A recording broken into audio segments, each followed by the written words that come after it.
In the 56th year of Konoha in spring, the Uchiha clan compound lay on the village's fringe, like a deliberately isolated island.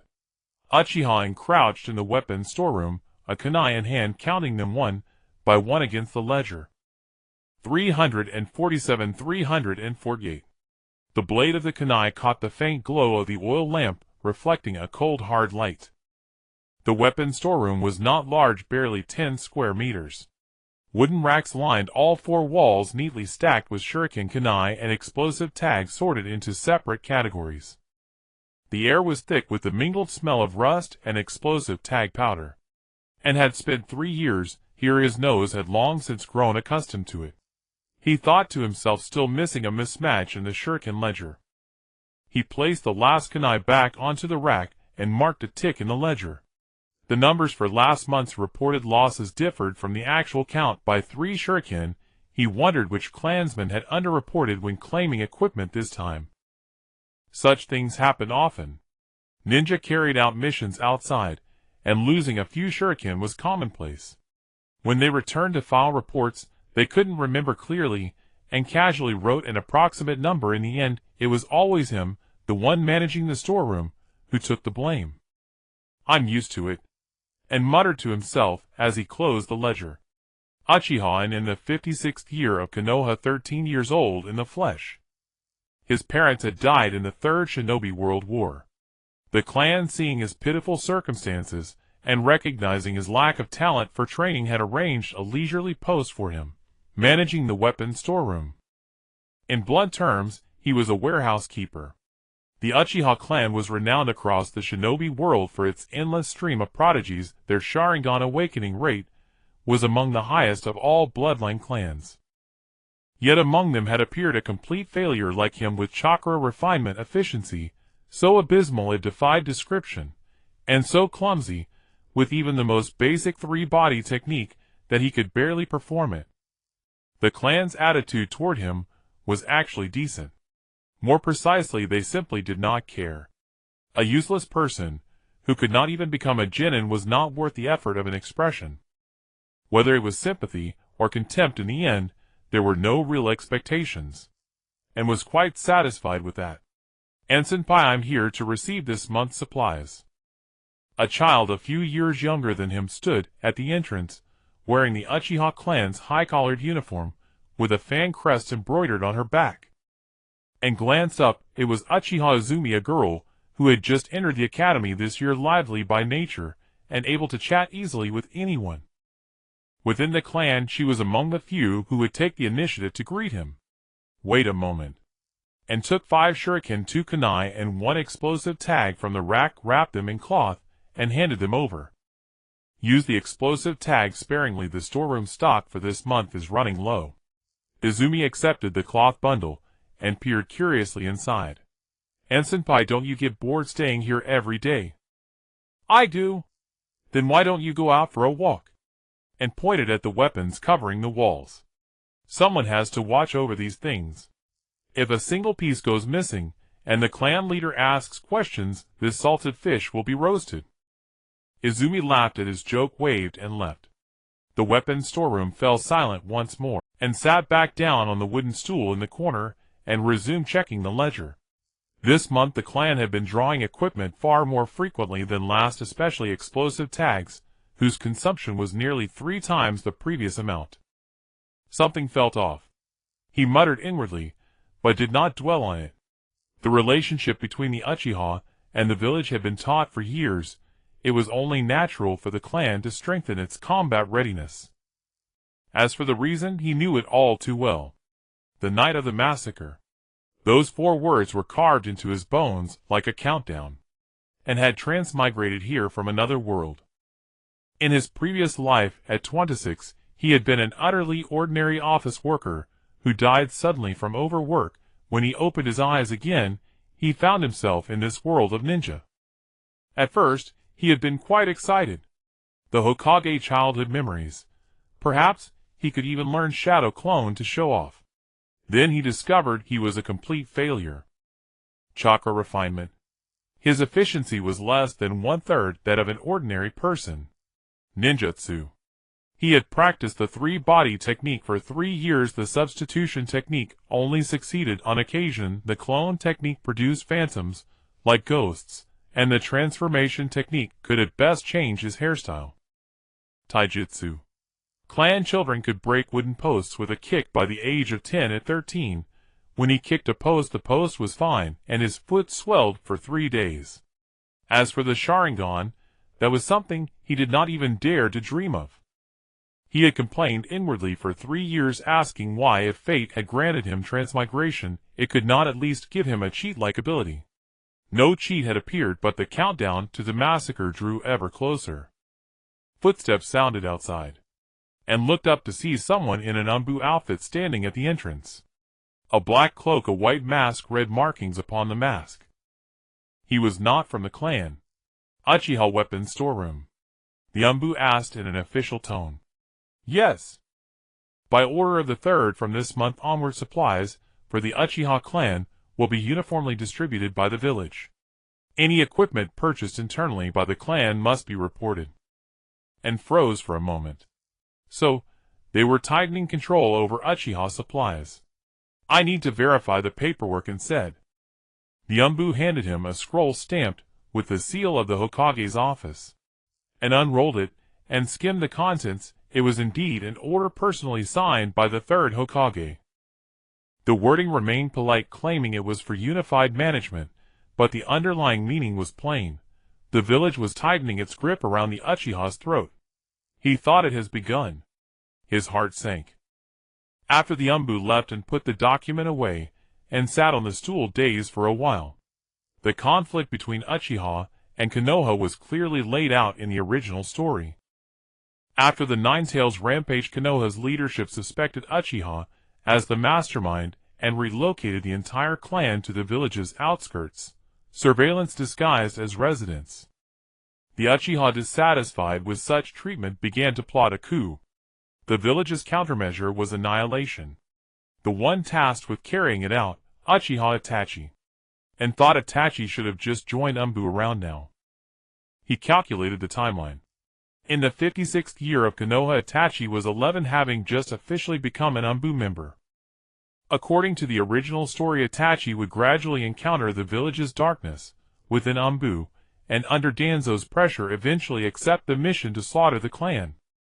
The night of the massacre would fall in the 57th year of Konoha, which meant he had roughly 1 year left. 1 year. And leaned back against the chair, eyes fixed on the ceiling. As a failure who couldn't even defeat a Genin, what were his chances of surviving that night? 0. Run. Where to? The Uchiha clan was under the village's constant surveillance. If a mere warehouse manager suddenly disappeared, Roots ANBU would drag him back by the next day. Fight. With what could he fight? His ledger. He thought, isn't living quietly good enough? Why must it come to annihilation? Just as he was brooding, someone else arrived. This time the footsteps were so light as to be nearly inaudible, and raised his head, and saw a young man in ANBU battle gear. He wore no mask. Black hair, black eyes, the outer corners of his eyes slightly drooping, his expression as still as a dead lake. A prodigy who graduated from the academy at 8, became a Chunin at 10, and joined ANBU at 11, Uchiha Itachi. Itachi-sama. And stood up instinctively. Itachi gave a slight nod in acknowledgement. His gaze swept over the wooden racks, and in a level tone, he said, I'm here to receive equipment. 10 kunai, 20 shuriken, 5 explosive tags. Okay. And turned to fetch the supplies, his hands trembling slightly. It was not because he was nervous. It was because he knew that the young man before him would in a year's time slaughter the entire Uchiha clan, including him, if he failed to change anything. He wrapped the equipment in cloth and offered it with both hands. Itachi accepted the bundle, checked it briefly, and gave a faint nod. Thank you for your effort. He turned to leave. Itachi-sama. And suddenly spoke. Itachi halted and looked back at him. It's nothing. And swallowed the words he'd been about to say. Take care on the road. Itachi regarded him for a moment, said nothing, and vanished with a flicker. The weapons storeroom was once again left with only an. He sat down again, opened the ledger, and recorded the quantities next to Itachi's name. The pen scratched softly across the paper. He wondered, can I truly do nothing at all? Beside Itachi's name his handwriting remained as neat as ever, and stared at that name for a long time. Then he turned to the next page and continued checking inventory. Life still had to be lived. If he could get through one day, he would take it one day at a time. From outside the window came spring birdsong, yet the weapons storeroom remained as quiet as a tomb. He did not know how much longer he could remain this quiet, but he knew such quiet would not last. A cold electronic chime suddenly detonated in his mind. The pen slipped from An's hand and clattered onto the desk. Fate node detected. Uchiha Itachi has officially joined ANBU. Massacre countdown system initializing. Current countdown 365 days. System binding in progress. Binding complete. Host Uchiha An. Mission: extend the massacre countdown. Each successful extension will grant corresponding rewards. Good luck. And stood there in a daze. His mind was completely blank. Only after a long while did he slowly pick up the pen from the desk. The corner of his mouth twitched. You could have come earlier. No one in the weapons storeroom answered him. Only the countdown on the system interface ticked away second by second. 364 days, 23 hours, 59 minutes, and 58 seconds. 57. 56. And watched those numbers, drawing in a deep breath. 1 year. 365 days. Time in which to alter the outcome of the massacre. He closed the ledger and rose to his feet. Outside the window, the setting sun stained the rooftops of the Uchiha compound a dark red, like blood, and spent a full hour just to figure out what this damn system was about. It was not because it was complicated, but because it was far too rudimentary. System interface. Host Uchiha An. Countdown 364 days, 22 hours, 13 minutes. Accumulated extension 0 days. Reward pool empty. Mission log none. Just these 4 lines, not a single word more. You could at least give me a beginner's tutorial, and complained inwardly. The system ignored him. What about missions? Without missions, how am I supposed to extend the countdown? The system still remained silent. The reward pool is empty. If I do manage to extend the countdown, what will you give me? The system continued to ignore him. Fine then. And resigned himself.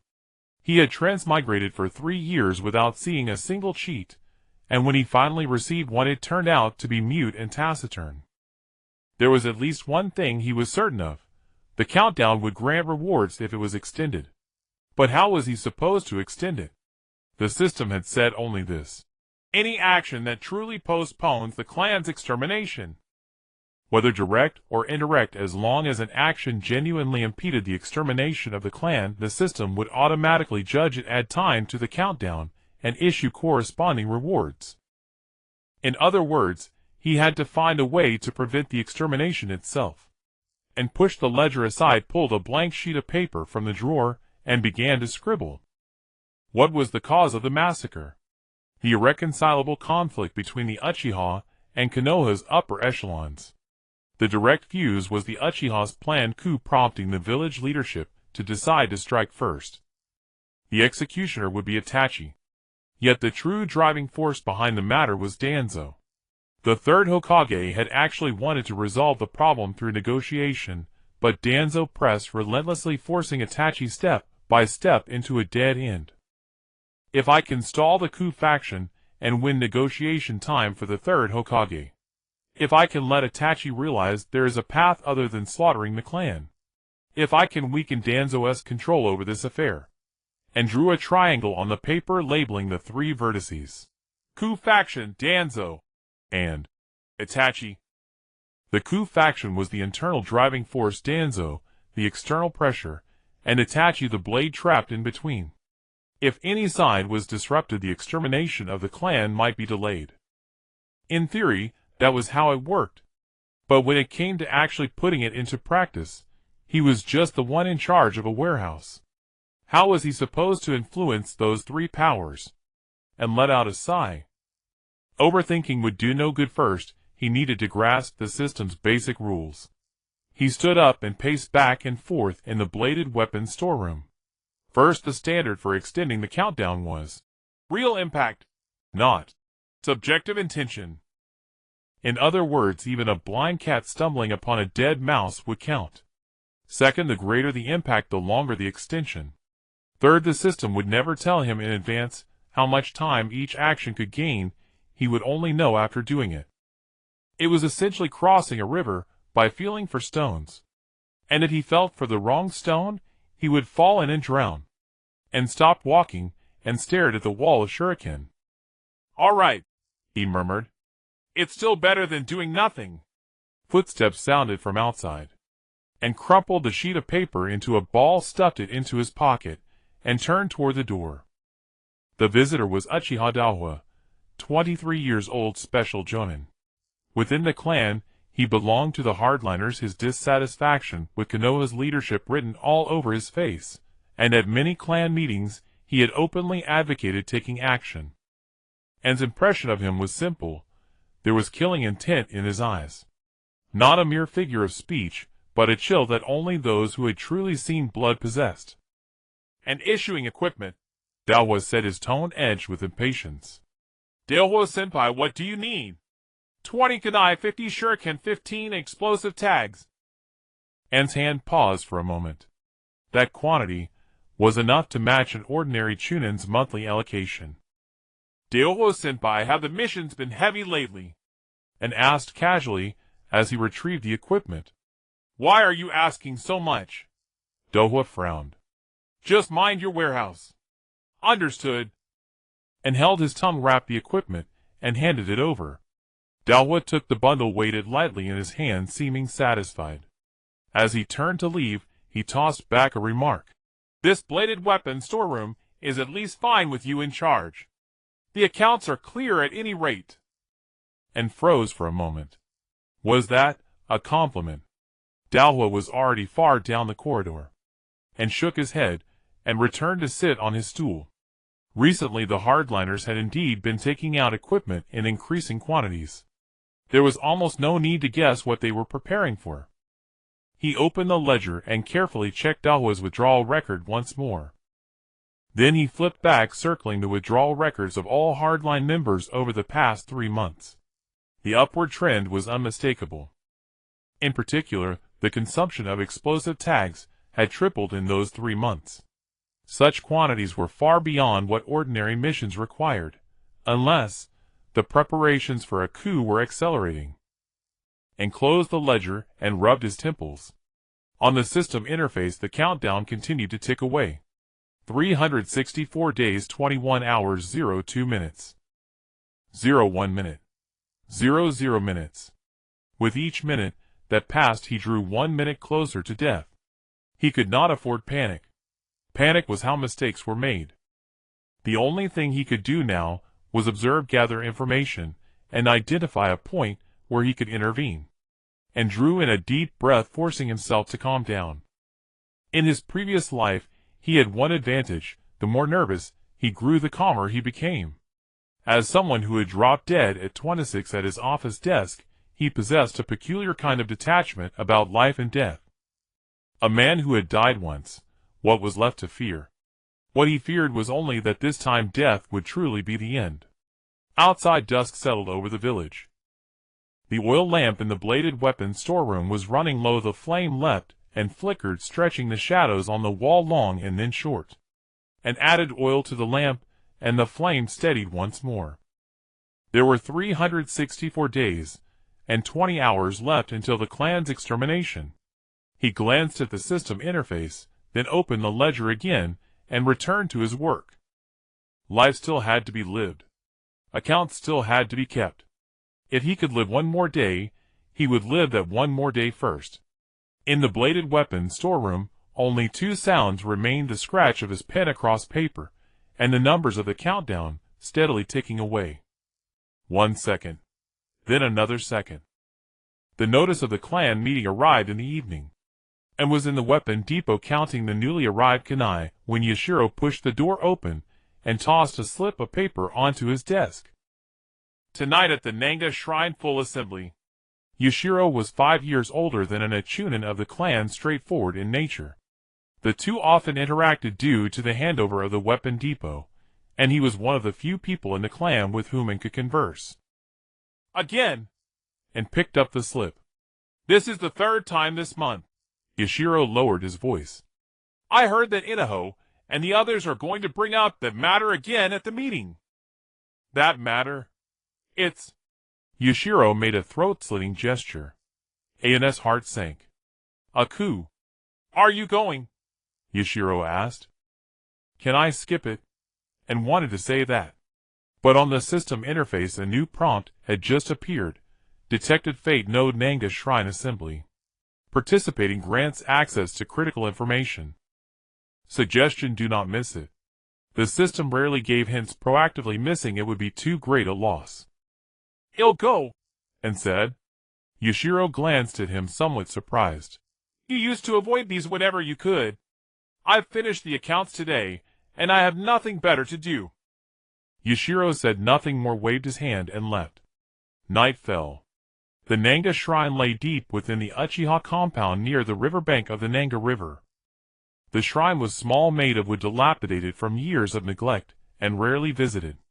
But whenever a major clan matter arose, clan leader Fugaku would summon all clan members to assemble here.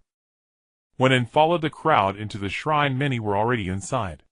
Nearly all of the Uchiha clan's core combat strength had gathered. Inoho, Tetsuka, Yashiro, Yakumi. Even a few reclusive elders sat in the innermost area leaning on their canes. The atmosphere was as oppressive as the sky before a storm. And shrank into a corner, his back against the wall, trying to make himself as inconspicuous as possible. The corner is safest. Clear view of the whole scene without drawing attention. Clan leader Fugaku stood at the front, his back to the altar facing the clan members. His expression was as dignified and silent as ever, revealing nothing of his thoughts. Uchiha Fugaku, captain of the Konoha military police force, possessor of the Sharingan, leader of the Uchiha clan. He held immense prestige within the clan, but in the eyes of the Konoha high command, he was the head of the unstable element. Everyone is here. Fugaku spoke, his voice low. Let us begin. Inoho stepped forward first. Clan leader, on behalf of the younger generation, I formally request that we no longer delay the action. A stir rippled through the shrine. An's heart tightened violently. Here it comes. Inoho's voice grew louder. The village's restrictions on us are tightening. Equipment supplies are under unified management, the authority of the military police force is being compressed, and even our compound has been relocated to the edge of the village. The third Hokage talks of negotiations, but in reality he's just stalling for time. If we wait any longer, the Uchiha won't even have the strength to resist. That's right, Tetsuka echoed. We've been backed into a corner. Better to take the initiative than to sit and wait for death. Several younger clan members nodded in agreement. The atmosphere in the shrine was like a lit explosive tag ready to detonate at any moment. And secretly observed the others. Yashiro frowned, saying nothing. Yakumi remained expressionless, revealing no stance. The others whispered among themselves, their expressions complex. Then In saw Itachi. Uchiha Itachi stood in the shadows of the shrine, almost merging with the darkness. He still wore his ANBU cloak, carrying the weary air of someone who had just returned from a mission. His face showed no emotion. He stood there quietly, watching the clansmen argue. Like a spectator watching people unrelated to himself. No, not unrelated. He's just observing.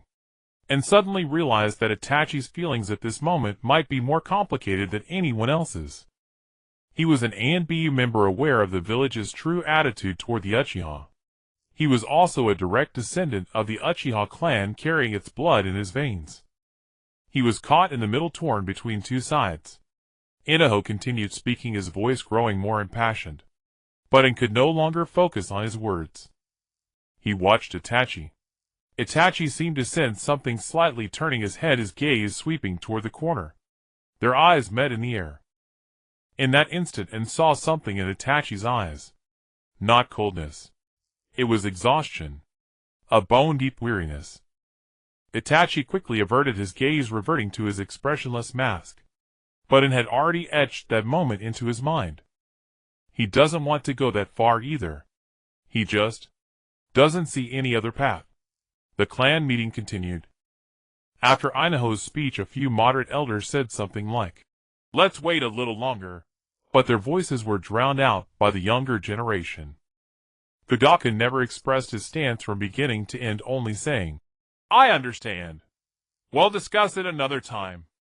The meeting adjourned close to midnight. The crowd dispersed gradually, and deliberately lingered until the very end. He wanted to observe this place more closely. Beneath the Nanga shrine lay the Uchiha clan's greatest secret, the stone tablet recording the method to evolve the Sharingan. In the original story, Obito used this tablet to mislead Itachi, making him believe that annihilating the clan was the only way. If I could change Itachi's understanding of the tablet, maybe I could make him waver. And circled the shrine, trying to find the entrance to the underground chamber. He didn't find it. Of course. How could I just find a place like that? He was about to leave, when a voice came from behind him. "What are you looking for?" And spun around. Uchiha Itachi stood in the moonlight, gazing at him silently. The open space outside the shrine was bathed in moonlight, and the sound of the Mangekyō river could be faintly heard from afar. And Itachi stood facing each other, separated by approximately 5 steps. AN's mind was racing. Why hasn't he left yet? Did he see what I was looking for? How should I explain this? And began realizing his voice was somewhat dry. I dropped something. Itachi remained silent, merely gazing at him. Itachi's Sharingan was not activated, his eyes were just ordinary black pupils. Yet that gaze felt piercing, as if it could see right through him, making him feel uneasy. Is this the pressure of a genius? And forced himself to continue. A shuriken, it might have fallen in the shrine.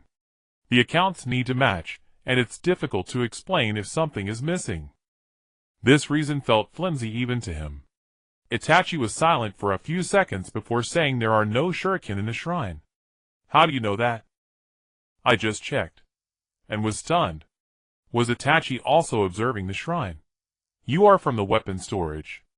And Itachi asked. "Yes. How has the consumption of weapons been lately?" The topic suddenly shifted to work, and it immediately switched gears, responding reflexively. It has increased by about 30% compared to last month, mainly due to the consumption of shuriken and explosive tags. The consumption of kunai has not changed much. Itachi nodded slightly, seemingly deep in thought. Who has taken the most?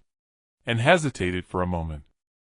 According to the rules, the accounts of the weapon storage cannot be casually disclosed to outsiders, even to the clan's own ANBU. But when Itachi asked this question, there was something indefinable in his gaze. He is not interrogating me. He genuinely wants to know. Elder Daohua and Elder Tiahua have taken the most. And said softly, as for the explosive tags, Elder Daohua took 45 last month, which is 3 times the allocation for a regular jounin. Itachi's expression did not change, but An's intuition told him that this information was crucial for Itachi. "I understand." Itachi said, "Thank you for your hard work." He turned to leave. "Lord Itachi," and called out to him. Itachi paused and opened his mouth, wanting to say something. He wanted to warn him about Danzo. He wanted to ask if he had considered alternatives to extermination. He wanted to say that the content on that stone tablet had been tampered with. But when the words were at the tip of his tongue, he swallowed them back. Will he believe me if I say this now? A mere warehouse manager suddenly saying these things, isn't that asking for death? Be careful on your way. And ultimately said the same thing as last time. Itachi glanced back at him. In the moonlight, Itachi's expression seemed to soften just a little, almost imperceptibly. "You seem very calm," Itachi said, and was taken aback. What? At the clan meeting everyone was excited, yet you were calmly tucked away in a corner. Even now. And didn't know how to respond. He couldn't very well say because I know you were heading towards hell, and am terrified. I just fear death more. And said. Itachi fell silent for a moment. Then the corners of his mouth slightly moved. It was not a smile. But it felt more genuine than a smile. Those who fear death often live longer. After saying this, Itachi vanished in an instant, only and remained in the open space surrounded by moonlight. He stood there for a while before slowly exhaling. Did I just talk to Itachi for 5 minutes? And did he seem to have a decent impression of me? A line of prompts popped up on the system interface. Established initial contact with key figure Uchiha Itachi. Trust level 1 stranger acquainted countdown 6 hours. AN's eyes widened. This is possible. He hadn't done anything, just had a little chat, and the system added 6 hours for him. So as long as there are any actions that can bring him closer to Itachi, no matter how small, they can extend the countdown. Because Itachi is the executor of the extermination, the more his attitude towards the Uchiha wavers, the lower the likelihood of extermination. The more An thought about it, the more it made sense. The system's logic was quite simple.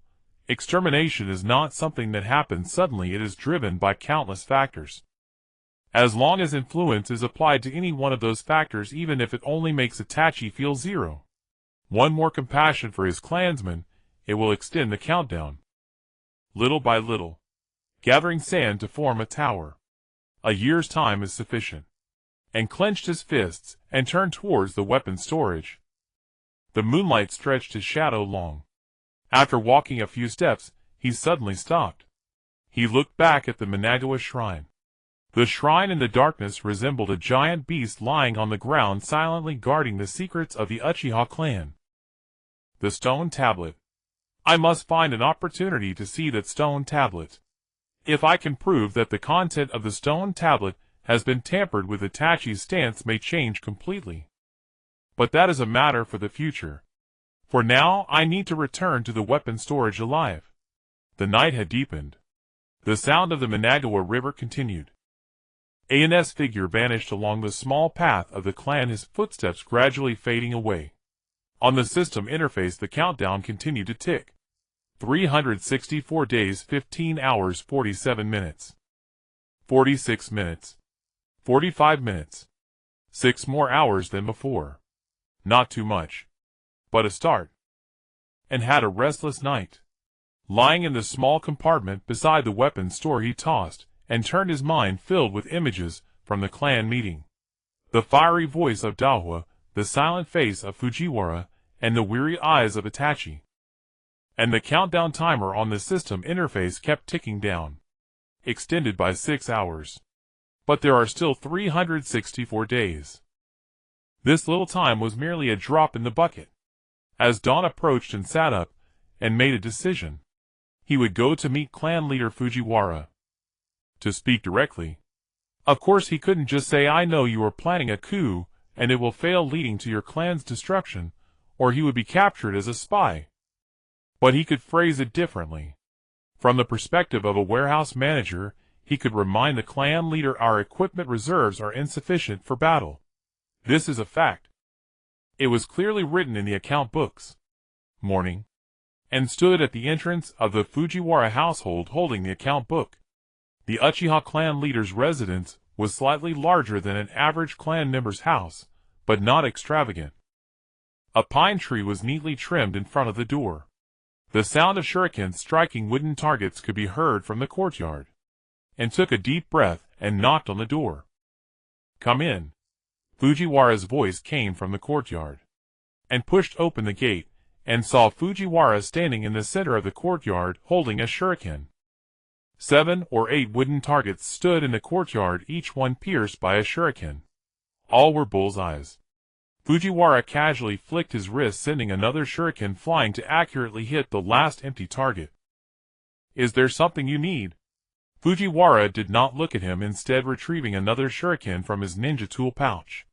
Clan leader, I would like to report on the inventory of the weapons store. Inventory. Fujiwara paused before turning his head. Yes. And opened the account book and handed it over. Fujiwara took the account book and scanned it quickly. His brow gradually furrowed. The inventory of explosive tags. Is this little? Indeed. At the current rate of consumption, the existing inventory can only support about 2 weeks. If we encounter high-intensity combat, it may not even last a week. As in spoke, he tried to keep his tone sounding as if he was merely stating facts. Fujiwara remained silent for a long time. The shuriken spun on his fingertips before being driven into the wooden target. Why are you reporting this to me? Fujiwara asked, his voice betraying no emotion. Here it comes. If I don't answer this question well, I'll expose myself. And lowered his head and said in the most honest tone, I have managed the weapons store for 3 years. This is the first time I have encountered a situation where the inventory has fallen below the warning line. According to the rules, I should report to the clan leader. Rules. Clan Regulation Article 17. When the weapons inventory falls below the safety line, the manager must report directly to the clan leader and cannot relay through others. Fujiwara raised an eyebrow slightly. He clearly did not expect that a mere warehouse manager could recite the clan regulations. You remember them well. I have no other abilities, I can only do my job well.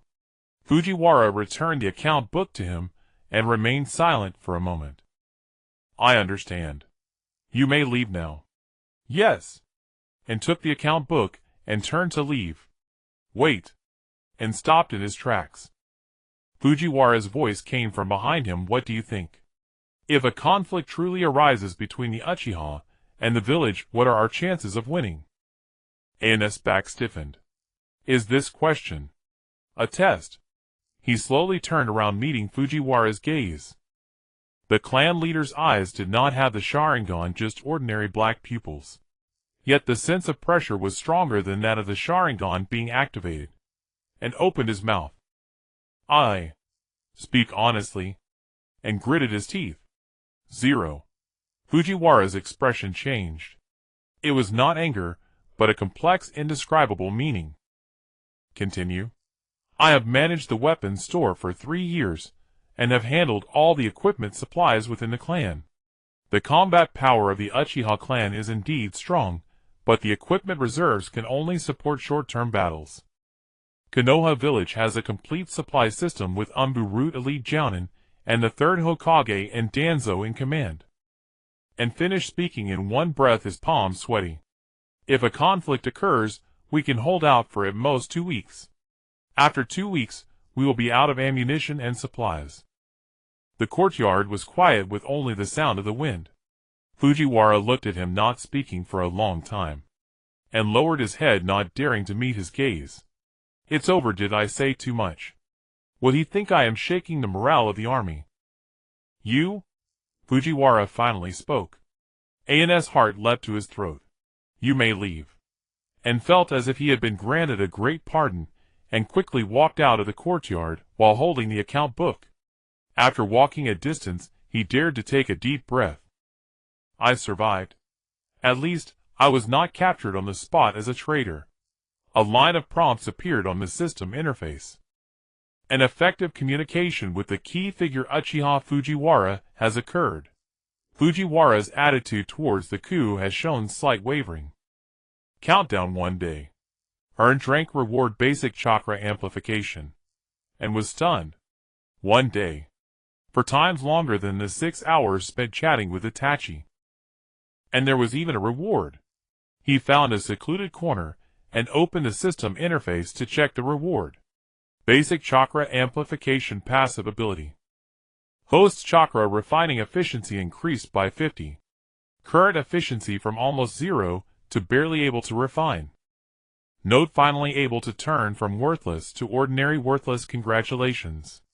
And what kind of explanation is this from the system? But regardless, this was a tangible improvement. He tried to refine chakra using the method he remembered. Closing his eyes, he felt the energy flow within his body. He had tried countless times before, each time feeling as if he were scooping water with a leaking spoon, with the chakra dissipating before it even formed. But this time was different. A faint but stable warm current rose from his dantian, flowing slowly along his meridians. Though it was still very little. Pitifully little. But at least, it existed. And opened his eyes, feeling a bit of soreness in his eye sockets. 3 years. In the 3 years since he crossed into this world, he had finally succeeded in refining chakra for the first time. Having is better than not having. He wiped his eyes, stood up. The countdown changed from 365 days to 366 days. An entire extra day. The system reward had allowed his chakra to go from nothing to something. It also caused clan leader Fujiwara's attitude towards the coup to waver slightly. This is a good start. And held the account book and headed towards the weapons store. His steps were much lighter than when he had come. Passing by the training ground, he saw several children from the clan practicing shuriken throwing. Among them was Izumi, the little girl throwing with great seriousness, though her accuracy was lacking. And paused to watch for a while. If I can survive, these children can continue practicing shuriken here too. He withdrew his gaze and continued walking. The door of the weapons store cast a small shadow in the sunlight. He pushed the door open and walked inside. The effect of the basic chakra amplification exceeded An's expectations. For the next 3 days, he closed the door to the weapon library and focused on familiarizing himself with the chakra he had just acquired. Refine, operate, release. A repetitive practice of 3 steps. Previously, when he refined chakra, it felt like drawing water from a dry well. Now the well finally had water, albeit just a shallow layer, but at least he could scoop it up. On the afternoon of the 3rd day, and stood in the center of the weapon library forming hand seals. Shadow clone technique. With a bang, a cloud of white smoke erupted. As the smoke dissipated, another shadow appeared beside him. Strictly speaking, it was a half shadow. The clone's outline was blurry, its features resembling ink blurred by water, presenting an overall translucent quality. Moreover, it lasted only 3 seconds before disappearing with a pop. Button was almost in tears. I did it. After 3 years, I finally used the shadow clone technique. Although this clone couldn't fool even a cat, and despite only lasting 3 seconds, and in feeling completely drained afterward, this was indeed the shadow clone technique. He slumped onto the bench, gasping for breath. The feeling of chakra depletion was akin to running 10 kilometers, with every muscle in his body protesting.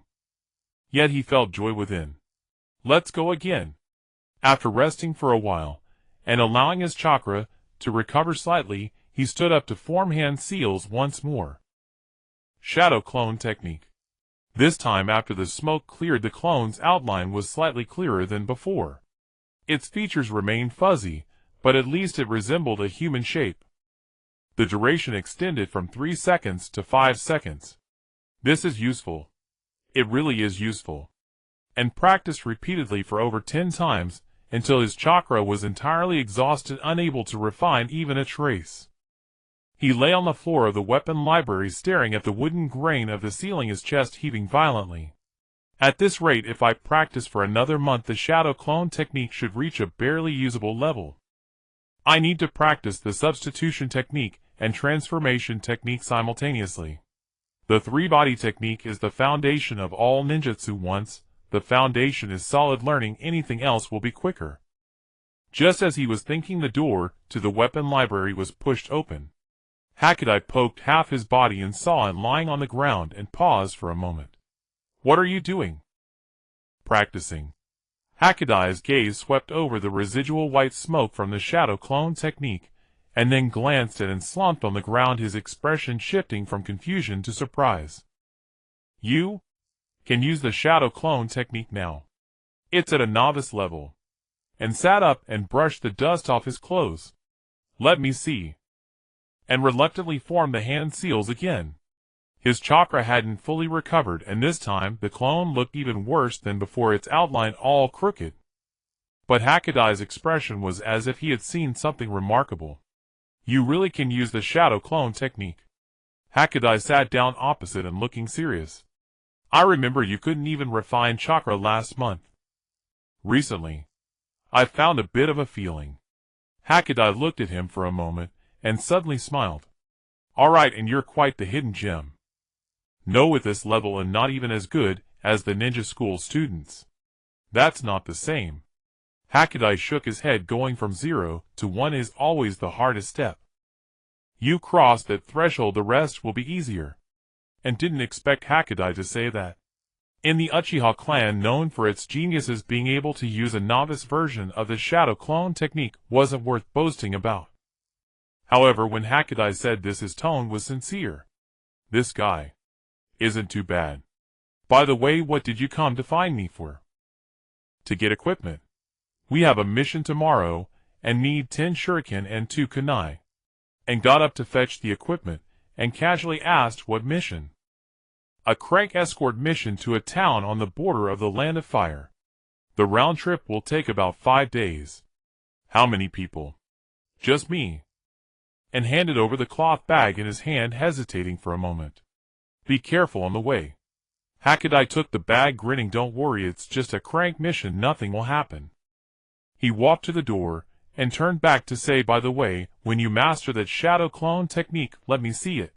Sure. Hakudai left. The weapon library fell quiet again, and sat back down on the bench, and opened the system interface to check.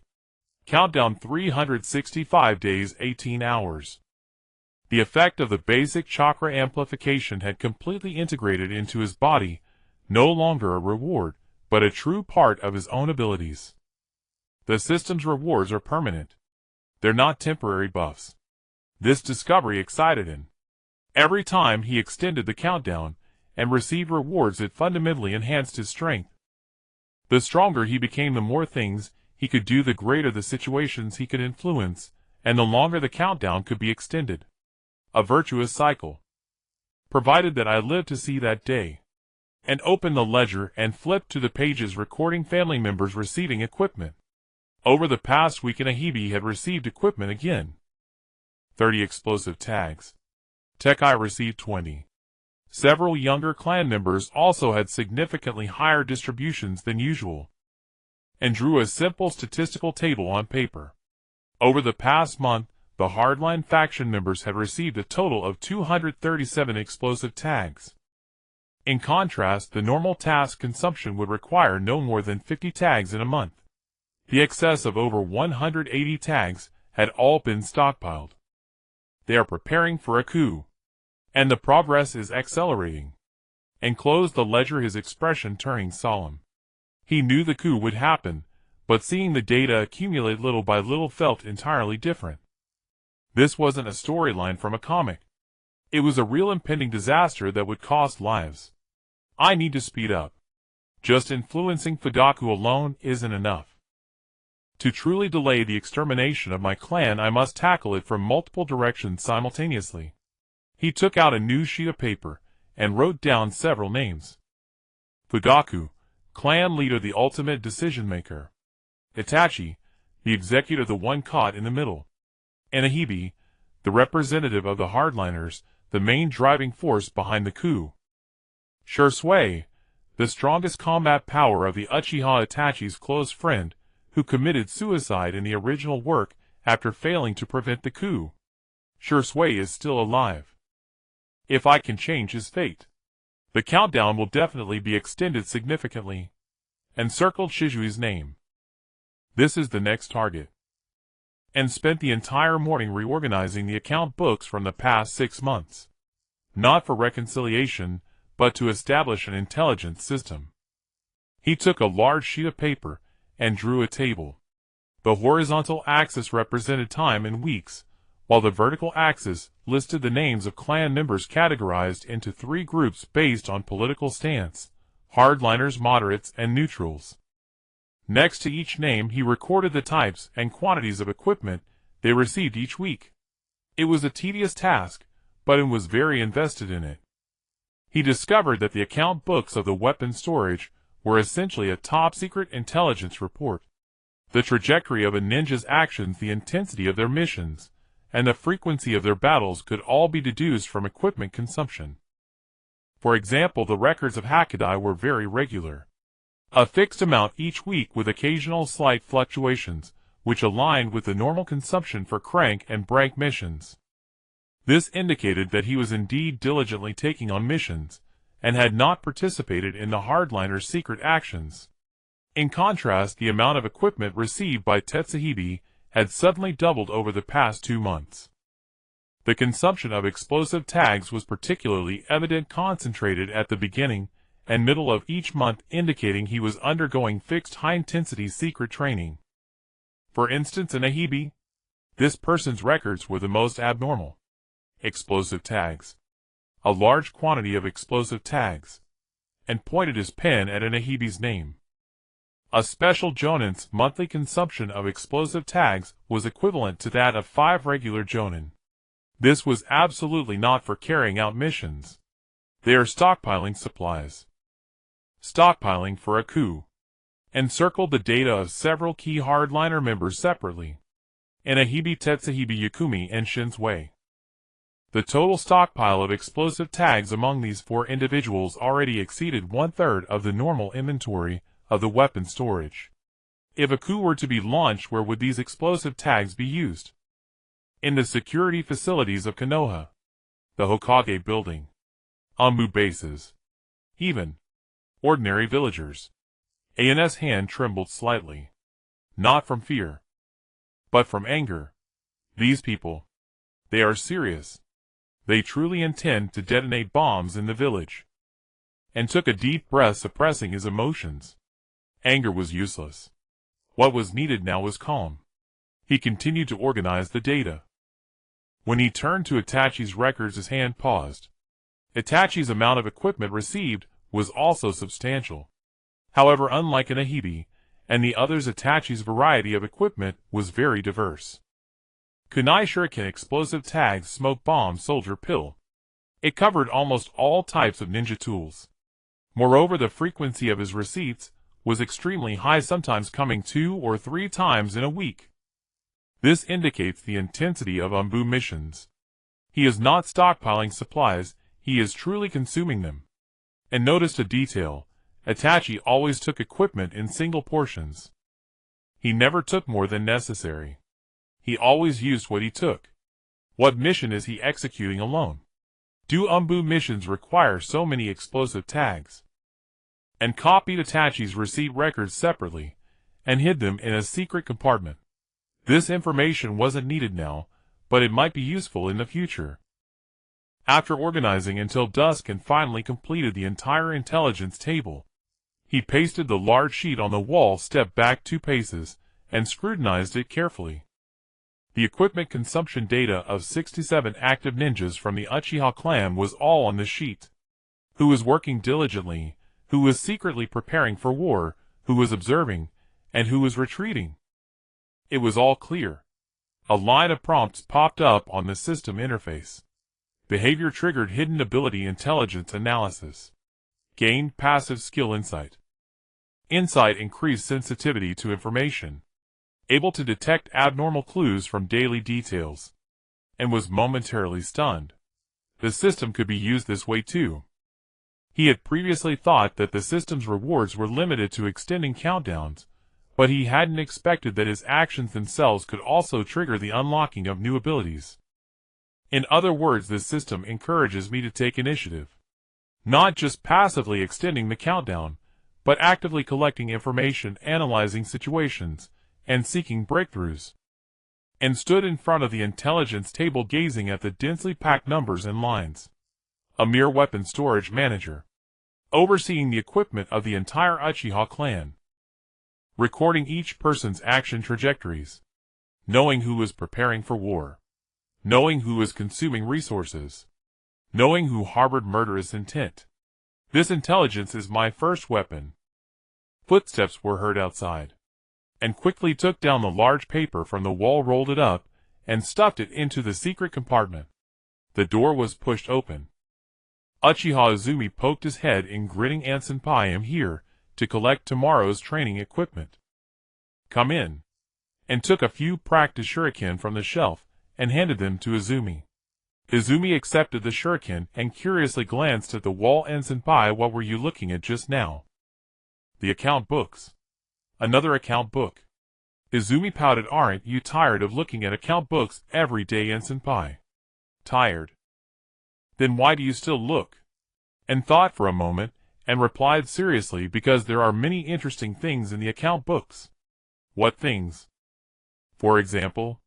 And pointed to the dull-headed shuriken in Izumi's hand. "You received 5 last week, and you're here to collect again this week, which means you must have used them all up during training last week. Using up 5 shuriken means you must have thrown them at least 500 times. Izumi's eyes widened. "How did you know?" "It's written in the account books." Izumi looked at him in admiration. "And senpai is so amazing." And smiled and didn't explain. "It's not that I'm amazing. It's that the data doesn't lie." After Izumi left and closed the door again, took out the intelligence table from the secret compartment, and continued to perfect it. Outside, the sky gradually darkened. In the weapon storage, only a single oil lamp remained, casting dim yellow light on the walls full of weapons, the shadows swaying. And sat under the lamp, meticulously recording all the details he observed today. Anahibi had come to collect equipment at noon, seemingly in a good mood, chatting about how it would be dawn soon. Tetsuhibi had come in the evening to collect a large batch of explosive tags, looking hurried. Hakadai had gone on a mission and wouldn't be collecting equipment for the next 5 days. Itachi hadn't come today. And noted each detail down. Not in the account books, but in his mind. The weapon storage is my territory. Intelligence is my weapon. From today onward, I am no longer just a simple warehouse manager. I am Uchiha and an intelligence analyst, the executor of the plan to extend the countdown for the clan's extermination." He blew out the oil lamp. In the darkness, the dim light of the system interface reflected on his face.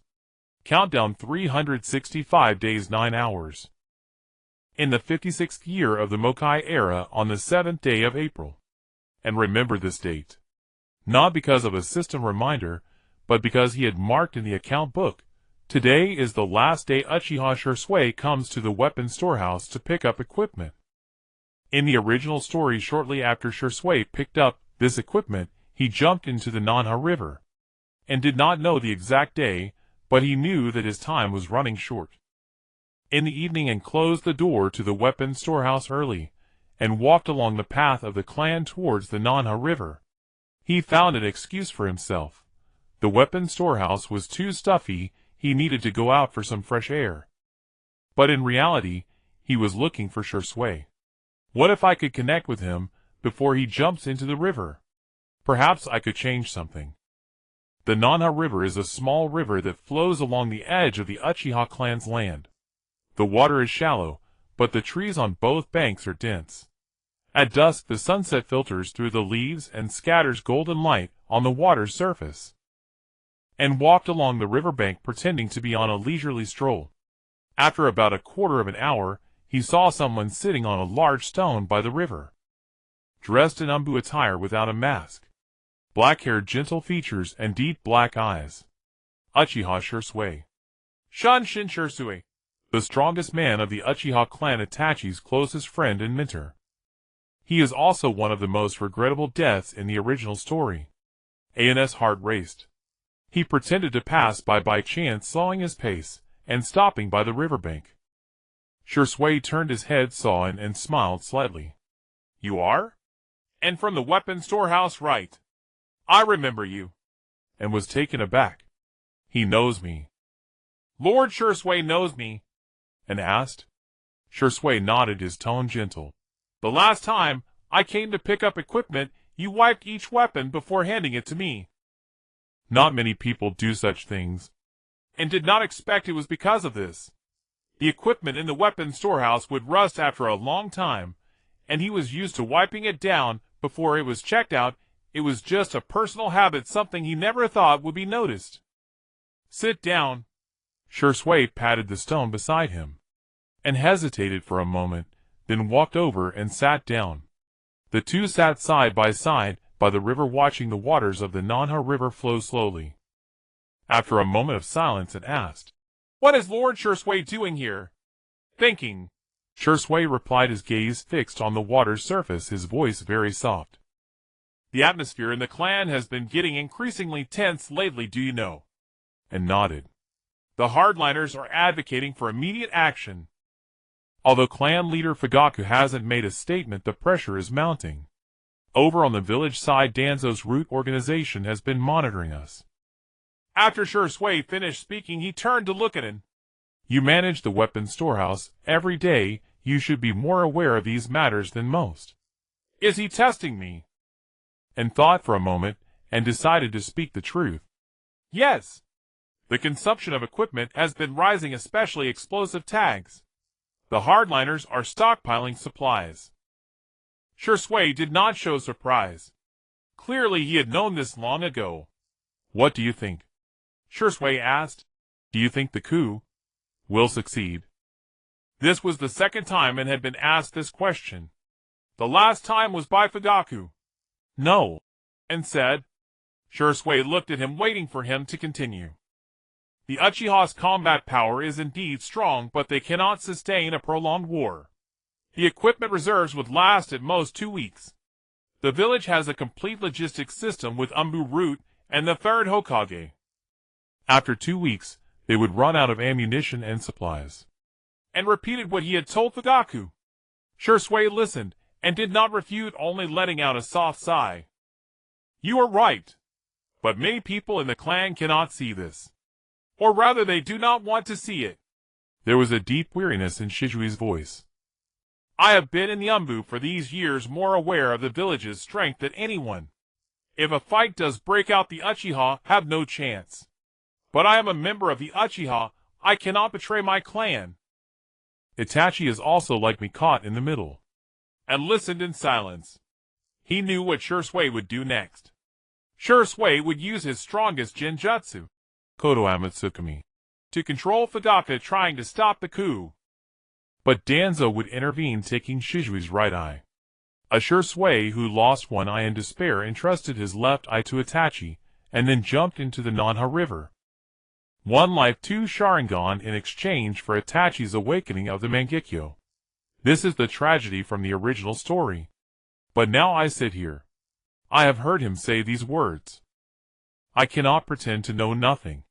And took a deep breath. "Lord Shui, if someone wants to harm you, who should you be most wary of?" Shui frowned slightly, pondering for a moment. "Danzo," and did not expect him to say it so directly. "Lord Danzo has always wanted to weaken the Uchiha, and my Sharingan is a threat to him." Shijui's voice was calm, as if he were talking about someone else's matter. "If he decides to act, the first target will be me. He knows. He knows it all." And was shocked. Shui was not unaware of Danzo's danger, he knew, but had still decided to proceed. Because he found no other way. "Lord Shui," An's voice was somewhat hoarse.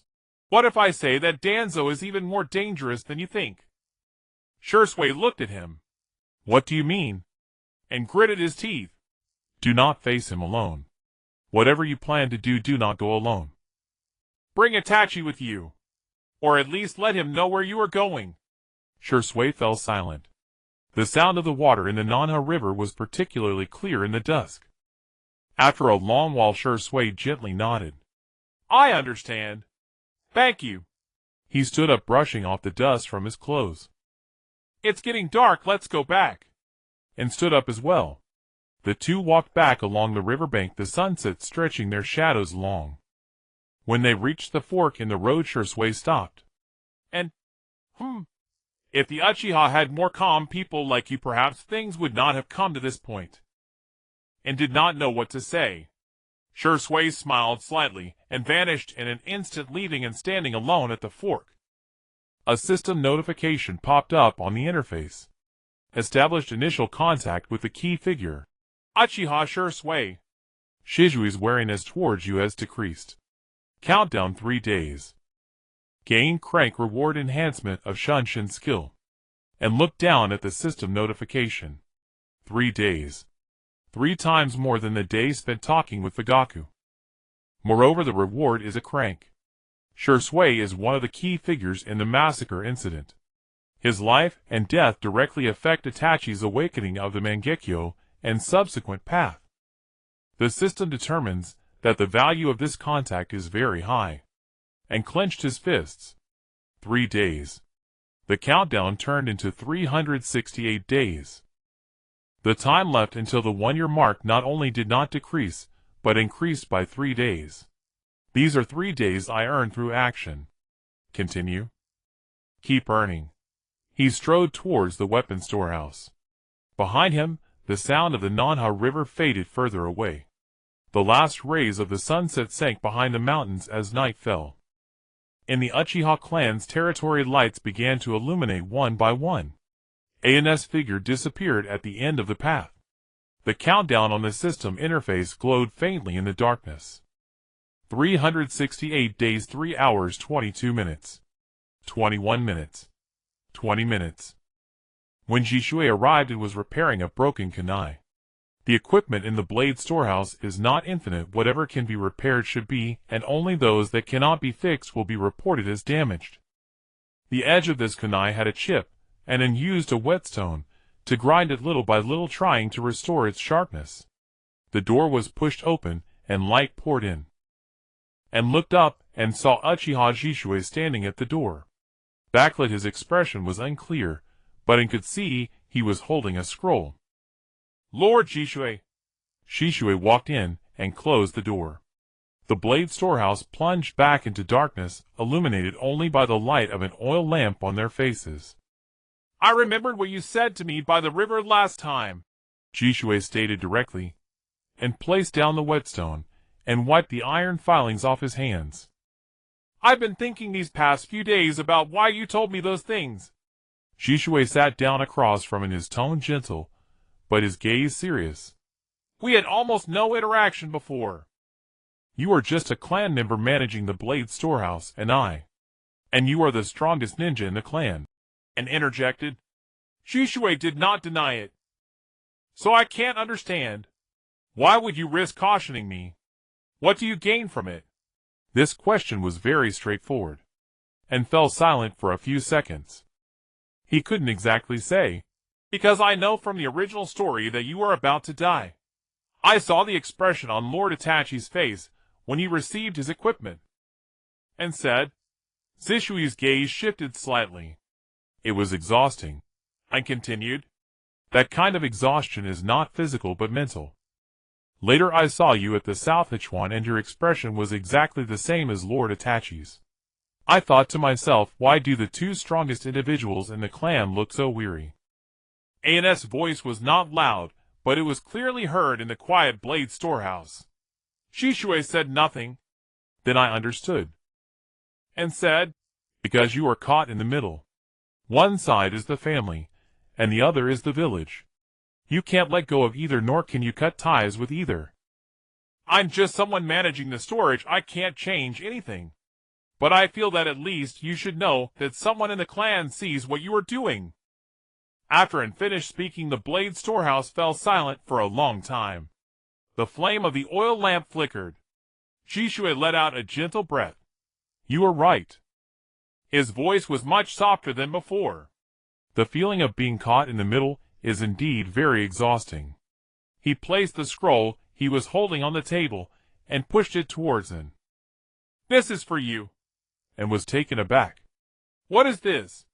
Insights on the body flicker technique. Some techniques I summarize myself. An's eyes widened. Insights from Jishui on the body flicker technique. This is too precious. And instinctively wanted to refuse. Jishui shook his head.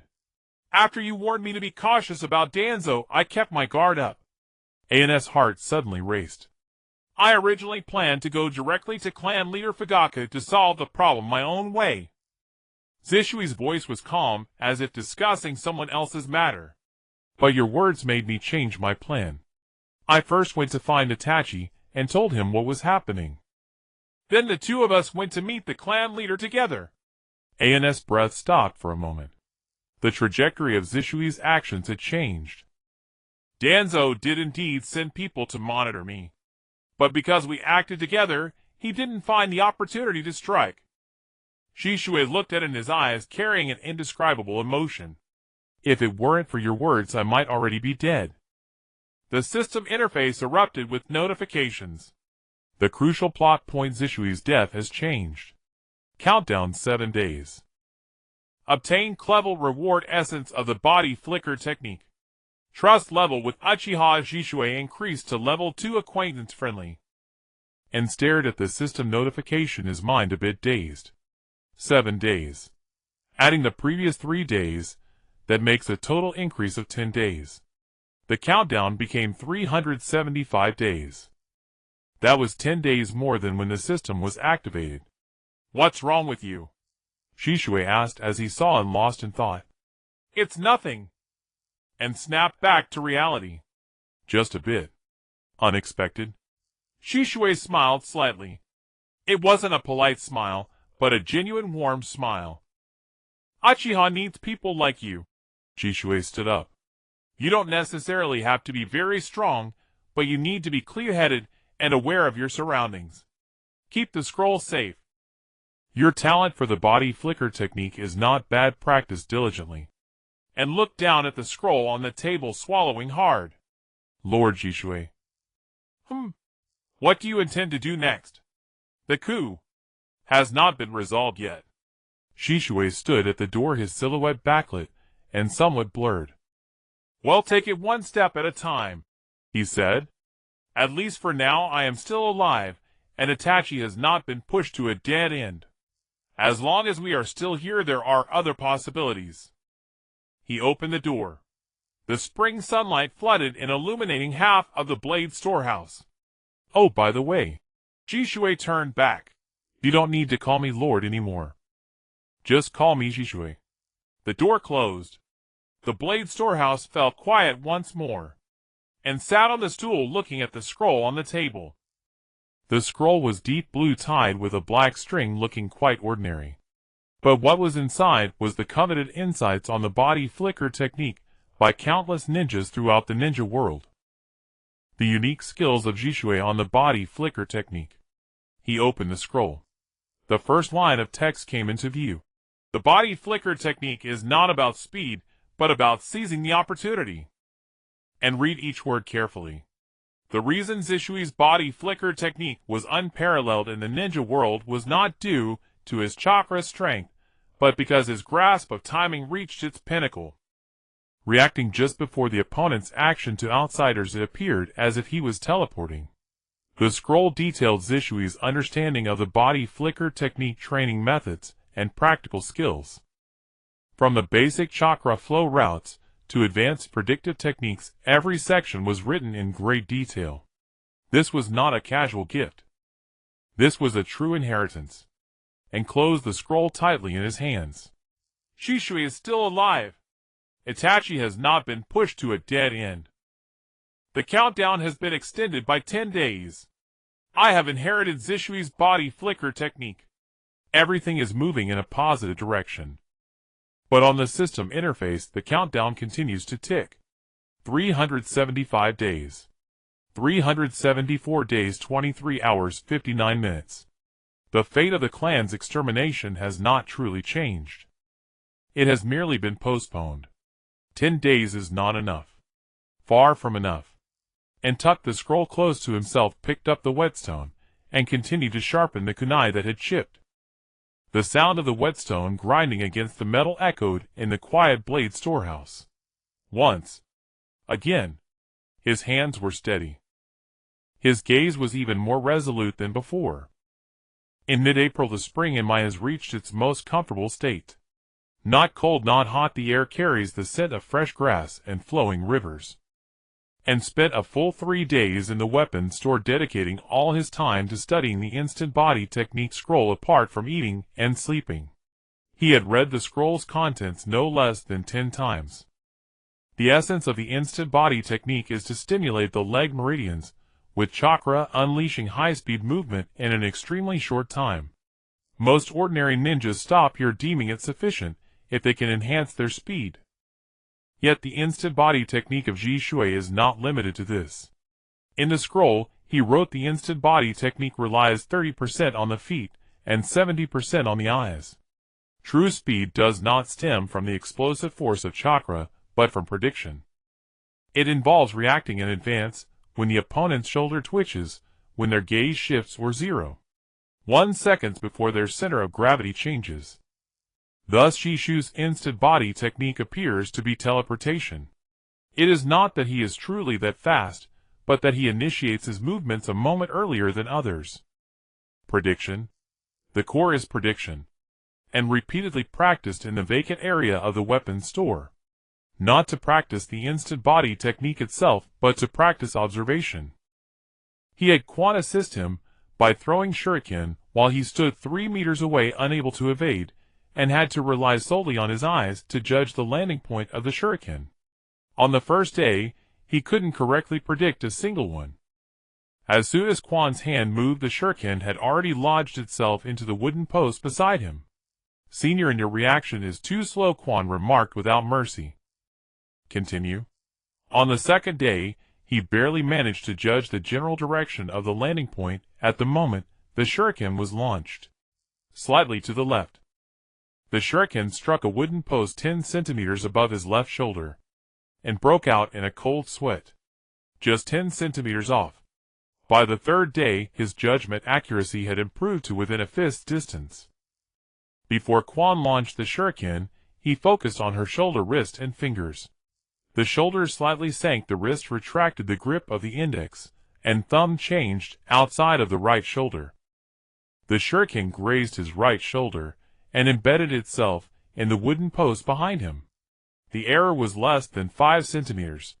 Quan's mouth gaped open. "Senior, and how did you know that?" And exhaled and wiped the sweat from his forehead. "I could see it." In just 3 days, his insight passive skill combined with Jishu's predictive mindset underwent a qualitative transformation. Although he was still far from reaching Jishu's level of initiative, at least, he was no longer blind. A notification popped up on the system interface. Self-understood skill basic prediction. Insight passive upgraded. Instant body technique proficiency beginner. And looked at the notification without much excitement, because the countdown was still ticking. The 375 days was a result of extending his time by 10 days. But if he did nothing, these 375 days would also dwindle day by day. Extension is not a one-time solution. It is an ongoing battle. He pulled out the intelligence report, spreading it out on the table.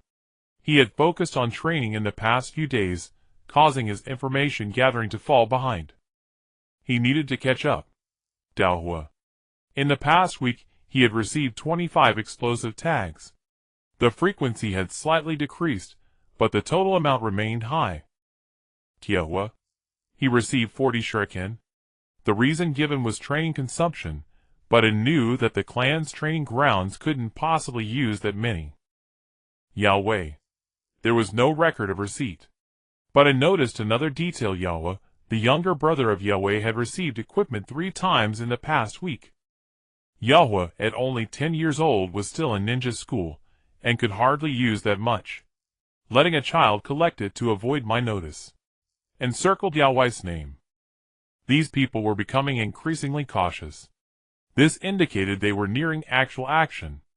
AN's finger moved across the intelligence report, finally stopping at a name. Fuyue. The clan leader had not received any equipment in the past week.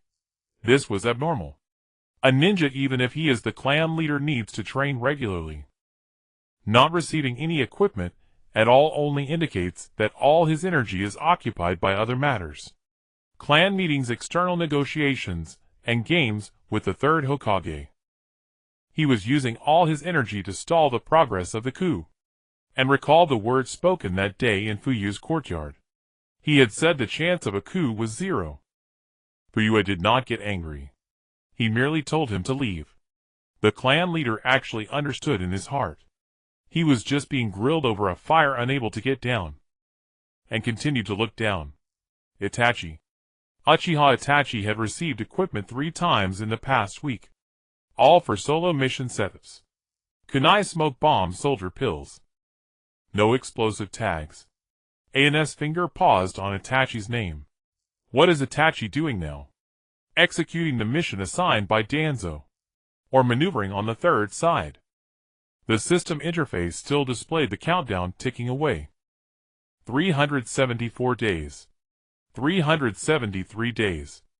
And rolled up the intelligence report and stored it in the hidden compartment. He stood up and walked to the window of the weapons store. Outside the window was the territory of the Uchiha clan.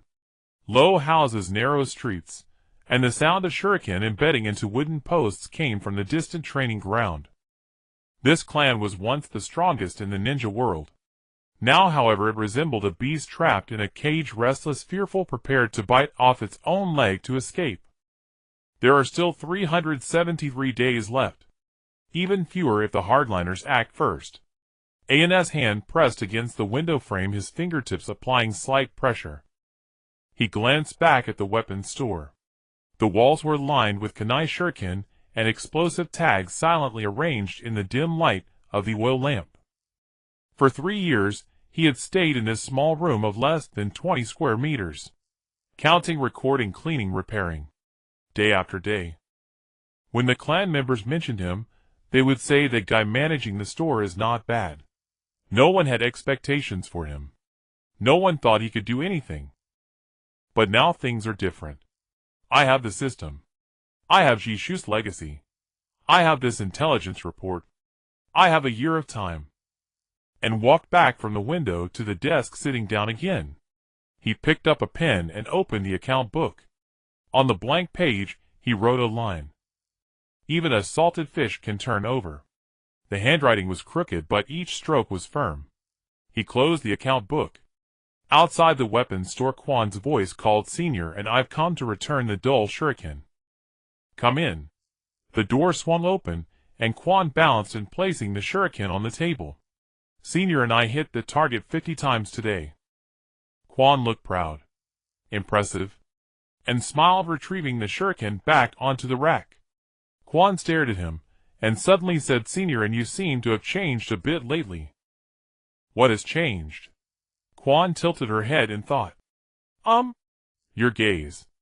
Before Senior An's gaze looked like it was about to fall asleep, but now it seems awake. An's hand paused momentarily. "Is that so?" "Yeah." Kwan nodded vigorously. "My dad said that when a person's gaze changes, it means they're about to do something big." "What big thing are you going to do, Senior An?" And was silent for a moment. Then he smiled. "Just survive for now." "Aw. It's nothing." And ruffled Kwan's hair. "Go train now." Kwan walked away looking puzzled. The weapons store returned to silence. And sat back on the stool looking at the blank clan territory map on the wall. He picked up a pen and marked several points on the map. South-He Shrine.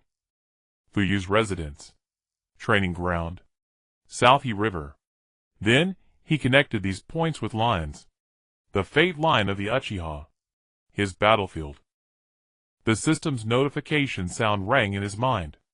First phase task completed. Task system fully activated. Daily tasks have been refreshed. Achievement system unlocked. Current countdown 373 days and 15 hours. And looked at the new options appearing on the system interface. Daily tasks, achievement tasks, hidden tasks. 3 threads advancing together, each bringing new rewards and extending the countdown. The real game has just begun. Outside the window, the setting sun once again painted the rooftops of the Uchiha clan in dark red. Just like the first chapter.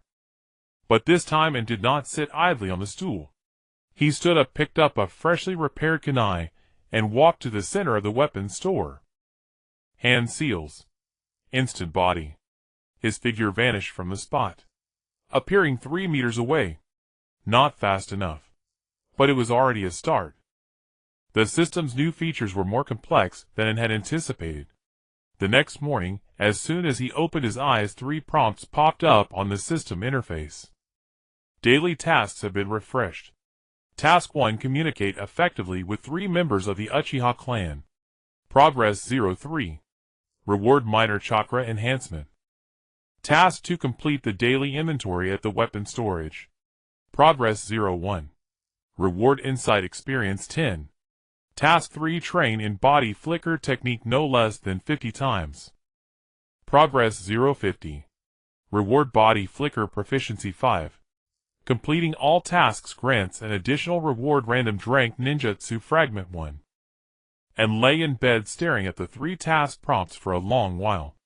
This is forcing me to become a social butterfly. The first task alone was enough to overwhelm him.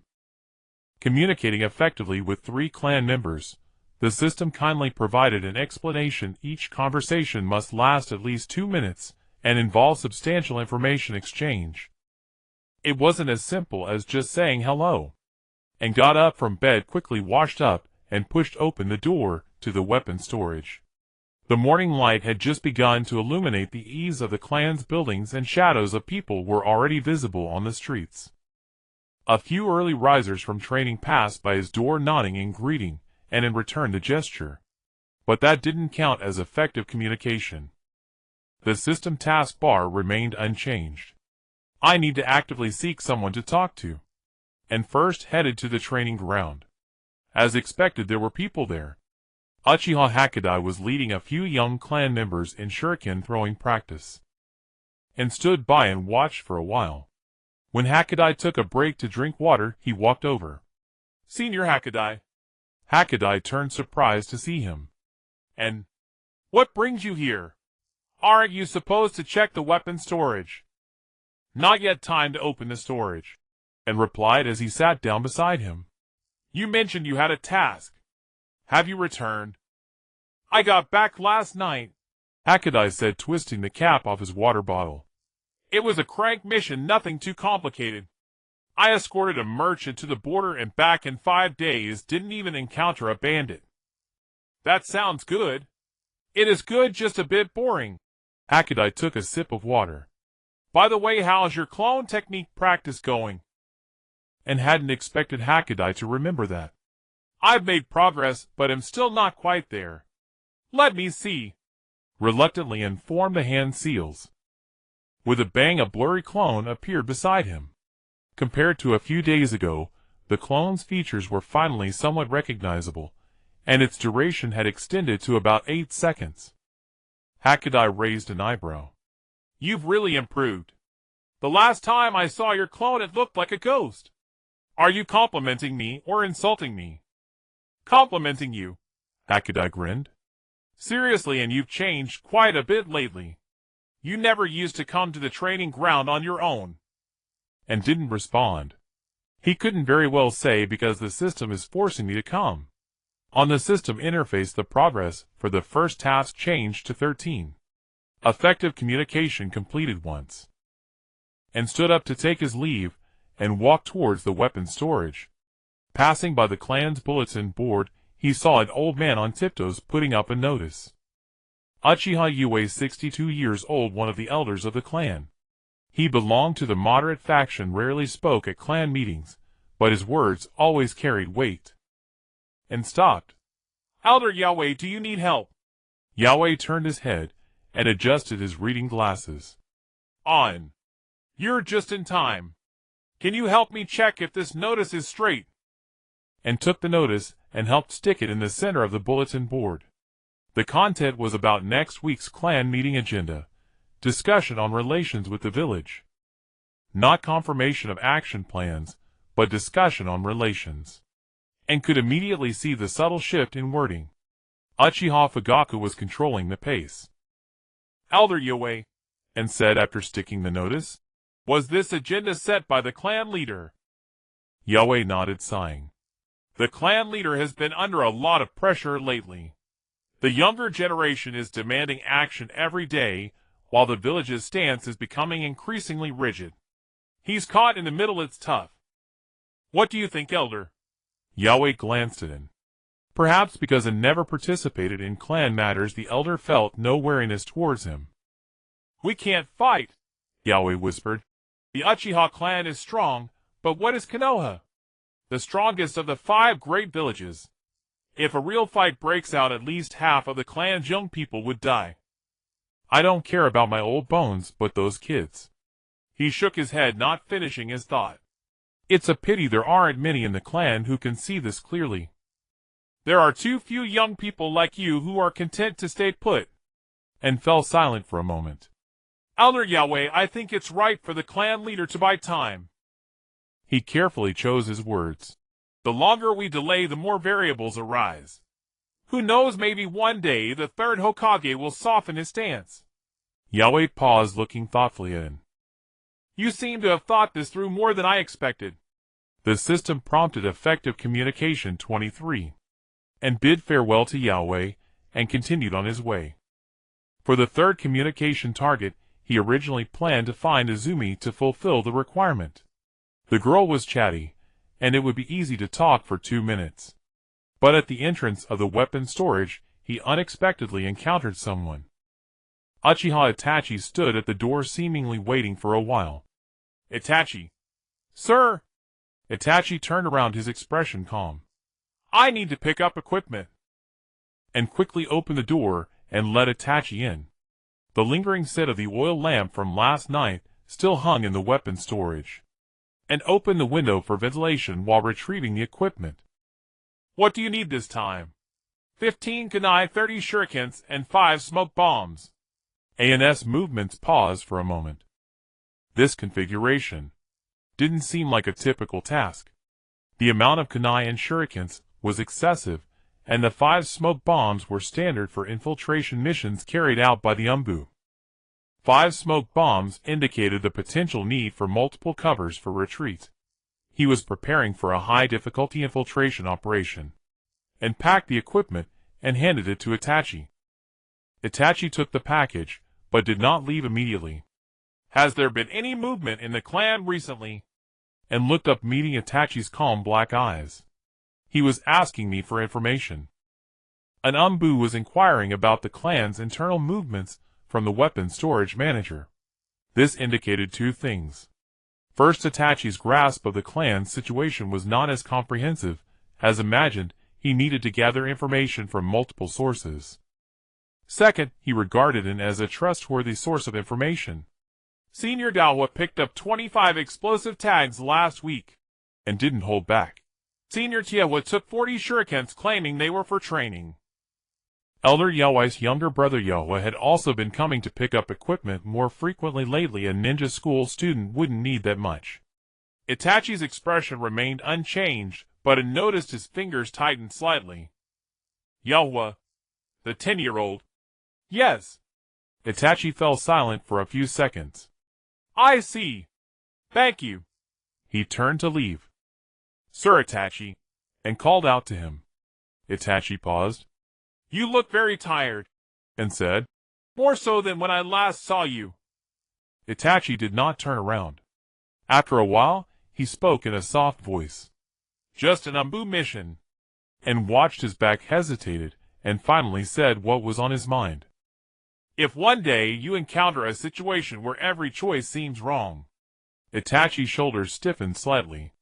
Remember to come to me for advice. I may not be able to help much, but at least I can listen to you. The weapon storage fell silent for a few seconds. Itachi did not respond. He pushed open the door and vanished in an instant. 2 prompts appeared on the system interface. Effective communication 33. Daily task 1 completed. Reward minor chakra enhancement. Trust level with key figure Uchiha Itachi increased. Current trust level 183,100. And looked at the line 83,100 and silently calculated. The first time he spoke with Itachi, the system indicated a trust level of level 1, but did not show a specific value. It should have accumulated with each subsequent interaction. By today, he was finally close to breaking through level 2. Level 2 trust should bring a qualitative breakthrough. He exhaled and picked up the ledger to begin inventory. Daily task to complete the daily inventory at the weapon storage. This was something he did every day, familiar and routine. Kunai shurikens, explosive tags, smoke bombs, and military rations. He checked each item and recorded them. After finishing the inventory, task 2 was complete. Insight experience 10. Then came task 3, training in body flicker technique 50 times, and walked to the empty space in the center of the weapon storage. The scroll Shirzui gave him clearly stated the core of body flicker technique lies not in explosive power, but in prediction. But the premise of prediction is that the body can keep up with the judgment. Therefore, the basic body flicker movements must be practiced to the level of muscle memory. He formed the hand seals and flickered. He appeared 2 meters away. Again, he formed the hand seals and flickered. He returned to his original position. Once, twice, 5 times, 10 times. The chakra was draining quickly. An's basic chakra amount was already limited after flickering a dozen times. He hit rock bottom. He stopped to recover, waiting for his chakra to rise above the safety line before continuing. 20 times. 30 times. By the time he reached 40 times, his legs began to tremble. It wasn't that his chakra was exhausted, but rather that his leg meridians had endured too much stimulation and were starting to ache. And gritted his teeth and continued. 45. 48. 50. When he landed for the final time, his knees buckled, and he nearly fell. The system prompt sounded right on time. Daily task 3 completed. Body flicker proficiency 5. Today's daily tasks completed. Additional reward: random drank ninjutsu fragment 1. Obtained clone technique improved fragment 13. And leaned against the wall gasping for breath, and was taken aback when he saw the words clone technique improved. Clone technique improved. Not the ordinary clone technique. He clicked on the description. Clone technique improved, a refined physical clone technique based on the ordinary clone technique. The clone possesses weak physical touch capability, and its duration is extended by 50. Collecting 3 fragments allows one to learn it. Physical clone technique. That was a simplified version of Shadow Clone. Although far less practical, it was more suitable for someone like him with a limited chakra amount. 3 fragments. Meaning completing all 3 daily tasks will grant him this technique. And clenched his fists. His chakra was already depleted today, but he felt an unprecedented sense of stability. The system provided him with a clear path for growth. By completing 3 tasks each day, he would gradually transform into a completely different person in over 300 days. Outside, the sky began to darken, and lit an oil lamp and recorded today's equipment usage in the ledger. Itachi had taken 15 kunai, 30 shurikens, and 5 smoke bombs. Dawood did not come today. Kyawood did not come today. Hakudai did not come today. He was at the training ground, so he didn't need to pick up equipment. Shirzui. Still no news.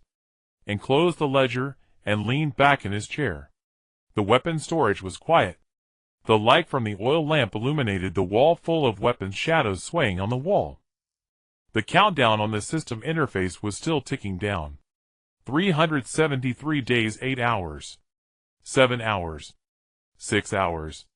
He closed his eyes and began to refine his chakra. Tomorrow 3 daily tasks awaited him. The day after tomorrow too. The day after that as well. Every day, he would become a little stronger than the day before. Bit by bit. Slowly but surely. There's no need to rush. On the 4th day of the task, and felt danger for the first time. It did not come from within the clan, but from outside. That afternoon, he went to the commercial street of my village to purchase supplies for the weaponry store. Whetstone rust-proof oil account book paper. These items are not produced by the clan, and must be purchased from the ninja tool shop in the village. He walked this path twice a month, and could find it with his eyes closed. But today was different. Upon exiting the Uchiha clan grounds, and turning past 2 street corners, and sensed it. Someone was following him. It was not an illusion. After the enhancement of the passive skill inside, his sensitivity to gaze had greatly improved. That gaze rested on the back of his neck, like a needle barely touching his skin. It was not a clan member. The attitude of clan members towards him was one of indifference. They wouldn't bother to follow him, and did not look back, maintaining his original pace. He turned into the commercial street, and stopped in front of the ninja tool shop, pushing the door open to enter. The shop owner was a man in his 50s, who recognized him, and greeted him little and here to restock again. Yes. The usual 3 whetstones, 2 bottles of rust-proof oil, 5 stacks of account book paper. The owner turned to fetch the items, while An stood at the counter casting a glance outside the shop. The street bustled with people, and it was hard to discern who the follower was. Yet the feeling of being watched did not dissipate. They were still outside. And paid for his items, placed them in his cloth bag, and walked out of the ninja tool shop. He did not head directly back to the Uchiha clan grounds. Instead, he turned into a narrow alley behind the commercial street. He was familiar with this alley. The sides were lined with the back doors of shops cluttered with debris and wooden boxes, and usually there were not many people around. In the middle of the alley, there was a fork left led to the residential area, right went to the back door of the training field, and straight ahead was a dead end. And reached the fork and pretended to tie his shoelaces, crouching down. In this position, he used his peripheral vision to observe the alley entrance behind him. After about 10 seconds, a figure appeared at the mouth of the alley. A black cloak. A white mask. The mask bore the red markings of the ANBU, but it was not an ordinary ANBU mask. And had seen this style in the original work. The markings on the mask were simpler than the usual ANBU, and the eye openings were narrower. Konoha's root. An's heart suddenly constricted, but his hands remained steady as he continued to tie his shoelaces. Root was following me. Danzo had set his sights on me. He stood up, turned into the right alley, and walked towards the back door of the training field. The footsteps behind him followed closely. Not fast, not slow, maintaining a distance just enough to keep him in sight. An's mind raced. Why would Root follow him? He was just a useless Uchiha in charge of the warehouse. What was there that Danzo would find worthy of attention? The only possibility was that his recent actions had been noticed. Conversations with Fugaku, interactions with Shisui, and a few dialogues with Itachi. These were insignificant within the clan, but Root's intelligence network might have pieced these fragments together. Cold sweat trickled down An's back. But now was not the time to panic. He reached the back door of the training field and pushed the door open. There were people practicing inside. Several young clan members were throwing shurikens. Upon seeing An enter, they nodded in greeting, and returned the gesture, walking straight across the training field and out the front door. Right outside the front door was the main street of the Uchiha clan. The moment he stepped onto the main street, the gaze behind him vanished. They did not dare enter the clan. Root still had some hesitation within the Uchiha sphere of influence, and quickened his pace back to the weaponry store, closed the door behind him, and leaned against the door panel, slowly exhaling. His heart raced as if it would leap from his chest. This was the first time since his reincarnation that he felt direct threat from Danzo. It was not just a description from the original text. Someone was truly following him with unknown intentions. Calm down. Analyze. And walked to the table, and sat down, forcing himself to calm down. Why did Danzo send someone to follow him instead of acting directly? First, this was Konoha village, not the land of rain where killing could happen freely. Although Danzo was ruthless in his actions within the village, sufficient reasons were needed to act against the Uchiha. Second, An's current identity was the harmless weaponry store manager. Danzo might just be suspicious, lacking evidence to prove he was undermining the extermination plan. Following him was to confirm. Third, if Danzo truly confirmed and was a threat given his style, he would not follow. He would act directly. So I still have time. Danzo is still in the observation phase. An's fingers gently tapped on the table. It was his habit, tapping the table when nervous helped keep his thoughts in rhythm. The appearance of Root indicated that his actions indeed had an impact. Moreover, the impact had grown significant enough to draw Danzo's attention. From another perspective, this was a good thing. It showed he was on the right path. But it also meant that from today onward, he had to be more cautious with every step. A prompt popped up on the system interface. Threat detected from root. Hidden task triggered, survive under the group's surveillance for 30 days. Progress 0:30. Task reward breath, concealment passive skill. Failure penalty none, failure means death. And stared at the line, failure means death, in silence for a long time. The system never joked with him. The trigger condition for this hidden task was that root indeed harbored murderous intent towards him. It was not ordinary surveillance, it was the kind that would act to eliminate him once he was confirmed as a threat. 30 days. If he could last for 30 days, he would gain breath concealment. That was a high-level passive skill that could evade detection by perception-type ninjas. AN's fingers stopped tapping. He stood up, walked to the window, and pulled the curtain shut. The weaponry store darkened. Then he went to the hidden compartment, took out the intelligence report, and added a line in the corner. Root. Surveillance. 30 days. The handwriting was small, hidden at the edge of the form. He rolled the report back up and placed it in the hidden compartment. Outside, he could hear the voices of clan members, and the sound of shuriken embedding into wooden targets. Everything in the Uchiha clan grounds appeared as peaceful as usual. But he knew that from today onward his battlefield was no longer confined to the clan. The shadows outside had already reached his feet. The second clan meeting in April took place on a Saturday night. Still at the South, he shrined, still with the same people. Yet the atmosphere was different from last time. And as usual, huddled in the corner, with his back against the wall. However, this time, he did not lower his head. Instead, he carefully scrutinized each person present. The passive ability Insight had sharpened his observational skills significantly. The expressions, postures, and the directions of their gazes silently conveyed information. Dalhua stood at the front, his face marked by an unmistakable restlessness. His posture was even tenser than last time, arms crossed over his chest, fingers incessantly tapping on his arms. The whole person resembled a bow drawn taut. He is anxious. More anxious than last time. Dalhua stood beside Dalhua, his expression grim, occasionally glancing towards the door. Every time someone entered, he would instinctively clench his fists. He was waiting for someone, or rather for some news. Elder Yahweh sat on a cushion in the corner, his eyes half closed behind his reading glasses, as if he were dozing off. But An's insight told him that the old man's ears were perked up. He wasn't asleep, he was merely indicating his position of non-involvement in this matter. Hachidai leaned against the wall, his brow slightly furrowed. He was one of the few who noticed An's gaze, and nodded slightly when their eyes met. And nodded back. Then he saw Fujiwara. The clan leader looked much worse than last time.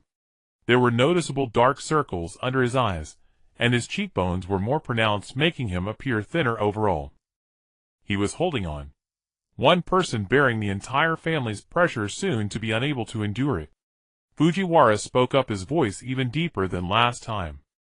Today's agenda is a discussion regarding our relationship with the village. He paused. Last week I had the third meeting with the third Hokage. The shrine fell silent. Even Dalhua, who had been tapping his fingers, stopped. The third Hokage said.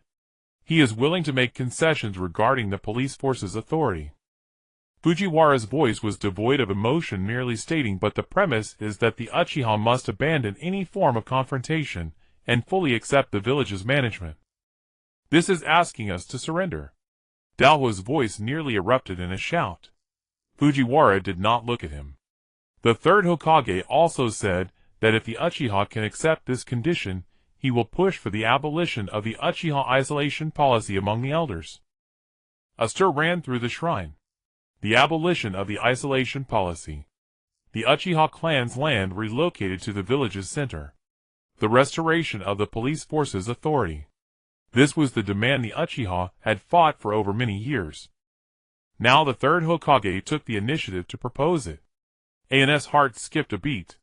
The third Hokage is making concessions. He is genuinely trying to resolve the issue through negotiation. Why? In the original story, although the third Hokage opposed the extermination of the clan, he was not this proactive. What has changed? He swiftly glanced at Itachi. Itachi stood in the shadow behind Fujiwara, his expression as calm as water. But I noticed that when Fujiwara mentioned abolishing the isolation policy, Itachi's fingers twitched slightly. Itachi is not aware of this news. This indicates that this is not an action by the ANBU, but a decision made by the third Hokage himself. Dalwa's voice rang out again, clan leader, this is a delaying tactic. The third Hokage is stalling for time to make us let our guard down and then what? Fujiwara finally turned to look at Dalwa, his gaze calm yet bearing an oppressive weight. Then take the opportunity to eradicate the Uchiha. Do you have any evidence? Dalwa opened his mouth, but could not speak. If you have no evidence, then do not speak at the clan meeting. Fujiwara's voice was not loud, but every word carried weight. The Uchiha's enemies are already numerous enough. We do not need our own people to create more enemies. The shrine fell silent. Dalwa's expression was grim, but he did not speak further. Fujiwara scanned the gathered clan members. I understand everyone's dissatisfaction. The oppression from the village towards the Uchiha over the years is clearer to me than anyone else. However, this concession from the third Hokage represents the first substantial progress in many years. He paused. My opinion is, continue the negotiations. No one spoke. Even Dalwa did not refute him on the spot. The atmosphere changed, and keenly sensed the shift. Last clan meeting many had echoed Dalwa's words. But today, there were noticeably fewer who supported him. Fujiwara's words had an effect. Or rather, the third Hokage's concession had caused the moderates to begin to waver. The clan meeting ended in a subtle silence. The crowd gradually dispersed, as usual, and stayed until the end. He did not intend to do anything, just wanting to observe a little longer. But this time someone stayed behind just like him. Elder Yahweh walked over with his cane standing beside him. Young man, do you also feel that today's clan meeting was different? And turned his head to glance at the old man. The lenses of Yahweh's glasses reflected the light from the oil lamp, making it impossible to discern the expression behind them. Dalwa's voice was not as loud as last time. Yahweh chuckled softly. It was not a happy laugh, but one of those knowing smiles of an old man who had seen through many things. It doesn't matter how loud he raises his voice. The concession from the third Hokage hits the soft spot of the moderates. The old man slowly walked out, leaning on his cane. The Uchiha do not fear battle. But if there is a way to win without fighting, most people will still hesitate. And followed him outside. When they reached the entrance of the shrine, Yahweh suddenly stopped. You have been observing everyone since the beginning of the clan meeting. AN's back tensed up. Behind the old man's glasses, a pair of murky yet sharp eyes were fixed on him. From the start of the clan meeting until the end, your eyes have not stopped moving. You looked at Dalwa, at Taiwa, at Fujiwara, at Itachi. You observed each person once, and did not know how to respond. Yahweh, however, smiled. Don't be nervous. I have lived for over 60 years, and my ability to read people is still there. Those eyes of yours are not the kind one would expect from someone who manages a warehouse. He patted him on the shoulder lightly. No matter what you are thinking, remember one thing. The Uchiha needs smart people. But the first thing a smart person must learn is to stay alive. The old man walked away with his cane, and stood in place, the night wind blowing through the eaves of the south, his shrine producing a murmuring sound. A line of prompts popped up on the system interface, establishing contact with key figure Uchiha Yahweh. Trust level 145,100. Countdown 2 days. Reason: the moderate stance has further wavered. The probability of a coup has slightly decreased. And looked at the prompt and gently exhaled. 2 days. Not a lot. But Yahweh is worth much more than 2 days. He is an elder of the moderates, and holds influence within the clan. If he can gain his support, it would be equivalent to driving a wedge into the moderates. And he is right. A smart person must first learn to survive. And headed towards the weapons store. Behind him, the lights of the south, his shrine extinguished one by one. The night in the Uchiha clan was slightly quieter than usual. Just a little. In the following week, An's life entered a highly regular rhythm. Every morning the first thing he did was check the daily tasks. The task content would be slightly adjusted each day, but the overall framework remained unchanged. Communication, inventory, and training. The communication task forced him to proactively talk to others. The first few days were painful. He was never someone who enjoyed socializing. Yet after a few days, he realized it wasn't as difficult as he had imagined. Because the Uchiha clan members were actually all very lonely. When Yashiro talked to him about his experiences on missions, there was light in his eyes. When Izumi told him about the daily life at the Ninja Academy, she smiled happily. Even the Yakumi elder, after being accidentally encountered by and twice, began to voluntarily tell him some old clan stories, and gradually realized something. The tragedy of the Uchiha clan was not only due to the village's suppression and Danzo's schemes. It was also because within the clan the distance between people was too great. Everyone wrapped themselves in pride. Geniuses disdained to speak with ordinary people, and ordinary people were unwilling to bow to geniuses. Over time, they lived in the same clan compound, but were like strangers. That was why Itachi was so lonely. He stood at the highest point looking down, unable to see a single person he could talk to. This discovery made An's communication task no longer a burden. He began to listen earnestly to everyone. Not to complete the task, but truly listening. On the 7th day, the bonus reward for perfect daily task attendance was granted. This week's daily tasks have been completed perfectly. Bonus reward: drank ninjutsu fragment chest 1. And open the chest. Obtained clone technique modified fragment 1. Obtained substitution technique modified fragment 1. Clone technique modified fragments current 23. Substitution technique modified fragments current 13. An's breath suddenly quickened. 2. Modified level ninjutsu fragments. The clone technique modified was only 1 fragment away from being learned. The substitution technique modified also had progress. He opened the description of the substitution technique modified. Substitution technique modified improved upon the basic substitution technique. Substitution switching speed increased by 30. Residual image duration extended by 50. Collect 3 fragments to learn. A 30 increase in switching speed. Although An had little practical combat experience, he clearly understood the significance of this data.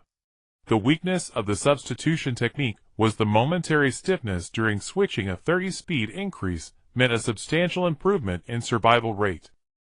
With perfect attendance next week, I can get the clone technique modified. The week after, the substitution technique modified. In a month, all my 3 basic techniques will reach the modified level. As he was thinking, the system popped up another notification. Detected that the host has completed all daily tasks for 7 consecutive days. Achievement unlocked: self-discipline slacker. Achievement reward: chakra limit 5. And was stunned for a moment. Then he laughed. Self-discipline slacker. The system's naming ability was as infuriating as ever. But the reward was real. A 5 increase in chakra limit was precious for someone like him with a thin foundation. Every bit of chakra was as valuable as water in a desert. He tried the body flicker technique. After 10 consecutive flickers, he still had a small amount of chakra left. Previously 10 times would drain it completely. 5 not much. But each 5 accumulates into a qualitative change. On the flyleaf of his ledger, and flipped to the page where he had written, "Even a slacker wants to turn over." Below it he added a line. Day 7. Chakra 5. Clone fragments 23. Substitution fragments 13. Then he closed the ledger and began today's inventory work. He could reconcile the weapon depot's accounts with his eyes closed. But today, during the inventory, he paid extra attention to one thing. The stock of explosive tags. Over the past week, the number of explosive tags taken out had significantly decreased. Inabi had only come to collect them once, and the amount was small. Tekka came twice, each time with the standard mission equipment. The Kidyakubi hadn't come at all this week. The hardliners' preparation pace has slowed down. And filled the data into the intelligence report. After Fugaku announced the third Hokage's concession at the clan meeting, the neutral faction stance had clearly wavered. Although the hardliners were still sharp-tongued, their actual preparation actions were also decreasing. It wasn't because they didn't want to fight, it was because the foundation for fighting, the clan members' support, was eroding. This was the right direction. It wasn't about directly stopping the coup, but about removing the fuel from under the cauldron, dismantling the foundation of the coup. And wrote today's date on the intelligence report, and noted beside it explosive tag consumption dropped to normal levels. Hardliner activity frequency decreased. After finishing these, he began today's body flicker training. 50 times unwavering. Now his body flicker technique was no longer at the level it was when he first started. The maximum distance of a single flicker had increased from 2 meters to 3.5 meters. The number of consecutive flickers had increased from 10 to 15. The stability of the landing had also improved significantly. When he first started practicing, he often couldn't keep his balance upon landing, and once he even crashed into the weapon rack, almost getting his foot stabbed by a falling kunai. Now when he landed, he only needed to bend his knees slightly to stabilize his center of gravity. Shursui was right. The body flicker technique is 3 parts in the feet, 7 parts in the eyes. When in practice now, he no longer just flickered mechanically. He would set several target points in the weapon depot, and then randomly choose one as the flicker target. He made a judgment at the moment of forming hand seals, and adjusted his orientation at the moment of landing. This was much harder than simple back and forth flickering, but the effect was also much more significant. After 50 training reps, the system notification sounded. Body flicker proficiency 5. Current proficiency beginner 87,100. 13 proficiency points remained until the next level. At a rate of 5 points per day, he would break through in 3 days. And wiped his sweat, and sat back on the stool. Outside the window the sky had already darkened. He lit the oil lamp, and opened Shizui's body flicker scroll. The scroll had been flipped through so many times that its edges were frayed. Yet every time he read it, he could discover something new. The passage he read tonight was about the breathing method for consecutive flickers. Shursui wrote the body flicker technique consumes chakra, but what truly exhausts a person is not the chakra consumption, but the body's stress response to high-speed movement. If one could adjust their breathing in the gaps between each flicker, allowing the body to recover half a beat, the number of consecutive flickers could be increased by 30%. And tried the method described in the scroll. Flicker. Land. Exhale, inhale, and form hand seals again. Flicker. Indeed, it was smoother than before. The connection between 2 flickers seemed to be linked by an invisible thread.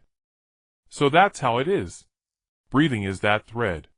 He repeatedly practiced this breathing rhythm until his body began to remember it. It was late into the night, and blew out the oil lamp and lay down in the small compartment next to the weapon depot.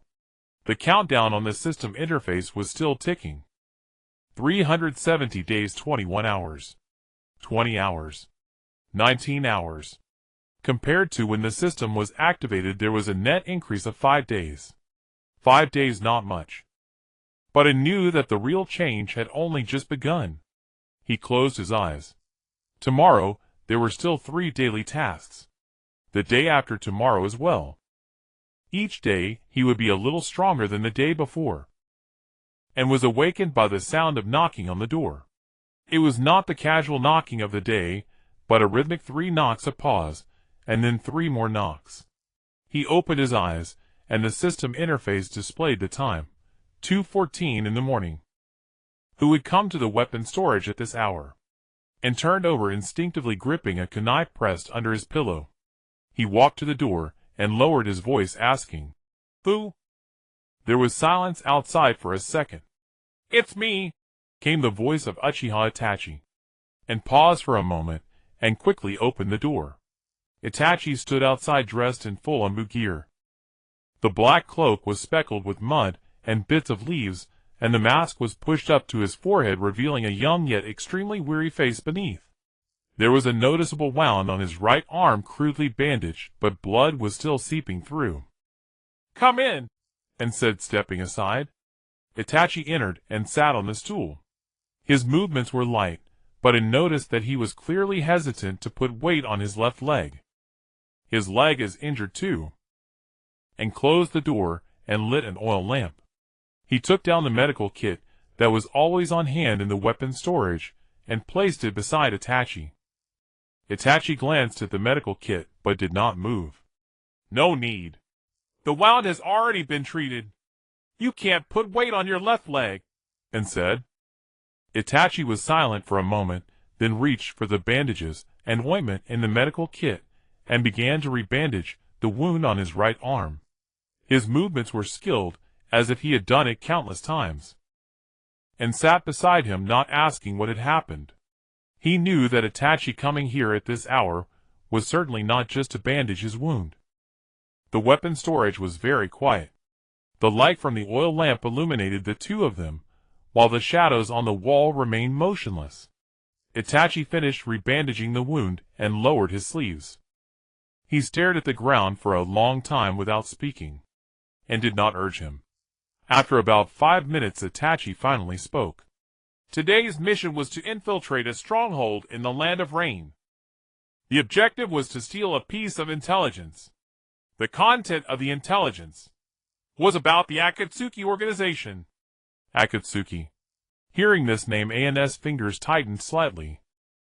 That was the ultimate villain organization in the original story, controlled by Uchiha Obito and Nagato, aimed at collecting tail beasts and launching the infinite Tsukuyomi. Now it was the 56th year of Konoha, and the Akatsuki was still in a phase of secret activity, not yet officially revealed. "The mission was completed." Itachi's voice was calm. "But we encountered an ambush during the retreat. The enemy had sensor-type ninjas, and my concealment was compromised." He paused for a moment. "I led a team of 3. Only I returned." An's heart sank. The casualty rate for ANBU missions had always been high. But hearing Itachi say it in such a calm tone still made him feel a heaviness in his chest. "Lord Danzo's order to me was, intelligence first, personnel second." Itachi said this without any fluctuation in his tone. "If I must choose between intelligence and the team members, I choose intelligence." "So you chose intelligence?" Itachi did not answer. But the silence itself was the answer. And looked at him. 13 years old. Itachi was only 13. In An's previous world, kids at this age had just entered middle school, their biggest worries being exams and crushes. Yet Uchiha Itachi was already forced to choose between intelligence and the lives of his comrades. "You came to find me not because of your wound," and said. Itachi looked up at him. The light of the oil lamp reflected in Itachi's black eyes like 2 faint stars. "Last time you told me that if faced with a question where every choice is wrong, come to you for advice." And recalled, a few days ago, when Itachi came to collect equipment, he had said that before parting, "I only wanted to leave him a door." I didn't expect he would actually push it open. "I encountered it," Itachi said, and remained silent, waiting for him to continue. "Lord Danzo gave me a new mission." Itachi's voice was soft, as if afraid of being overheard by those outside the door. "To monitor the Uchiha clan. The key subjects to monitor are clan head Fugaku and Izuka and Iron Fire." "And you?" An's pupils constricted slightly. "His name was on that list."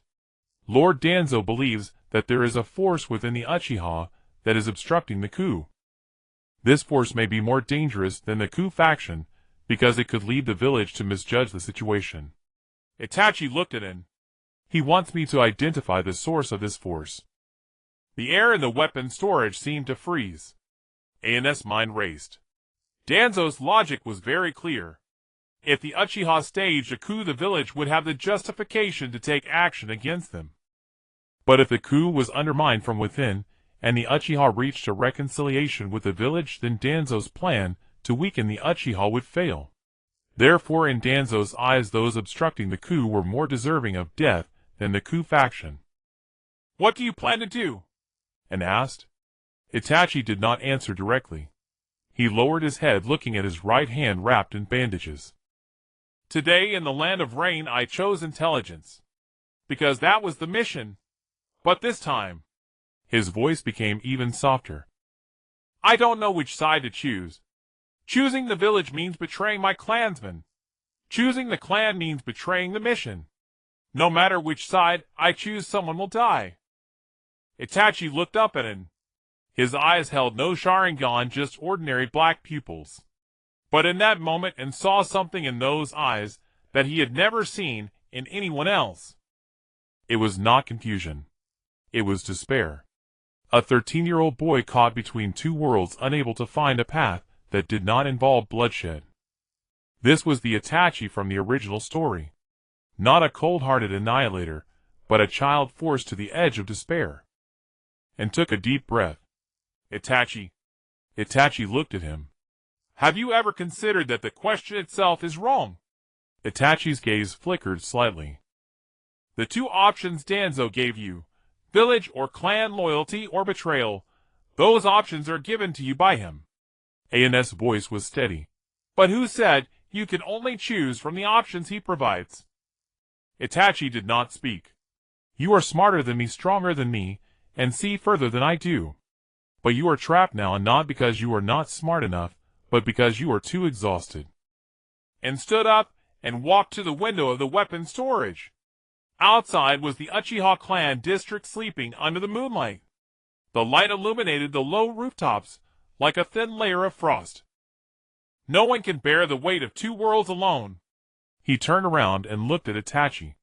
"So don't bear it alone." Itachi's lips moved slightly. "What you mean is, Danzo wants you to find the source obstructing the coup." And said, "Did you find it?" Itachi looked at him and remained silent for a few seconds. "No," and nodded. "Then go back and tell him the source does not exist.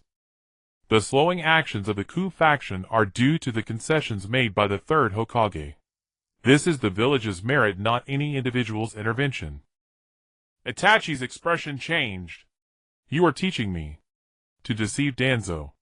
"I am teaching you to live." And replied, "Danzo wants an answer that satisfies him. If you provide him with an answer that benefits him, he won't delve deeper. What he fears most now is the reconciliation between the third Hokage and the Uchiha. Just tell him that the coup faction's retreat is the third Hokage's achievement, and he will turn his attention back to the third Hokage." Itachi was silent for a long time. The flame of the oil lamp flickered once, then again. Then he stood up. "I understand." He walked to the door and paused, without looking back. And, "Thank you." The door swung open. The cold wind of the early morning rushed in, causing the oil lamp to shake violently. Itachi's figure disappeared into the night outside. A prompt appeared on the system interface. "Trust level with key character, Uchiha Itachi, has surpassed level 2. Current trust level, level 2, 12,200. Countdown 10 days. Obtained level reward Sharingan awakening card, one-time use.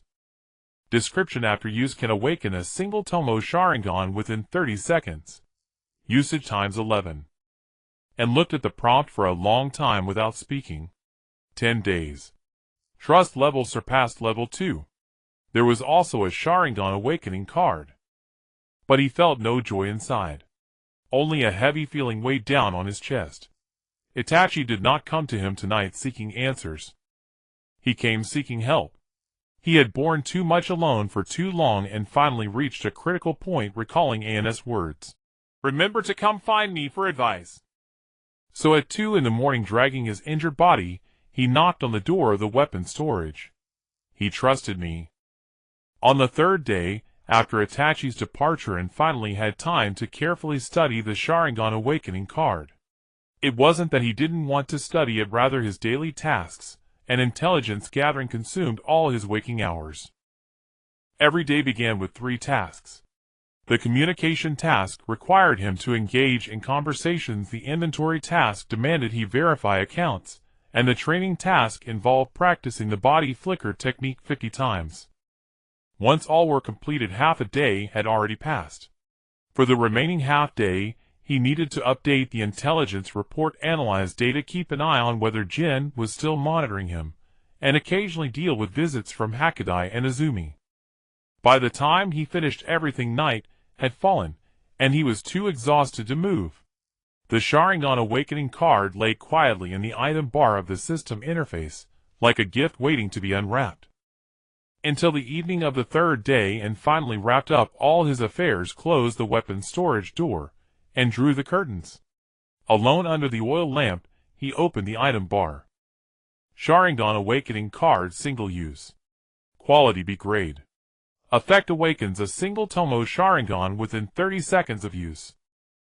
Description: the Sharingan is a power within the bloodline of the Uchiha clan, typically awakened under extreme emotional stimuli. This item can bypass emotional limitations and directly activate the bloodline. The single three-tomoe state lasts for 30 seconds and will deactivate automatically after that. Cooldown time 72 hours. Note: the single three-tomoe Sharingan provides basic dynamic vision enhancement and chakra perception abilities. Cannot use the copy ability. And read the description carefully 3 times. A few key pieces of information stood out. First, this does not grant him permanent possession of the Sharingan. 30 seconds one-time use. Once used, it is gone, and he cannot use it again for 3 days. Second, the single three-tomoe is the lowest level of Sharingan, providing only dynamic vision enhancement and chakra perception. It cannot copy jutsu, nor does it have ninjutsu capabilities. Third, and most crucially, this card bypasses emotional limitations to directly activate the Sharingan. This meant he could awaken his eyes without experiencing the pain of losing someone important. The system is offering me a shortcut, without having to pay a price. AN's feelings were somewhat complex. In the original work, every Uchiha who awakened their eyes had a story filled with loss and pain. Itachi awakened his eyes due to the death of Shisui. Sasuke awakened his during the night of the massacre, and Obito awakened his after witnessing Rin's death. The power of the Sharingan is earned through suffering. Yet the system had given him a card that bypassed all of that. This is a good thing. Getting power without pain is nothing to be sentimental about. And persuaded himself. He took a deep breath and clicked use on the system interface. A surge of heat flowed from deep within his eyes. It wasn't pain. It was a burning sensation he had never experienced before, as if something that had been dormant within his eyes was awakened, and opened his eyes. The world had changed. It wasn't a complete transformation, but rather an explosion of detail. The flame of the oil lamp, which he had previously seen as merely a flickering light, now revealed its intricacies. Now he could see that the flame had 3 layers: the outer layer of pale yellow flame, the middle layer of bright white core, and the innermost layer of deep blue base. The texture of the wooden rack on the wall, which had previously appeared as vague with grain, was now as clear as if it were engraved. He could see every line distinctly, noticing a tiny crack at the corner of the rack, a result of a careless bump when Hakudai retrieved a kunai. A night bird flew past the window. He had only seen a shadow before. Now he could see every feather on its wings, and the dry branch it held in its claws. Is this the Sharingan? And slowly shifted his gaze, adapting to this entirely new vision. It was not just clarity, it was foresight. His eyes could capture the trajectory of moving objects, and predict their landing point before his brain could react. He picked up a shuriken and tossed it lightly. The shuriken spun through the air toward the wall.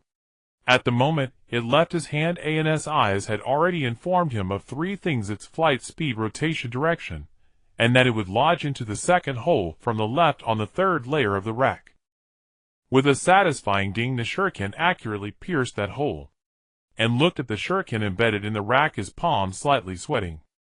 This is the bloodline limit that the Uchiha clan takes pride in. Those who possess these eyes are inherently faster than their opponents in battle. It is not just about speed, it is about seeing things earlier. 30 seconds are about to end, and did not waste the last few seconds sweeping his gaze over everything in the weapon storage. 30 seconds ended. The burning sensation in his eyes faded, and the world reverted to its normal appearance. The flame once again became a blur of light. The texture of the wooden rack was no longer clear. The night outside returned to a chaotic darkness, and blinked, confirming that the Sharingan had closed. His vision was intact, and his eyes felt perfectly fine. The system interface displayed the cooldown time 71 hours and 58 minutes. 3 days. Once every 3 days, each use lasts 30 seconds.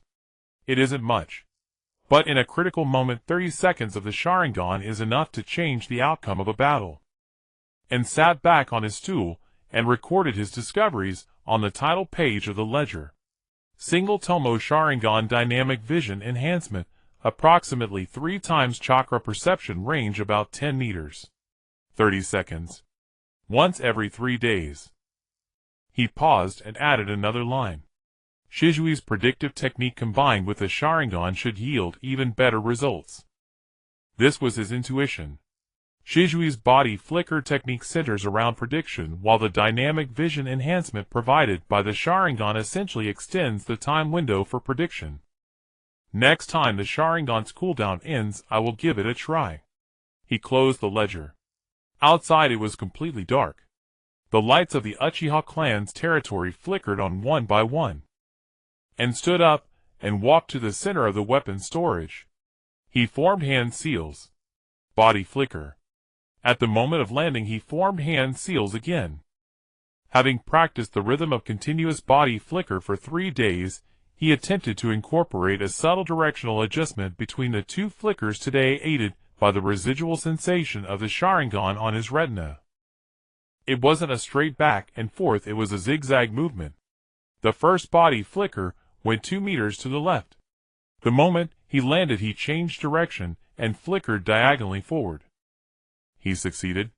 Although the adjustment was minimal, it was indeed a zigzag movement. Shursui wrote in the scroll that zigzag body flicker is an intermediate technique of the body flicker technique. I did it ahead of time, and stood in the center of the weapon storage breathing heavily. Not from exhaustion, but from excitement. From someone who couldn't even extract chakra to today being able to use the Sharingan even if only for 30 seconds and perform zigzag body flicker even if the adjustment was slight. In less than 20 days. 20 days ago, I was just a worthless fish waiting for my clan to be exterminated. Now at least I have the strength to struggle. And you've been off lately. Yashiro said this while sitting on a stool in the weapon storage room, turning over a kunai that he had just repaired in his hands, and was counting shuriken without looking up. What's off about me?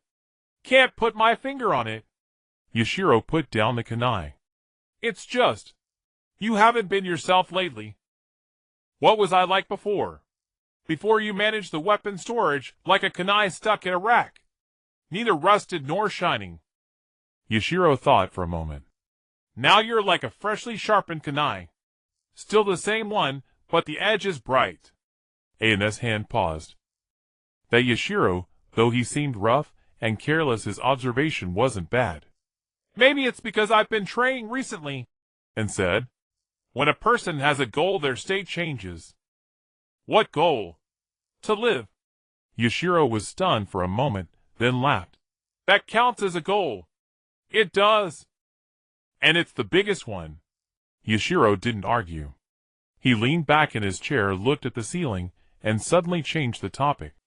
At last week's clan meeting, Inaba's voice was much quieter. Did you notice? Not just Anabi.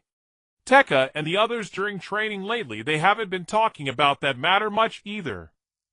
Yashiro lowered his voice. I heard from Elder Yakumi that the 4th meeting between clan leader Fugaku and the 3rd Hokage is scheduled for next week. and stopped his movements. The fourth. Wasn't the third just last week? Right. Scheduling the fourth so soon means both sides are seriously negotiating, Yushiro said. Elder Yakumi's exact words were, in his 60-plus years, he's never seen the third so proactive, and was silent for a moment. The third Hokage, Hiruzen Sarutobi, was a complex character in the original story. He had the resolve to protect the village, but lacked the courage to confront Danzo. The matter of the Uchiha clan's extermination, he had always wanted to resolve it through negotiation, but was always led by the nose by Danzo. Now the third had become proactive. Why? In the original story, there was no such change. AN's fingers tapped lightly on the table. Yushiro. Why do you think the third suddenly became proactive? Yushiro thought for a moment. Maybe because clan leader Fugaku also relented. Both sides taking a step back, the negotiation can move forward. Makes sense. But not enough. And vaguely felt there was another reason. A reason he hadn't yet seen. By the way, Yushiro suddenly remembered something. Last time, I went to the Hokage building to submit a mission, I overheard some ANBU members discussing. They said Lord Third recently received some intelligence about the Uchiha, the content of which made him reassess the situation. AN's heart skipped a beat. What intelligence? Don't know. The ANBU didn't say. Yushiro shrugged. But it should be good news, otherwise the third wouldn't be so eager to negotiate. And nodded and didn't ask further. But he had already noted this information in his mind. The third received intelligence about the Uchiha. The content made him reassess the situation. This timing.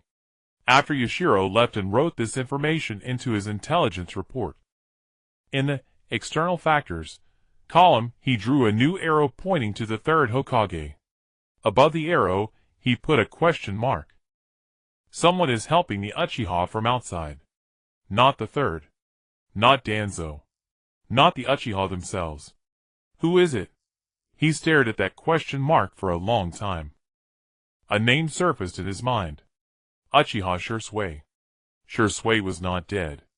After being stopped by AN's note at the Naka River, he had gone into hiding.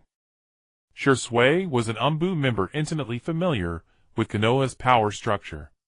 If he were acting in the shadows, he would be fully capable of delivering intelligence to the third. Moreover, he had the motive. Preventing the coup and protecting the Uchiha were what he had always been doing. Shisui is acting in the shadows. He didn't disappear, he just changed his methods. And wrote, Shisui, next to the question mark and drew a circle. If it really was Shisui, then his strategy echoed ANS. And was undermining the foundation of the coup faction from within, while Shisui was influencing the third's decisions from outside. A pincer attack from inside and out. AN's heart beat faster. He stood up and paced back and forth in the weapon storage. If this speculation held true, it meant the situation was better than he had expected. He was not fighting alone. Shisui was still alive, and he was pushing things in a good direction in his own way. Need to find a way to confirm. But can't actively seek out Shisui. Root is still watching. And stopped and looked out the window. The direction of the Naka River was blocked by the rooftops of the clan compound. Nothing could be seen. But he knew that Shisui must be somewhere also watching the Uchiha clan compound. Just like him. On the 14th day of the hidden mission, survive for 30 days, under the observation of the root, and noticed a change in the stalkers.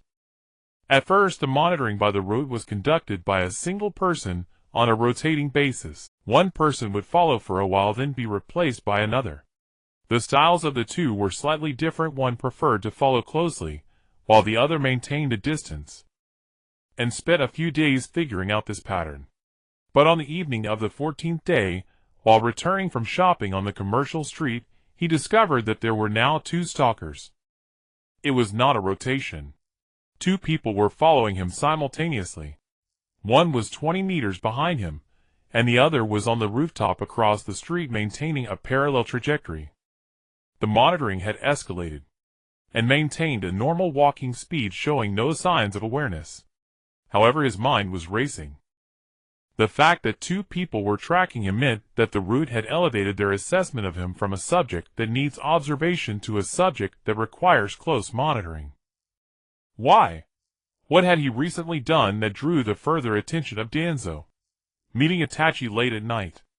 Impossible. Itachi was an elite from the ANBU with exceptional counter-tracking abilities.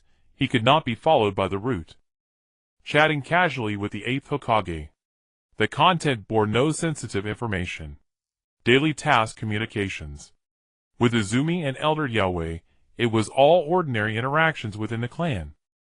And reviewed all possibilities, and ultimately fixed on one point. It was about Shisui. It wasn't that he had contacted Shisui, but rather that he had not, which raised suspicion. Danzo knew that Shisui was alive. The root had been searching for Shisui's whereabouts, and was the last Uchiha member who had public contact with Shisui. His chance encounter with Nanhachuan might not have completely escaped the root's watchful eyes. Danzo's logic might be the last person Shisui contacted before disappearing was in. If Shisui was still alive, and acting in secret, and could be the point of contact. Thus the monitoring had escalated. They were waiting for me to contact Shisui, or for Shisui to contact me, and felt a cold sweat trickle down his back. If this reasoning held at every step, he took every person he met, and every word he spoke was under the root's magnifying glass. He couldn't panic. They were merely suspicious with no evidence. As long as he maintained his normal routine, they wouldn't find anything. And walked into the main street of the Uchiha clan, where the two stalkers halted at the clan's boundary. As before, the root dared not easily enter the Uchiha sphere of influence. But that did not mean safety. It only indicated that they still had their reservations. Returning to the weapons store and closed the door, and added a line in the root section of his intelligence report. Monitoring escalated. 2 individuals. They may suspect I have contact with Shisui. He stared at the line for a while. Then he opened the scroll on Shisui's body flicker technique and turned to the last page. On the last page of the scroll, Shisui had left a small note. If there is an urgent need to contact, place a white stone under the 3rd willow tree by Nanhachuan. We will meet here 3 days later. When An first saw those words, he did not pay much attention. He thought he would not need to contact Shisui proactively in the short term. But now the situation had changed. The root had escalated their surveillance. This indicated that Danzo's patience was wearing thin. If Shisui continued to act in secrecy, sooner or later he would be found by the root. I need to inform him. But I cannot use the method of the white stone. The root is watching me. If I go to Nanhachuan to place a stone, it would directly expose Shisui's location to them. An's fingers were tapping on the table. After the 37th tap he stopped. I can't go. But someone can go. The next morning An found Izumi in the training field. The little girl was practicing shuriken throwing, and her accuracy had improved slightly from last week. Seeing An approach, Izumi put away her shuriken and greeted him cheerfully. Senior An. Izumi, I need a favor. And squatted down to meet her gaze. What favor? Can you go to the edge of Nanhachuan and place a white stone under a willow tree? Izumi tilted her head. Why? It's a game, and replied, a treasure hunt game. And testing whether a friend can find the mark I left. Izumi's eyes lit up. Treasure hunt game. That's great. Which willow tree? Counting from upstream, the 3rd one. The one with a hole in the trunk. Izumi nodded vigorously and bounced away. And watched her leave, mentally calculating. Izumi was a 10-year-old girl, and the root surveillance target was An himself, so they would not pay attention to a child's movements. Moreover, Izumi often went to play by Nanhachuan. Her movements were completely normal. This should help her avoid the root's notice. If Shisui sees the white stone, he will know I want to meet him. But the method and location of the meeting need to be changed to somewhere the root wouldn't expect. And returned to the weapons store, and took out a new sheet of paper. He wrote a line on it. 3 days later under the third willow tree by Nanhachuan. Not under the tree. 200 meters upstream at the abandoned ferry dock. At sunset, he intended to send this information through another channel on the day of the meeting. But not now. Now continue living a normal life. On the evening 3 days later and closed the door to the weapons storage. He slung a cloth bag containing several shurikens over his back and greeted Hakudai saying he was going to practice shuriken throwing by the South He River. This was his routine. Recently he had indeed been going to the riverbank for training in the evenings, and Hakudai had become accustomed to it. The two followers of Jin should also have grown used to it, and walked along the small path of the clan grounds towards the South He River, his pace steady as usual. Not too fast, not too slow, like someone taking a leisurely stroll. He sensed a gaze behind him. One person was tailing him, and the other should be at the side. There is only one following today. Where did the other one go? Without turning back and continued walking. Upon reaching the riverbank he stopped in an open space, and took out several shurikens from his bag, starting to throw them at a withered tree across the river. 1, 2, 3. The shurikens embedded themselves into the tree trunk with a dull thud. The gaze behind him remained unwavering. After finishing with the shurikens and practiced his body flicker technique for a while, moving back and forth among the trees by the river. His speed was not fast, and his movements were not particularly smooth, resembling an ordinary ninja in training. After about 20 minutes of practice the sky darkened, and packed up the shurikens and began to head back. The gaze behind him followed his movements. As he passed the third willow tree and glanced at the ground under it, the white stone was still there. The white stone that Quan had placed lay quietly beside the roots of the willow tree. Its position was very conspicuous, easily visible to anyone passing by. Shisue should have seen it. Now it depends on whether he can understand my intention. And continued on his way back to the clan grounds. The gaze stopped at the boundary of the clan area, in the weapons storage, and shut the door, and lit the oil lamp. He replayed the entire process of his training outing in his mind. The followers saw him leave train and return. There was nothing unusual throughout. But what he did not know was that the rhythm of his shuriken throws conveyed a message. Each time he threw, the number varied. 3, 1, 4, 2, 5, 3 on 4 to 5. This was a variant of the Uchiha signaling system. 3 on 4 to 5 means change location. If Shisue was observing from the shadows, he would surely see the distribution of the shurikens embedded in the tree. He can understand it. He knows that the location under the third willow tree is no longer safe. But what is the new location? I have not told him yet. And took out the pre-written note from the drawer. It read abandoned ferry. At sunset. He folded the note into a small square and stuffed it into the hollow compartment of a shuriken. This was a special piece of equipment from the weapons storage, a trophy Hakudai had brought back from his last mission. A shuriken with a hollowed-out center was originally designed to conceal information, and repaired it, and had kept it on the shelf, not expecting it to be useful today. He took the shuriken and walked out of the weapons storage. Not towards the South He River, but to the training ground. There was a public weapons recycling box next to the training ground. Clan members would throw away their discarded shurikens and kunai into it after training, which would be periodically collected by the weapons storage, and toss the hollow shuriken into the recycling box. If someone rummaged through the recycling box, they would find that this shuriken was no different from the others except for the note hidden inside. Shisue would see it. He was observing the clan grounds from the shadows, and the training ground was the area with the most concentrated information. He would definitely check the weapons in the recycling box, looking for clues about clan activities, and turned back to the weapons storage. There was no gaze behind him. The follower did not pursue him into the clan grounds. The next evening, and told Hakudai that he was going to train by the South He River, and left with his cloth bag. The follower followed as usual. Upon reaching the riverbank and again threw shurikens in that open space. After a while, he suddenly clutched his stomach, a pained expression on his face. Then, he quickly walked towards the bushes by the river, as if he needed to relieve himself. The follower's line of sight was obstructed by the bushes, and crouched behind the bushes swiftly pulled out a corner piece of an explosive tag, wrapped it around a stone, and threw it hard into the South River. The stone hit the water with a splash. Then he stood up, straightened his clothes, and walked back to the open space.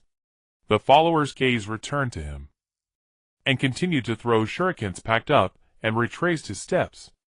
The entire process was exactly the same as the day before. But that splash was not an ordinary sound. It was a signal. A water sound signal from the Uchiha signaling system. One heavy object hitting the water represents now.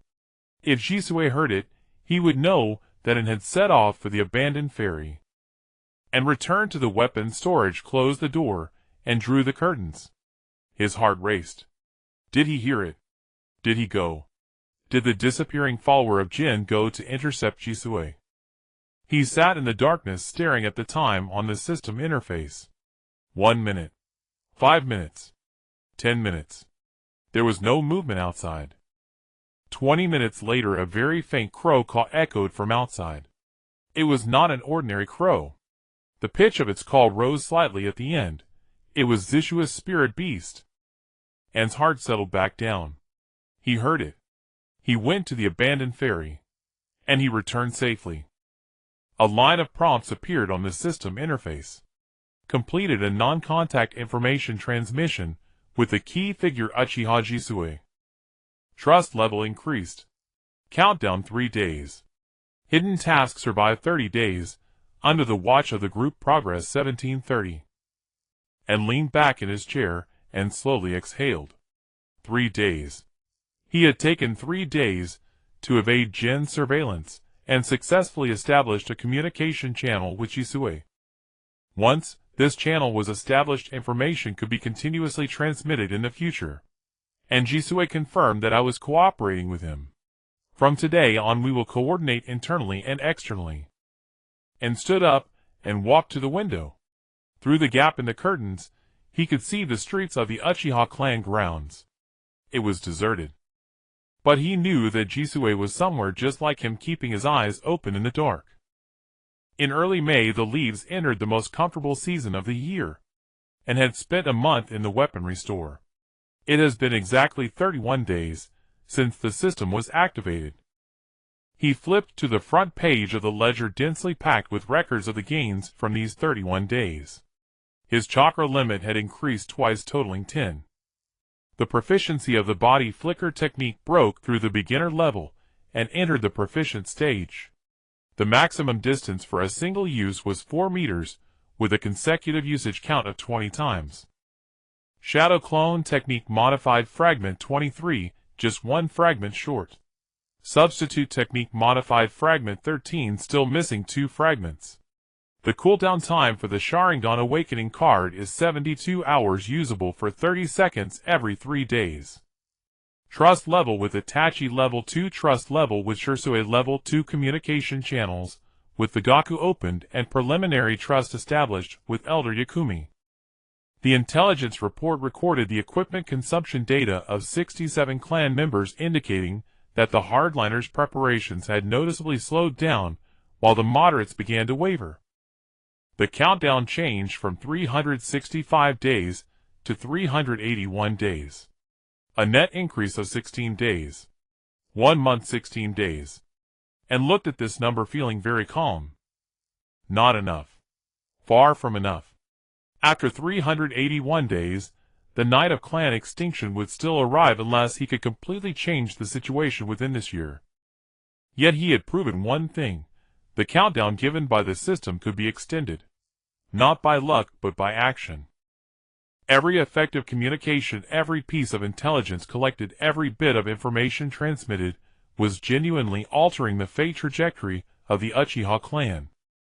And the most crucial part was not just me. Jisue influenced the 3rd generation from the outside. Itachi suppressed the hardliners from within, and Fugaku negotiated for time at the table. We each played our roles heading in the same direction, and flipped to today's page in the ledger. Today's inventory check had not been done yet. He picked up a pen and began to verify the inventory. Kunai 423 pieces consistent with the beginning of the month. Shuriken 1,100 pieces. This was slightly less than at the start of the month, which was within normal consumption. Explosive tags 97 pieces, only 3 pieces less than at the beginning of the month. AN's hand suddenly stopped. Explosive tags. He flipped back to the records from the beginning of the month. At the start of May, the inventory of explosive tags in the weaponry store was 100 pieces. Today is the last day of May with 97 pieces in stock. Over the course of an entire month, only 3 explosive tags had been consumed. AN's fingers trembled slightly. Not from fear, but from excitement. He pulled out records from the past few months. In January, 47 explosive tags were consumed. In February, 52 tags were consumed. In March, 68 tags were consumed. This was the most frantic period of preparation under Inazuma and others. In April, 35 tags were consumed. After he began to take action, the numbers started to decline. In May, 3 tags were consumed. 3 tags. The consumption of explosive tags in 1 month dropped from 68 to 3. This is not a decline. It is a collapse. The hardliner's preparations quietly crumbled under his watch, and placed the ledger down on the table, stood up, and began to pace around the weaponry store. He knew he had accomplished a lot this month, communication, intelligence, influence. But he had never quantified the results of these actions. Today the ledger quantified it for him. 3 explosive tags. This number meant that the hardliners had hardly conducted any substantial preparations in the past month. It wasn't that they didn't want to. It was that they couldn't. The Gakka delayed the decision-making rhythm of the clan meeting. The news of the third generation's concessions shook the moderates. Elder Yakumi and other moderates began to speak out. Itachi was suppressing the most radical individuals in the shadows. And was the hub of it all. He did not charge into battle, nor did he confront anyone directly. He simply chatted with people every day, checked the inventory, recorded data, and transmitted information. And then the situation changed. This is the power of intelligence. Without losing a single soldier or shedding a drop of blood, I made the opponent's sword rust. And sat down again, picked up the pen. On the front page of the ledger beneath the words, "Even a salted fish can turn over," he wrote a new line. May. Consumption of explosive tags 3. Substantial stagnation in coup preparations. Then he closed the ledger and took the intelligence report out from the hidden compartment. In the hardliners column, he drew a large downward arrow with a red pen. Next to it, he wrote explosive tag consumption 95. On the system interface, the countdown was still ticking. 381 days. 380 days, 23 hours, 59 minutes. And looked at that string of numbers, a slight smile appearing at the corner of his mouth. 16 days. Next month, I will turn this number into 30 days. The month after that into 60 days. Then 100 days, 200 days. Until the countdown to clan extinction becomes a number that will never reach 0. Outside the window, the evening breeze of May blew into the weaponry store, carrying the scent of the southern river's water plants. And stood up and walked to the window. Under the setting sun, the Uchiha clan grounds were much quieter than a month ago. Not silent. It was peaceful. He took a deep breath and began today's training for the body flicker technique. 50 times. Not a single one less. On the first Monday of June, AN's first action, upon waking, was to check the system interface. The weekly tasks had refreshed. Communication task this week, he needed to engage in effective communication with 4 clansmen, 1 more than last week. The task count remained unchanged. The number of times he practiced the body flicker technique had increased from 50 to 60. The system is increasing my workload. And made no complaints. The increase in difficulty indicated that the system judged his abilities could now withstand a higher training intensity. This was a good sign. He got up, washed up, and pushed open the door to the weapon storage. The morning light shone on his face, carrying the early summer slight warmth. The first visitor of the morning was Hachi Dai. He was there to receive equipment for a break mission. 15 kunai, 40 shuriken, and 5 explosive tags. Hachi Dai leaned against the doorframe. By the way, and how is your shadow clone technique coming along? And formed hand seals with both hands. Bang. 2 identical shadow clones appeared on either side of him. Their features were clear, and their outlines distinct, no longer the ghostly translucent state of before. The clone on the left reached for a kunai from the shelf, spun it on its fingertips, and handed it to Hachi Dai. Hachi Dai took the kunai, stunned for 2 seconds. A physical form. Just about half a second of tactile ability, and dismissed the clone, and the kunai fell back into his hands. It's fine for holding something, but not enough for combat. That's already quite abnormal. Hachi Dai sized him up. Just 2 months ago, you couldn't even refine chakra. Useless. I know, said, and handing over the equipment bag. People always change. Hachi Dai took the fabric bag and suddenly said seriously, and you'd better attend next week's clan meeting. What's wrong? Konoha and the others are colluding. Hachi Dai lowered his voice. I heard from Tetsuhiko that they are going to propose a vote of no confidence at the clan meeting, to force clan leader Fugaku to step down. An's fingers paused on the ledger. A coup. It came sooner than expected. Understood, he said, after Hachi Dai left and continued to complete his daily tasks. At noon, Izumi bounced in to collect training equipment, and inconveniently counted her in today's communication quota. The little girl chattered on about the ninja school, and nodded along, but his mind was calculating Hachi Dai's earlier words. In the evening, Elder Yaoi arrived leaning on a cane. He was not there to collect equipment, but to have a chat with him. The elder sat on a stool in the weapons storage, sipping the tea and had brewed, and suddenly said, Konoha has gathered over 40 signatures. An's hand didn't stop pouring tea. Is that enough for 1/3? Just barely enough. Yaoi adjusted his glasses.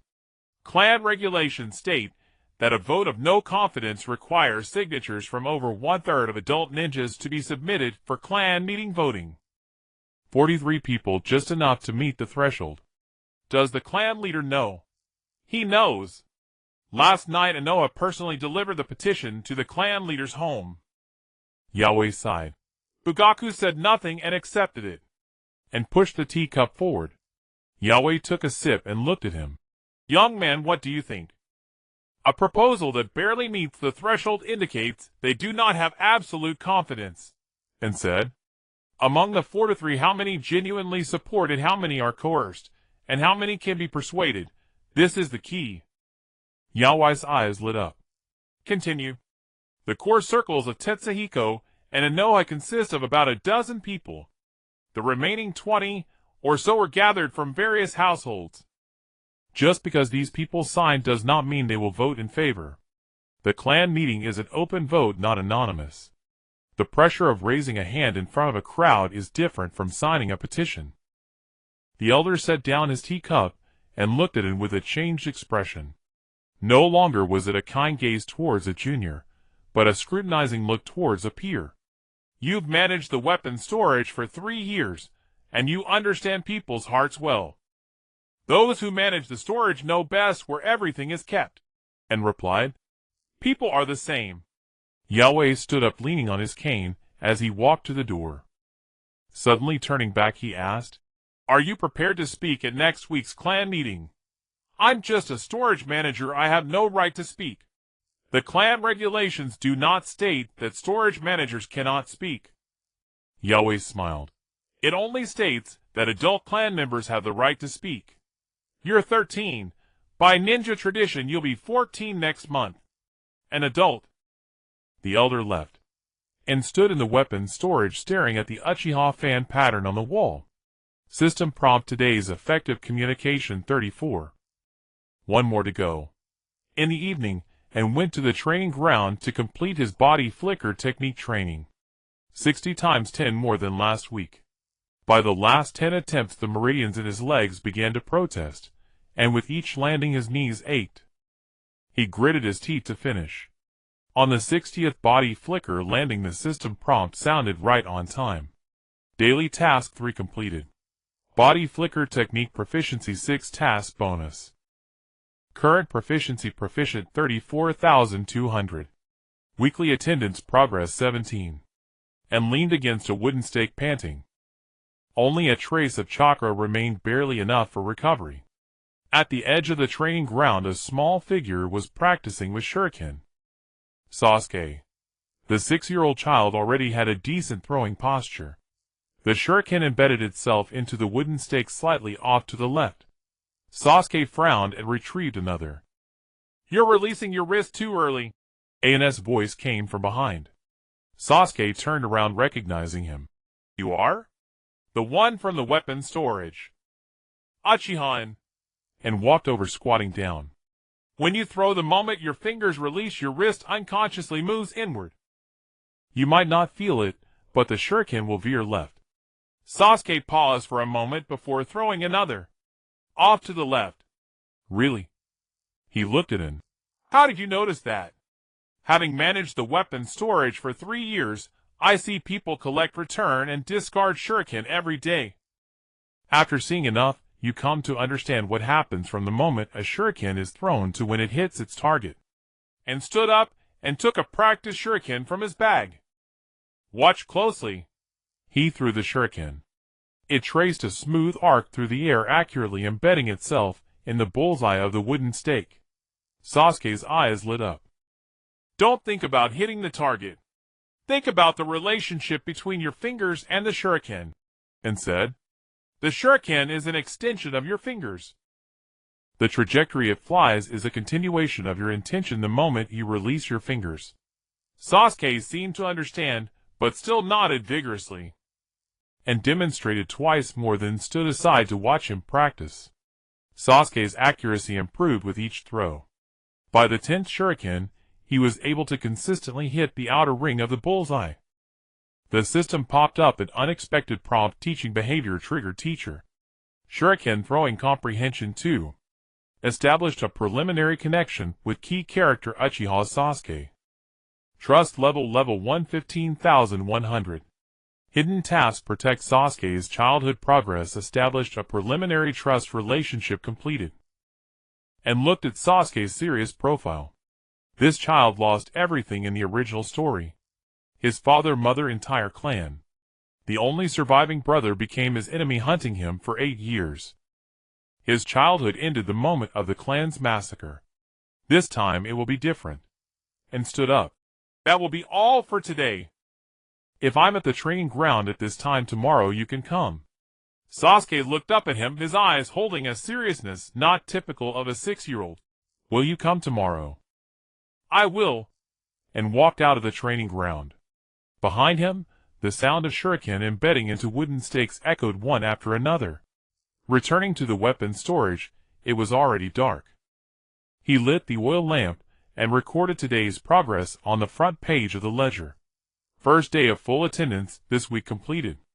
Shadow clone technique modified fragment, just one more to go. The sound of wings flapping came from outside the window, and looked up to see a crow landing on the windowsill. Its red eyes a spirit beast of Shizumi. A scroll was tied to the crow's leg. And untied the scroll and unfolded it. Shizumi's handwriting. "The route has dispatched additional personnel to the commercial street. Be cautious.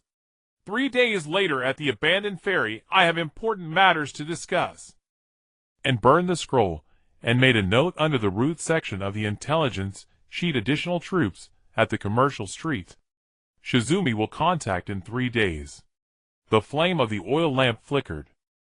He closed the ledger and began refining chakra. Tomorrow, there would be 60 more body flicker technique practices, plus 4 more communications, and Sasuke's training. And in 3 days a meeting with Shizumi. Each task must be done well. The countdown continues. 428 days 23 hours 17 minutes. One more day than yesterday. On the evening of the third day, and closed the ninja tool warehouse early. He shouldered his cloth bag, greeted Yuichiro, and said he was going to the Naka River to practice Shuriken. This was his routine, at least 3 times a week lately. As he left the clan grounds and sensed the gaze behind him. A single stalker. About 20 meters away. Steady pace unchanged by his own rhythm. Still there. And did not look back, following the familiar route to the Naka River he had walked dozens of times. On the open ground by the river, he took out shuriken as usual and threw them at a dead tree on the opposite bank. 1, 2, 3. The shuriken embedded into the trunk with a dull thud. After finishing one round and went to retrieve them. As he bent down, his peripheral vision swept the forest behind him. A shadow flickered. The stalker was still there. And straightened up and continued throwing.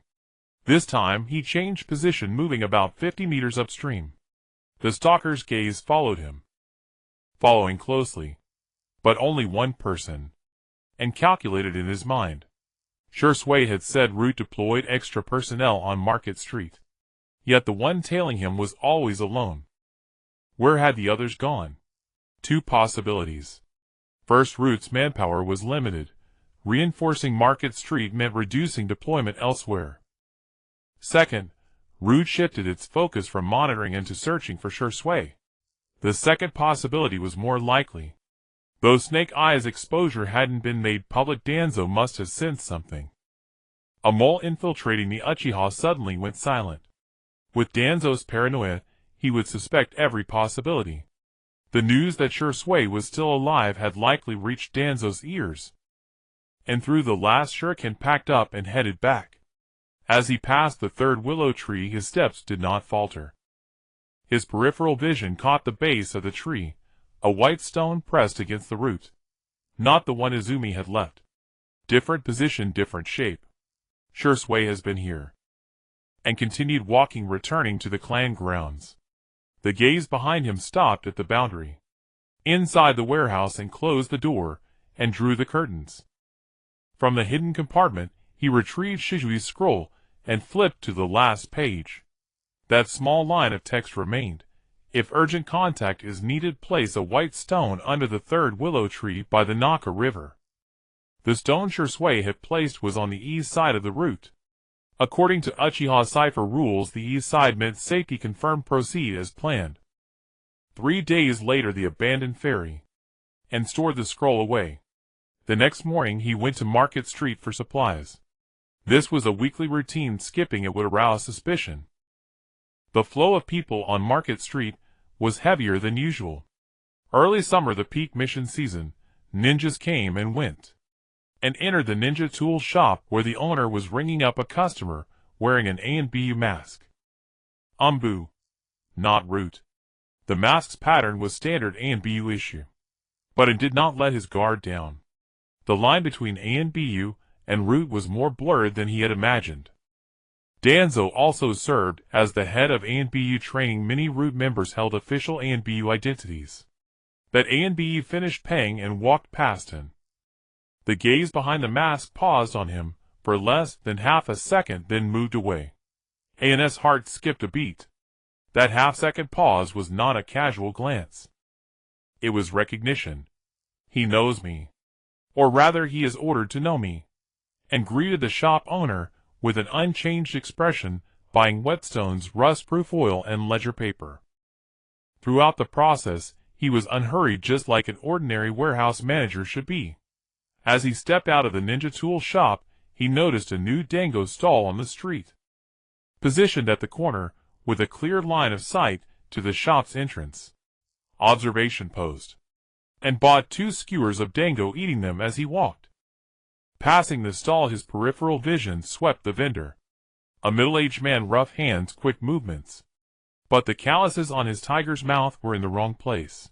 Not from skewering dango, but from gripping a blade. Root's plain clothes. And tossed the bamboo skewers into the trash bin, and turned into the alley leading back to the clan grounds. No observation posts in the alley. Root's manpower was indeed insufficient, forcing them to deploy only at key points. Back in the warehouse, he noted on the intelligence report new observation post at the entrance of the ninja tool shop on Market Street. An ANBU member who recognizes me. Root's manpower is tilting toward Market Street. Then he turned to the route page. Danzo had shifted his surveillance focus from into Market Street and the search for Shursui. This indicated two things. First, Danzo had temporarily lowered his threat assessment of An. After Snake Eyes exposure, Danzo likely considered An merely a mouthpiece used by Shursui, not a core threat. Second, Danzo had made Shursui a priority target. Shursui knew too much. Konoha Tsukumi the Uchiha Ku's inner workings, the Snake Eye plan. Danzo had to find him before he passed that intelligence to the third Hokage. Shizui's situation is far more dangerous than mine. An's fingers tapped on the desk. The meeting at the abandoned ferry in 3 days must be ensured without being followed. When alone, he could handle a single stalker, but if Root closed the net during their rendezvous, neither would escape. A smoke screen was needed. The next evening An went to the training ground as usual. Sasuke was already waiting there. "And senpai." Sasuke ran over holding a practice shuriken. "What are we practicing today?" "What you mentioned yesterday, the relationship between fingers and the shuriken. I practiced all night, but it still feels off." And crouched down. "Throw one for me to see." Sasuke took a deep breath and threw. The shuriken's trajectory was much steadier than yesterday, but still slightly off to the left. And observed his form. The wrist-tucking issue had improved considerably now. The problem was the force ratio between the index finger and thumb. "Too much," Thumb said. "When the shuriken leaves your hand, the force between index finger and thumb should be 60-40. You're at 30-70 now, with the thumb at 70. Sasuke froze, looking down at his fingers, and took out a shuriken and placed it in Sasuke's palm. "Feel it. Don't throw, just sense the contact between your fingers and the shuriken." Sasuke gripped the shuriken and closed his eyes. After a moment, he opened them. "The index finger's strength seems insufficient." "Exactly. The index finger controls direction, the thumb provides rotation. If the direction is off, it's because the index finger isn't steady enough." Sasuke threw again. This time the accuracy improved markedly, hitting the edge of the bullseye. "I hit it." Sasuke's eyes sparkled like stars, and smiled slightly.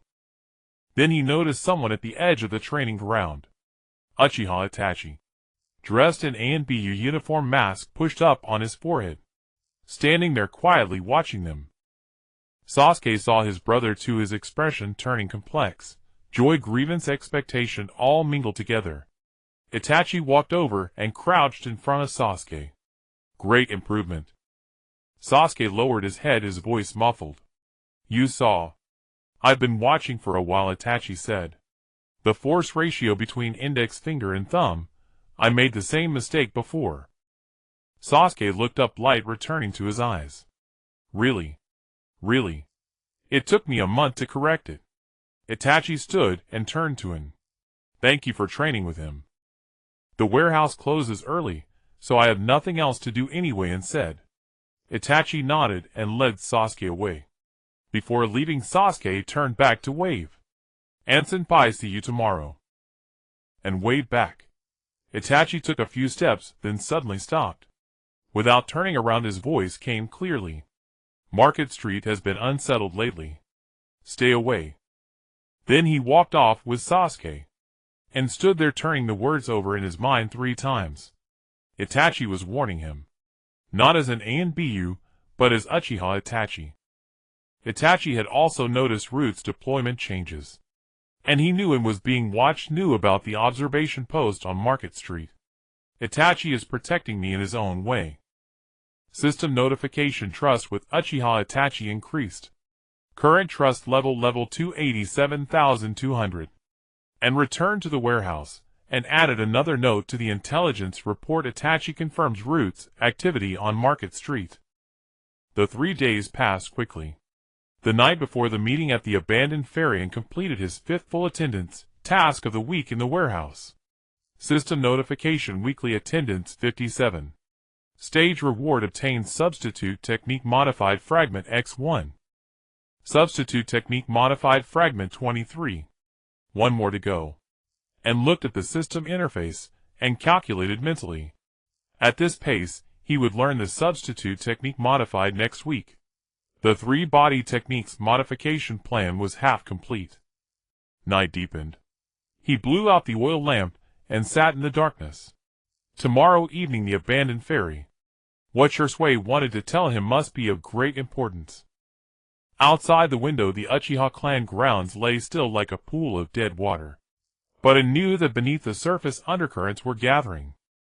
The abandoned ferry terminal is located upstream on the Nanha River approximately 200 meters from the third willow tree.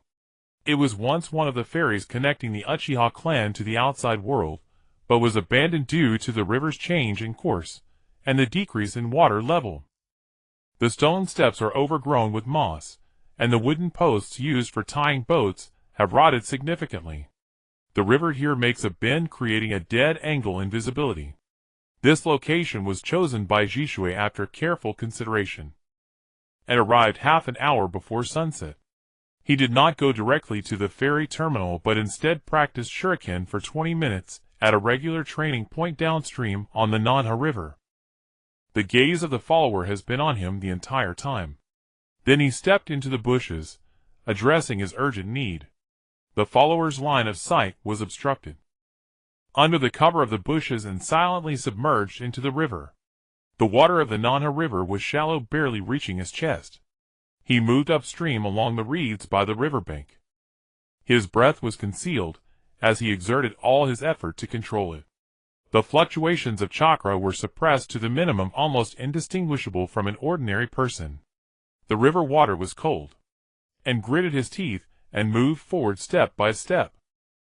In the 200 meters of distance, he walked in the water for nearly a quarter of an hour. By the time he reached the abandoned ferry terminal, the sky had completely darkened. Shishui sat on the topmost step of the stone stairs, leaning against a wooden post resembling a statue blending into the night. Upon seeing it emerge from the water, he smiled slightly. "You came from the water. More cautious than I expected," and wrung out the water from the hem of his clothes, and sat down beside Shishui. "Your letter mentioned an increase in troops in the commercial street. The one behind me is still following. I know. Just now, he was waiting downstream for you to come out of the bushes." Zishui's tone carried a hint of mockery. "The tracking skills of Root have not improved over the years.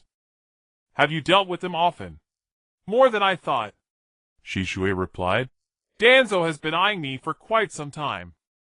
When I was still wearing the ANBU uniform, he already had his sights set on my eyes." And fell silent for a moment. Shishui spoke with calmness, as if discussing someone else's affairs. But it understood what it felt like to have the higher-ups of the village he served covet his eyes.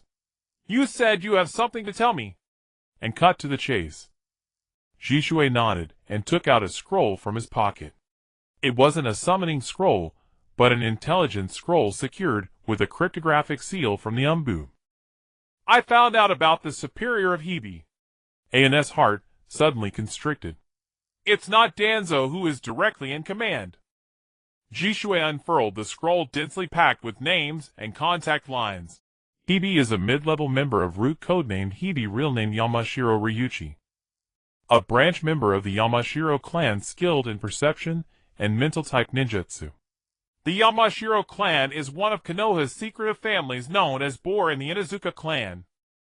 The core secret technique of the Yamashiro clan is the heart-turning technique, and although branch members do not inherit the complete secret techniques, their mental perception abilities far exceed those of ordinary ninjas. "Is he using the faceless technique?" An asked. "Yes. When Orochimaru defected, he took away a batch of forbidden techniques, and the faceless technique was one of them. Danzo has maintained a secret connection with Orochimaru, and these forbidden techniques flowed into Root through that channel." Zishui's finger moved along the scroll. Hibi's superior is not Danzo, but the vice leader of Root, codenamed Feng. This is the first time I've heard this name. Feng's true identity is unknown. I only found out one characteristic. His left eye is white. White eyes. Not the Byakugan of the Hyuga clan. Jishui shook his head. It is a product of transplantation and modification. One of the collaboration projects between Danzo and Orochimaru. The specific abilities are unclear. And engraved these keywords in his mind: Yamashiro Ryuchi Hibi Faceless Technique. Phone the vice leader of Root, and the white left eye. Where is Hibi now? He has gone missing. Jishui closed the scroll. 3 days after you exposed him, at the last clan meeting he disappeared from the Root base. I traced him for several days, but the trail ended at the border of the Land of Rain. Did Danzo pull him back? Or dealt with him? Zishui's voice was cold. A pawn that has been exposed with Danzo's personality, he wouldn't keep him around. Anna's back broke out in a cold sweat. A 10-year-old child's identity was replaced, and once used up, he was disposed of. This is Root. How much have you found out about Hibi's mission? And asked. All of it. Jishui handed the scroll to him. His core mission is not to infiltrate the Uchiha clan, but to gather evidence of Uchiha colluding with external forces. Every weapon obtained by the hardliners through him, every contact has been documented. The original purpose of this evidence was, when the Uchiha coup was initiated, it would be submitted by Danzo to the third Hokage, and the Elder Council escalating internal coup to defection from the village. By then, the extermination would be justified as a legitimate action to maintain the village's safety. An's fingers trembled slightly. It was not fear but anger. Where is this evidence now? Part of it is in Danzo's hands, as Hibi reports regularly. The other part, Jishui looked at him. Hibi hid the original record somewhere before going missing. I am currently searching for it. What happens after you find it? I will hand it to the third Hokage. Jishui said. Danzo dares to do this because the third Hokage does not know the whole truth. If the third Hokage sees this evidence and learns that Danzo was actively infiltrating the Uchiha and instigating a coup, he can no longer pretend to be unaware. And remained silent for a long time. The sound of the water in the abandoned ferry terminal flowed in the darkness. Jishui. He spoke. Have you ever considered that the third Hokage might know everything? Jishui did not respond. Is it really possible that the third Hokage is completely unaware of what Danzo is doing? Or is it that he chooses to be ignorant? Because if he doesn't know, he need not make a choice. Zishui's gaze fell upon the dark river's surface. I've thought about it, he said, many times. But after thinking about it, we still have to act. Because if we don't want to, no one will do it. And turned to look at him. Uchiha Jishui, the man with the instantaneous body technique, the strongest in the clan. He could walk away, at any moment could go to any ninja village, and with his strength no one could stop him. But he did not leave. He hid here running around under Root's pursuit, investigating the conspiracy of the group. Not for himself. I managed the tool shed for 3 years. And said, I counted kunai and shuriken every day. One insight I gained after 3 years of counting is, no matter how sharp the knife is, it must be held by someone. A knife that is not held by anyone is just a piece of iron. Jishui looked at him. You hold it. Itachi holds it. Elder Yakumi holds it. And said, now I also count as holding it. He returned the scroll to Jishui. You continue to investigate the evidence. As for the clan matters, Itachi and I will handle them. Jishui took the scroll and suddenly smiled. It was not a polite smile, but a relieved one.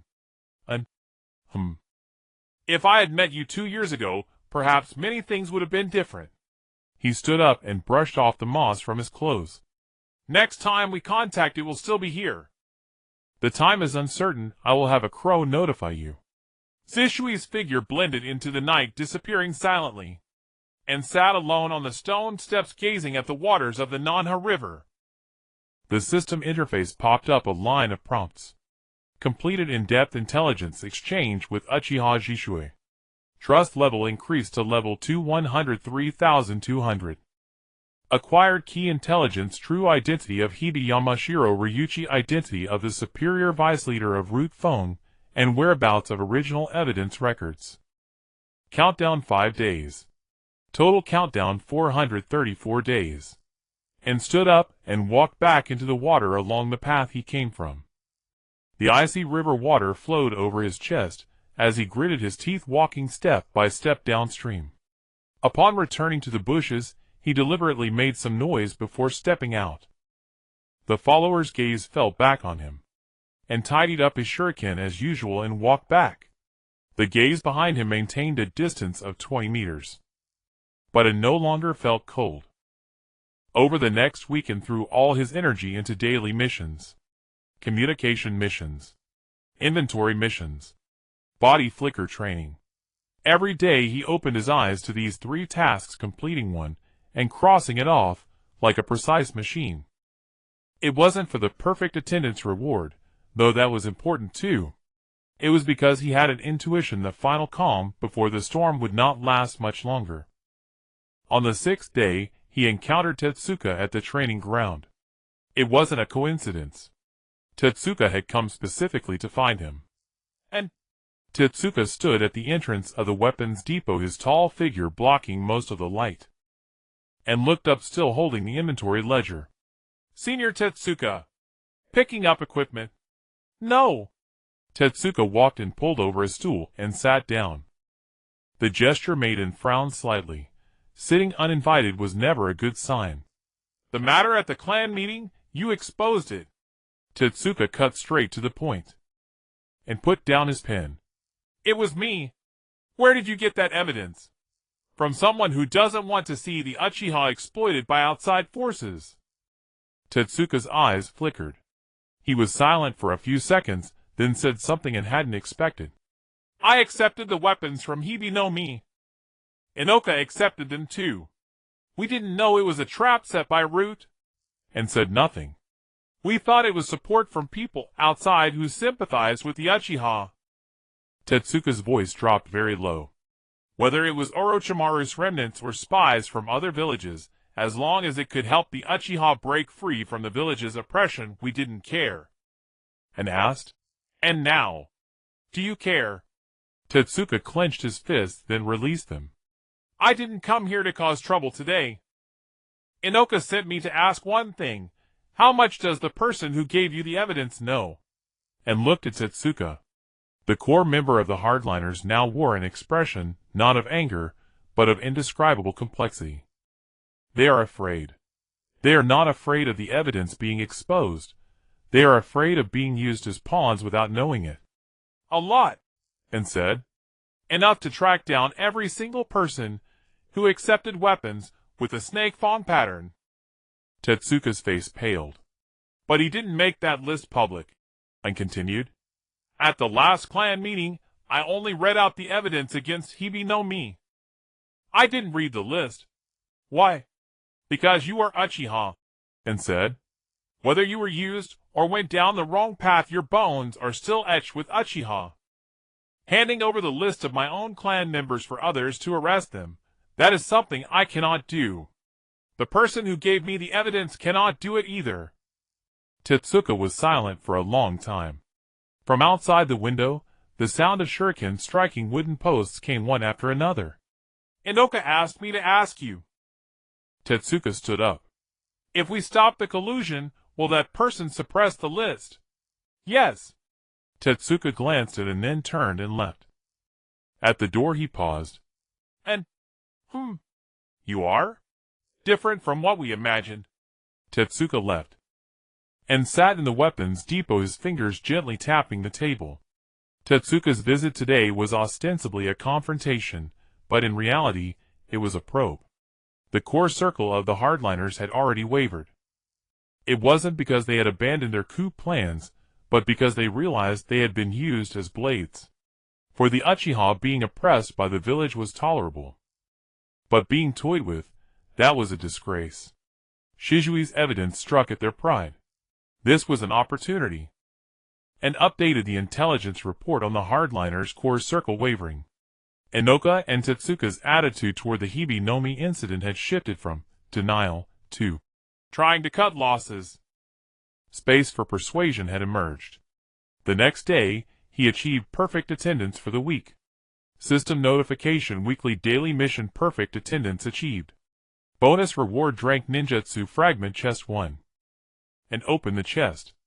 Obtained replacement technique modified fragment 1. Replacement technique modified fragment 33. Learned replacement technique modified. A stream of information flooded into his mind. It wasn't an increase in chakra, but the feel of the technique. The breathing rhythm at the moment of substitution, the path of chakra flowing between the substitute and the target, the duration the residual image was maintained. And stood up and walked to the center of the weapons depot. Hand seals. Replacement technique. His original body vanished from the spot, appearing 3 meters away beside a shelf. At the spot where he had stood, a clear afterimage was left.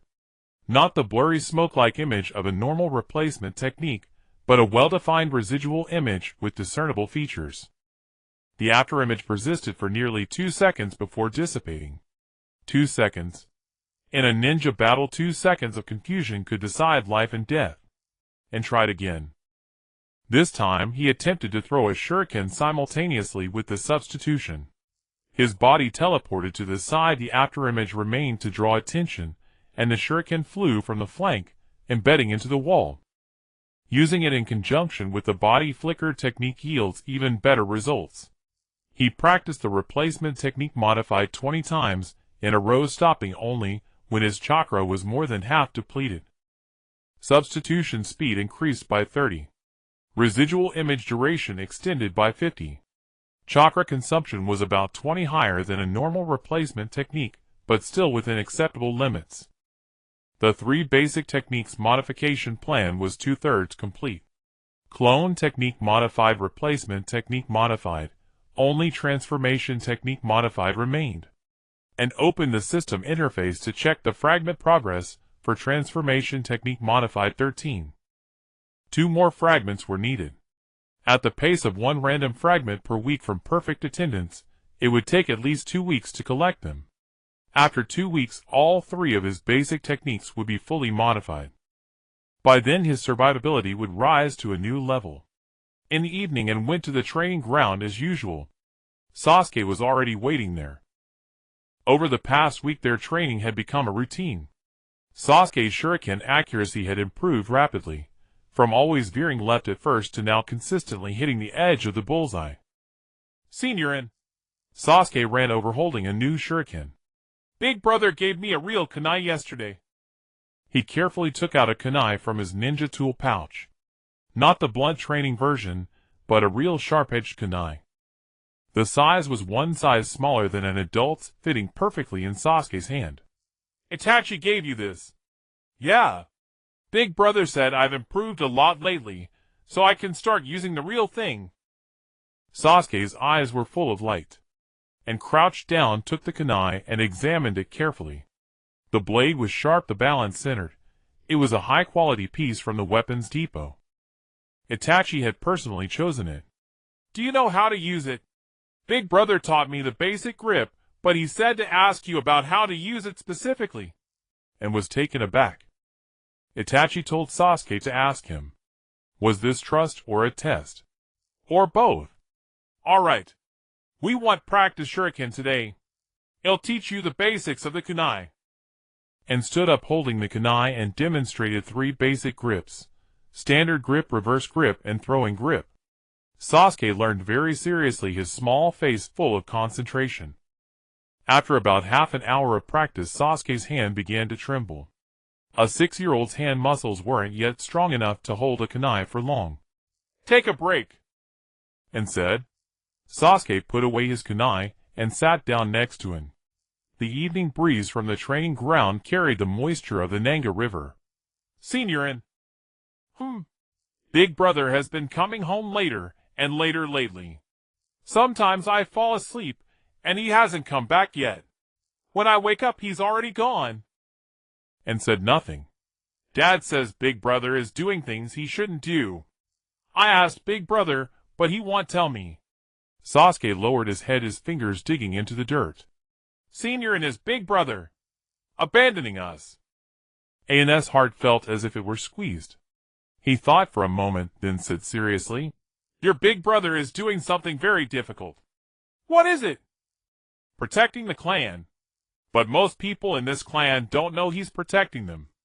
Including your father. Sasuke looked up, his eyes filled with confusion beyond his years. Why would protecting others mean they don't know? Because some protections are carried out in the shadows. And said, like a shadow. You can't feel it, but it's always there. Sasuke was silent for a moment. Then isn't Big Brother very lonely? And didn't answer. Sasuke stood up, brushed the dirt off his pants. I want to become strong. Strong enough to stand beside my brother, so he doesn't have to be a shadow alone. He picked up the kunai and continued practicing. And watched Sasuke's small back. System notification trust level with Uchiha Sasuke increased. Current trust level 148,100. Hidden quest. Protect Sasuke's childhood. Progress. Sasuke's understanding of Itachi has increased. And stood up, walked over to Sasuke, and corrected his grip. Thumb presses here. That's right. Power comes from the shoulder, not the wrist. The sky was growing dark. The two shadows on the training ground, one large, one small, were stretched long by the setting sun. In mid-June, the leaves of the trees entered the rainy season. After 3 consecutive days of rain, the water level of the South River rose by half a meter, and secured the windows of the blade storage room tightly to prevent moisture from rusting the blades.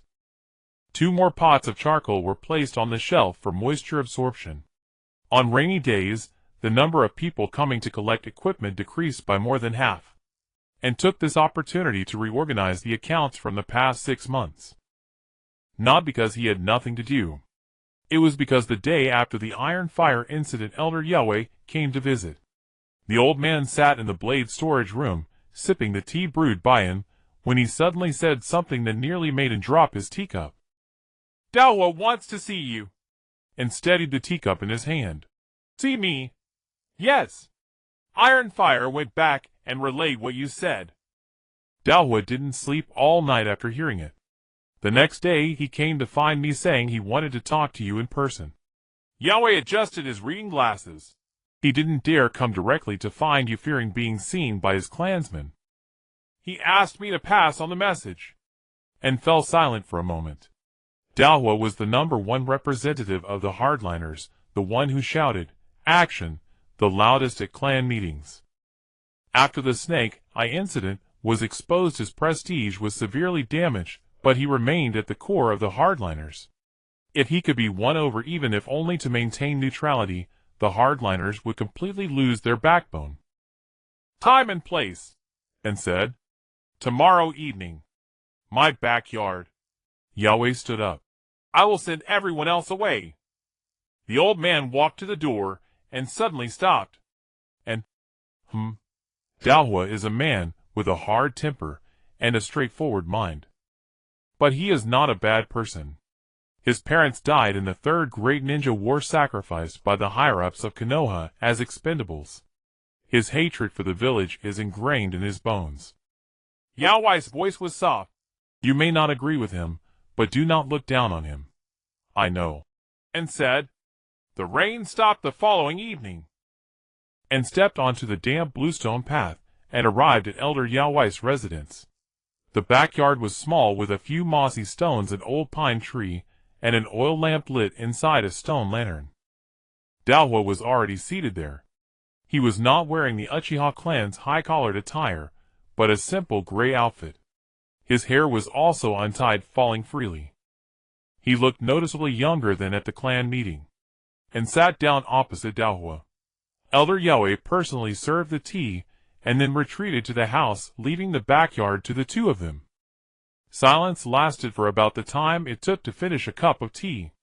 You said last time that you did not hand over the list. Dawa spoke, his voice hoarse. Is that true? It is true. Why?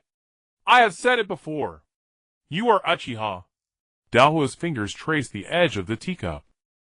I was only 9 when my parents died. During the Third Great Ninja War, Konoha and IWA Shinobi clashed in the Land of Grass. My parents' team was sent to execute a feint mission to draw the main force of IWA Shinobi. They promised there would be reinforcements. The reinforcements never came. And listen quietly. Later I found out that there were no plans for reinforcements from the very beginning for that feint mission. The higher-ups' plan was to sacrifice that team to buy time for the main force. Daohua's voice was calm as if he were recounting someone else's story. My parents' lives were just the price of a tactical bait in the higher-ups' accounts. So you don't trust the village? And said. I can't trust them. Daohua raised his head, his eyes bloodshot. To me, the third Hokage and Danzo are the same. They are all people who can sacrifice Uchiha for the village. And did not refute. Because what Daohua said was to some extent the truth. But the Snake Eye incident made me realize one thing, Daohua said. Hating the village is one thing, being used as a weapon by others is another. Danzo used my hatred for the village to put external weapons in my hands, making me unknowingly provide him with evidence of Uchiha betraying the village. His hand gripped the teacup tightly, his knuckles turning white. If it weren't for you exposing it, I would still be used as a weapon for him now.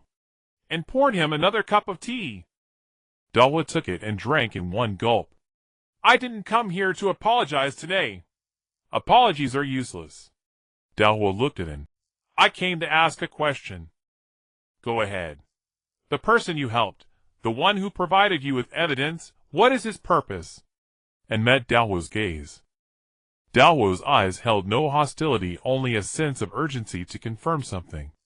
To protect Uchiha, and said. How to protect? To achieve a genuine reconciliation between Uchiha and the village.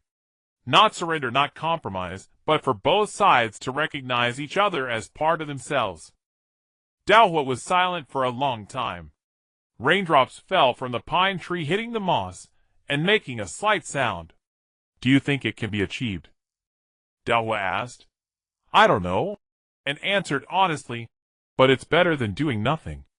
It's also better than being used as a weapon. Daohua fell silent again. Then he stood up. I will no longer coordinate the clan meetings. I will also suppress Iron Fire and the others. He walked to the back door and paused. But my hatred for the village will not change. It doesn't need to change. And said, just remember what Danzo has done. Daohua glanced back at him, and then pushed the door to leave. And sat alone in the backyard finishing the remaining tea. Elder Yahweh came out from the house, and sat in Daohua's spot. It went smoother than I expected. He was not convinced, and said, he just temporarily stopped acting. That's enough. Yahweh poured himself a cup of tea. To make someone who has hated for over a decade to temporarily stop acting is already quite remarkable. And looked at the oil lamp in the stone lantern. Elder Yahweh. Were Daohua's parents really sacrificed as expendables? Yahweh fell silent for a moment. Yes. I was one of the survivors of that mission. The old man's voice was soft. Daohua's father took a detonation tag for me. He told me before he died to take care of Daohua. I didn't take good care of him. Only the sound of raindrops remained in the courtyard. System prompt limited reconciliation reached with the core hardliner Uchiha Daohua. Activities of the hardliners are suspended. Countdown 3 days. Total countdown 437 days. And stood up and bid farewell to Elder Yahweh. As he walked out of the residence, a small patch of starlight appeared in the night sky after the rain. The streets of the Uchiha clan were reflecting light from the accumulated water, and then walked back through the puddles. Daohua is not someone who can be persuaded by reason.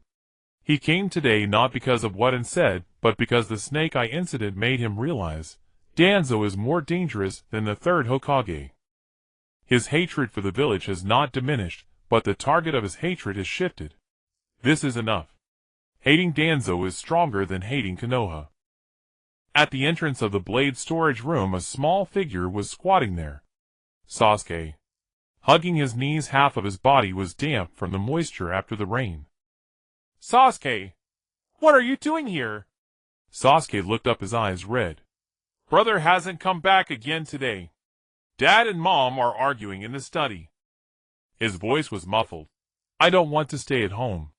And fell silent for a moment, and opened the door to the blade storage room. Come in. Sasuke walked in and sat down on the stool, and found him a dry towel, and rummaged through a drawer for half a pack of biscuits. Sasuke took the biscuits and nibbled on them, and did not ask him why his parents were arguing. He knew the reason. Fugaku was negotiating with the third Hokage, and with every step back the pressure at home increased. Lady Mikoto, although gentle, was the mother of 2 children. She was afraid of the negotiations breaking down, afraid that Uchiha and the village would truly go to war. An-senpai. Sasuke finished the biscuits and suddenly asked, Why do adults always argue? Because adults care about too many things. And said, They care about family, about the village, about loved ones. Caring about each one, and being unable to let go of any leads to arguments. Sasuke tilted his head, as if trying to understand. Then what about brother? What does brother care about? And thought for a moment. Your brother cares about more things than most adults. Sasuke looked down at his fingers. I want to grow up quickly, he said, so that I can help my brother share a little. Then he won't be so tired. And reached out and ruffled Sasuke's hair. You have already helped him. Sasuke looked up. Really? Really? If you train well every day and grow up well, you are helping your brother. Sasuke nodded vigorously, and walked him back to the entrance of the Fugaku residence. As Sasuke reached the door, he turned back and said, An-senpai, see you at the training ground tomorrow. See you tomorrow. And turned and walked back. The moonlight shone on the damp bluestone path like a thin layer of frost. He paused for a moment as he passed by the Southi shrine. The shrine was silent in the night, and the stone tablet below was still there, recording the distorted history. One day he would make the truth of that stone tablet see the light of day. But not today. Today he made a 6-year-old child believe his brother did not abandon him. That is enough. The final week of June brought a torrential downpour to Konoha. Overnight, the water level of the Naha River rose nearly 1 meter, submerging half the willow trees along its banks. The Uchiha compound's aging drainage system failed, several main streets flooded up to ankle depth, and a handful of young clansmen were hastily assigned to unclog the storm drains, and stood at the entrance of the weapons depot watching rainwater cascade from the eaves in a shimmering curtain. After 3 consecutive days of relentless rain, scarcely anyone came to collect equipment. Yushiro was stranded at a borderway inn in the land of fire. Izumi remained confined indoors to complete her academy assignments. Even Sasuke could not reach the training ground. Inside the weapons depot, silence reigned, like that of a forgotten island adrift in time. During those 3 days, and undertook a single meticulous task. He completely reconstructed the intelligence ledger. The original ledger had been organized by name Inabi Tetsuo Yakumi Ishiro. Each individual received a dedicated sheet recording equipment consumption and operational trajectories. This system had proven invaluable over the past 2 months, but as the situation grew increasingly intricate, its inherent limitations became starkly apparent. Categorization by name revealed only isolated actions, never the underlying structure. For an entire day, and painstakingly reorganized all data into 3 interwoven networks.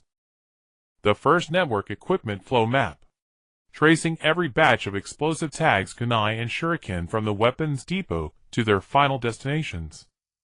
Standard mission consumption formed one linear path, stockpiling for imminent conflict formed another. Their intersections marked critical nodes. The second network, personnel relationship map, centered on Inabi, Fugaku, Yakumi, Itachi, and Shisui, had reconnected all 67 Uchiha shinobi according to political alignment and information flow. Who influenced whom? To whom did each report? what words were spoken, and before whom. Every detail was meticulously annotated. The third network external infiltration map. Channels through which snakefang-marked weapons entered the compound communication lines used by the Snake Eye faction routes, observation posts, scattered across the commercial district, traces of the elusive wind, identified by Shui. Confirmed links were drawn in solid lines, conjectured ones in faint dashes. Once completed and pinned all three maps side by side upon the depot wall, the bare plaster transformed into a miniature intelligence command center. He stepped back 2 paces and gazed upon them. The lamplight fell across the dense lattice of lines and annotations evoking a vast intricate spiderweb, and he himself stood precisely at its center. 2 months ago, I lacked even the standing to approach the edge of this web. A notification flickered across his interface. Intelligence analysis capability has surpassed threshold. Insight. Passive skill upgraded. Insight LV. To not only discern anomalies within minute details, but also perceive hidden connections between disparate pieces of information. Enhanced perception of conspiracy and deception. And clenched his fist. With Insight's upgrade, his intelligence function had evolved, from mere collection to true analysis. It was a qualitative leap. On the evening of the 4th day, the downpour finally ceased. A fissure split the clouds, and slanting rays of sunset poured through, bathing the entire Uchiha compound in molten gold and crimson, and pushed open the depot's window. Damp air rushed in, rich with the scent of wet earth and fresh grass. The floodwaters on the streets began receding. From afar rose the rhythmic calls of clansmen clearing drains. Enclosed, the window carefully peeled the 3 maps from the wall, rolled them tightly, and sealed them deep within a concealed compartment. If route operatives discovered these, he would not survive until dawn. Then, slinging a cloth pack over his shoulder, he set off toward the training ground. For days without practice had stiffened his limbs.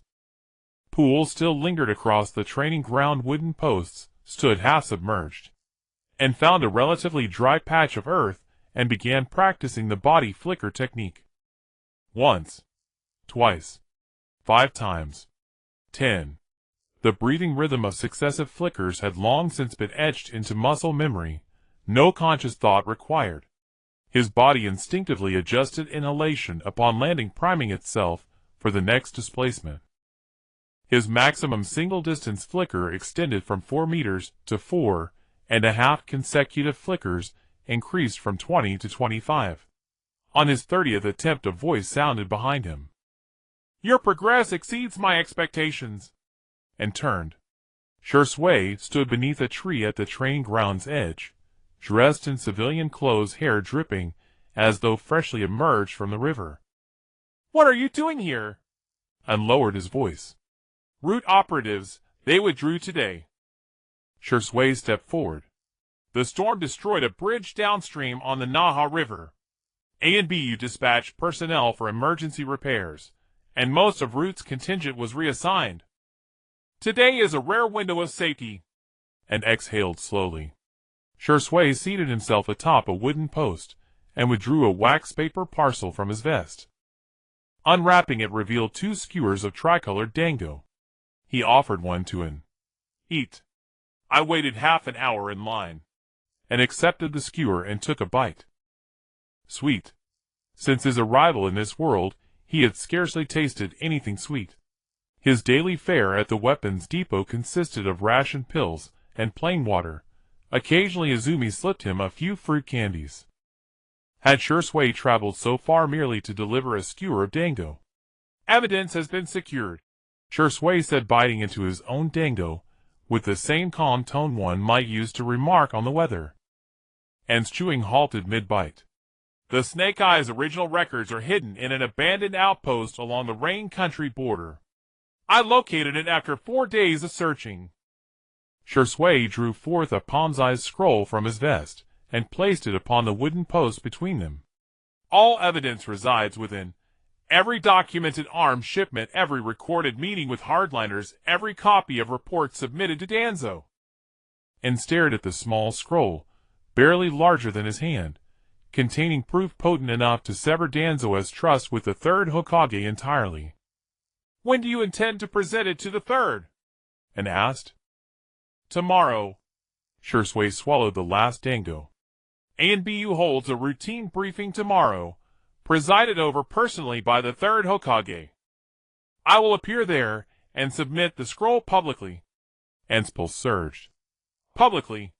Yes, not privately but before the entire ANBU Corps. Shisui's gaze remained serene. Danzo's control over ANBU rests upon asymmetrical information. What he knows the third does not. What the third knows ordinary ANBU members do not. If I unveil this evidence before the full assembly, Danzo's information monopoly collapses. And fell silent for a long while. Shisui's plan was at its core a gamble betting that the third Hokage could not feign ignorance in the face of irrefutable truth, betting that sufficient conscience remained among ANBU ranks to waver at the revelation, betting that Danzo would dare not strike Shisui openly. What if Danzo acts immediately? An asked. He won't, Shisui replied. Danzo's greatest weakness is his rigid adherence to procedure. The ANBU assembly is the third's domain. He would never assassinate Uchiha in front of the Hokage. That would constitute open rebellion. And afterward? Shisui did not answer. Afterward, retaliation was inevitable. Denied overt action, Danzo would deploy countless covert measures.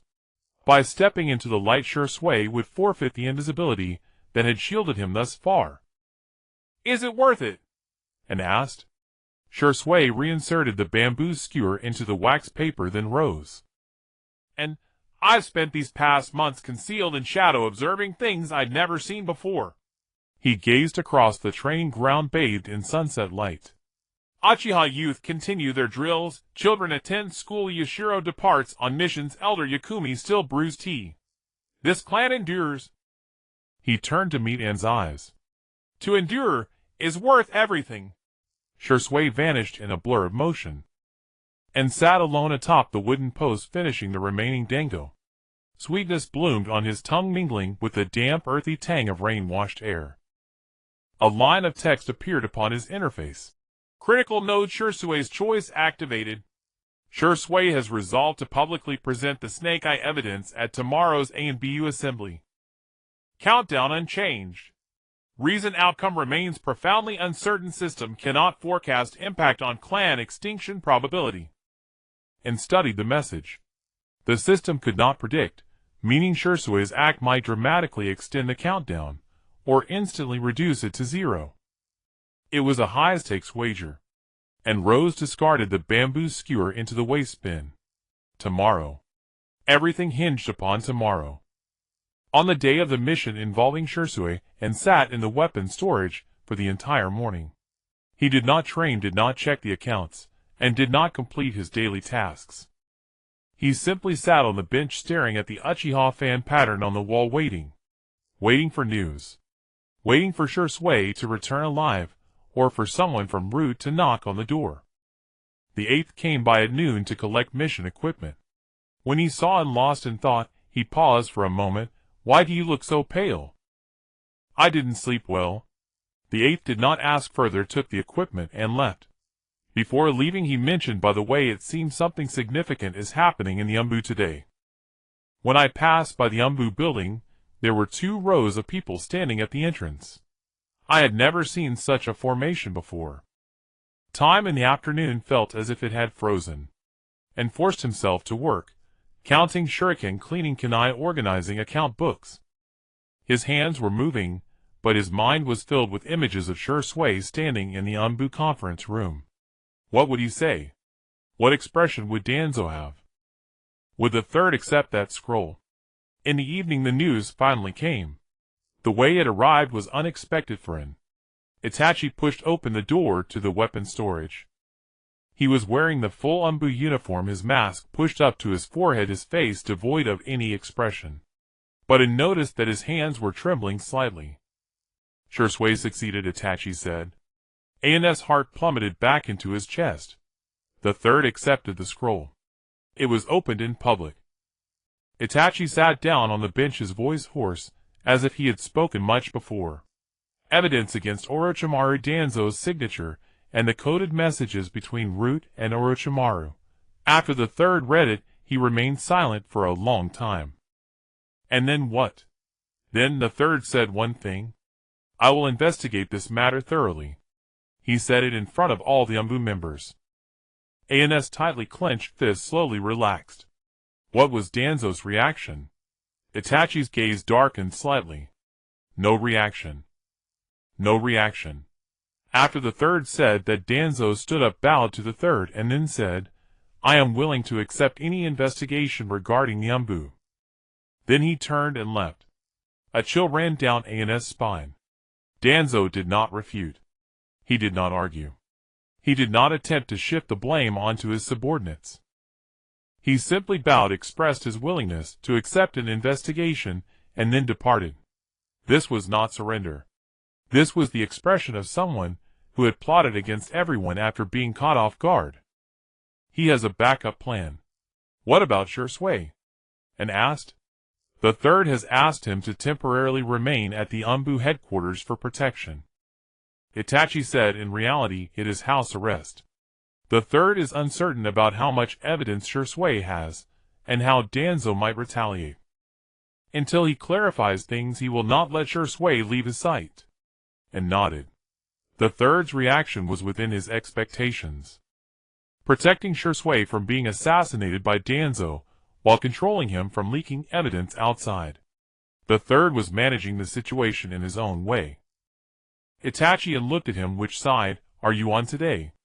Itachi was silent for a moment. I stand beside Shursui.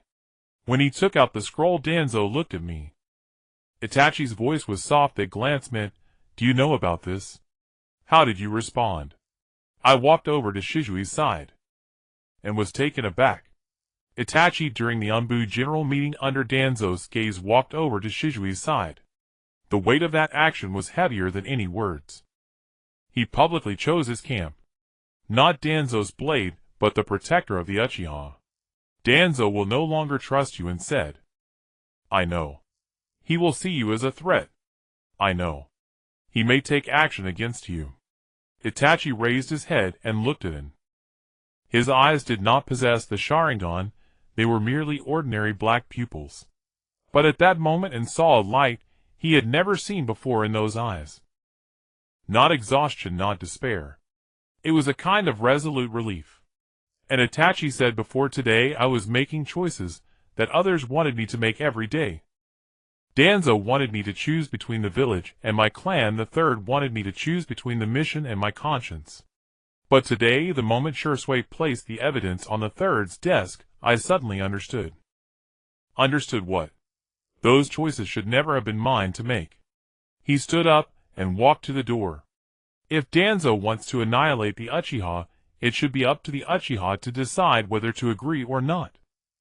If the village wants the Uchiha to submit, it should be up to the Uchiha to decide whether to accept or not. One person's shoulders cannot bear the fate of the entire clan. But Shursui, and I and you and Elder Yakumi and Inari, we together might be able to bear it. He pushed open the door, and the light of the setting sun poured in. Starting tomorrow, I will act in my own way. Not as the ANBU's Itachi nor as Danzo's Itachi, but as Uchiha Itachi. He left, and sat in the weapon storage watching the setting sun outside the door gradually sink down. A line of prompts jumped out on the system interface. Key event: Shizui's public evidence completed. Danzo's push for the massacre has been substantially weakened. The third is forced to confront Danzo's overreach. Countdown 15 days. Total countdown 452 days. Trust level with Uchiha Itachi has broken through level 3. Current trust level 3 12,300. Level 3 trust effect: Itachi will actively consider AN's position during critical decisions. The level of information sharing has significantly increased. And looked at the line 452 days. Initially it was 365 days. Now it has increased by 87 days, nearly 3 months. 3 months ago, he was just a useless person waiting to be exterminated. Now Shui is alive. Itachi stands by his side. Danzo's conspiracy has been publicly revealed, and the third has been forced to intervene. But he knew this was just the intermission. Danzo's counterattack had yet to begin. The night grew deep, and extinguished the oil lamp, and lay on the bed in the small compartment. Outside the window the Uchiha territory was quiet, with only the sound of insects chirping. The sound of the Mangekyō river faintly echoed, just like the night Shui attempted to jump into the river. He closed his eyes. His mind repeatedly replayed Itachi's words. One person's shoulders cannot bear the fate of the entire clan. But together, we might be able to bear it. Indeed, together we will bear it. 3 days after the ANBU meeting, Danzo's counterattack came. Not aimed at Shui. Not aimed at Itachi. It was aimed at him. That evening and went to the market street for his usual shopping. After the rainstorm, the market street regained its usual bustle. A few ninjas were queuing at the ninja tool shop to pay, and stood in the line holding a shopping list. A person wearing an ANBU mask walked past the queue, and paid no attention. It was common for ANBU to appear in the market street. But as that person passed by him, the gaze behind the mask lingered on him for less than half a second. Then a voice directly resounded in An's mind. "Tonight, the third willow tree by the Naka River. Come alone." The voice vanished. That ANBU walked into the crowd without looking back, and stood still, his palms drenched in cold sweat. The Yamanaka clan's secret technique, the mind transmission jutsu. It could transmit sound directly into another's mind without speaking. In all of Konoha, fewer than 10 people could use this technique, and within Root there happened to be one. Yamanaka Ryuichi. Codename Snake Eye. He had not gone missing. Danzo had not disposed of him. He had been there all along. And took a deep breath, forcing himself to resume a normal expression. He packed the items into a cloth bag, and walked out of the ninja tool shop. The crowd in the market street surged around him. The takoyaki stall was still in that corner, the vendor hunched over grilling, not even glancing at him. But he knew he had fallen into an even larger web. Returning to the tool shed, he closed the door, and drew the curtains. Snake Eye was still alive. The evidence Shui found at the border of the Land of Rain was deliberately left by Snake Eye. It was not evidence, it was bait. Danzo withdrew Snake Eye from the Uchiha district not to protect him, but to move him into deeper operations, to lure Shui out. The moment Shui found the scroll in the abandoned base, his whereabouts were exposed. Danzo did not act when Shui found the scroll. Nor did he act when Shui infiltrated the ANBU building. He waited. He waited for Shui to hand the scroll to the third Hokage, for the third to publicly declare, "Investigate thoroughly," for everyone to think Danzo had been outmaneuvered. Only then did he reveal his true fangs. Snake Eye had summoned him tonight. Why? And sat in the darkness, tapping his fingers on the desk. Snake Eye had arranged to meet him by the Naka River, certainly not for a chat. The worst possibility Danzo intended to eliminate in the intelligence hub through Snake Eye. Without him, the connection between Shui and Itachi would break, and the moderate faction's coordination would lose its mediator. The best possibility, Snake Eye wanted to pry more information out of him. Where Shui was hiding, whether there were copies of the evidence, and how much Itachi knew. Whichever it was, if and when tonight, he might not return. But if he didn't go, Snake Eye would know he had sensed something. Danzo would activate a backup plan. And stood up, and walked to the window.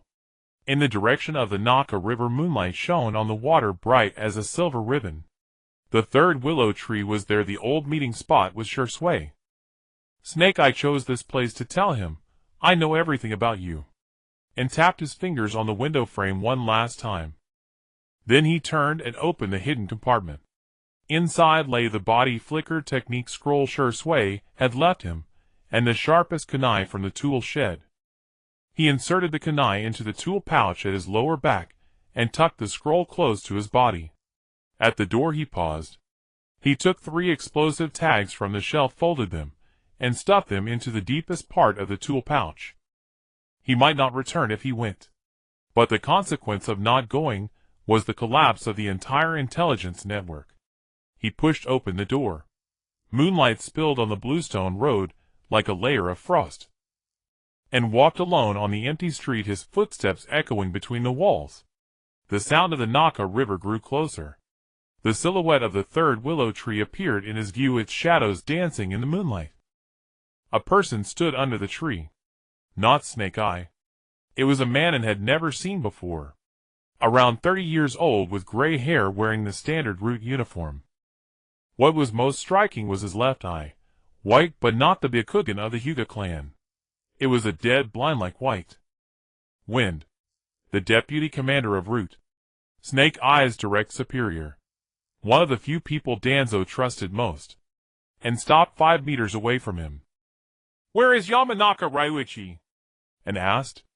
"Snake Eye is not here," Wind said, his voice flat as if stating something trivial. "He has another mission tonight." "What mission?" Wind did not answer. His white left eye looked at him, giving him a feeling of being seen through. "Uchiha An, 13 years old, tool shed keeper. Both parents deceased, 0 talent and cultivation. Within the clan he's been evaluated as a harmless waste." Wind recited like reading a file. 2 months ago, you suddenly became active. Contacted Uchiha Shursue, connected the moderate faction, provided intelligence to Uchiha Fugaku, and established a trust relationship with Uchiha Itachi. He paused. In 2 months, you delayed the clan extinction countdown by nearly 3 months. AN's heart clenched violently. He knew about the countdown. How is that possible? The system was unique to, and no one else in this world could know about the countdown. But Wind's words clearly described the core mechanism of the system. "Don't be surprised," Wind said. "Lord Danzo has his own timeline for the Uchiha clan's extermination. According to the original plan, the Uchiha should have been completely eliminated in the autumn of Konoha 56. Now it's already summer, and the Uchiha are still alive and well. The timeline has been greatly delayed. Lord Danzo is very dissatisfied." AN's mind raced.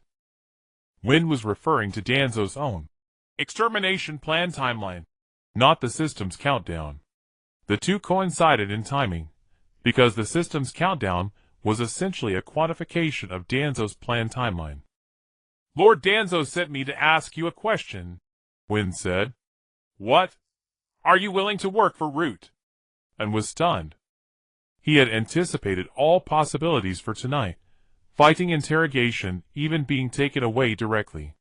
But he had never expected recruitment. "Your intelligence analysis ability Lord Danzo appreciates." Wind's voice remained flat. "To manage to connect the peaceful forces within a clan on the verge of extinction in just 2 months, such ability is rare even within Root. Lord Danzo believes your talent is wasted on the Uchiha." And was silent for a few seconds. "What if I say no?"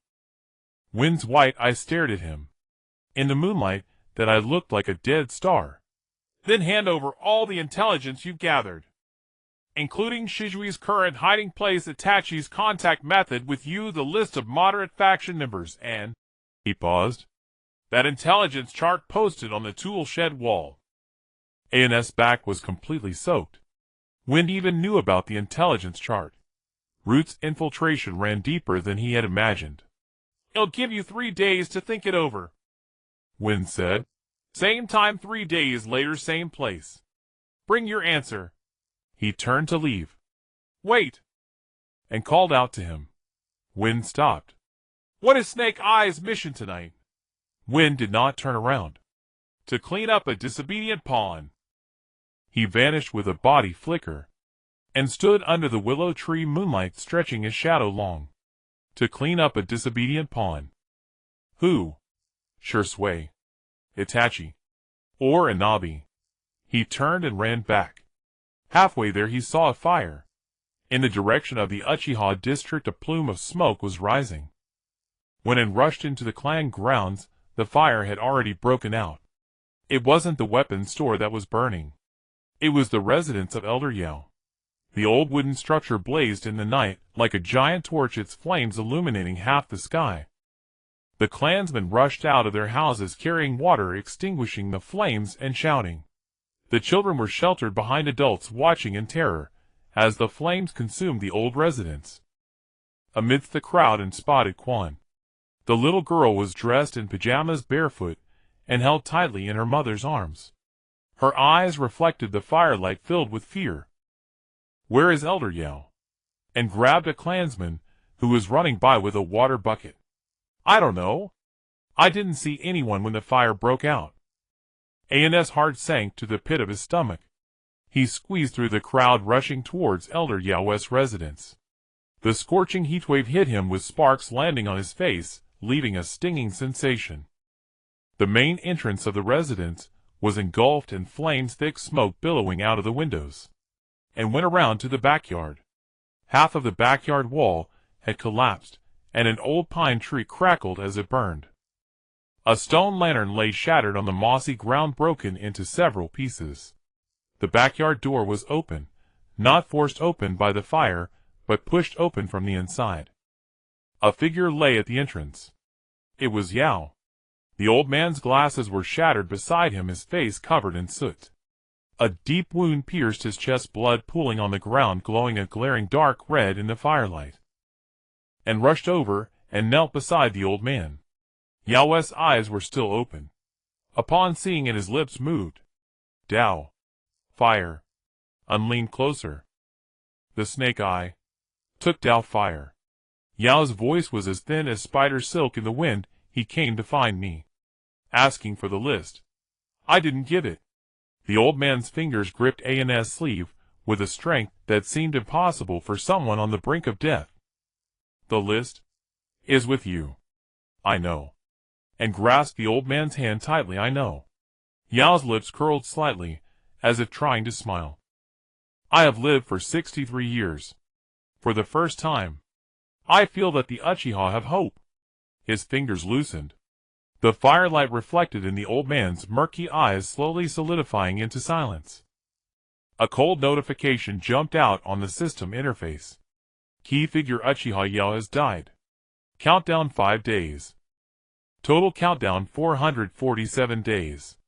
And knelt beside Yao, immobile for a long time. The flames crackled behind him, and the shouts of the clansmen ebbed and flowed. He held the old man's now cold hand, his nails digging into his palm. Elder Yao, 63 years old. The core of the moderation faction. The first elder to notice and observing everyone at the clan meeting. The elder who invited him for tea brought him into the inner circle of the moderation faction, and stood up during the coup meeting to let him present evidence. Dead. For refusing to hand over the list of the moderation faction. Because the snake, I wanted to clean up disobedient pawns. And gently placed the old man's hand on his chest and stood up. His hand was smeared with Yao's blood, glaringly red in the firelight. He turned and walked out of the backyard. Quan's mother saw the blood on his hands, and instinctively shielded Quan behind her, and did not explain, moving through the crowd of firefighters towards Daohua's house. Daohua's door was open, and the interior was empty. The tables and chairs were overturned, teacups shattered on the ground, the tea stains still wet. The snake eye had been there. First he killed Yao, then took away Daohua, cleaning up a disobedient pawn. The words that Feng had said now had an answer. Daohua had promised to stop the connections at Yao's tea meeting, and in Danzo's eyes, he was the disobedient pawn. And Yao, for refusing to hand over the list, became collateral damage in the cleanup operation. And stood in the empty living room of Daohua's house, suddenly recalling the last words Yao had said to him. I have lived for 63 years. For the first time, I feel that the Uchiha have hope. The old man's words were left unfinished. But he was already dead, and walked out of Daohua's house. The moonlight shone on the clan streets, mingling with the firelight, dyeing the world half silver-white and half blood-red. He returned to the weapons store, and pushed the door open. The weapons on the shelves remained, the account books untouched, everything exactly as it was when he left. But there was something new on the wall. A kunai nailed in the center of the Uchiha fan pattern. On the edge of the kunai was engraved a single character, 3 days deadline. The wind had passed, and stood in the center of the weapons store staring at the kunai. Yao was dead. Daohua had been taken away. Feng had given him 3 days to consider whether to side with Danzo. The snake eye was still lurking in the shadows. The next target for cleaning could be anyone. Hakudai, Quan, Sasuke, Shisui, Itachi, or even himself. And slowly raised his hand and grasped the kunai nailed to the wall. He pulled it out with force. The Uchiha fan pattern was left with a deep dent like a scar. He placed the kunai on the table. Then he opened the hidden compartment and took out the intelligence sheet. Next to Yao's name he drew a circle. Next to Daohua's name he drew a circle. Then beside Feng's name he drew a third circle. The tip of the pen pierced the paper and rolled up the intelligence sheet, not putting it back in the compartment. He took out Shishui's body flicker technique scroll, 3 explosive tags, 5 kunai and 10 shurikens. He packed them all into a small cloth bag. Then he sat down and waited. Waiting for dawn. Waiting for Itachi to come. Or waiting for the next knock on the door from the root. Outside, the flames of Yao's residence gradually extinguished. After the thick smoke cleared, only the charred beams remained emitting white vapor in the moonlight.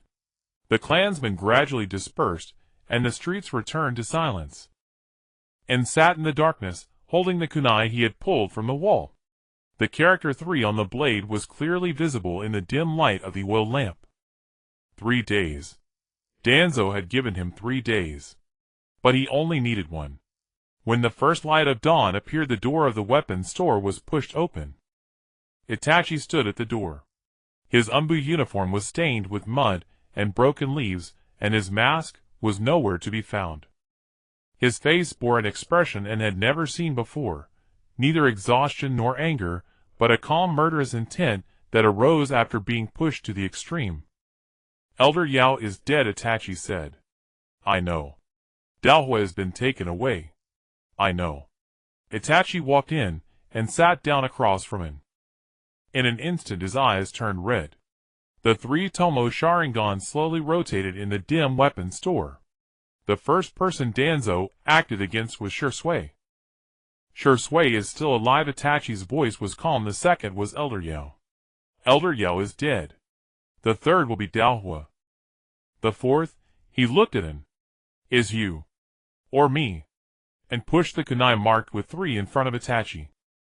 Feng came to find me last night. He gave me 3 days to consider whether to work for the root. Itachi looked at the words on the kunai, his pupils contracting slightly. How did you respond? I'll give him an answer in 3 days. Silence. The flame of the oil lamp flickered. And Itachi said, what do you plan to do? And took out the intelligence sheet, unfolded it, and spread it on the table between them. 3 nets. Equipment flow chart, personnel relationship chart, external influence infiltration chart. Looked like 3 miniature maps under the oil lamp. Elder Yao said one last thing before he died. He said he lived for 63 years, for the first time feeling that the Uchiha have hope. And's finger pressed on the intelligence sheet, he is dead. But the words he spoke will not die. Itachi looked at the intelligence sheet. In the center of the 3 nets and had drawn a circle with red ink. Inside the circle was just one word, root. 3 days, and said, I don't need 3 days. I only need to confirm one thing. What is it? Where is the snake eye? Itachi's expression changed slightly. Feng said last night that the snake eye went to clean up disobedient pawns. He killed Yao and took away Daohua. But he won't go far. Danzo still needs him to carry out the next task within the Uchiha. An's voice was calm, so calm that it felt unnatural for a boy who had just witnessed the death of an elder. Find the snake eye, and you can find Daohua. Find Daohua, and you will know Danzo's next plan. And then, and raised his head looking at Itachi. Then make him pay for Elder Yao's life. The air in the weapons store froze. Itachi looked into An's eyes. There were no Sharingan, just ordinary black pupils. But at that moment Itachi saw something familiar in those eyes. It was the same thing he had seen in his own eyes after executing countless missions in ANBU. Killing intent. Not anger-driven killing intent. It was calculated calm, and knowing exactly what one was doing. The Snake Eye is an elite of the root. Itachi said the sensory abilities of the Yamashiro clan combined with Orochimaru's shape-shifting technique. You can't defeat him. I know. Then why? I can't defeat him. And interrupted Itachi, but with you with Shisui, and with all those who do not wish to see the Uchiha being eaten piece by Danzo, we can defeat him. Itachi fell silent for a moment. Then, he stood up. Shisui is under house arrest by the third in the ANBU building. I'll go get him out. And nodded. I'll look into the Snake Eye's whereabouts. The root's communication lines, observation posts in the commercial street, and the remnants of snake tooth pattern weapons. Putting these together will outline his activity range. Itachi paused at the door. And, in 3 days if you plan to kill the Snake Eye, take me with you. The door closed, and sat alone in the weapons store. Outside the day had already dawned. The sunlight shone on the Uchiha fan pattern, and on the dent that had been made by the kunai. He looked down at his hands. Yao's blood had dried in the crevices of his fingers, turning into dark brown stains. He did not wash it off. He opened the intelligence sheet, and wrote a line next to Yao's name. You said the Uchiha have hope. I remember. The tip of the pen paused for a moment. Then he began to draw the fourth net. In the center of this net there was only one name, Yamashiro Ryuichi. Codename Snake Eye. And spent an entire day and night extracting the movement patterns of Snake Eye from 3 intelligence reports. He did not conduct a ground-up investigation. Snake Eye was an elite operative of Root whose counter-surveillance expertise left no discernible traces. Instead, and pursued a different approach, identifying places Snake Eye would not go. The supply chain for snake fawn weapons had already been mapped by Shisui. From underground workshops along the border of the Land of Fire to transit hubs in the Land of Fields, then into the black market within Konoha village, and finally via the identity of Yaka into the Uchiha clan compound. Once Shisui severed this chain, Snake Eye lost his function as a weapons conduit. Yet Danzo did not withdraw him. Instead, he reassigned him to deeper operations, to lure Shisui into the open and eliminate disobedient pawns.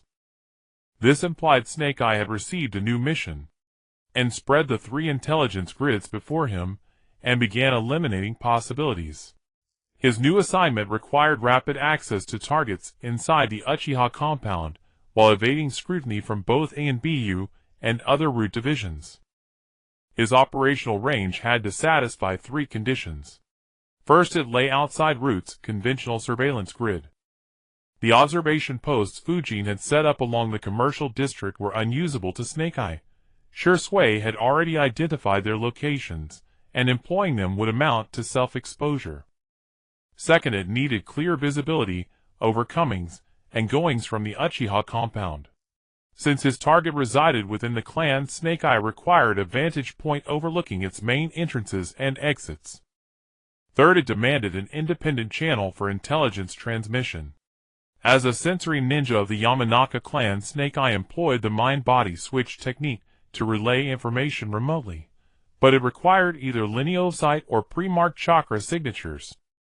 He must possess a fixed location for receiving orders from Danzo or Fujin, and drew a circle on the map of the Naha River basin.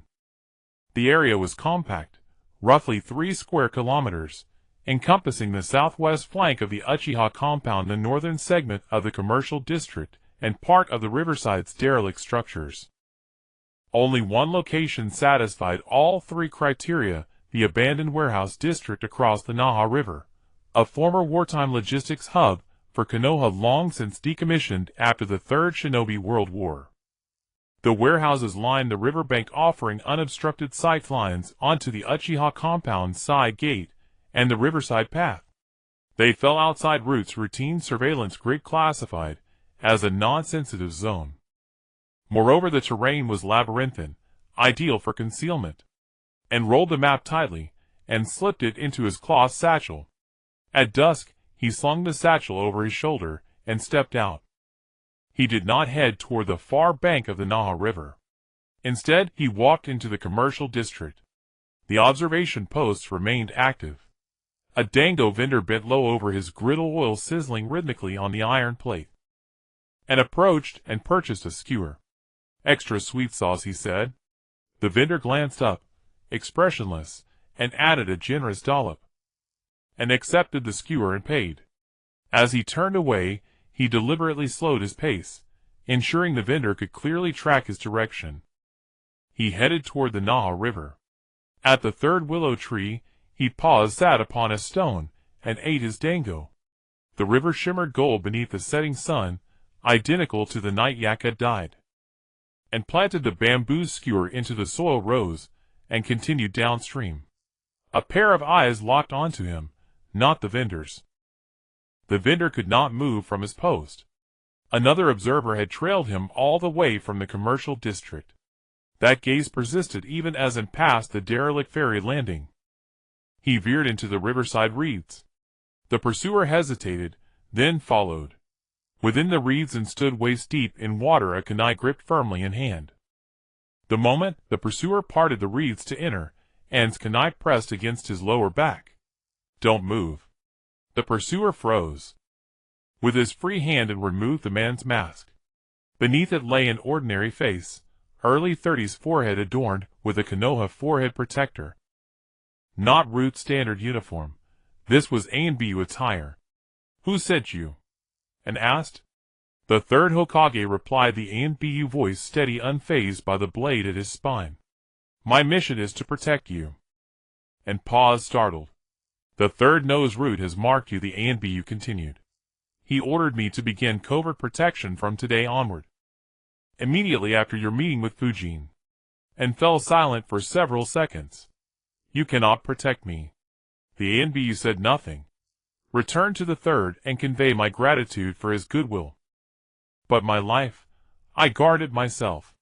And sheathed his kunai and strode deeper into the river. "Where are you going?" the ANBU called after him, and did not answer. He submerged himself, swimming downstream along the reedbed's edge. His chakra suppression technique activated at full capacity, his chakra fluctuations reduced to near imperceptibility. Though the ANBU sensory perception fell short of the Yamanaka clan's prolonged submersion, still risked detection. After approximately 15 minutes, and emerged ashore at the Naha River's bend. Across the river loomed the derelict warehouse district. The last sliver of sunset vanished behind the hills, plunging the warehouses into deepening twilight, and moved silently along the walls, his insight level 2 fully engaged. The third warehouse. A faint rhythmic chakra pulse seeped through the crack beneath its door, not the erratic signature of an ordinary person, but the deliberate cyclical resonance emitted by a sensory ninja actively scanning Yamanaka clan's sensory waveform, and held his breath, and retreated into the shadow beside the warehouse wall. The door opened. A figure stepped out. Not Snake Eye, rather a lean, tall man in civilian attire, his hair partially obscuring one side of his face. He paused at the doorway, sweeping his gaze left and right before heading toward the riverbank, and waited until the man disappeared, then approached the warehouse door soundlessly. It was unlocked. He pushed it open just enough to slip inside. A small oil lamp cast a dim glow in its feeble light, and saw two figures, one bound to a chair, mouth gagged, face smeared with blood, Inabi. The other crouched before him, holding a kunai in small hands, the youthful face of Uchiha Yaka. "Snake Eye. Your bones are stubborn." Snake Eye's voice emanated from Yaka's mouth, cold and dissonant. "But time is something I have in abundance." Inabi lifted his head, and spat a bloody wad. His eyes were swollen nearly shut, but the narrow slit that remained burned with undimmed sharpness. Snake Eye rose and stretched languidly, his movements serpentine, unnerving in their mimicry of molting skin. The disjunction between a child's frame and such gestures sent chills down the spine. "Tomorrow Lord Danzo himself will question you. If you remain this defiant then," and pushed the door wide open. Snake Eye reacted instantly. The instant the hinge groaned, his body pivoted, kunai raised defensively across his chest. Upon seeing it, his lips curled slowly upward. Yaku's face, Snake Eye's smile. Uchiha, and he murmured, licking his lips. Fujin told me you might come looking for me. I confess, I didn't believe him. A warehouse clerk. What courage does such a waste possess? And entered the warehouse, and closed the door behind him. The oil lamp's glow bathed his features. Release Anabi? Snake Eye laughed, a grotesque distortion twisting Yaku's 10-year-old visage beyond childhood's bounds. Release him. Very well. He pressed the kunai against Anabi's throat. In exchange for yourself. And remained silent. Lord Danzo finds you fascinating. A talentless nobody who within 2 months orchestrated Konoha's internal peace faction, delaying the clan's extermination timetable by an entire quarter. Lord Danzo says your intellect is worth more than 10 jonin combined. So when you killed Elder Yakami, you didn't come straight for me. Correct. Killing you would be wasteful. Snake Eye tilted his head. That old fool Yakami. His death mattered little. But you are different. Lord Danzo demands you alive. An's hand slid into his weapon pouch. Snake Eye's gaze sharpened, the kunai bit deeper into Anabi's throat, drawing a thin line of blood. Don't move. An's hand did not halt. From his pouch emerged not a kunai, but an intelligence dossier. He unfurled it, and dropped it at Snake Eye's feet. Here is the list you sought. Snake Eye glanced downward. The page bristled with names, contact details, and behavioral patterns of the moderate faction members. All of them instated. Release Anabi, and I'll accompany you. Anabi thrashed violently in his chair, throat choked with muffled, desperate cries. Snake Eye nudged the dossier with his toe, scanning it briefly. His grin widened. Excellent. Lord Danzo will be most pleased. His kunai withdrew from Anabi's throat and pointed instead at An. Step forward. Slowly. And took his first step. Anabi's cries intensified, the chair groaned under his struggles. His second step. Greed blazed in Snake Eye's eyes.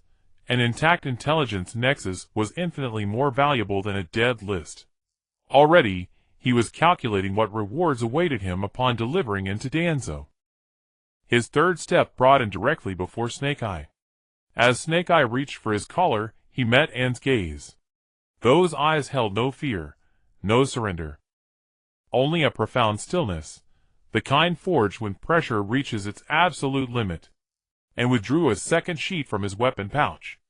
Not another dossier. A detonation tag. Snake Eye's pupils contracted violently. The tag exploded between them, not affixed to flesh but folded into a compact square, compressing its blast into an infinitesimal radius. The concussive wave hurled both men backward, stunning but non-lethal. An's back slammed against the warehouse wall, ribs screaming in protest. Snake Eye was flung across the room. Yaku's illusionary face cracked. Kawarimi no jutsu momentarily destabilized under impact.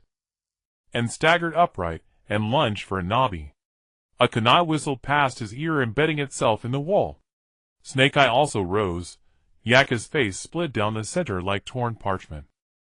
Beneath the fissure, a sliver of adult skin emerged. Snake Eye's voice warped, childlike timbre overlaid with sudden guttural depth, and gave him no chance to speak. Instantaneous movement. He appeared at Snake Eye's flank, kunai aimed for the jugular. Snake Eye sensed the strike, twisted aside, and countered with a palm strike to An's chest. An activated substitution technique modified. His true form materialized behind Snake Eye. The residual afterimage absorbed the blow. As Snake Eye's hand passed through empty air, his pupils constricted again. Substitution afterimage. Impossible. You a worthless failure. How? A shuriken launched from Snake Eye's blind spot pierced his right shoulder. Snake Eye grunted, clamping his hand over the wound as he recoiled. Yaku's face fractured completely. Kawarimi no jutsu collapsed under successive trauma. Crazing spread across the entire surface, like frost cracking porcelain. And did not pursue. He severed Inabi's bonds and helped him stand. "Can you walk?" Inabi spat out the gag voice raw as sandpaper. "Yes." They moved toward the warehouse entrance. A guttural roar erupted behind them. Snake Eye tore off Yaka's face entirely. Kawarimi no Jutsu dissolved completely, revealing his true visage. A man in his 30s, gaunt, high-cheekboned. His right eye was ordinary black, his left, white like Fujin's. Not the Byakugan, but a transplanted, surgically altered organ. "You won't escape." Snake Eye straightened, his white pupil blazing. "Lord Danzo tasked me with purging every disobedient pawn. Elder Yakami is dead. Inabi was meant to follow. And you?" He fixed his gaze on. "I intended to spare you. No longer." The white pupil flared with incandescent light, and felt an invasive force breach his mind. The Yamanaka clan's secret art, a variant of the mind-body switch technique. Not seizure of control, direct annihilation of consciousness. Snake Eye's voice detonated within An's skull, needles piercing neural pathways. "Did you truly believe you could kill me? A failure who cannot even refine chakra? You couldn't protect your own parents, you can protect no one," and collapsed to his knees. His awareness unraveled, shredded like paper consumed by flame. Inabi's voice cried his name, distant and wavering. His fingers dug into the earth, nails biting deep. Deep within his consciousness, a crimson system prompt flashed. Mental intrusion detected. Passive defense protocol activated. Sharingan awakening card forcibly triggered. Heat surged from the depths of his eyes. Not summoned by will, but forcibly activated by the system in the final millisecond before his mind shattered. And opened his eyes. A single tomoe Sharingan spun within each iris. Against its gaze, Snake Eye's mental assault shattered like glass striking steel. The white pupil's radiance dimmed abruptly. Snake Eye clutched his left eye, shrieking in agony, and rose. Enhanced dynamic vision rendered Snake Eye's movements glacial, each gesture unfolding like slow motion underwater. Chakra perception revealed the turbulent flow within Snake Eye's body with crystalline clarity, and saw his opening, his left shoulder. As Kawarimi no Jutsu collapsed, Snake Eye's chakra circulation exhibited a stark discontinuity at the left shoulder, the core node sustaining the illusion, and thus the weakest point in his entire chakra defense. And drew his final kunai. Instantaneous movement. 30 seconds of Sharingan activation remained. 21 seconds left. He appeared to Snake Eye's left kunai, driving for the shoulder node. Snake Eye's senses registered the motion, his body instinctively sidestepped. But the Sharingan had already predicted his evasion trajectory.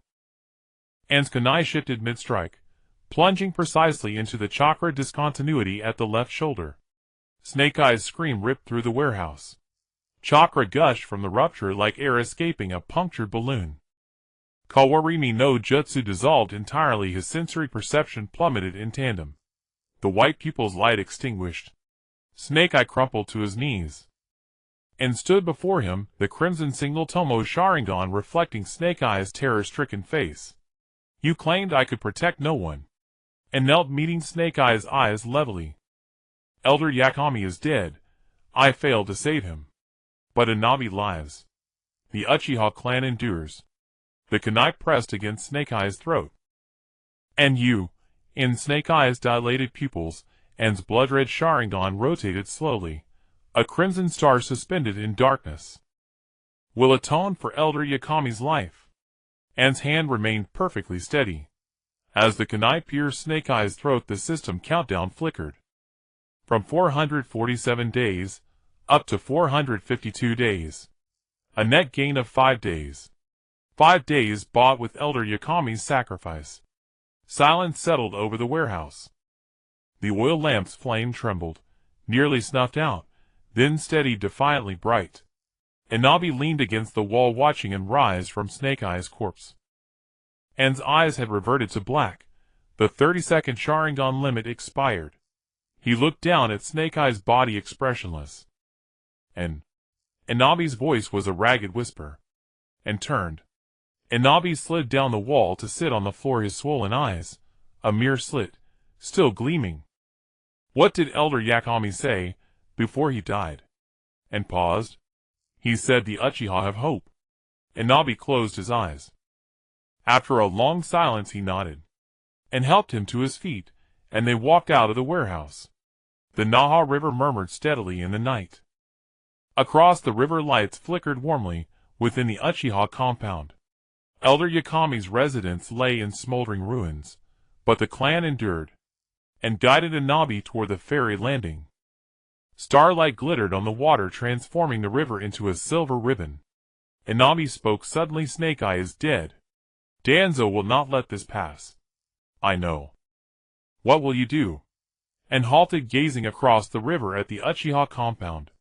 Fujin granted me 3 days to decide. Today is the first. To remain. And tomorrow. And offered no reply. He supported Nabi as they stepped into the icy current, walking steadily toward the opposite bank. Starlight shattered upon the water surface, scattering into countless shards of silver. On the system interface the countdown pulsed steadily. 452 days. The threshold of 453 days lay just beyond tomorrow. The 7th day after Elder Yawai's passing brought a light rain. The Uchiha clan does not have a tradition of lavish burials. After the deceased's body is cremated, the ashes are buried in the family cemetery at the back of the main shrine, marked only by a stone tablet inscribed with their name unsealed and unadorned. Elder Yawai's funeral was quite simple. Clan members took turns placing a white chrysanthemum in front of the stone tablet before silently departing, and was the last to go. He stood in front of the stone tablet for a long time, the rain falling on his shoulders, soaking the deep blue Uchiha clan attire to near black. The stone tablet bore the 5 characters Uchiha Yawai with a line of small text below. Born in the 23rd year of Konoha, passed away in the 56th year of Konoha. 63 years. Condensed into 2 lines of text. And squatted down and placed a white chrysanthemum in front of the stone tablet. The chrysanthemum was bought from a flower shop on the commercial street. The owner asked him who it was for, and he said it was for an elder. The owner added an extra flower while wrapping it, and said, "My condolences." He didn't explain. Elder Yawai, and began, his voice half swallowed by the sound of rain. Shimu is dead. I killed him. The stone tablet remained silent. You said Uchiha has hope. I remembered that. But the other thing you said I only recently understood. You said that a wise person must first learn to live. At the time, I thought you were teaching me to save my life. Now I understand.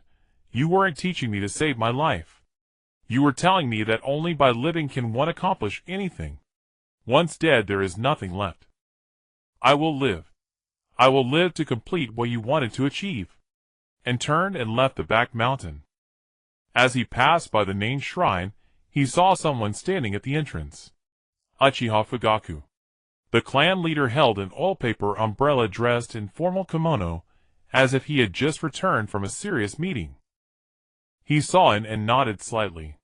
Have you visited Elder Yawai's grave? I have. Fugaku paused for a moment. Yawai belonged to my father's generation. When I was young, he taught me shuriken techniques.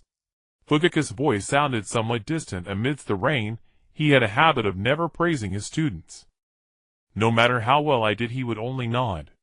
It took me 3 years to make him nod once. And listen quietly. Later, when I became clan leader, he started praising me instead. At clan meetings, every time I suppressed a hardline faction, he would pat my shoulder afterward and say, "Well done."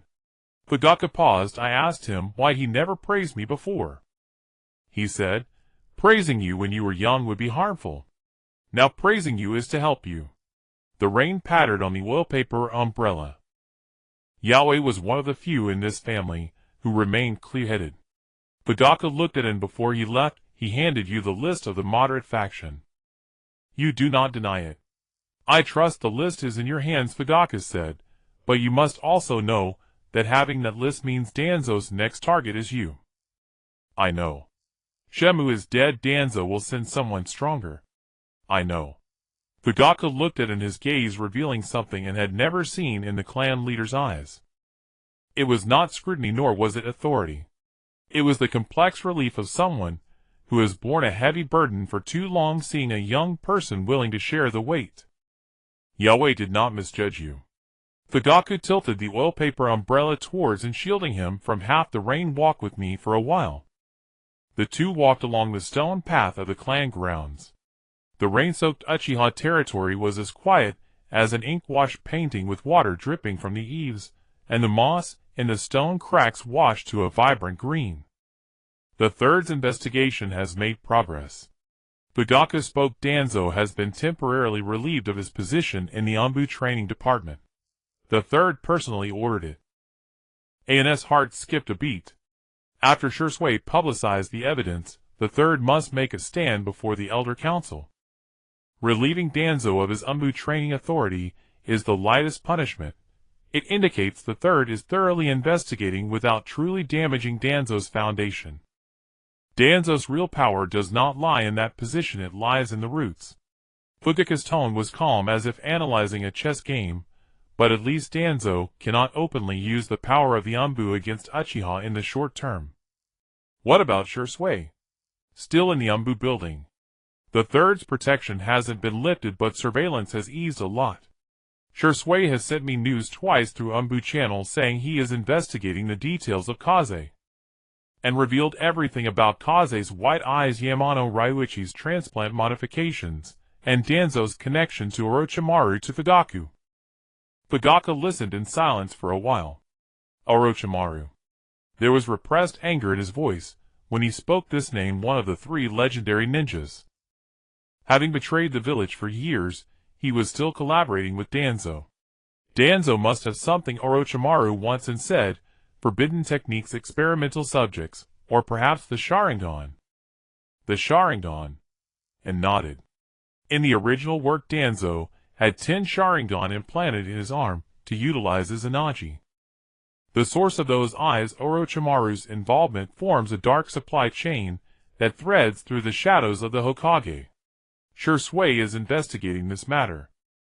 I will also investigate, and said. Fugaku looked at him. By yourself? Not by myself.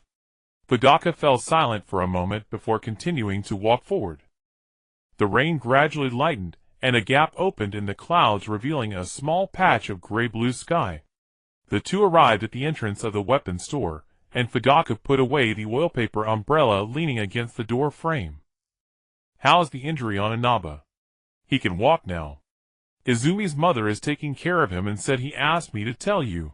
He will handle the hardliners. His eyebrows moved slightly. Inaba is the #1 representative of the hardliners.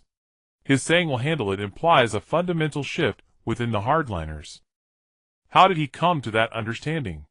Shema killed Elder Yahweh in front of him. An's voice was flat. He was tied to a chair, watching helplessly, unable to do anything. After that he changed. Fugaku did not probe further. A ninja tied to a chair, watching his own clansman elder being killed while being powerless. This sense of helplessness can change a person more than any persuasion. I will continue to push for negotiations. Fugaku reopened the umbrella with Danzo temporarily suppressed. This is the best window for advancing negotiations. Missing this window, when he returns it won't be so easy. He walked into the rain, stopped after a few steps. And, Elder Yahweh said Uchiha has hope. He was right. Fugaku did not turn back, but there is a world of difference between hope and salvation. That world of difference requires someone to walk step by step. He walked away, and stood at the entrance of the weapons store, watching Fugaku's figure vanish into the rain. The rain fell on the eaves, sliding down the tiles, splashing fine droplets on the stone slab. He pushed open the door. Everything in the weapons store remained unchanged: shuriken, kunai, and explosive tags silently arranged on the shelves. The marks left by wind-nailed kunai on the wall still remained, and it did not repair them, leaving a scar to remember what had happened. He walked to the table and opened the account book. On the day Elder Yahweh died, he wrote a line on the title page. You said Uchiha has hope. I remembered. Today he added another line below that. Through mountains and rivers I will walk. The system interface's countdown continued to tick. 451 days. 1 day less than yesterday. When Yahweh died, the countdown deducted 5 days, and after Shima's death 5 days were added back. 1 decrease and 1 increase, resembling some form of cruel balance. But I knew that true balance is not something you wait for. Outside the window the rain had stopped. The clouds had completely parted, and the sunset poured down from the gap, dyeing the entire Uchiha territory in golden red. The sound of the Nange River flowed from afar, more prolonged than the sound of rain. And closed the account book and began today's inventory. 419 kunai. 1087 shuriken. 93 explosive tags. Each day's numbers are different. Every day he is here. On the final day of the 3-day deadline, Fong did not allow him to go to the Nanga riverbank. He came directly to the weapon depot. At dusk and was tallying the stock of explosive tags when the door was pushed open. Fong stood at the entrance clad in the standard ANBU uniform without his mask. His gray hair was meticulously combed, and his white left eye resembled a dead star in the dimly lit weapon depot. 3 days are up, Fong said, and set down the explosive tag in his hand. His hands were steady, and his heartbeat remained calm. From the moment he killed Snake Eye, he knew this moment would come. What, you come in and sit? An's tone was as if he were entertaining an ordinary guest. Fong stepped inside and sat down opposite him. His gaze swept across the shelves of the weapon depot, kunai shuriken explosive tags, the Uchiha crest on the wall, and the dent in that crest left by a kunai. His eyes lingered on the dent for a moment before shifting away. Snake Eye is dead, Fong said. I know. You killed him. And did not deny it. Before the intelligence network of root denial was meaningless. Fong's white left eye regarded him, as if appraising an unexpected tool. Lord Danzo's estimation of you has risen again. Snake Eye was an elite of root, a branch member of the Yamanaka clan, and had been transplanted with a perception-enhancing dojutsu. A mere Jinin-level individual like you killed him. Fong's voice was as flat as if reading a report. Lord Danzo says your value exceeds prior assessments. So still recruitment? Yes. With enhanced terms. Fong took out a scroll from his chest, unrolled it, and placed it on the table. Lord Danzo promises that if you are willing to work for Root after the Uchiha clan's annihilation, you may designate 5 clan members to be spared. This includes Uchiha Izumi, Uchiha Yashiro, and Uchiha Sasuke. An's heart clenched sharply. Danzo knew whom he cared about. Izumi, Yashiro, Sasuke. The 3 people he had interacted with most in the weapon depot. Danzo had investigated them all thoroughly. The 5 exemption slots precisely covered everyone he cherished. And if I refuse? An asked. Fong rolled up the scroll. Then those 5 names will appear on the first elimination list. The air in the weapon depot seemed to be sucked away. An's fingers clenched beneath the table, his nails digging into his palms. Danzo had not come to negotiate. Danzo had come to tell him, regardless of which path you choose, the people around you will die. The difference is whether it's 5 or all. I need time to think. And said, How long? 3 days. Fong looked at him. Last time you also asked for 3 days. After 3 days, Snake Eye died. This time is different. Fong was silent for a few seconds, then stood up. 3 days. At this time in 3 days, I will hear your answer. He reached the door, casting one last glance at him with his white left eye. Lord Danzo holds you in high regard. But he does not like to wait. This is the final extension. Fong left, and sat alone in the weapon depot, listening to the footsteps fading away outside. He did not move. The marks left by his nails on his palms gradually turned white, then red. The terms Danzo had offered him were essentially a mathematical problem. Kill most, save 5. Or kill all. A normal person would choose the former, as it at least saves the ones most dear. but knew that Danzo's promises were never kept. In the original story, Sasuke was spared, but the price was witnessing his parents' murder on the night of the massacre, then living in hatred for 8 years. That was not sparing. It was a different form of killing. And stood up and walked to the window. The sunset once again dyed the clan grounds in gold and red, exactly as it had on the day Yakushi died, the day Fugaku walked with an umbrella, and every evening when he closed the weapon depot door. He took out a shuriken from his chest. Shijui's crow summoning contract was sealed in the interlayer of this shuriken. It could not be used unless absolutely necessary. Because Shisui was still under the third Hokage's surveillance, and every contact could expose Shijui's location. But now was the time of absolute necessity. And walked to the Nanga River, stopping at the third willow tree. The river shimmered gold under the sunset, exactly as it had on the evening when Shisui had arranged to meet him.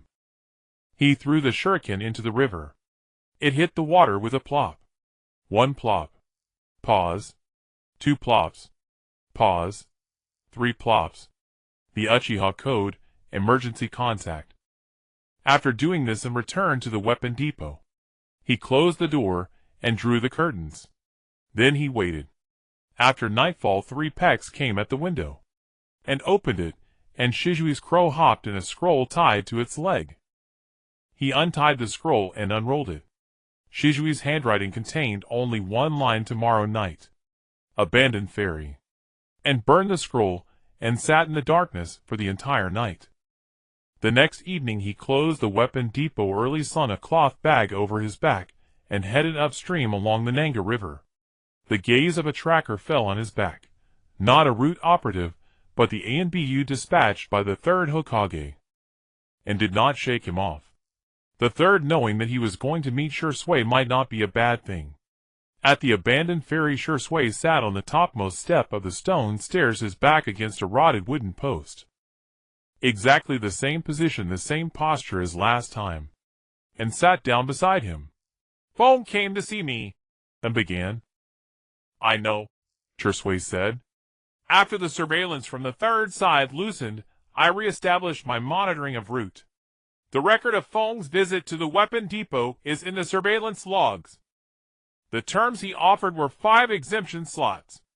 Izumi, Yashiro, Sasuke, and I can fill in the other 2 names myself." An's voice was very flat. "If I refuse, these 5 people will appear on the first elimination list." Shisui was silent for a moment.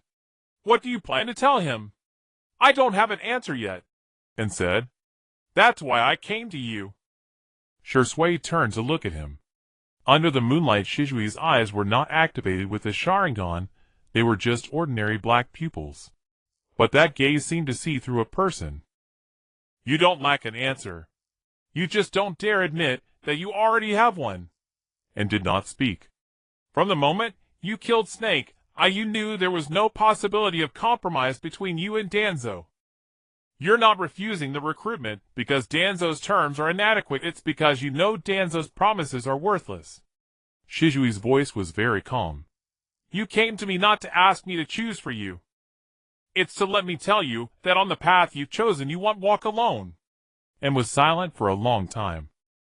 The sound of the Nanga River roared in the night, exactly as it had on the night Shisui attempted to drown himself, the night they passed the coded message, and the night Snake I was eliminated.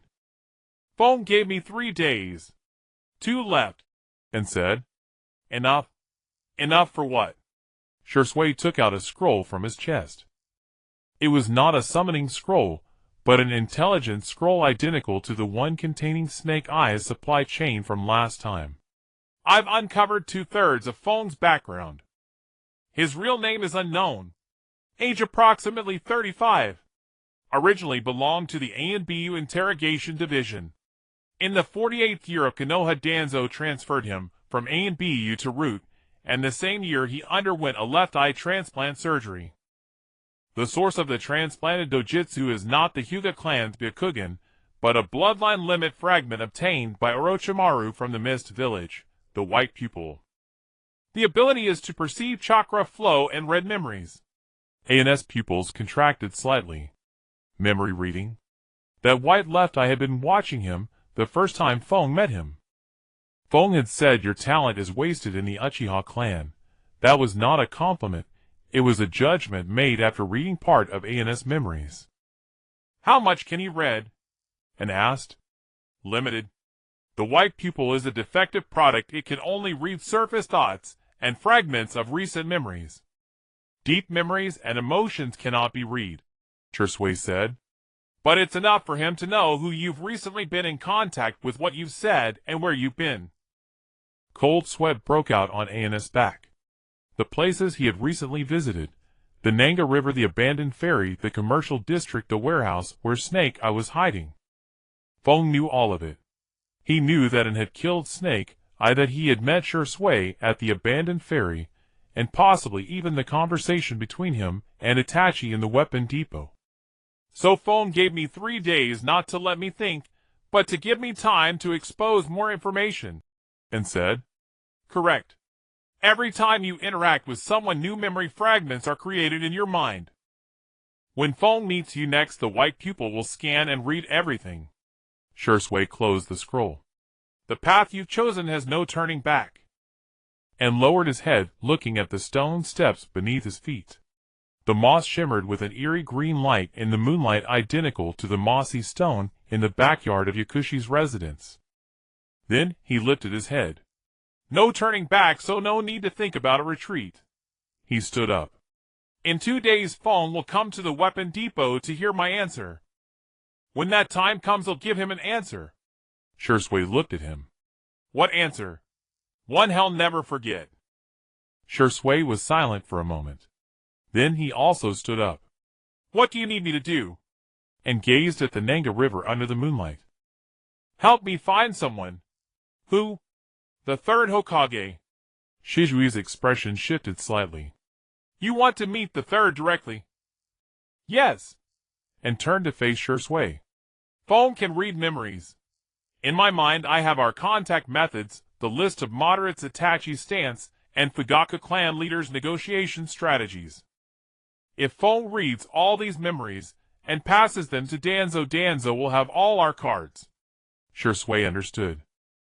"So before Feng reads them, you want to voluntarily reveal these cards to the third?" "Yes. Danzo can threaten me because he possesses evidence of my private collusion. If the third also possesses the same evidence and approves of my actions, Danzo's threat becomes null." An's voice was steady. "After all, he can't go to the third and report that An is helping the third prevent a coup." Shui looked at in moonlight, reflecting 2 tiny glimmers in his eyes. "Meaning the third is not difficult. The third's ANBU have a routine briefing tomorrow. I can submit your request through ANBU channels," Shui said. "But whether the third will see you depends on the reason you provide." And took out an envelope from his chest. The seal was applied with chakra, a technique he had learned from Shui. "The reason is inside." Shui accepted the envelope, but did not open it. "When did you write this?" "Last night. I didn't sleep all night." Shui tucked the envelope into his bosom. "You'll hear news by noon tomorrow." He vanished with a body flicker, and stood alone on the stone steps of the abandoned ferry. Moonlight scattered on the surface of the Nanga River, breaking into countless shards of silver, exactly as it had on the night Shui attempted to drown himself. Back then, he had been just a useless warehouse keeper hiding behind a tree shooting paper notes. Now he was about to meet the third Hokage directly, not to cling to power, but to strike out all the people he cared about from Danzo's arithmetic problem. He turned and walked back into the water. The icy river rose to his chest. Gritting his teeth, he waded downstream step by step. The next evening, Shizui's crow landed on the windowsill of the weapons depot. The scroll bore only 3 characters: tonight. Hokage's office. The third Hokage was willing to see him, and incinerated the scroll. The flame flickered at his fingertip before turning to ash. He changed into his cleanest Uchiha clan garment, handed the weapons depot key to Yashiro, and said he had business tonight, asking him to lock up. Yashiro took the key, glanced at him, and asked nothing. After nightfall, the Hokage Tower was far quieter than during the day. The guard at the entrance verified An's identity, his gaze lingering on the clan crest embroidered on his back before letting him pass. Third floor. The door at the end of the corridor was ajar, warm orange light spilling through the gap. And knocked. Enter. He pushed the door open. The third Hokage, Hiruzen Sarutobi, sat behind his desk. Just as in the original story, the Hokages had hung on the wall behind him, a pipe in his mouth, smoke curling upward in the lamplight. Piles of documents half a person's height covered the desk. And recognized the topmost one, a copy of the scroll of evidence related to the Snake Eye incident that Shursui had presented at the ANBU meeting. The third Hokage regarded in his gaze piercing through the smoke rising from his pipe. It was not the oppressive aura of a god of shinobi, but the calm that settled after witnessing too many people and too many events. Uchiha An, 13 years old. Weapons depot keeper. The third Hokage's voice carried the rasp of pipe smoke. I read the letter you had Shursui deliver. You claim to have intelligence about Danzo going beyond the Snake Eye evidence Shursui made public. Yes. What kind of intelligence? And took a scroll from his chest and placed it on the third Hokage's desk.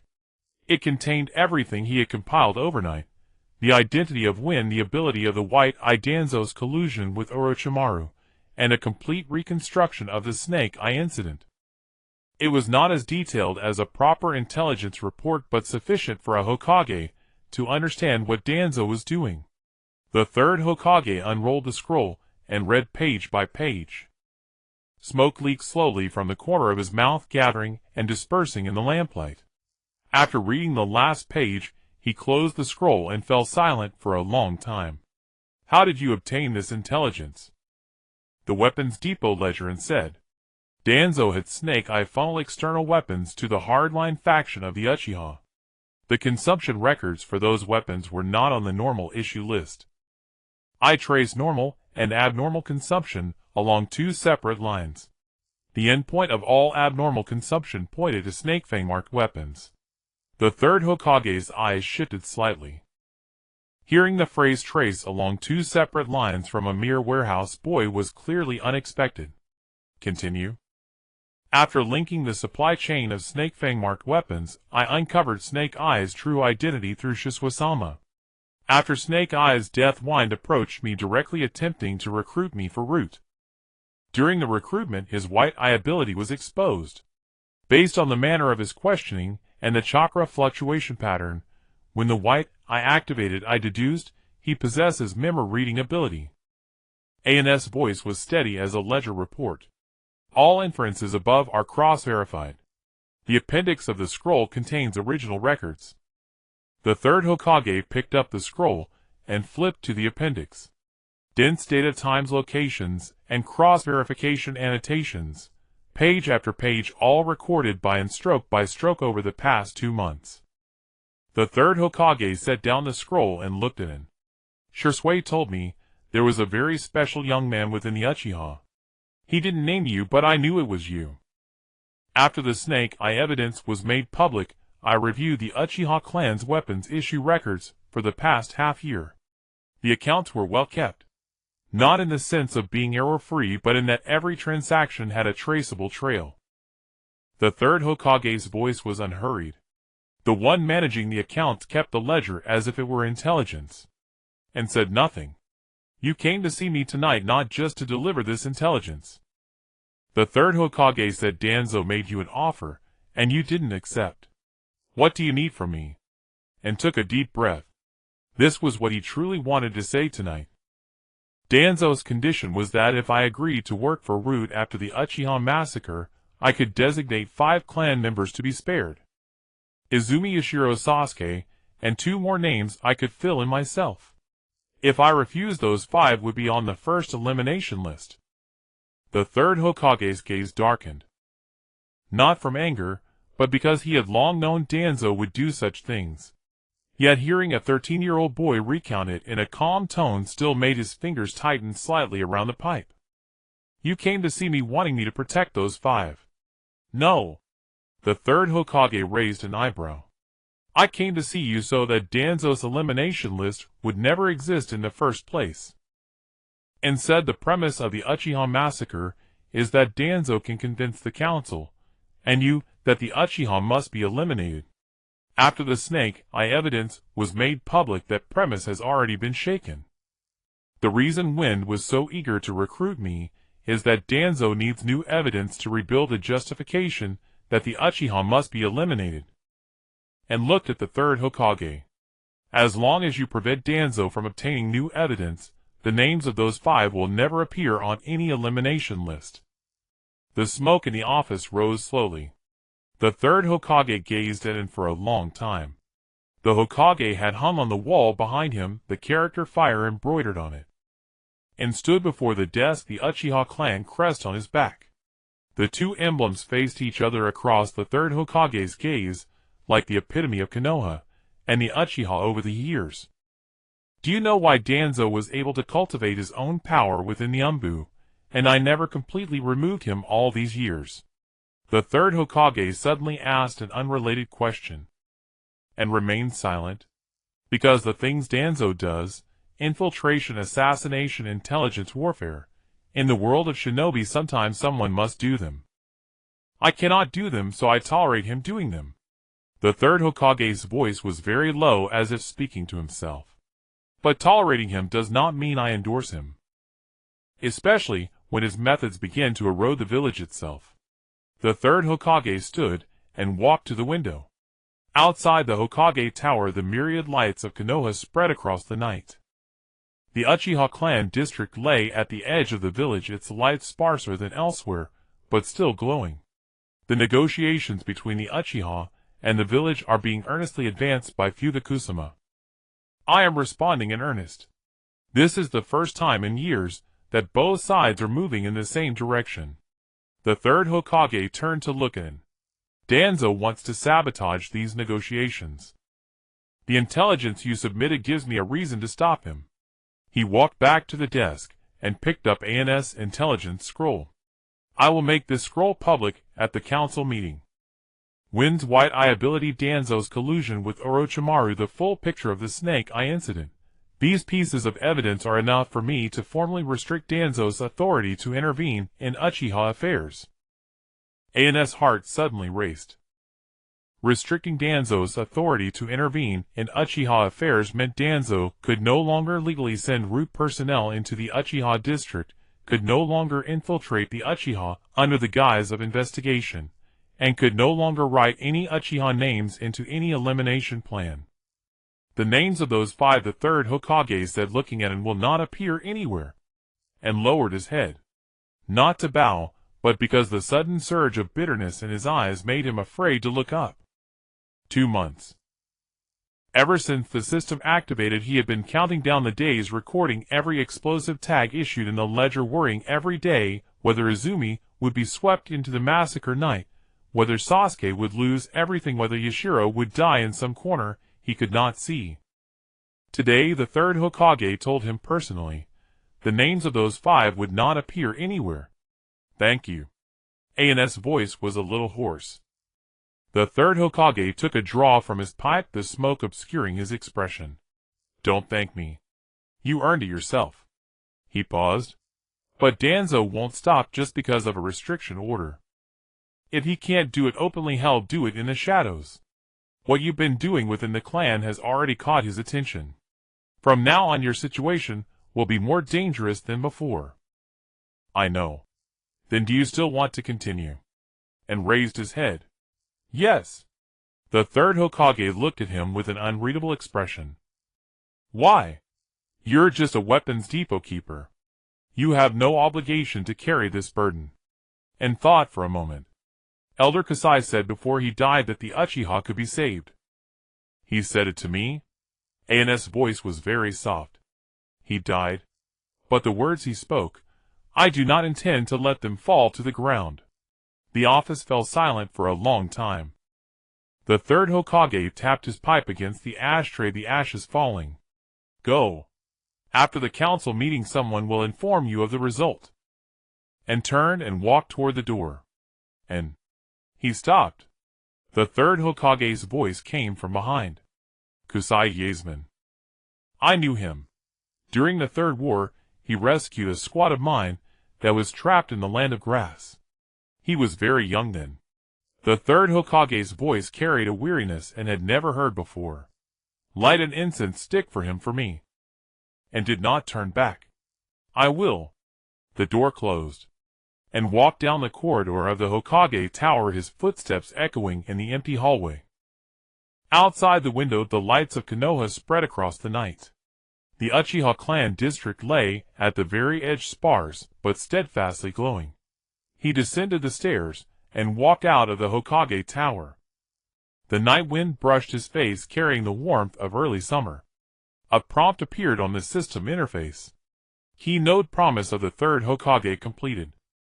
Danzo's legitimate authority to intervene in Uchiha affairs will be formally restricted. The 5 designated clan members are removed from Danzo's direct threat range. Countdown 20 days. Cumulative countdown 471 days. Net increase of 106 days, more than 3 months. And stood at the entrance of the Hokage Tower looking up at the night sky. The clouds parted, revealing a few stars faintly glowing above Konoha. The same as the night Kusai died. The same as the night Shursui failed to jump into the river. The same as the first night of his transmigration into this world. But tonight, when he walked out of the Hokage Tower, he held the third Hokage's promise in his hand. Not held in his own hand, but in the hands of everyone he cared about. Izumi Yashiro Sasuke. Inami Shursui Itachi. And those elder Kusai had not been able to protect. He stepped into the night. 3 days after the promise made by the third Hokage, the Elder Council convened at the Hokage building, and had no qualifications to attend. He was merely a distant relative of the Uchiha clan, and even entering the Hokage building required special permission from the third. But he knew when the meeting would start, for since morning the entire Uchiha clan compound had been as still as a stagnant pond. Clan leader Fyake had changed into formal attire early in the morning and left. Inahoshi stood at the street corner with his cane, watching Fyake's figure disappear around the bend. His injuries had not yet healed properly.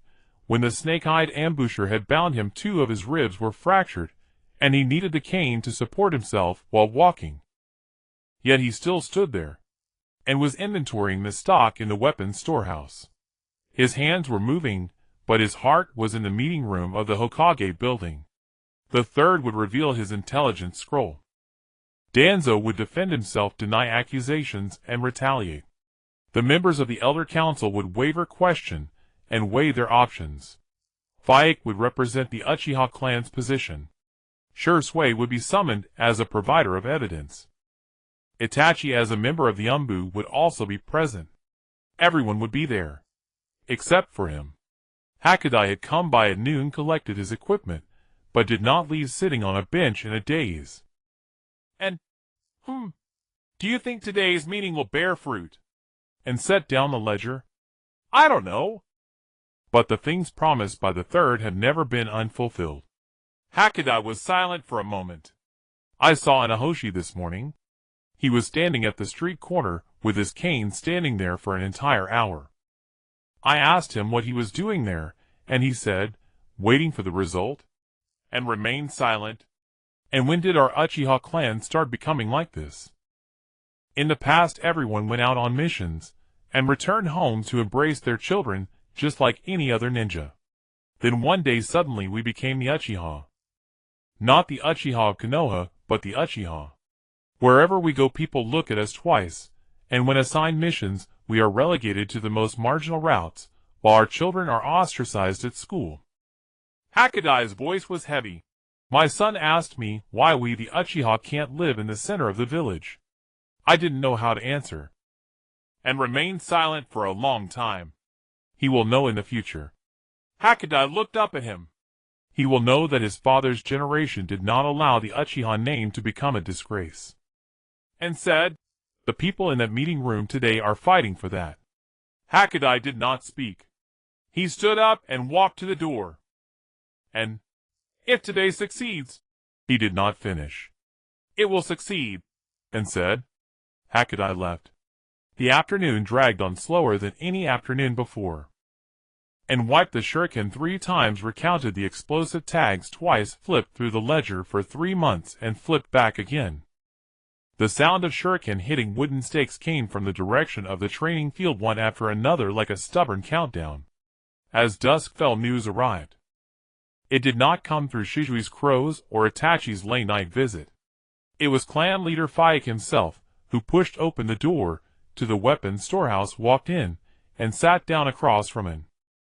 Faik's kimono bore the creases of having sat for a long time, and fatigue marked his face. Yet his eyes were bright. It succeeded, Faik said. AN's fingers paused on the ledger. The Elder Council voted. 5 votes in favor, 2 against, 1 abstention. The third's motion passed, officially limiting Danzo's interference in Uchiha affairs. All personnel from Root are to withdraw surveillance points around the Uchiha compound within a week. Without dual approval from the third, and the Uchiha clan leader Danzo is prohibited from initiating any form of investigation or action against any Uchiha clan member. And slowly exhaled. This breath had been held for nearly 3 months.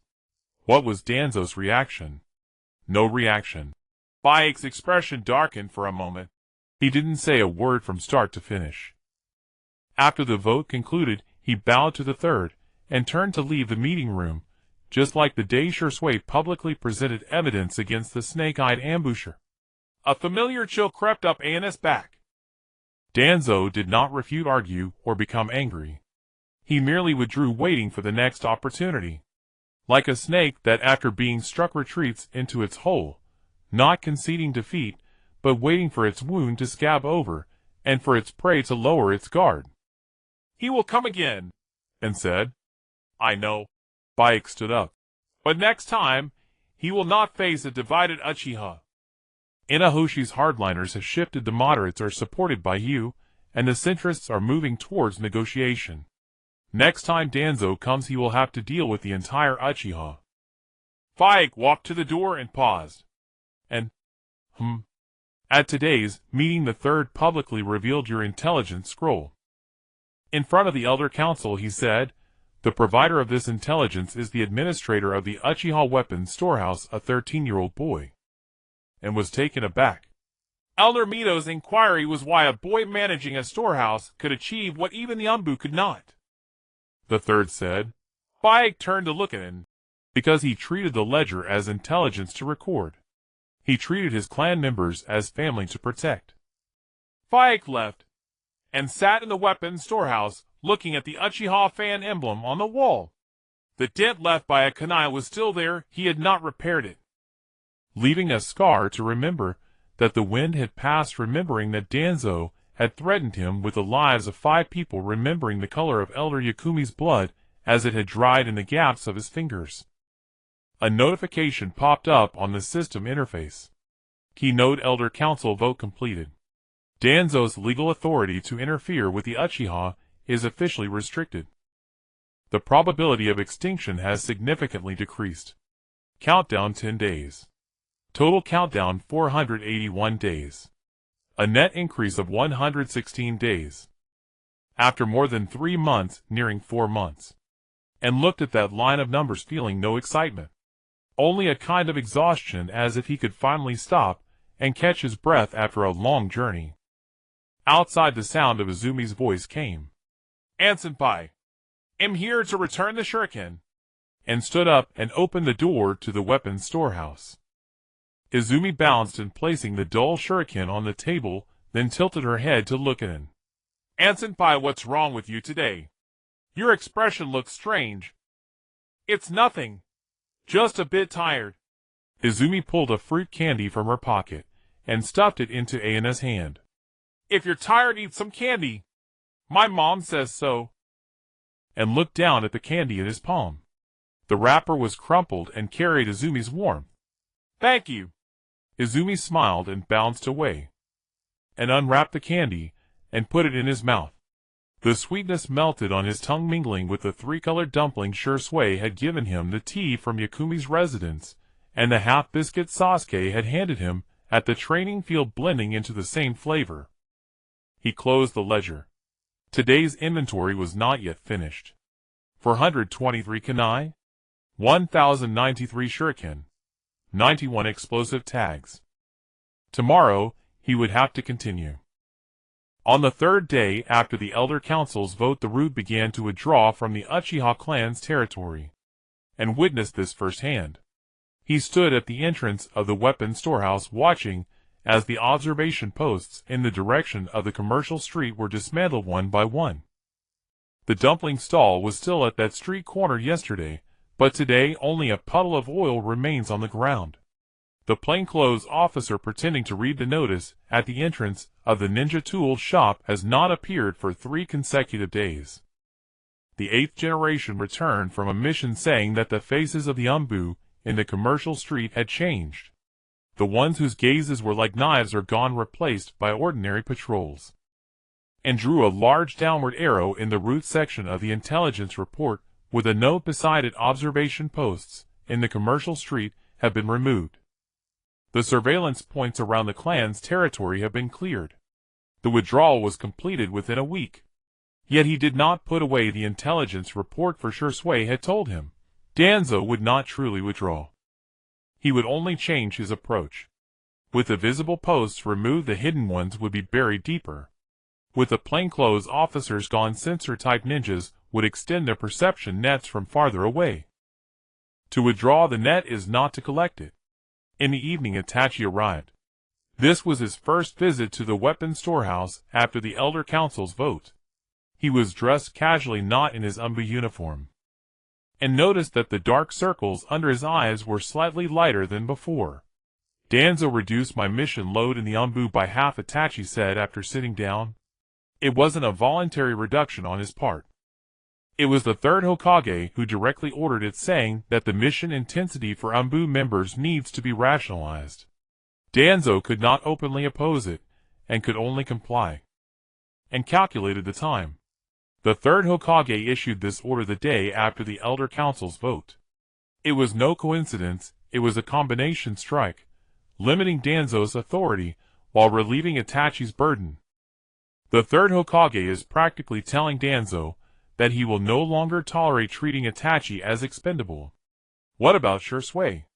The third's protection has been lifted. Shui left the ANBU building today without reporting his whereabouts. Itachi's lips twitched slightly. When Danzo heard this news, his face turned green, and could easily imagine that scene. Shui was the person Danzo wanted to control the most. Shanshin Shui, the bearer of the Kodo Amatsukami, the gatherer of evidence for the snake eyes. Not only did the third Hokage release him, but he also allowed him to go unreported. It was tantamount to telling Danzo Shui is now directly under the third's protection. You cannot touch him. Will he return to Uchiha? And asked. No, at least not until Danzo completely gives up. Itachi replied, Shujui's operational ability in the shadows is his greatest advantage. Returning to the clan means giving up that advantage. And nodded. He recalled similar words from Shui when they met at the abandoned dock. He had to operate in the shadows, because Danzo's route was also in the shadows. Dark against dark is the only way to find an opportunity.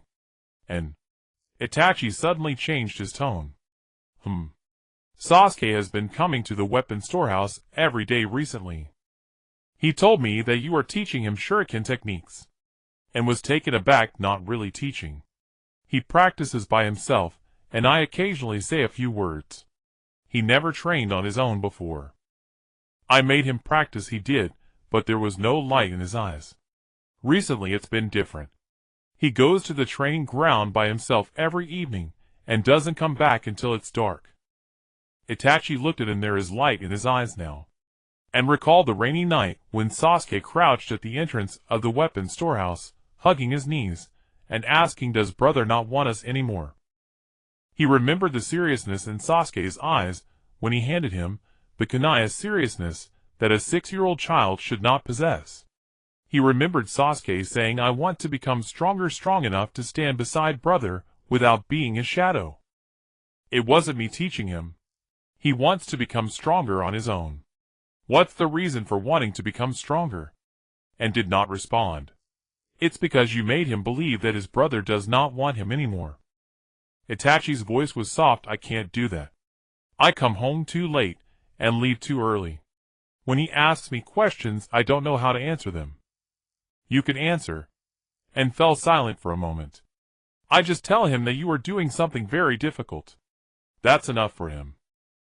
Itachi stood up. I owe Sasuke too much in his childhood. Danzo the ANBU the extermination. These things shouldn't be borne by him. But I can't help it. Can you stay with him? He looked at him. Thank you. Itachi left. And sat in the weapon storehouse gazing at the night outside. There were no more sounds of shuriken from the training ground direction. He must have been called back by Lady Mikoto for dinner. Tomorrow evening that sound will echo again. The day after tomorrow too. The day after that as well. He flipped open the ledger's cover page. Several lines were already written there. Even a salted fish can turn over. You said the Uchiha have hope. I remember that. Across mountains and rivers I will walk. Today he added another line. Sasuke's eyes have light now. On the system interface, the hidden task Protect Sasuke's Childhood updated its progress. Sasuke's initiative in training has greatly increased. His understanding of Itachi has further improved. The Childhood Trauma Index has decreased. And closed the ledger and began the inventory for today. 426 kunai. 1098 shuriken. 90 explosive tags. The numbers change every day. But one thing remains unchanged.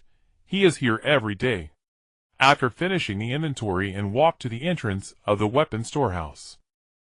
A shadow flashed across the roof opposite the street. It wasn't a member of the route. It was Shizui's crow. The crow landed on his shoulder, with a scroll tied to its leg. And untied the scroll and opened it. Shizui's handwriting contained only one line. Feng has disappeared. Danzo has removed him from the route's regular sequence. I am currently investigating. Be careful. And burn the scroll. The flames flickered at his fingertips before turning to ash. Feng has disappeared. Not withdrawn, but disappeared. Danzo removing him from the regular sequence means that Feng has moved to a place he cannot see. It's not that he gave up on Feng, but that he has hidden Feng away. Hidden in the shadows waiting for the right moment. And returned to the weapon storehouse, and drew a question mark next to the name Feng on the intelligence report. He wrote a line after the question mark, transitioning to deep concealment. Target unknown. He then continued to take inventory. The wind blew into the weapon storehouse carrying the moisture from the Nank River. The fan pattern on the wall swayed slightly in the light of the oil lamp. The indent made by the kunai looked like an unblinking eye. On the system interface, the countdown was still ticking. 481 days. An increase of 116 days from the original 365 days. An increase of 34 days from the 447 days since the medicinal sense death. Danzo has temporarily retreated. The root has withdrawn from the clan's territory. The third Hokage has limited Danzo's authority. The Elder Council has stood on the Uchiha's side. The negotiations between Fugaku and the third Hokage have entered a fast lane. Shursui is free. Itachi's mission load has been halved. Sasuke's eyes have light now. Inari can stand up with the help of a cane. Everything is getting better. But Feng has disappeared. Danzo remains silent. These two matters placed together made in sense the kind of silence before a storm. He walked to the window and drew the curtains. The weapon storehouse darkened, illuminated only by the light of the oil lamp shining on the walls filled with weapons. Kunai, shuriken, explosive tags. They stood silently on the shelves like an army waiting for inspection. And returned to the table and opened the ledger. Tomorrow, there will still be daily tasks. The day after tomorrow too. The day after that as well. Every day he is here. 5 days after the Elder Council's vote, Daohua arrived at the weapon storage leaning on his cane. His ribs had not completely healed, and his left shoulder was noticeably lower than his right, as he walked, each step producing a dull thud against the bluestone floor. But he did not allow anyone to assist him. He turned back his mother, who had wanted to accompany him, and was counting shurikens. Upon hearing the sound of the cane, he looked up. Daohua stood at the door. Sunlight streamed in from behind him, casting his face in shadow, obscuring his expression. The two remained silent for a moment, separated by the distance of the weapon storage. "I am here to collect equipment," Daohua said, and set down the shurikens. "What configuration?" 5 kunai. 10 shurikens. 2 explosive tags. Daohua paused. Normal task configuration. And turned around to retrieve the equipment. Daohua could recite his collection record without needing to consult the ledger. In the past 3 months, Daohua had collected 48 explosive tags, 120 shurikens, and 60 kunai, all marked as excessive consumption. The number he reported today was the first return to normal configuration in the past 3 months, and wrapped the equipment in cloth and placed it on the table. Daohua did not take it. He leaned on his cane and sat down across from him. "On the night Elder Yahweh died, I was tied to a chair watching the kunai of Shima pressed against my neck. At that moment, I was not thinking about my own death." Daohua's voice was flat, as if recounting someone else's story. "I was thinking, Elder Yahweh died in vain. He advised me many times not to lead the Uchiha to a dead end, but I did not listen. It was only after he died that I understood what he meant. It was too late." And remained silent. "Then you came. When you threw that explosive tag, I thought you were going to perish with me. When you rushed over to cut the ropes, I thought you had gone mad. After you killed Shimu and helped me out of that warehouse." Daohua's Adam's apple bobbed. "I waded through the waters of the Nanha River with only one thought in my mind." "What thought?" "Elder Yahweh was right." Daohua leaned his cane against the table, his hands resting on his knees, and noticed the burned scars on the back of his hands. Those were from the sparks that burned him when he tried to break free from the ropes the night the Yahweh residence caught fire. "My parents died in the Third War. The higher-ups of Konoha sacrificed them as pawns." "I hated the village for over a decade." Daohua looked at his hands. "When Shima bound me to the chair, he told me that Danzo could infiltrate the Uchiha because people like me served as his stepping stones. I didn't believe him. He said, you hate the village and Danzo will give you weapons. You think you are using Danzo, but in reality, it is Danzo using you." I still didn't believe it. Did you believe it later? I believed it when Elder Yahweh died." Daohua's voice dropped. "He stood in front of me and told Shima, if you want to harm him, you must first harm me. When Shima pierced his chest, he looked back at me. I understood the meaning of that glance. Don't let my death be in vain." The weapon storage remained silent for a long while, and pushed the cloth package toward him. "Elder Yahweh did not die in vain." Daohua lifted his head. "Shimu is dead. Danzo's interference with the Uchiha has been curtailed. The third Hokage has promised to protect Izumi Hakudai and Sasuke. The peace talks between clan leader Fugaku and the third are progressing." And said, "All of this time was bought with Elder Yahweh's life.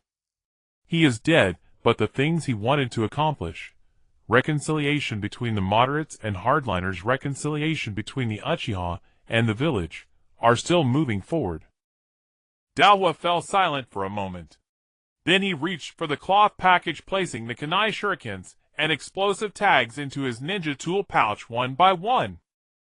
After placing the last explosive tag inside, he propped himself up with a cane and stood up. "I will handle matters with the hardliners. I've spoken with T and the others." There will be no more motions of distrust at the clan meetings. Daohua walked to the door and paused. "And, next time Danzo comes, count me in." He walked away, the sound of his cane gradually fading along the bluestone path, and stood still. A prompt appeared on the system interface. Key figure Uchiha Daohua has completely shifted his stance. The opposition between hardliners and moderates has been substantively resolved. Countdown 5 days. Total countdown 486 days. And looked at the numbers. It took Daohua nearly 3 months to shift from hostility to alignment. Elder Yahweh is dead, Shimu is dead, Danzo has been restricted, the third has made promises, and the Elder Council has voted.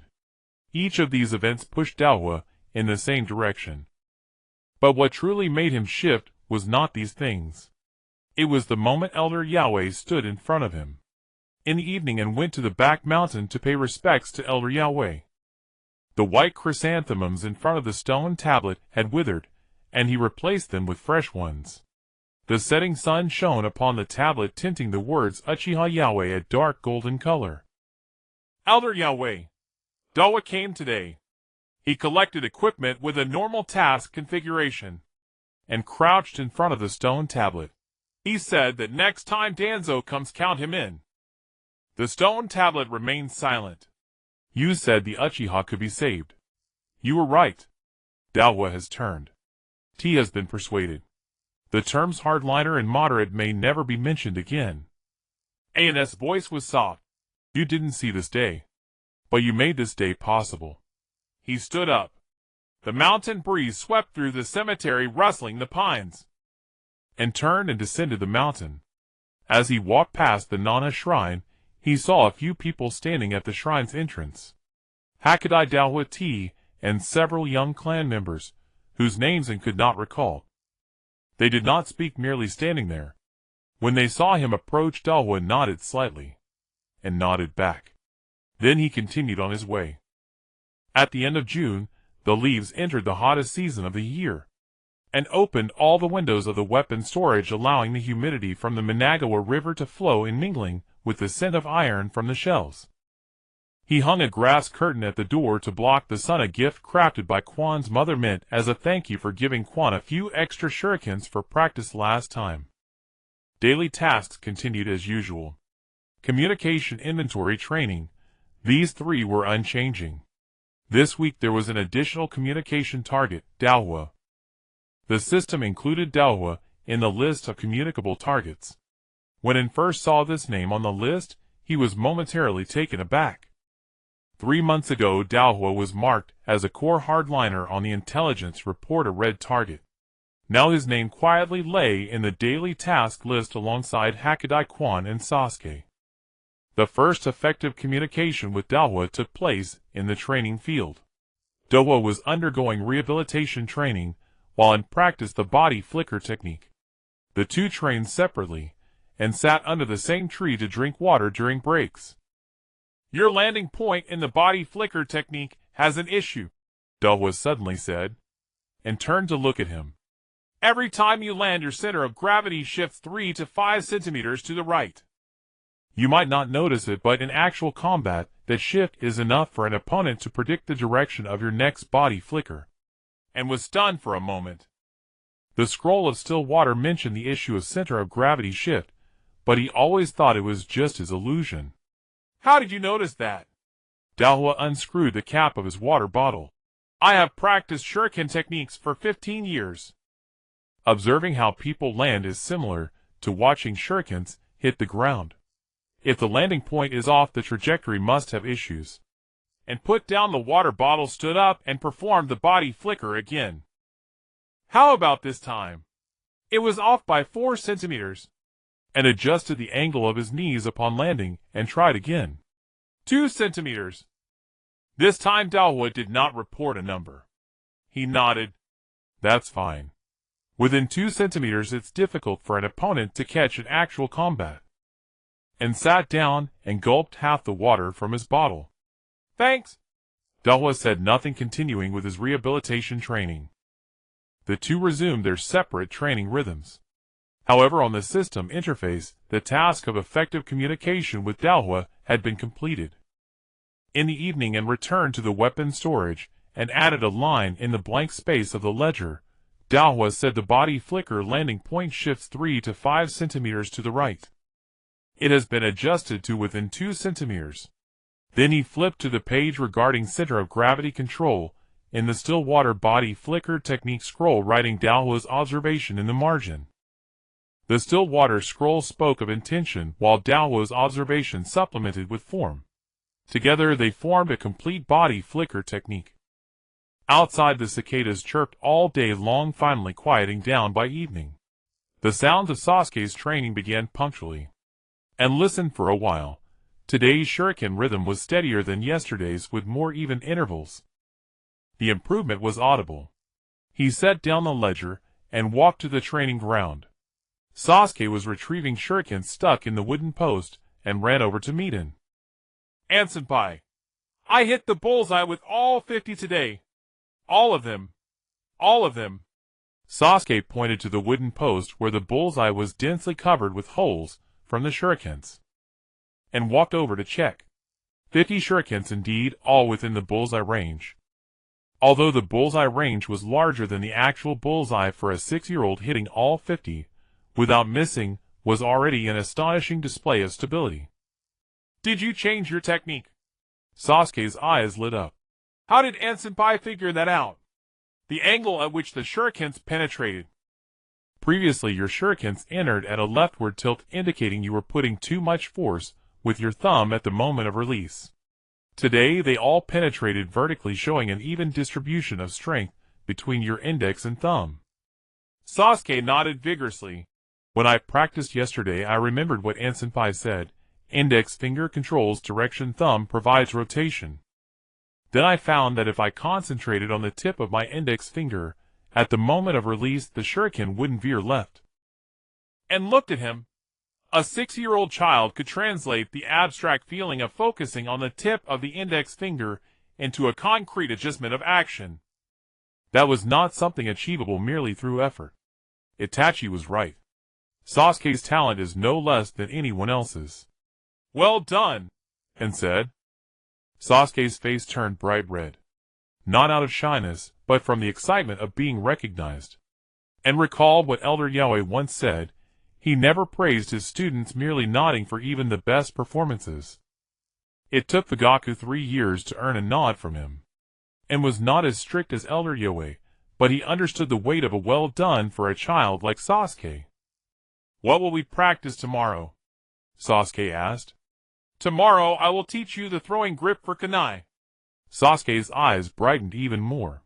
He put away the shurikens and ran home. After running a few steps, he returned, pulled out a piece of fruit candy from his pocket, and stuffed it into Anna's hand. It was exactly the same as the one Quan had given him. "Sister Quan gave this to me," she said to eat candy when tired. Then he ran off, and looked down at the candy in his palm. Quan's candy had made a round trip from Sasuke's hands to his. He unwrapped the candy, and put it in his mouth. It was sweet.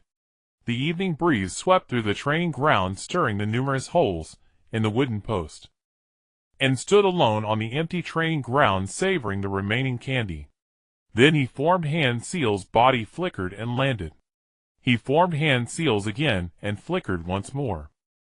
With Daohuo's guidance and his own adjustments, the issue of landing point shifting to the right had been controlled within 2 centimeters. He repeated the exercise 30 times. Each time he landed, his center of gravity firmly rested directly beneath him. The still water scroll stated that the ultimate goal of the body flicker technique is not speed but stability. Many had seen extreme speed, but he had only witnessed one person achieving extreme stability, the third Hokage, and was uncertain if he could ever reach that level of stability in his lifetime. Yet he knew that today he was 2 centimeters more stable than yesterday. 2 centimeters, not much. But 2 centimeters a day for 365 days adds up to 730 centimeters.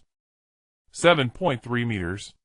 Enough to use body flicker from the weapon storage door to the position of the training post. He calmed his mind and walked towards the weapon storage, passing by the Mangekyō shrine where lights were on inside.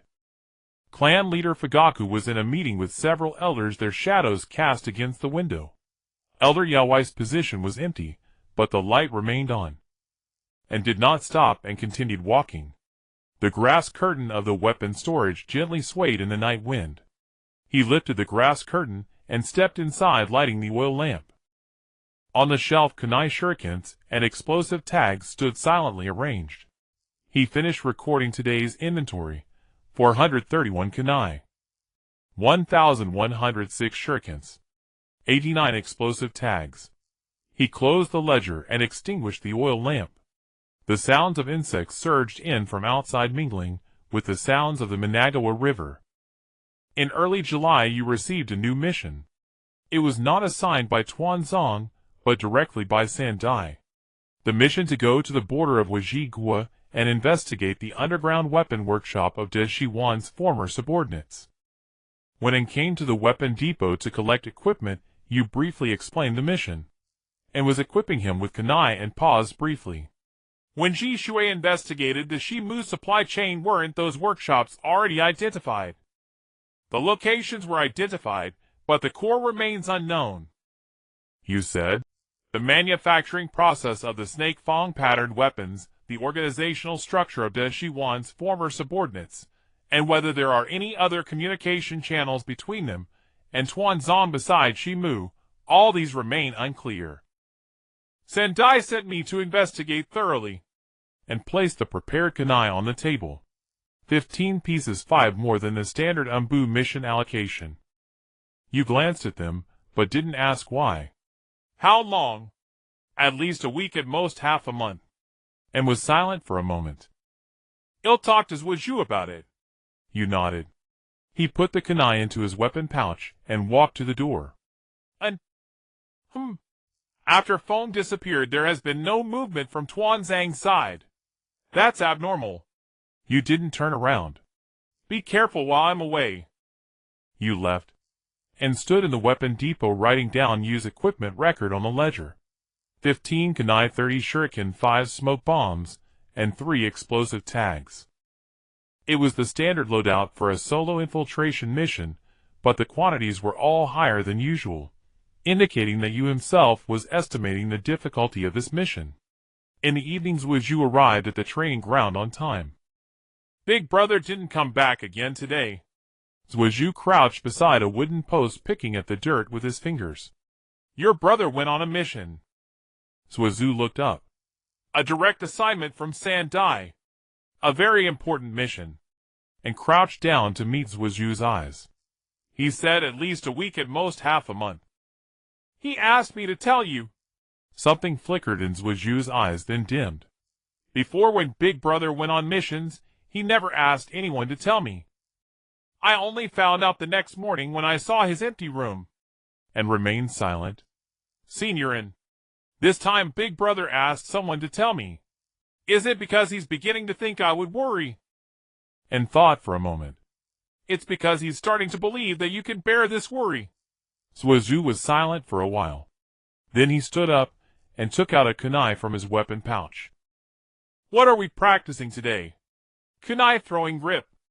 And demonstrated 3 grips: standard grip, reverse grip, and throwing grip. Zhuozhu practiced very seriously, his small hand gripping the kunai that was a size smaller than the adult version, his knuckles white from effort. He threw 20 times, all missing the target.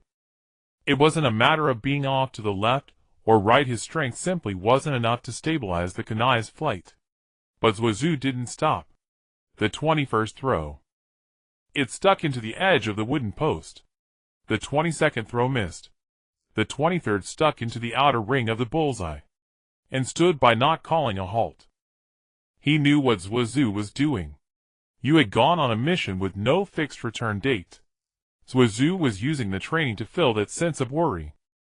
A 6-year-old child not knowing how to handle the emotion of Big Brother has gone to a possibly dangerous place, could only pour all his strength into the kunai. The 30th throw. The kunai struck the bullseye. Zhuozhu's arms were trembling, his fingers skinned and oozing blood. Enough, and said. Zhuozhu shook his head and took out another kunai, and walked over and grasped his wrist. Enough. Zhuozhu lowered his head. After a long moment, his shoulders began to tremble slightly. Not from exhaustion. Senior An. Will Big Brother come back? Yes. And crouched down and took the kunai from Zhuozhu's hand. Because you are here waiting for him. Because you are getting stronger every day, strong enough to one day stand by his side. He knows that. So he will definitely come back. Suizu looked up, his eyes red. Really? Really? Suizu wiped his eyes with his sleeve and took out a fruit candy that Quan had given him, the one Suizu had passed on to him, and he couldn't bear to eat. He placed the candy in Suizu's palm. Sister Quan says eat candy when you're tired. Suizu looked at the candy in his palm, peeled off the wrapper, and put it in his mouth. Sweet. And stood up. Well, continue training tomorrow. Rest today. Suizu nodded, turned, and walked back. After a few steps, he ran back and shoved the remaining half packet of candy into An's hand. Senior, and you have some too. Then he ran off into the distance and stood on the training ground holding the half packet of candy. The wrapper was warm from Suizu's body heat. He returned to the weapon depot and put the candy into a drawer.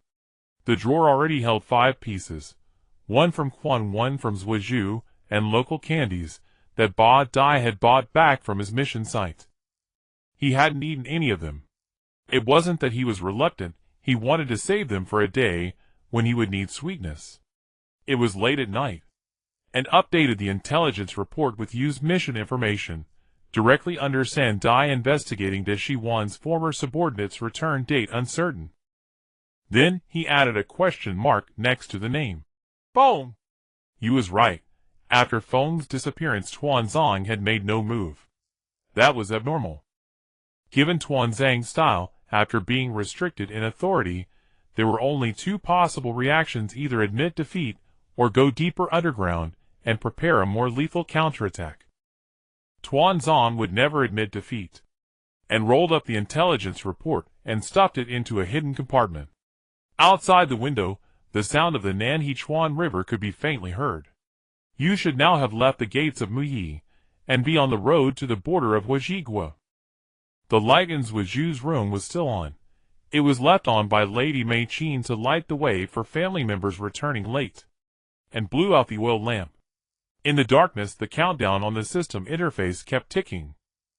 486 days. He closed his eyes. On the 5th day after Itachi left, the wind returned. It did not appear at the weapons store, but at the entrance of Izumi's school. Izumi encountered a man asking for directions at the school gate after class. He had gray hair, was in his 30s, and wore a black eye patch over his left eye. He crouched down, looking straight at Izumi, and asked her how to get to the Uchiha clan. Izumi pointed the way. The man smiled and thanked her before leaving. Izumi went home and told her mother about this amusing encounter. Upon hearing it, her mother, a censor-type ninja, changed expression. That night her mother found him and described the features of the man. Izumi had seen gray hair and eye patch on the left eye in his 30s, and when he crouched down to look at Izumi, his right eye was black. After hearing this, and tapped his fingers 3 times on the table. What did he ask? He only asked how to get to the clan. Izumi pointed the way, and he left. Izumi's mother clenched her hands. And who is that man? And did not answer. He instructed Izumi's mother to take her to the Fugaka residence for a night, then walked alone into the night. By the Naka River he sent out an emergency contact signal. 3 shurikens were thrown into the water, with the rhythm of each interval representing highest alert. A crow from Shimizu landed on his shoulder after a quarter of an hour, and briefly wrote down the features of the wind and the incident at the school gate, tying it to the crow's leg. The crow flapped its wings and flew into the night sky, and returned to the weapons store and closed the door. His hands trembled, not out of fear, but out of anger. The wind was looking for Izumi. Among the 5 immunity slots given to him by Danzo, the first was Izumi. The wind was not there to ask for directions, it was there to inform him, I can meet Izumi. Today it was asking for directions at the school gate. Tomorrow it could be offering candy on the way home, and the day after it could be a chance encounter by the training ground. I have countless ways to get close to those I care about, and you cannot guard against all of them. Shimizu's reply arrived before dawn. The scroll contained only one line. The wind has not left Konoha. Danzo had hidden him in a safe house inside the village. The exact location is under investigation. I will keep an eye on Izumi from the shadows. And burn the scroll. The flame danced at his fingertips, reminiscent of the night when the drug scent died, and the night when the snake's eyes were extinguished. The next day and did something. He went to the ninja school and found Izumi's homeroom teacher. Not as the weapons store manager, but as a member of the Uchiha clan, he applied to pick up Izumi from school every evening. The homeroom teacher glanced at the fan pattern on his back, asked no further questions, and approved it. In the evening and stood at the entrance of the ninja school. Izumi ran out with her backpack and paused when she saw An. "Senior An, what are you doing here?" "Just passing by." Izumi tilted her head, and then smiled. "You're lying. The weapons store is on that side of the clan, and the school is on this side." "Not passing by." And did not explain. He accompanied Izumi back to the Uchiha clan. Along the way, Izumi chattered about what jutsu she learned today, who argued with whom, and how the meatballs were not tasty at lunch. And listened, occasionally responding. When they reached the entrance of the clan, Izumi suddenly stopped. "Senior An, was that man who asked for directions yesterday a bad person?" And looked down at her. "Yes." Izumi was silent for a moment. "Was he looking for me?" And crouched down, looking straight at Izumi. In the same position as when the wind crouched down to look at her. "He came looking for me. You were just a stop on his way to find me. Starting today, I will pick you up after school every day. It is not just passing by. I am coming specifically for you." Izumi looked at him, and then pulled a piece of fruit candy from her pocket. "Here, this is your payment for picking me up after school." And took the candy, unwrapped it, and put it in his mouth. It was sweet. He escorted Izumi to her doorstep. Izumi's mother stood at the door, and nodded at him. Back at the weapons store, and added a line to the front page of the ledger. "Pick up Izumi from school every evening, rain or shine." Then he opened the intelligence report, and added a note next to the name. Wind appeared at the entrance of the ninja school. Target Izumi. Purpose to convey a threat signal to me. On the third evening, and went to pick up Izumi as usual. There was an extra person at the school gate. Hakadai. He leaned against the wall at the street corner holding a skewer of meatballs, and nodded at him when he saw him. Inahibi said me. He said one person cannot keep watch in all directions. And said nothing. He stood at the school gate while Hakadai stood at the street corner. The two were separated by a street with Izumi's route home in between. Izumi came out, saw An, and then saw Hakadai at the street corner. Is Senior Hakadai also passing by today? He is passing by to buy meatballs. Izumi giggled. She ran over to get a meatball from Hakadai, then ran back, and stuffed the meatball into An's hand. The meatballs bought by Senior Hakadai are too sweet, please help me eat it, Senior An. And accepted the meatball. It was filled with red bean paste, and indeed very sweet. On the fourth day, the person at the street corner was replaced by Tetsuhibi. On the fifth day, it was replaced by Inahibi. His ribs had almost healed, and he could walk without a cane. But he still couldn't engage in intense exercise. When he stood at the street corner, his back was straight like a sentry on duty. And walked up to him. "You don't need to come. Your injury is not healed yet." "It's healed." Inahibi looked at the school gate, and Elder Kusuri said that it is the duty of every adult clan member to protect the children of the clan. And said nothing. Izumi came out. She was surprised to see Inahibi. "Are you here to buy meatballs too, Senior Inahibi?" "Yes." Izumi tilted her head, "But the stall selling meatballs is over there."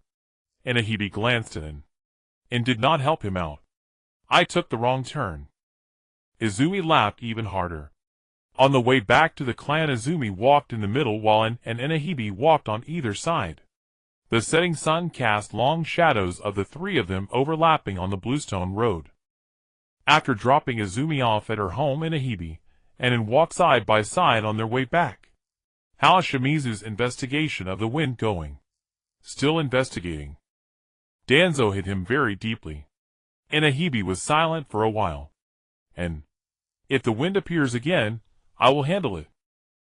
Inahibe stopped. I'm not saying you will handle it. I mean we will handle it. And looked at him. Last time you said that the next time Danzo comes count yourself in. Inahibe said Danzo has not come yet, the wind has come first. That counts too. And was silent for a moment. All right. The two continued walking forward.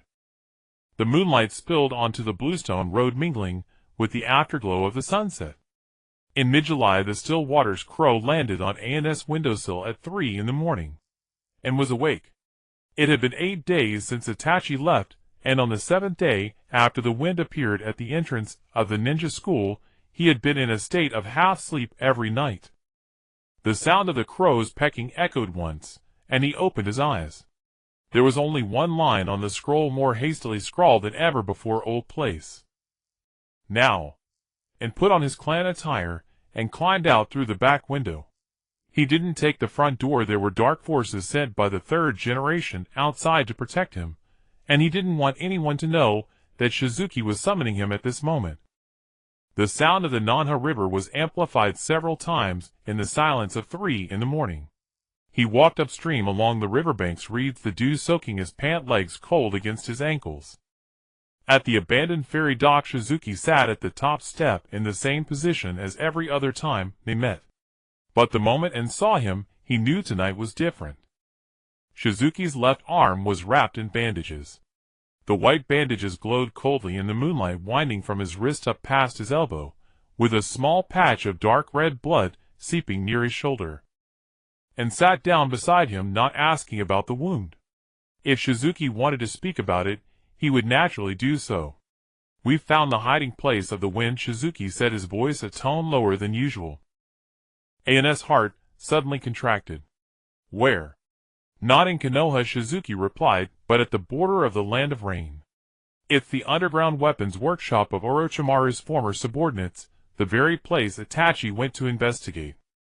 The wind had been sent by Danzo to receive the last batch of stock of the snake fawn pattern weapons, while also destroying the evidence of Danzo's contact with Orochimaru's former subordinates. Itachi's mission crossed paths with him. An's fingers tightened on his knees. What happened to Itachi? He sustained minor injuries.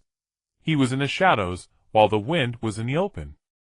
After discovering the wind, he did not act rashly, and sent me an urgent communication. Shizuki's voice carried a hint of exhaustion that An had never heard before. By the time I arrived, the wind had already picked up Itachi's trail. The two clashed. The wind's white eyes could see the flow of chakra, rendering Itachi's concealment nearly ineffective. After I joined, it became a two-known, and we finally pushed him back. Was he injured? And looked at the bandages on Shizuki's left arm. The wind's strength is several levels above the snake's. Shizuki did not answer directly, but this statement itself was an answer. The white eyes can not only see the flow of chakra, but can also create chakra disruptions at any position within his field of vision. Your substitution technique will fail before him, and the landing point of your body flicker technique will be predicted in advance. His only weakness is that left eye itself.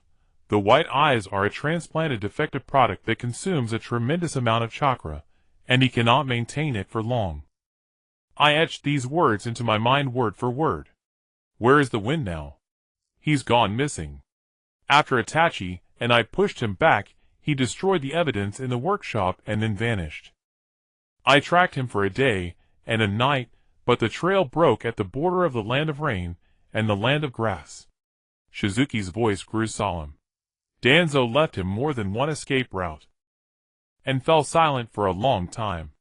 The water of the Nanha River flowed more swiftly at 3 in the morning than during the day, as if it had rained somewhere upstream. Shizuki was injured. Itachi was injured too.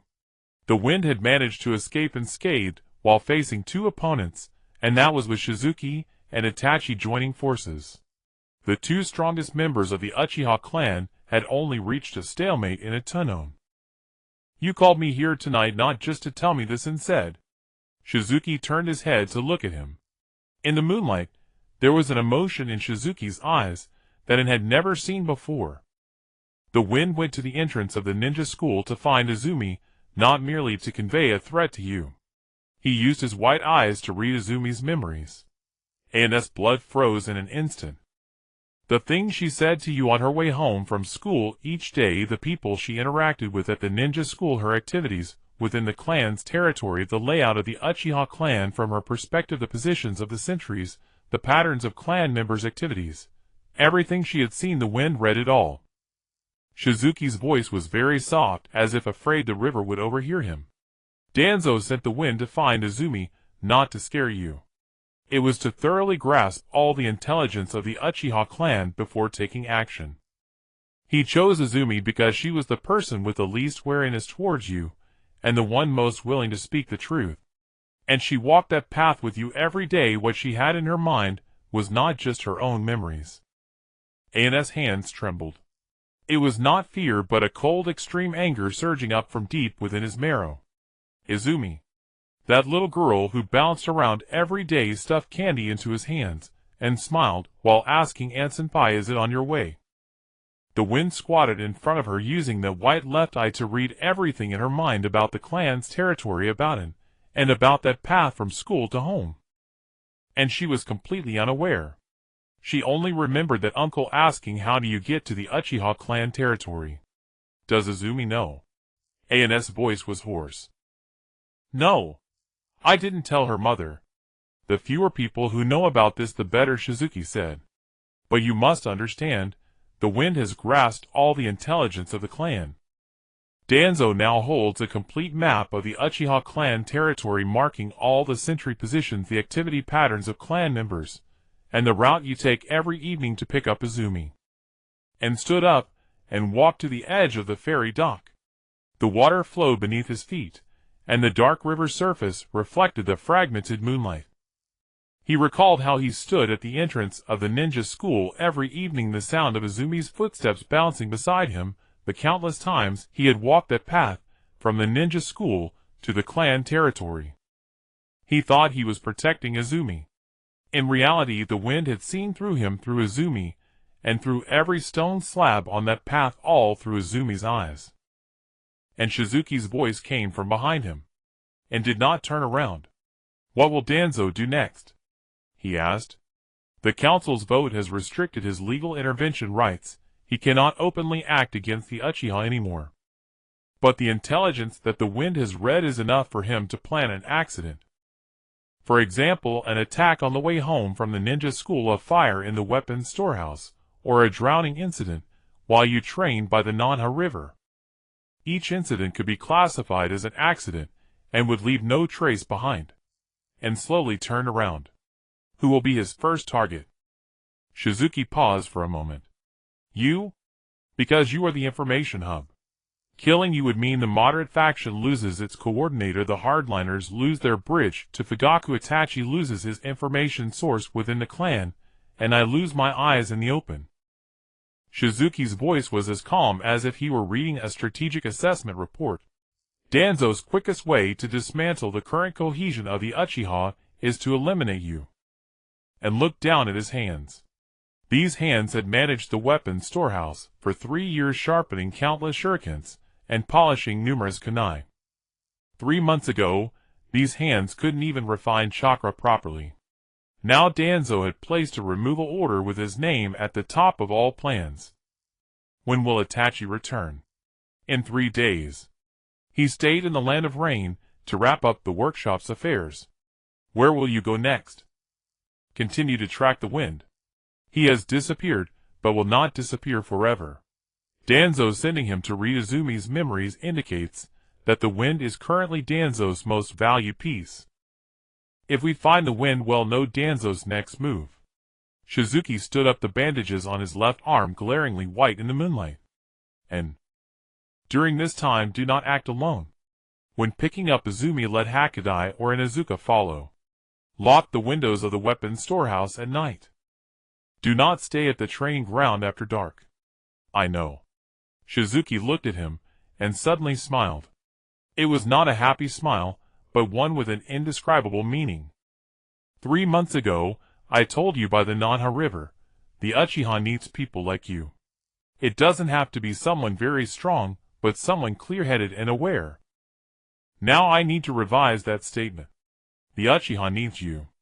Clear-headed, aware, and he looked at An and someone who dares to strike back when Danzo puts a knife to their neck. Shizuki vanished in an instant, and stood alone at the abandoned ferry dock. The first light of grayish-white dawn broke at 4 in the morning, and the sound of the Nanha River gradually blended with the morning light. He stood for a long time, long enough for the dew to completely soak his pant legs.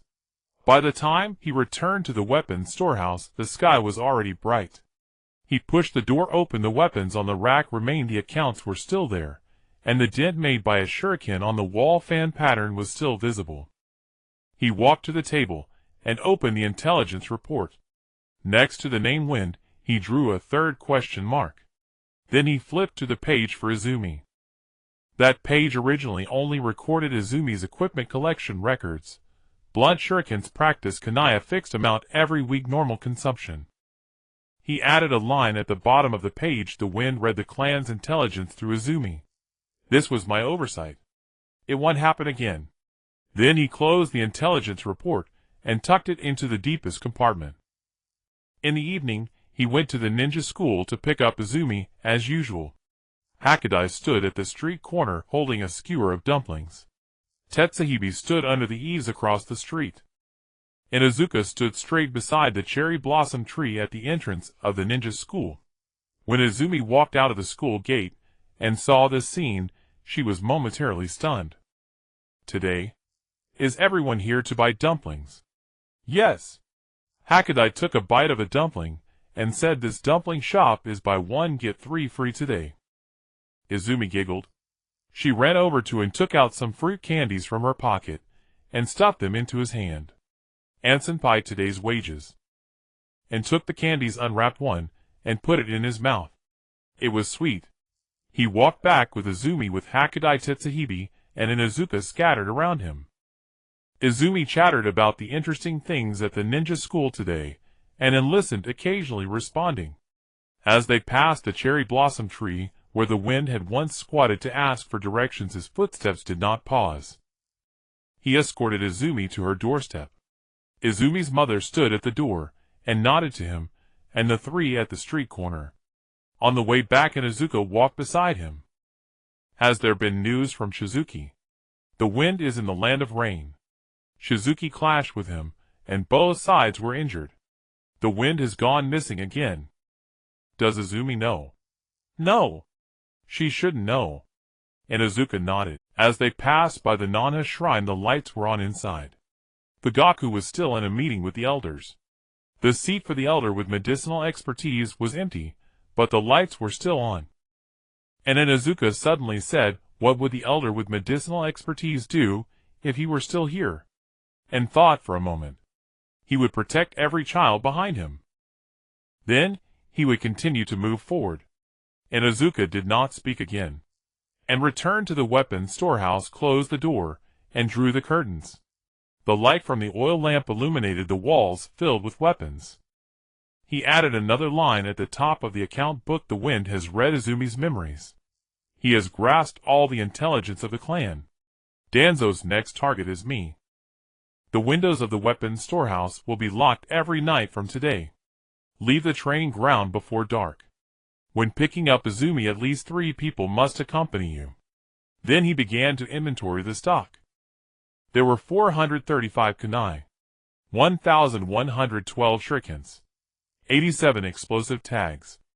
Every day the numbers change. Every day he is here. A line of prompts popped up on the system interface. Key intelligence Wind's memory reading confirmed. Danzo has mastered the complete intelligence of the Uchiha clan. Threat level increased. Countdown not extended.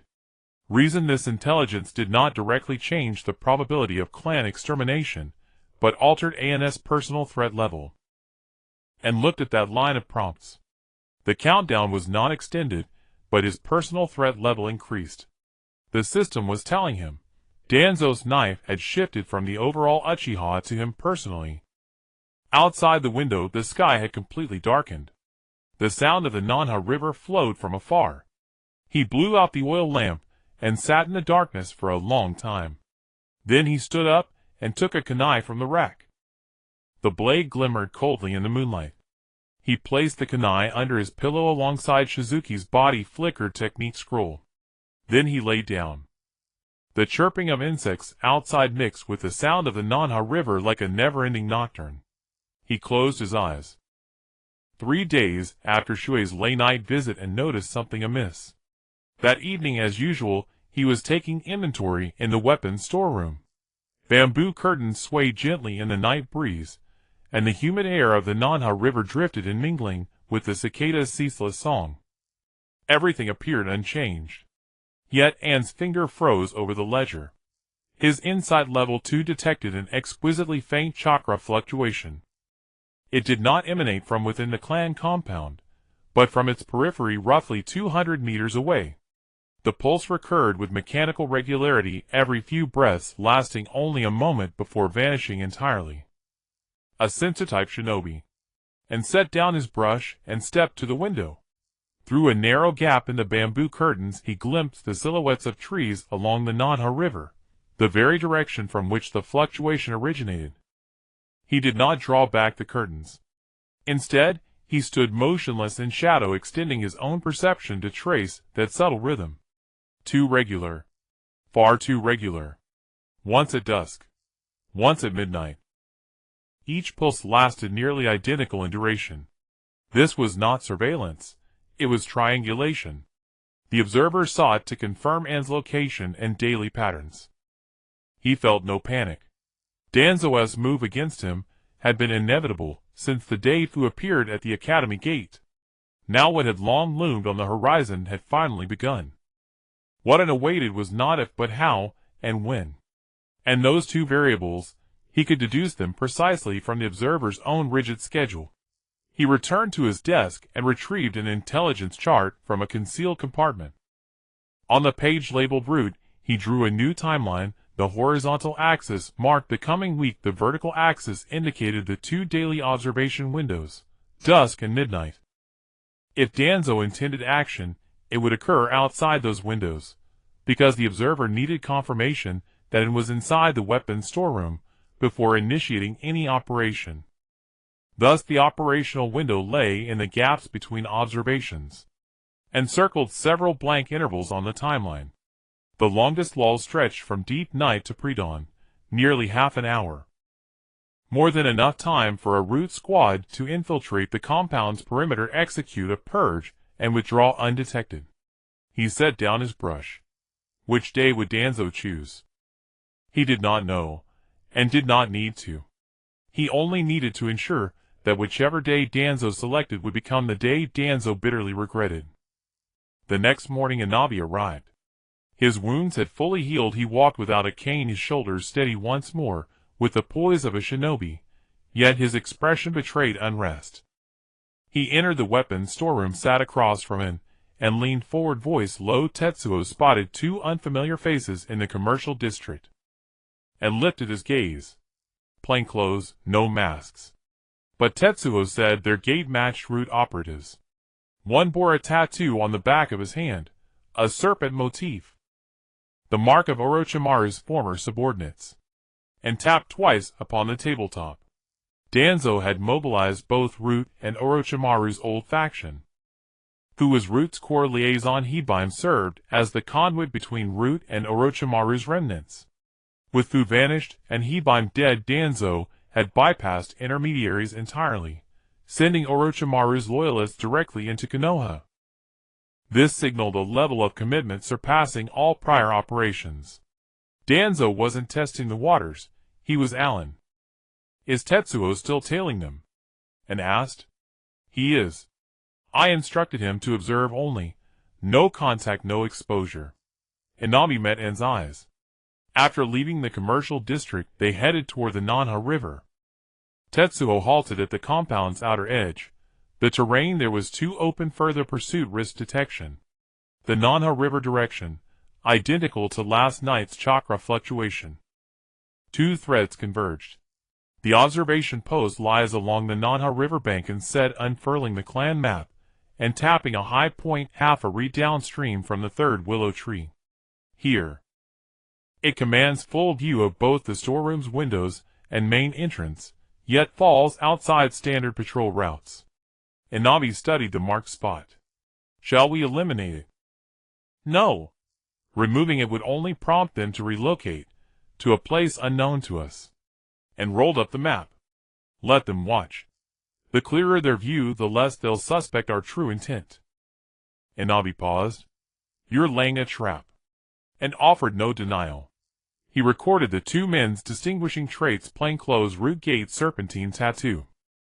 Beside the notes, he added Danzo deploys dual vectors. Orochimaru's faction provides external support. Root executes the core operation.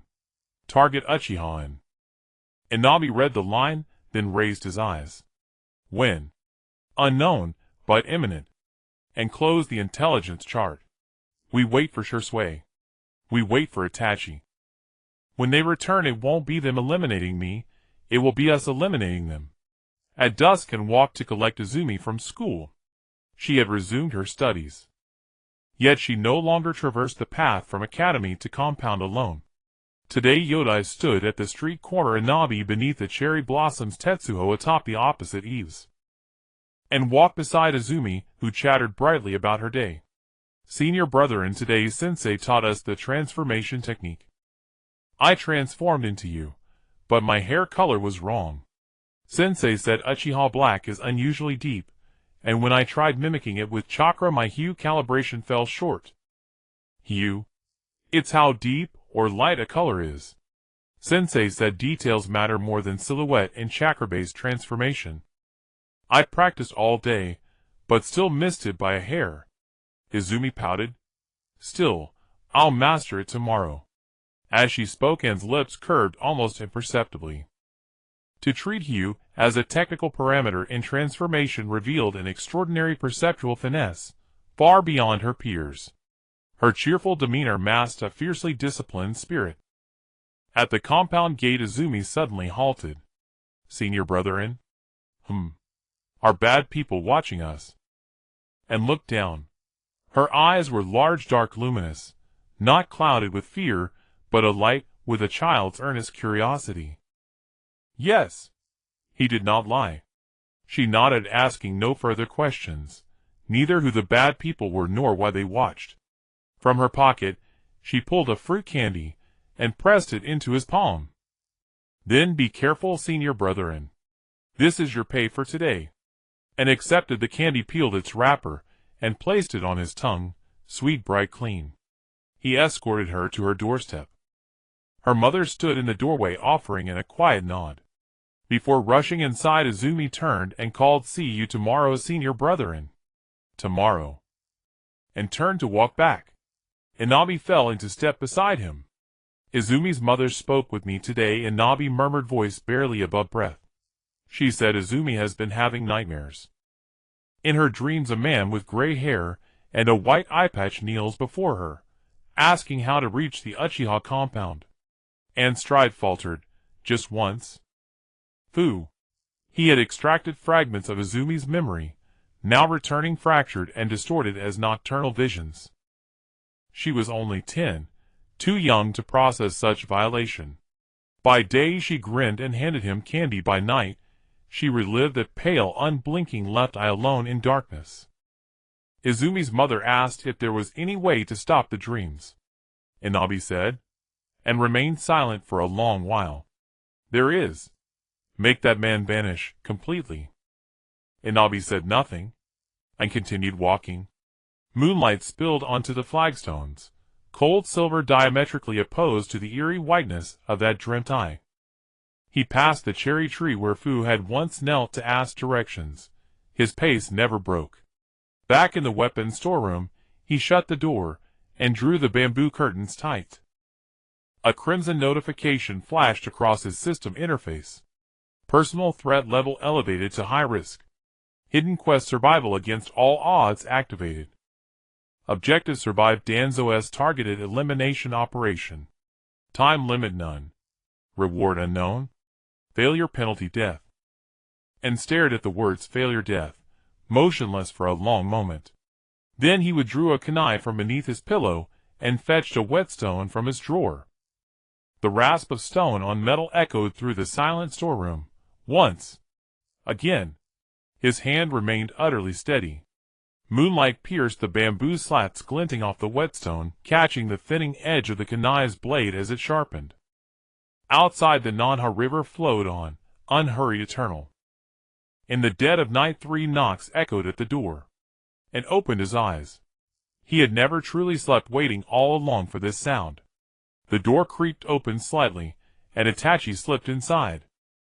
And immediately noticed the bandage wrapped around Itachi's right arm. It was lighter than the last injury Shursui had sustained, and the wrapping was not too thick. Yet the exhaustion etched on Itachi's face was heavier than ever before. It was not physical fatigue, but the mental drain from prolonged intense focus.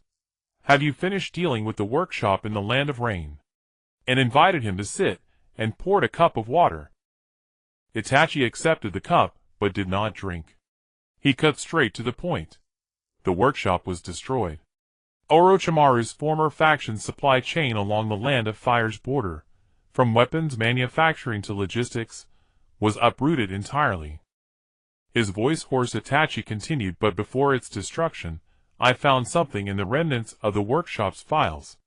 He retrieved a scroll from his bosom and placed it on the table. The scroll was sealed with a covert encryption tag bearing Itachi's own chakra seal, indicating no one else had seen this item before. And did not inquire further, waiting for Itachi to speak. "These are communication records between Danzo and Orochimaru's faction spanning 8 years. The contents include forbidden jutsu trades, data sharing on human experiments, and," Itachi lowered his voice to a whisper, "illegal transplantation of the Sharingan." An's pupils contracted slightly. Itachi unfurled the scroll. It was densely filled with dates, locations, and transaction details. The earliest record dated back to the 48th year of Konoha, the very year of the Ninetales incident. The most recent entry was from last month, maintenance data of the White Eyes Corps. For 8 years from the Ninetales incident onward, Danzo had been intertwined with Orochimaru. If this evidence were made public, Danzo's political life would be over. Itachi's voice remained calm. "The third Hokage instructed me to tell you that he is waiting for the right moment." And looked up. What moment? The day when the Fujitsu clan leader and the third Hokage finally reach a peace agreement. On that very day, the third will reveal this evidence. Itachi gazed at him. Using the success of the peace talks as a backdrop, exposing Danzo's crimes, thus eliminating Danzo, and claiming the credit for Uchiha's reconciliation with the village. It's killing 2 birds with 1 stone. And was silent for a moment. The third Hokage's strategy was indeed cunning. Holding Danzo's evidence, but refraining from immediate action. Once the peace talks succeed, the Uchiha and the village's relationship would shift from confrontation to integration. Revealing Danzo's crimes then would leave Danzo no chance to retaliate, because the Uchiha would no longer be the threat to the village, and Danzo's persecution of the Uchiha would lose its veil of protecting village safety. Regardless of the third's motives, the outcome favored the Uchiha. Danzo's fall meant the Uchiha's salvation. That was enough. "What about Fujitsu?" and inquired. Itachi's expression darkened briefly. "Shursui told you about Fujitsu's strength. When I confronted him in the workshop, I discovered another weakness." Itachi flipped the scroll to the last page, which depicted a cross-sectional diagram of an eye, the structure of the white eye. Although the white eye is defective, its core chakra source is not within Fujitsu himself. Deep within his left eye lies an external chakra core implanted during Orochimaru's transplantation. Itachi's finger paused on a red dot in the diagram. This core stabilizes the residual bloodline fragment of the white eye. Without it, the transplanted Kirigakure bloodline and the Yamanaka clan's chakra within Fujitsu would repel each other, causing his eye to necrotize within days. And fixated on that red dot. If that core could be precisely destroyed, the white eye would fail instantly. Not a temporary disruption, but permanent necrosis. Itachi looked up. Destroying the core requires two elements. First, a precise strike capable of penetrating the white eye's chakra interference. Second, the Sharingan's dynamic vision, to capture the moment the core is exposed, and etched these two requirements into his mind. Precise strike. Shirsui's body flicker technique combined with kunai could achieve a rapid thrust in an instant. Sharingan's dynamic vision. Though he lacked a permanent Sharingan, he possessed an awakening card. A single tomo for 30 seconds usable once every 3 days. That was sufficient. 30 seconds would allow Shirsui and him to execute a flawless surprise attack once. Itachi rose preparing to leave. He halted at the door. The third asked me to deliver a message to you. Itachi did not look back. He said, the names of those 5 people along with your own name 6 in total will never appear anywhere. An's finger froze on the ledger. Itachi pushed the door open. The knight swallowed his figure, and sat beneath the oil lamp inscribing the third's words on the ledger's front page. 6 names will never appear anywhere. Izumi, Hakadai, Sasuke, Inaho, Shirsui, Itachi, along with himself 7 in total. He turned to the intelligence page labeled Fujetsu, and wrote 2 lines beside white eye. Core weakness chakra core deep within left eye. Destruction method Shirsui's precise strike combined with Sharingan dynamic vision capture. After writing he set down his pen. Moonlight filtered through the bamboo blinds casting light upon the Uchiha fan crest. The indentation left by a kunai nail on the fan was still visible. He had not repaired it, leaving a scar, to remember Fujetsu's arrival and Danzo's threat using 5 lives. Now he intended to make Fujetsu remember another truth. A system prompt echoed in his mind. Trust level with Uchiha Itachi increased. Current trust level rank 389,300. Obtained critical intelligence white eye's core weakness. And extinguished the oil lamp. In the darkness, he reviewed every piece of information Itachi had brought. 8 years of communication records. The third Hokage's Tiburtonsstone strategy. The white eye's core. Fujetsu's weakness. Danzo had given Fujetsu an eye that would never necrotize. Orochimaru sustained it with a chakra core. Itachi had found the nail holding it in place. Now all that was left was to pull it out. He closed his eyes. Outside, the sound of the Nanha River continued as before, and decided to take the initiative. This thought did not come about suddenly. It began to take shape gradually, starting from the day he sensed the chakra fluctuations of the Watcher, from the day Daohua mentioned Tia was seeing the snake pattern tattoo, and from the day Itachi placed the core weakness of the white eye on his desk. Danzo aimed to eliminate him. Wind was waiting for an opportunity. Orochimaru's former subordinates were cooperating. The 3 forces twisted together like a noose tightening around his neck. Rather than waiting for the noose to tighten, it was better to act first. He spread out a new sheet of paper and began to write a plan. Bait himself. Location: the abandoned ferry at Nange River. The terrain there is open with dense reeds suitable for an ambush. It was also a place where he had met with Shirsui multiple times. Wind knew this location, learned from the memories of Izumi. Thus Wind would consider An's visit to the abandoned ferry as a usual action, and would not suspect it to be a trap. Time 3 days later in the evening. For 3 consecutive days, he would go to the shopping street at a fixed time. The Watcher would confirm his activity pattern. On the 3rd day, he would skip the shopping street, and instead head to the abandoned ferry. The Watcher would report this unusual movement to Wind. Wind would see this as an unobserved opportunity to take action. Ambusher Shirsui and Itachi. Shirsui would be responsible for directly restraining the chakra interference from the white eye. Itachi would capture the moment the core was exposed with his Sharingan, and would lead Wind to the center of the ambush circle. He rolled the plan into the message tube on Shijui's crow leg. The crow flapped its wings and soared into the night. The reply arrived before dawn. There was only one word: okay. Shijui's handwriting was neat and forceful, identical to the notes he had left for an at the Nange River regarding body flicker technique, and burned the note, and began arranging the details of the bait. On the first day, he went to the shopping street, as usual, purchasing honing stones, rust-proof oil, and accounting paper. He chatted with the owner at the ninja tool store for a bit. A gaze lingered 20 meters behind him. He pretended not to notice. On the second day, at the same time, he followed the same route. The watcher's gaze was more relaxed than on the first day. People instinctively lower their guard after confirming a routine. This was what he wanted. On the morning of the third day, and casually let slip during a chat with Daohua and Tiehua in the clan territory, and has recently been sorting through the old accounts of the Blade Tools library, and seems to have discovered some irregularities in the records of explosive tags. This sentence would be transmitted through the Root's intelligence network to Danzo's ears. The snake eyes had died, and Wind was hiding, but the Root's eyes around the Uchiha clan territory had never been completely withdrawn.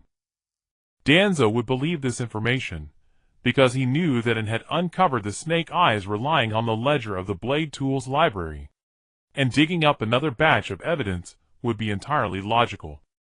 Moreover, Danzo could not allow him to present another piece of evidence of the snake eye level to the third Hokage.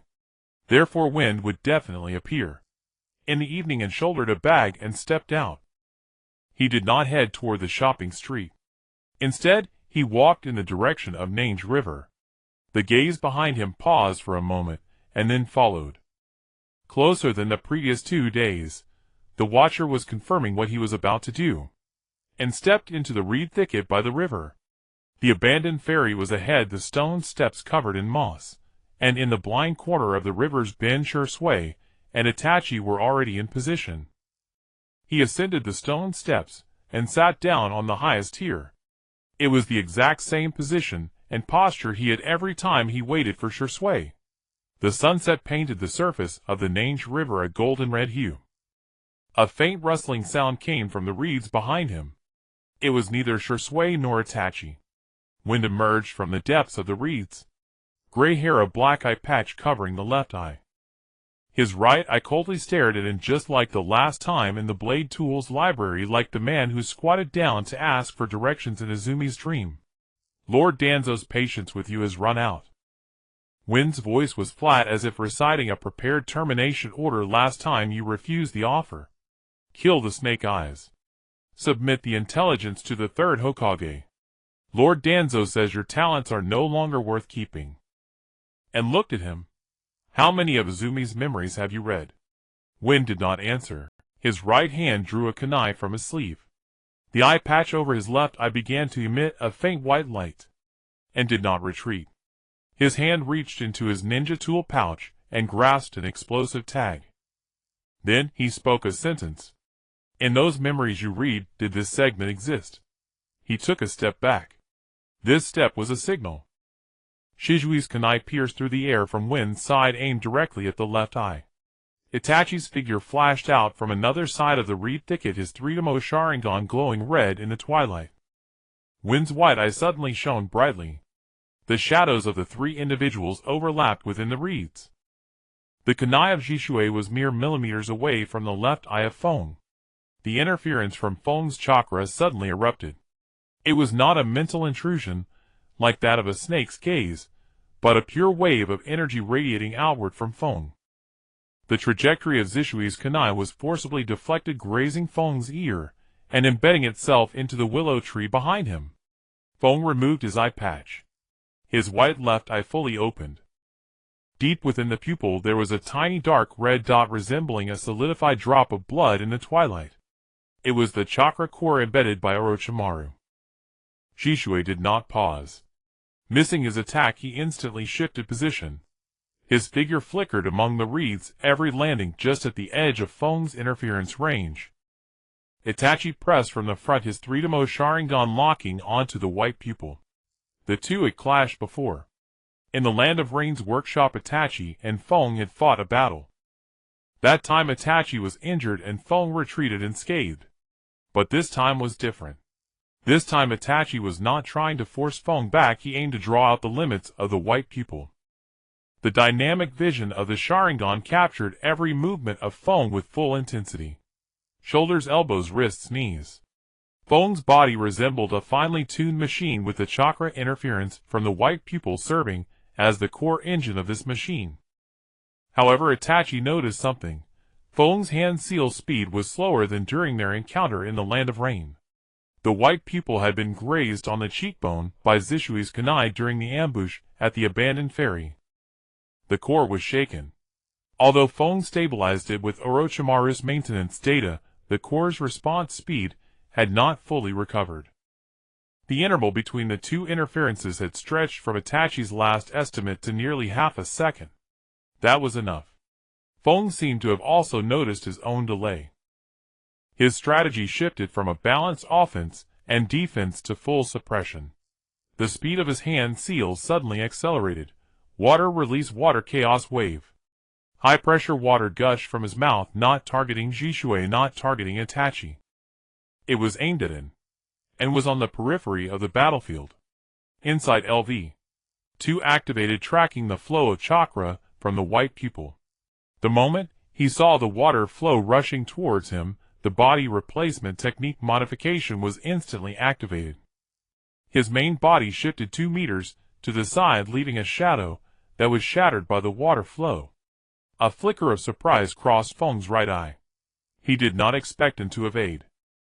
In Feng's perception, it was an information-type waste with combat abilities negligible.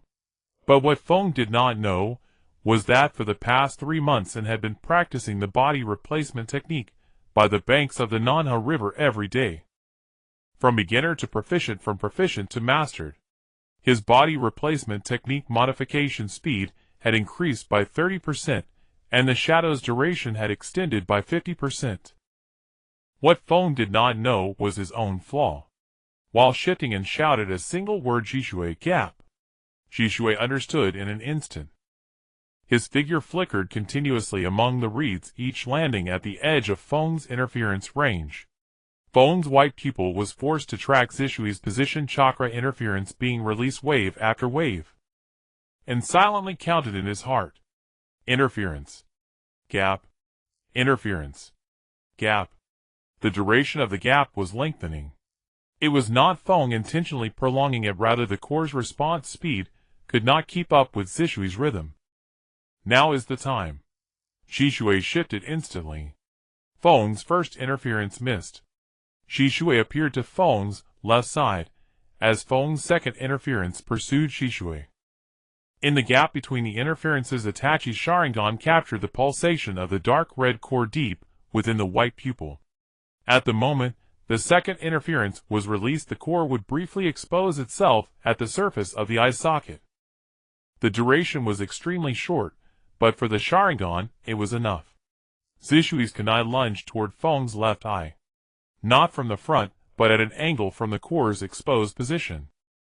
Feng sidestepped the kunai, slicing through his cheekbone, exactly the same spot as before. But it did not hit the core. Zhishui landed slightly, furrowing his brow. The angle was off.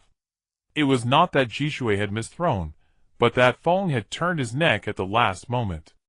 Although the chakra interference of the white pupil did not fully deflect Zishui's kunai, it interfered with Zishui's judgment of the subtle muscle movements in Feng's neck. Nevertheless, it was enough. The chakra fluctuations of the white pupil showed a clear moment of turmoil as the kunai grazed the cheekbone. The core suffered a second shock more intense than the first at the abandoned ferry. Feng covered his left eye for the first time, displaying a pained expression. He did not linger in battle. His figure retreated violently, vanishing deep into the reeds. Zhishui wanted to pursue, but was blocked by Itachi. His left eye has suffered a second shock. It cannot fully utilize the white pupil for a short time. Pursuing too deeply would lead into Danzo's ambush. Zhishui halted his steps and walked to the spot where Feng had vanished. There were several drops of blood on the ground, glimmering with a dark red hue in the sunset. He carefully collected a bit of blood with his kunai and stored it in a sealing scroll. The bloodline of the clan in the mountains. Orochimaru's transplantation technique. Fragments of the white pupil's core. The secrets hidden in this blood were more valuable than Feng himself. Jishui approached, observing the sealing scroll in Anna's hand. Next time he won't give you the opportunity to set an ambush. I know. And store the scroll next time, there will be no need for an ambush. Next time, I will confront him directly. A system notification echoed in his mind. Verification of the White People Core's weakness in practical combat. After the core was shaken, chakra interference became chaotic. The window of opportunity to damage the core is confirmed. Current window of opportunity: the gap between two interferences. Duration fluctuates with the state of the core. The window of opportunity extends after the first shock and further extends after the second shock. And looked at the prompt. The window of opportunity was extending. For every shock phones left, I received the core's response speed slowed down. The first shock at the abandoned ferry, the second shock today. Next time the window of opportunity would be large enough for Zishui's kunai to precisely pierce the core. The sun sank behind the mountains. On the stone steps of the abandoned ferry, Feng's blood was dried by the evening wind. Three figures vanished into the twilight.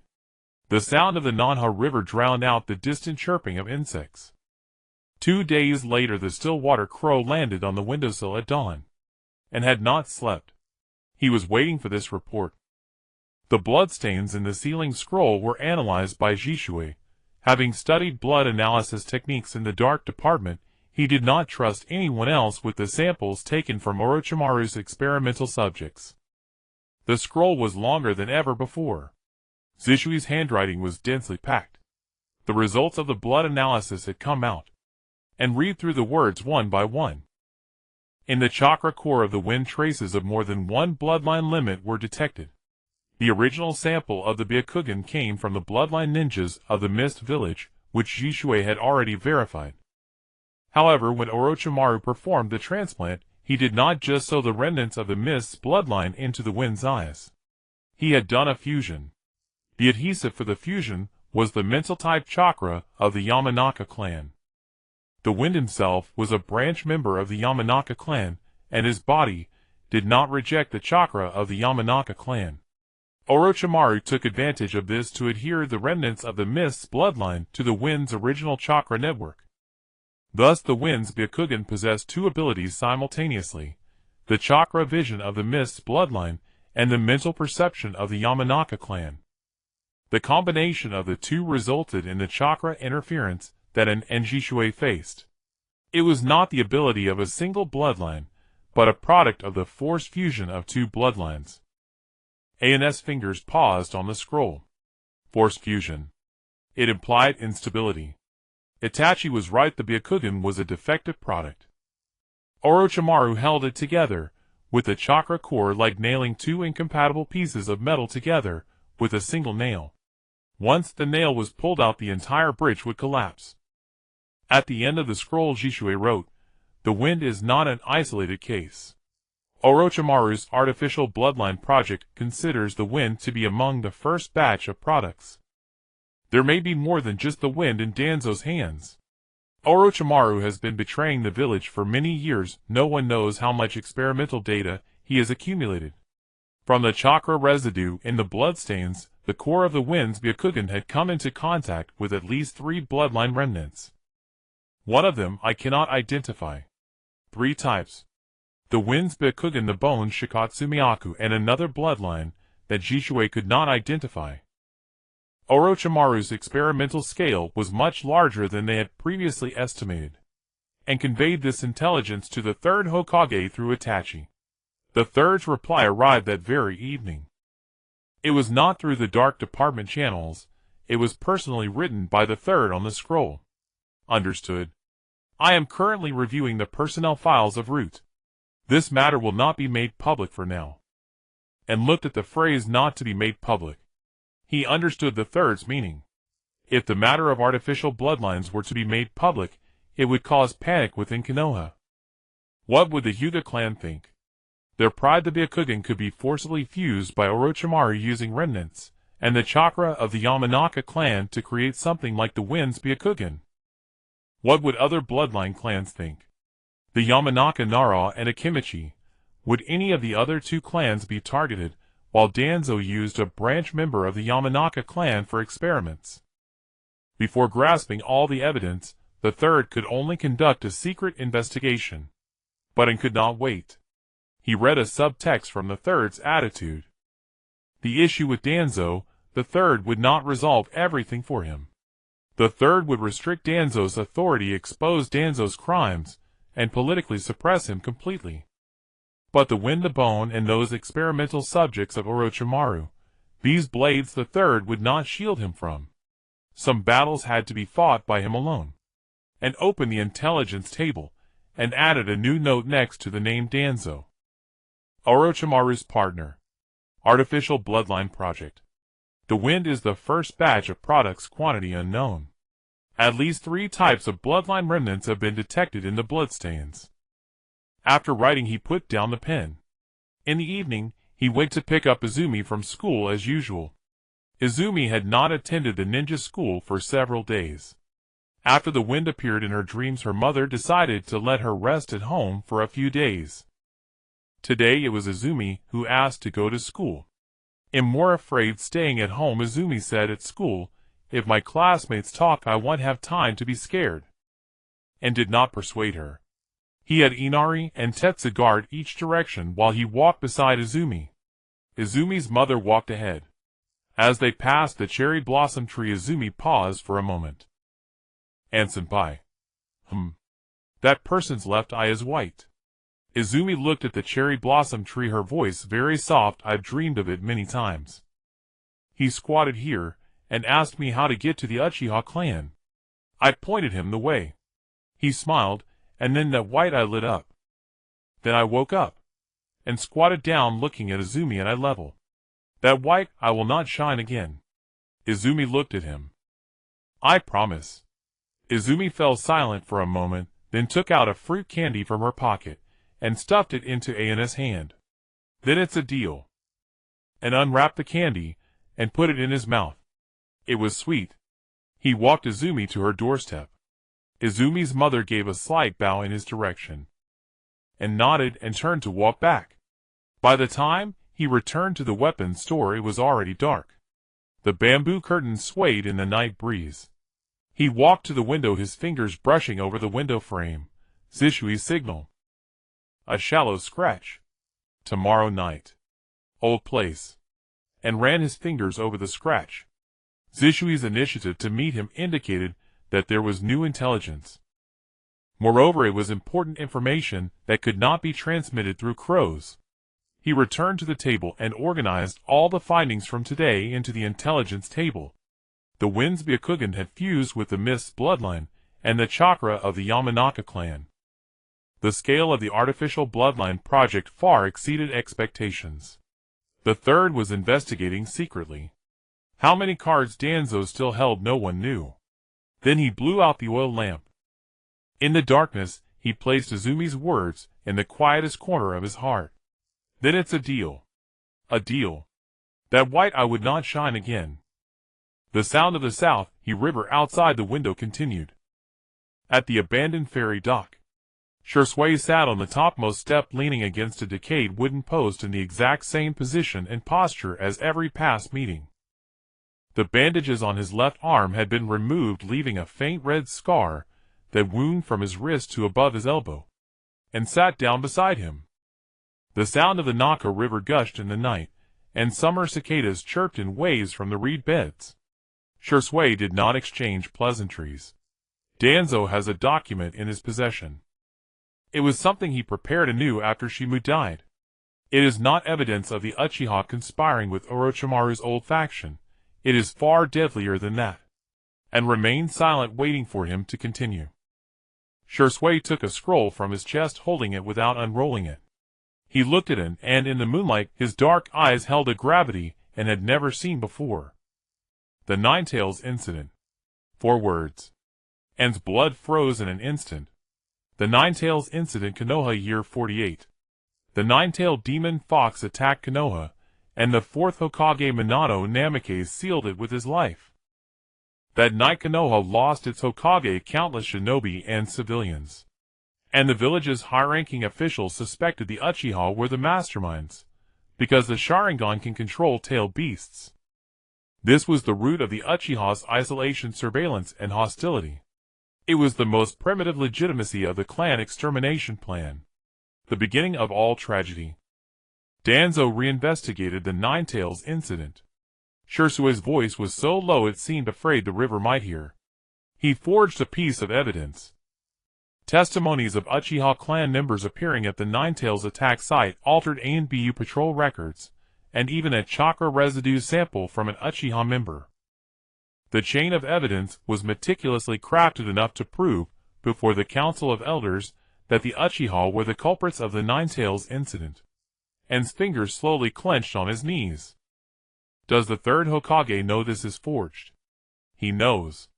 But Danzo doesn't need the third to believe. Shursui looked at him. He only needs the Council of Elders to believe. If the majority of the council members determine that the Uchiha were the masterminds behind the Ninetales incident, even the third Hokage cannot protect the Uchiha. By then, the extermination would not be Danzo's conspiracy. It would be Konoha's righteous revenge. And fell silent. He understood why Danzo remained calm even after his authority was restricted. Why Root did not launch a large-scale counterattack after Fu's disappearance. Why the third Hokage held evidence of Danzo's collusion with Orochimaru yet never made it public. Everything had an answer. Danzo was waiting. Waiting for the peace talks between Fugaku and the third to reach their final stage. Then the moment before the negotiations succeeded, he would slam the Ninetales evidence onto the council's table. At that point the third would be caught in a dilemma. If he exposed Danzo's crimes, Danzo would disclose the Ninetales evidence. Both sides would detonate together, and the Uchiha and Danzo would perish together. The third dared not gamble. So he remained motionless. So Danzo acted with impunity. Where is the original copy of the Ninetales evidence? An asked. Shursui looked at him. In Fu's hands. Danzo entrusted it to Fu, because Fu was his most trusted pawn, and his strongest guard. There is only one way to destroy the Ninetales evidence. Kill Fu. Shursui nodded. And stood up. Moonlight spilled onto the surface of the Naka River, shattering into countless silver fragments. Just like the night Shursui tried to jump into the river, just like the night Elder Yahweh died, just like the night, and looked up at the stars in front of the Hokage building. Then kill him. His voice was calm, as if stating something already decided. Not an angry declaration, not a passionate slogan. It was a calculated, cool-headed conclusion, knowing full well what he was doing. Killing Shimu was to avenge Elder Yahweh. Killing Fu was for all the living. Shursui looked up at him. Fu's white eye has suffered 2 shocks, but its core hasn't necrotized. In an unknown frontal fight, you cannot defeat him. I know. That's why I won't go alone. Shursui was silent for a moment, then stood up. What do you need me to do? Help me find Fu's hiding place. Danzo has removed him from Root's regular roster, but he must still be near Konoha. With the Ninetales evidence in his possession, Danzo won't let him stray far. And turned to face Shursui. On my end, Itachi is investigating Danzo's method of contacting Fu. Once we find the communication line, we can reverse engineer Fu's location. 2 lines of inquiry will eventually intersect. Shursui nodded. After Fu's last shock, he cannot fully use the white eye for a short time. He must be hiding in a safe house to recover, relying on Orochimaru's maintenance data to repair the core. Repairs take time. Time is our window. And extended his hand. Shursui looked at his hand, then grasped his wrist. Not a handshake, but the posture of shinobi clasping wrists before a mission. It meant entrusting life and death to each other. When Elder Yahweh died, he told me there was still hope for the Uchiha. An's voice was very soft. He died, but I don't intend to let his words fall through.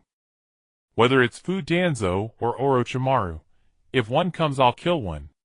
If 2 come I'll kill both.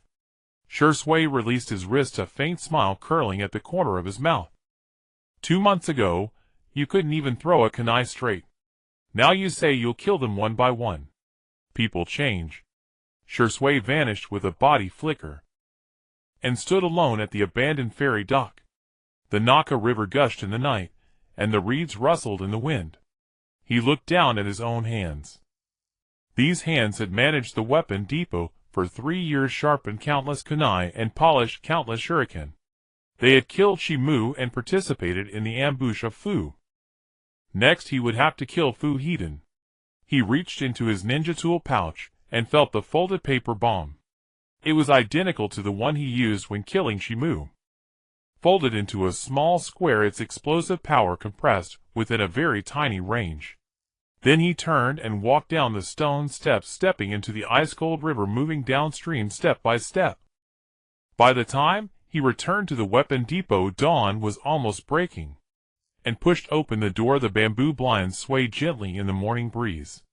The tools on the shelves were unchanged. The ledger was unchanged. The din on the wall made by a kunai slamming into the Uchiha An crest was still there. He walked to the table, opened the intelligence report, and wrote a line at the top of the page labeled Danzo. Ace in the hole, forged evidence of the Ninetales incident. Holder Fu. Countermeasure: kill Fu, destroy the evidence. Then he drew a circle beside it. Inside the circle was a single character kill, and extracted all records related to Feng from the intelligence report and created a separate page. The title of this page consisted of a single character, Feng. Below were 3 sections. The first section, ability analysis. The second section, activity patterns. The third section, elimination plan. The core weakness of the Byakugan has been identified as the chakra core deep within the left eye of Orochimaru. To destroy the core, precise strikes are required along with the dynamic vision of the Sharingan. After being shaken, the core's response speed decreases, and the window between 2 disturbances will be extended. Feng's combat style leans towards defense and counterattack, avoiding close combat, and he prefers to use chakra interference to control distance before employing water techniques for long-range suppression. His taijutsu skill is at the elite level of the ANBU, but he is not as skilled as Shursui. The second part is largely blank. Feng's current hiding location is unknown, his recovery progress is unclear, and the means of communication between Danzo and him is also unclear. Itachi is checking the contact lines while Shursui is tracking the hiding point. The 2 lines converge, and the intersection point is Feng's coordinates. The third part needs to be completed by an alone. He unfolded a sheet of paper and began drafting a killing plan. The core principle: it cannot be an unknown fight. The recovery level of Feng's Byakugan is unknown, assuming he has recovered 80% and has no chance in a direct confrontation. Cooperation between 2 people is essential. One person will restrain the chakra interference from the Byakugan from the front, and the other will deliver precise strikes during the intervals of interference. The restrainer: Shursui. The Uchiha's strongest body flicker technique can continuously move within the coverage area of chakra interference, drawing the Byakugan's tracking. He will be the creator of the interference gaps. Attacker An. The awakened Sharingan provides dynamic vision for capturing the moment the core is exposed. The explosive speed of the body flicker technique needs to be surpassed to deliver a fatal strike within the window. Ability gap. And analyzed his body flicker technique data. Currently the fastest explosive speed is far beyond the entry level, but there is still a gap compared to Feng's interference window. In the previous practical combat at the abandoned crossing, Shursui completed a thrust within the window, while Feng narrowly avoided it by moving his neck slightly. An's body flicker speed is slower than Shijui's. If the window is not large enough, he won't even touch the edge of Feng. He must be faster. And pulled out Shijui's body flicker technique scroll and flipped to the last chapter. The title of this chapter is Extreme Burst, and Shursui wrote a warning below. The methods contained in this chapter put a heavy load on the leg meridians. Do not practice unless absolutely necessary. If practiced no more than 30 times a day, exceeding this may damage the meridians. And had never flipped to this chapter before. Because Shizui's warning was not a joke, damage to the leg meridians could mean a permanent decline in strength for a ninja. But he needed this chapter now. He studied it word by word. The principle of the extreme burst is to concentrate chakra at the two key nodes on the soles of the feet and the calf meridians at the moment of activating the body flicker technique while bursting forth. Ordinary body flicker uses 30% of chakra to propel 70% of body weight, while extreme burst uses 70% of chakra to propel 100% of body weight. This doubles the speed, but after each use the leg meridians require time to recover with a continuous usage limit of 30 times. Uncalculated, a doubling of speed is enough to compress the body flicker burst into the window of Feng's interference gap. The usage limit of 30 times means he won't even need to use that many in actual combat. Destruction of the core only requires one strike. That's enough. The next evening unlocked the door to the blade storage ahead of time.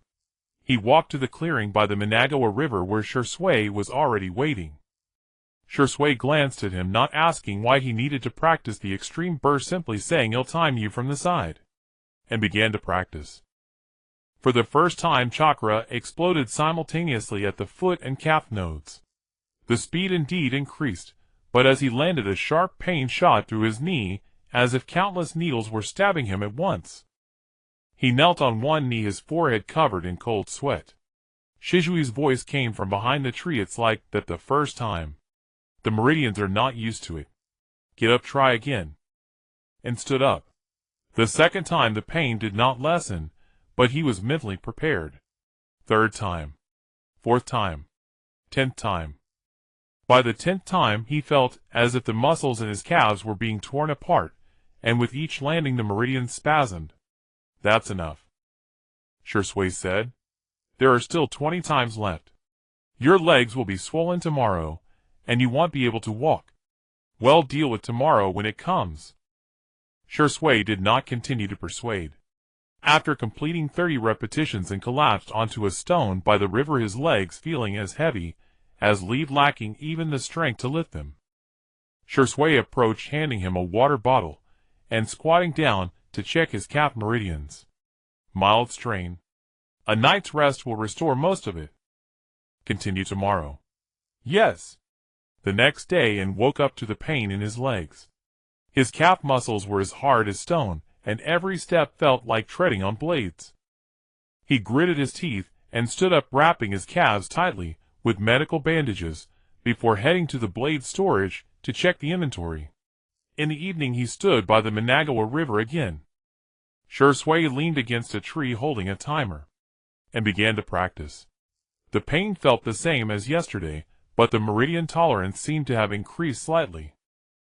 After completing 30 repetitions, he was still able to stand. Shisui reported the timing results to him. The average speed had improved by half a degree compared to yesterday. Not much, but it was the right direction. Third day, fourth day, fifth day. By the evening of the sixth day, the speed of An's consecutive 10 extreme bursts all fell within the target range. The fastest time significantly surpassed his personal best. He slumped down on a stone, gasping for air. Shisui came out from behind the tree, handing him the water bottle. "That's enough," and took the water bottle and gulped down half of it. Sweat dripped onto the stones by the Mangekyō River, evaporating instantly. He looked at Shizui's timer, then lay back on the stone, gazing at the starry sky above. "That's enough. Tomorrow it's time to kill Feng."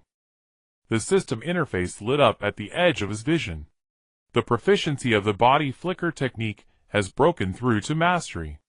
New feature: extreme burst acquired can compress body flicker speed to a very high level for a short time with a cooldown required after each use. And looked at the prompt and poured the remaining water from the bottle over his face. The cold water flowed down his temples, mixing with sweat and dripping onto the stones by the Mangekyō River. He stood up, his legs still trembling, but he stood very steadily. Shisui looked at him. Speed alone isn't enough, precision is also needed. The core is deep within the left eye, very small. If the strike is off target, all previous efforts will be in vain. and nodded. The two began the final cooperative training in the clearing by the river. Shui simulated Feng's Byakugan moving at high speed using the body flicker technique, releasing chakra interference during the movement intervals, and struck during the interference gaps, aiming a kunai at a leaf hanging beside Shizui's left eye. The leaf is the size of the core. Shizui's movement speed matches Feng's speed, and the rhythm of the interference simulates the pulsation of the Byakugan. The first time and missed the stab. The second time he hit the edge of the leaf. The third time the kunai pierced the center of the leaf. Shui stopped looking at the pierced leaf. That's good enough. And put away the kunai. Night fell, and the water surface of the Mangekyō River changed from gold to dark blue. The two stood side by side by the river, watching the lights of the Uchiha clan on the opposite bank. Tomorrow night, once Feng's position is confirmed, I will signal you. Understood. Shui vanished in a body flicker, and stood alone by the Mangekyō River, putting the kunai into his ninja tool pouch. Itachi pushed open the door to the weapon storage room at 2 in the morning, and was awake waiting. Shui went to pursue the hiding place of Kaze, while Itachi was investigating Danzo's connections in the ANBU, both sides racing against time. When Itachi walked in and read a profound calmness in his expression. It was a state unique to Itachi before major operations, his entire demeanor resembling a sword sheathed in its scabbard. The location of Kaze has been confirmed. Itachi sat down opposite, and his voice low. He is within Konoha village. Not on the outskirts, but at the village center. East of the Hokage building, 3 streets down, there is an abandoned underground warehouse. It was a supply transfer station during the Third Great Ninja War, left abandoned after the war, with the ground level being a warehouse for the commercial street. The underground section has been secretly requisitioned by Root. Danzo hid it right under everyone's noses. Next to the Hokage building, Root's audacity reached such heights, and unfolded the map of Konoha village in his mind. The Hokage building was the center, 3 streets east the underground warehouse area. The surface had a large flow of people suitable for concealing one's actions. The underground structure was complex, suitable for hiding.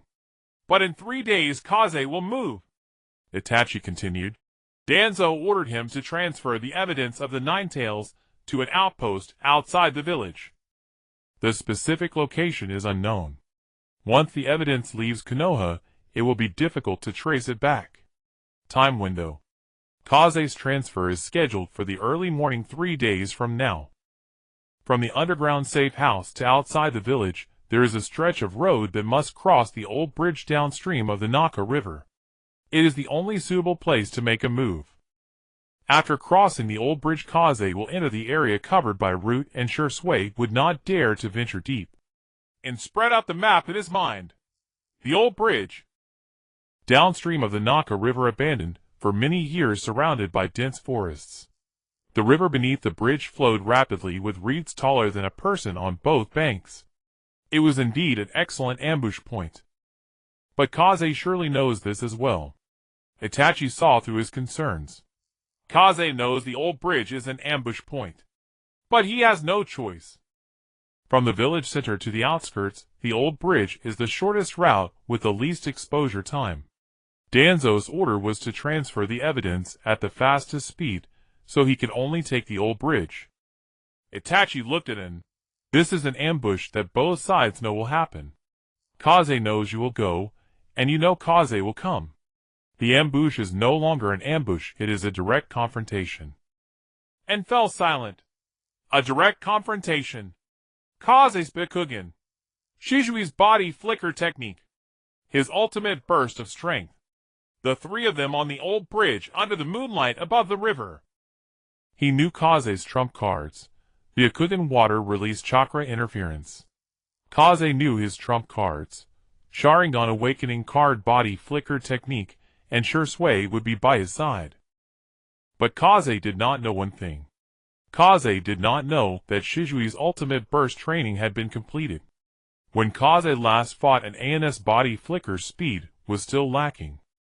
In 6 days, Kaze would not expect a person's body flicker speed to improve this much. Can you participate? and asked. Itachi shook his head. 3 days from now, the third Hokage has summoned me to participate in a collective ANBU mission. Danzo arranged this intentionally. He wants to ensure that I am not in the village that night. Itachi's voice carried a layer of coldness. But he does not know that Shui, and you have been preparing for 6 days. He only knows Shui is in the shadows, and you are in the open. He does not know that the two of you have already devised a plan to take Kaze down in a direct confrontation. And fell silent for a moment. Danzo had accounted for Itachi, but had not accounted for him and Shui. This is the only opportunity. If this window is missed, the evidence of the Nine Tails will be transferred out of Konoha, and Danzo can expose it at any time. By then the death of Elder Yakumi, the third's promise, the direction of Inoho, the light in Sasuke's eyes, everything will be in vain. It won't be in vain. And said, Itachi took out a small scroll from his pocket and spread it out on the table. This is the route map from the underground safe house to the old bridge. There are 3 points along the way suitable for ambush, and I have marked them all. The first point is at a small bridge along the tributary of the Naka River, which has a wide view, but a lot of foot traffic making it unsuitable. The second point is on a forest path, good concealment, but a single retreat route. The third point is the old bridge, controllable visibility, ample ambush positions, and the river beneath the bridge can cut off Kaze's escape route. And lowered his head to look at the route map. Every turn, every stretch of riverbank, every boundary of dense forest was clearly marked by Itachi. This was the intelligence analysis ability of an elite ANBU, as well as Itachi's hatred for Kaze. Kaze read Kurenai's memories with his Byakugan, threatened Sasuke's safety, and was the sharpest blade in Danzo's hand.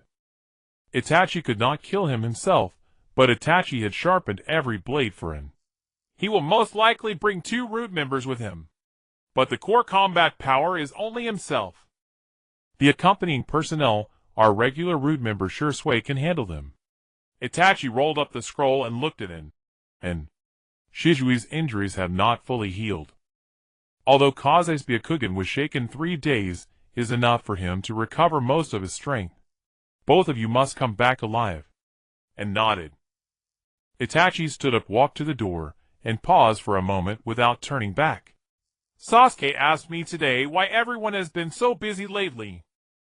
I told him it was because someone was protecting him. He asked who?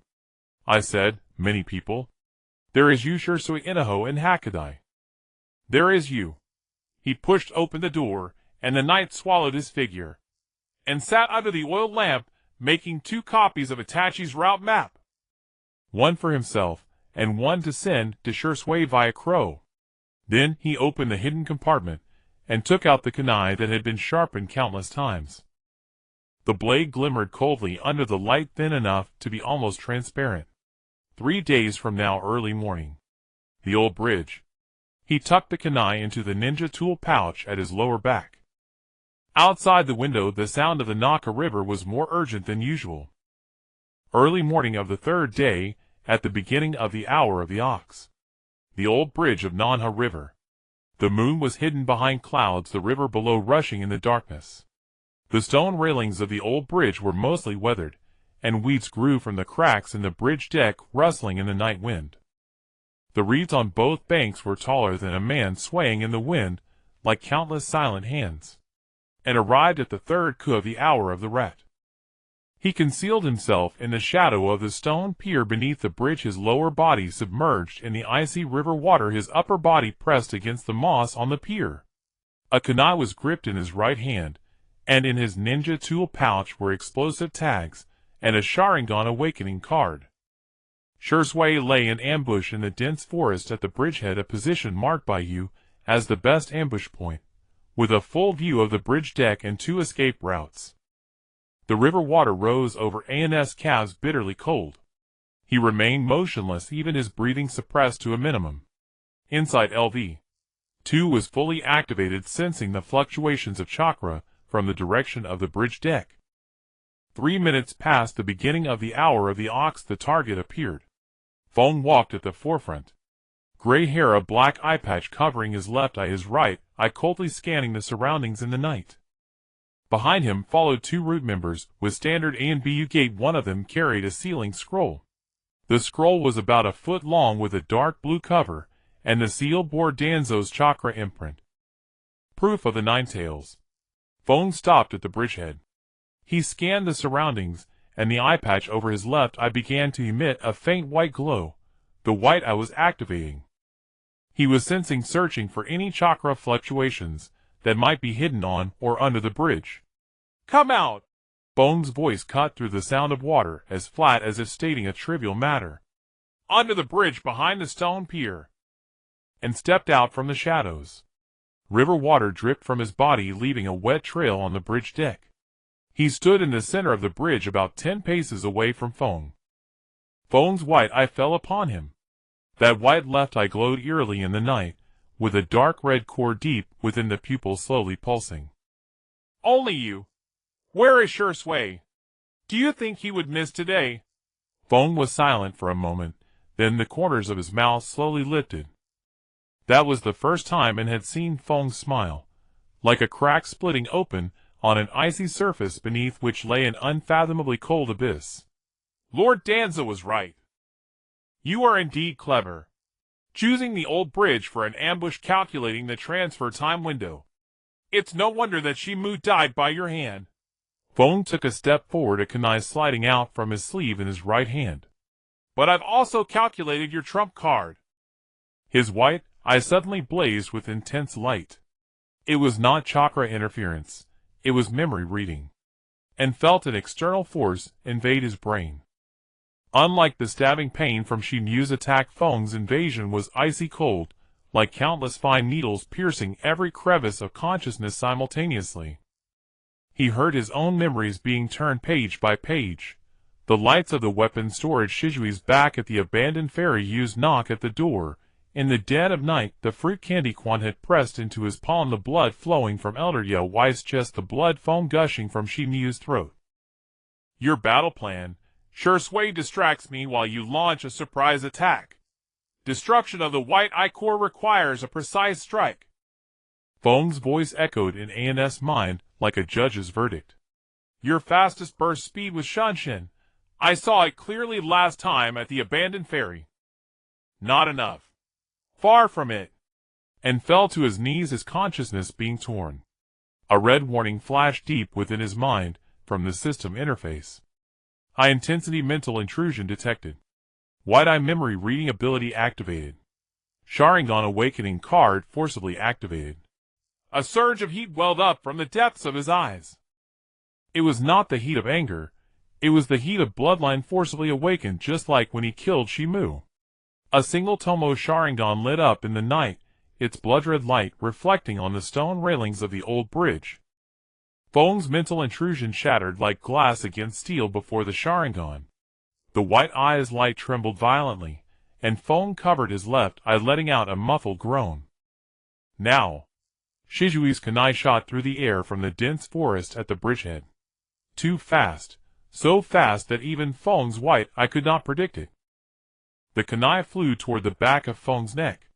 Feng sidestepped to dodge, and the white eye's chakra interference shifted toward Shui. The wave of interference spread outward from Feng's left eye. Shui performed a Shanshin midair, changing direction and landing on the other side of the bridge. The gap between interference waves, less than half a second, and performed Shanshin. Maximum burst. Twice as fast as at the abandoned ferry. Within the window of the interference gap, he closed in on Feng, and Feng's right eye saw An's face at close range. Expressionless eyes blood-red. Then Feng's white eye captured the trajectory of the kunai in An's hand, from bottom to top thrusting toward the left eye. Feng turned his head to dodge. His neck muscles twitched exactly the same as when he dodged Shijui's thrust at the abandoned ferry. But this time was different. At the moment of An's attack, the Sharingan had already predicted Feng's dodge direction. The kunai changed course mid-strike, not a straight thrust but an oblique upward slash. The blade edge sliced in from the inner corner of Feng's left eye, piercing through the white eye and precisely struck the dark red core deep within the pupil. The sound of the core shattering was very faint, like a small pebble dropping into deep water, or a bead crushed into fragments. Feng let out a scream that it had never heard before. The white eye's light extinguished instantly, not dimming but a complete deathly silence. That white left eye turned a dead gray like a light bulb that had been turned off. Feng covered his left eye, collapsing to his knees on the bridge deck. The kunai in his right hand slipped and fell bouncing off the stone railing into the river. Shui had already dealt with the two root members. When the one carrying the sealing scroll fell, the scroll rolled onto the bridge deck. Shui caught it in one hand. He opened it for a glance, then closed it, and nodded to him. Proof of the Nine Tails. All of it is here. And stood before Feng. The Sharingan 60-second time limit had only a few seconds left. The blood-red light fell on Feng's face, on his dead gray left eye. Feng raised his head, blood tears streaming from his dead gray left eye tracing over the scar on his cheekbone left by Shui. You think? Killing me? Lord Danzo has no other pawns. And crouched down, meeting Feng's gaze. As many as there are, I'll kill them all. The kunai plunged into Feng's throat. As steady as when he killed Shimu. Just like before Shimu's death, blood foam bubbled from Feng's throat. His lips moved, but no final sound came out. His body fell onto the old bridge, knocking a piece of weathered stone from the railing, then tumbled into the river, swallowed by the dark water. The Sharingan deactivated. AN's eyes returned to black. He looked down at Feng's body disappearing into the river. Then he walked over and took the scroll of Nine Tails proof from Shijui's hand. About the size of a palm, dark blue cover with Danzo's chakra imprint on the seal. He tore open the scroll, unrolled it, and looked through page by page. Forged eyewitness testimonies, altered ANBU patrol records, a chakra residue sample of that Uchiha clan member. Every page was in Danzo's handwriting. And closed the scroll and held it in his hand. Then he looked up at the sky.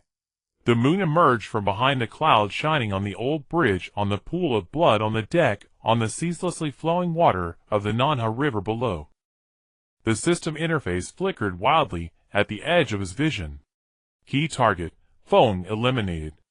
Nine Tails proof successfully retrieved. Countdown increased by 30 days. Cumulative countdown 516 days. Net increase of 151 days, more than 5 months. Hidden quest. Survival against all odds. Completed. Reward Sharingan awakening card upgraded. Usage count increased from 1 to 3 times. Single duration extended from 30 seconds to 60 seconds. And stared at the line. 516 days. The initial was 365 days, a net increase of 151 days. Feng was dead, and the Nine Tails proof was in his hands. Danzo's final trump card had been stripped away. He turned around and stood shoulder to shoulder with Shui on the old bridge. Go back! Go back! The two vanished into the darkness of the early morning. The old bridge returned to silence, only the sound of the river rushing in the darkness, and the pool of blood on the bridge deck slowly drying bit by bit in the night wind. On the evening of the day Feng was killed and walked alone into the Hokage building. He didn't go through Shui or have Itachi pass on the message. He came by himself. Holding the Ponzai's deep blue scroll, the seal with Danzo's chakra mark had been broken and resealed by him. At the end of the corridor on the 3rd floor, the door was ajar, and orange light spilled out from the crack. Just like last time. And knocked on the door. Come in! The 3rd Hokage Sarutobi Hiruzen sat behind his desk. The smoke from his pipe slowly rose, swirling under the light. On the desk was a pile of documents, half his height, and the top one was familiar to him. It was the copy of the evidence scroll regarding the snake's eye that Shui had revealed at the ANBU meeting. The 3rd looked at him as he walked in, his gaze piercing through the smoke from the pipe. His eyes paused on the deep blue scroll in An's hand for a moment before returning to An's face. Feng is dead. Yes. You killed him. Together with Shui. The third took a puff from his pipe, smoke billowing from the corner of his mouth. He remained silent for a while, and could not discern the length of the silence. Then, the third said something it had not expected. Danzo submitted his resignation from the ANBU this afternoon. It's not because the evidence of the Nine Tails was taken. It's because he learned of Feng's death. The third's voice was calm, like he was delivering a war report. Feng was his most trusted pawn. Feng is dead, and the Nine Tails evidence is gone. Danzo knows he has lost this game. Resigning from the ANBU is the last bit of dignity he has left. He remained silent. Danzo withdrew. It was not a dismissal from the third, but a resignation. He submitted himself. This meant the third did not need to publicly disclose Danzo's crimes, or confront him in front of the Elder Council. Danzo chose to exit himself, preserving his last bit of power, the command over Root. Root has not been disbanded, and said, "It will not disband." The organization that Danzo has managed for half his life cannot be dismantled by a mere resignation. Orochimaru's experimental data is still in his hands, and the plan for artificial bloodlines will not cease just because Feng is dead. But in the short term, he will not touch the Uchiha. The third looked at him, because he has no cards left. The Snake's Eye is dead, Feng is dead, and the Nine Tails evidence is gone.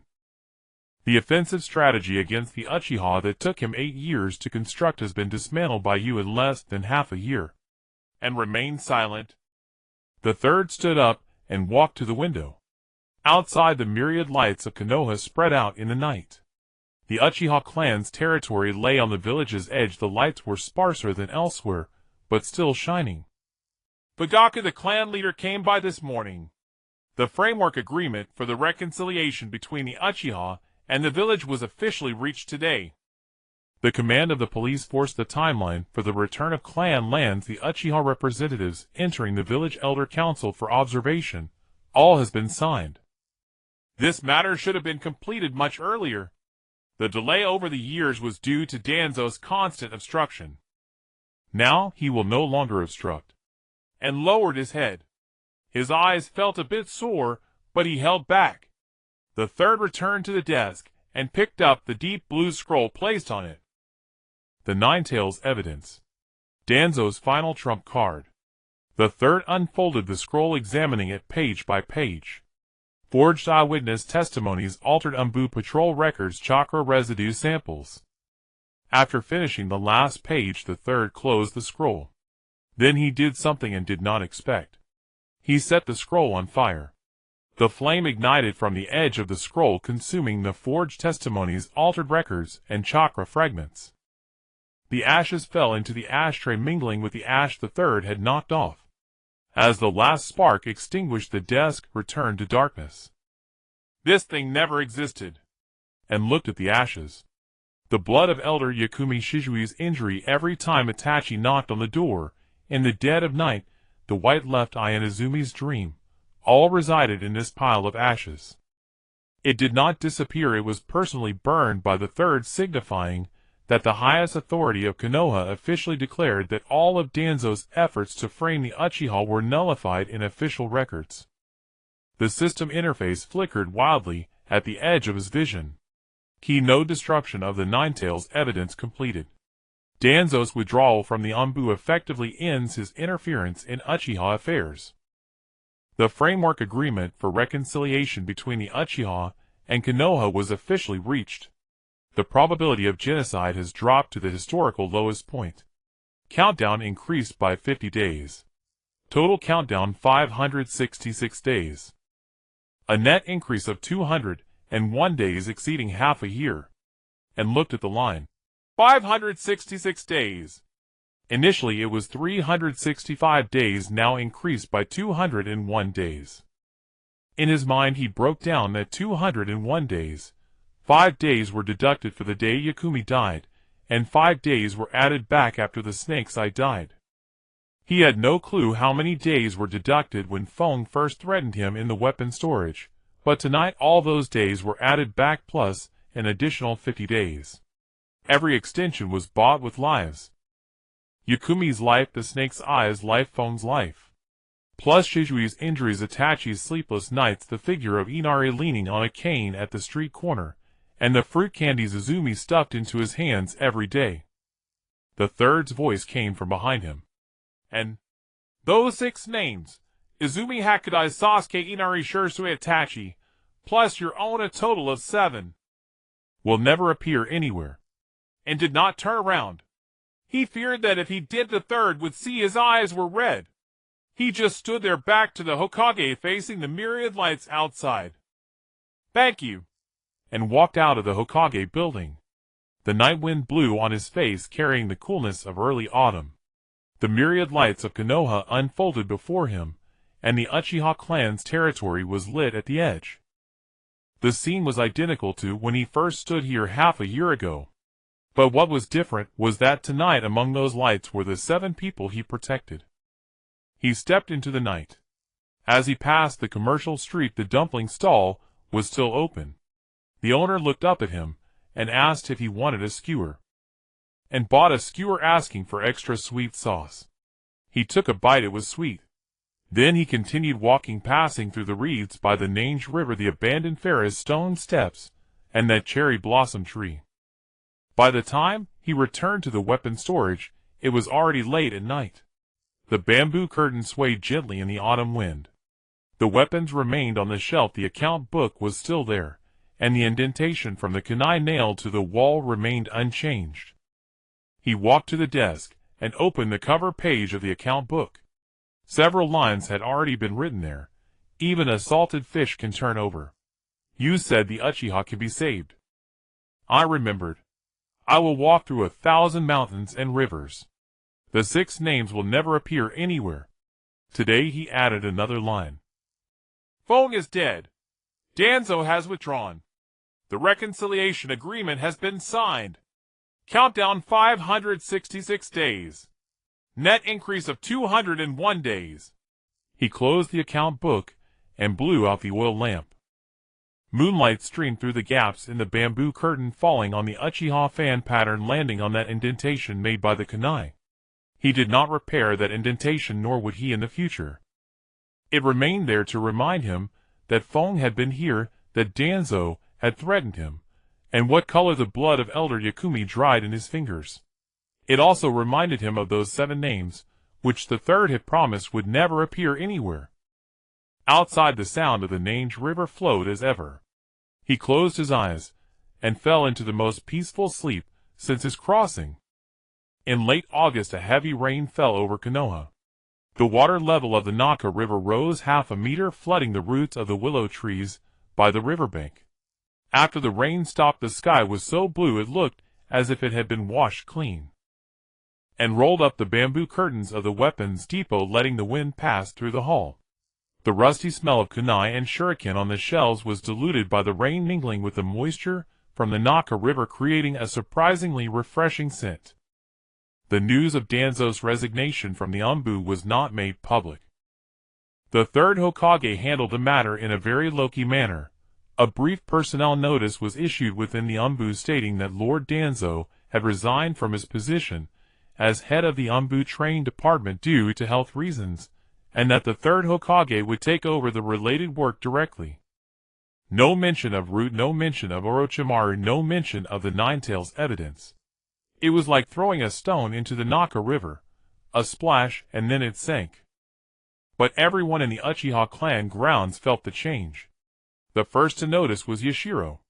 When he went to the Hokage building to submit a mission, the clerk at the counter looked up at him briefly, then lowered her head and continued writing. No unnecessary pause, no deliberate coldness. Just a normal attitude of one ninja toward another.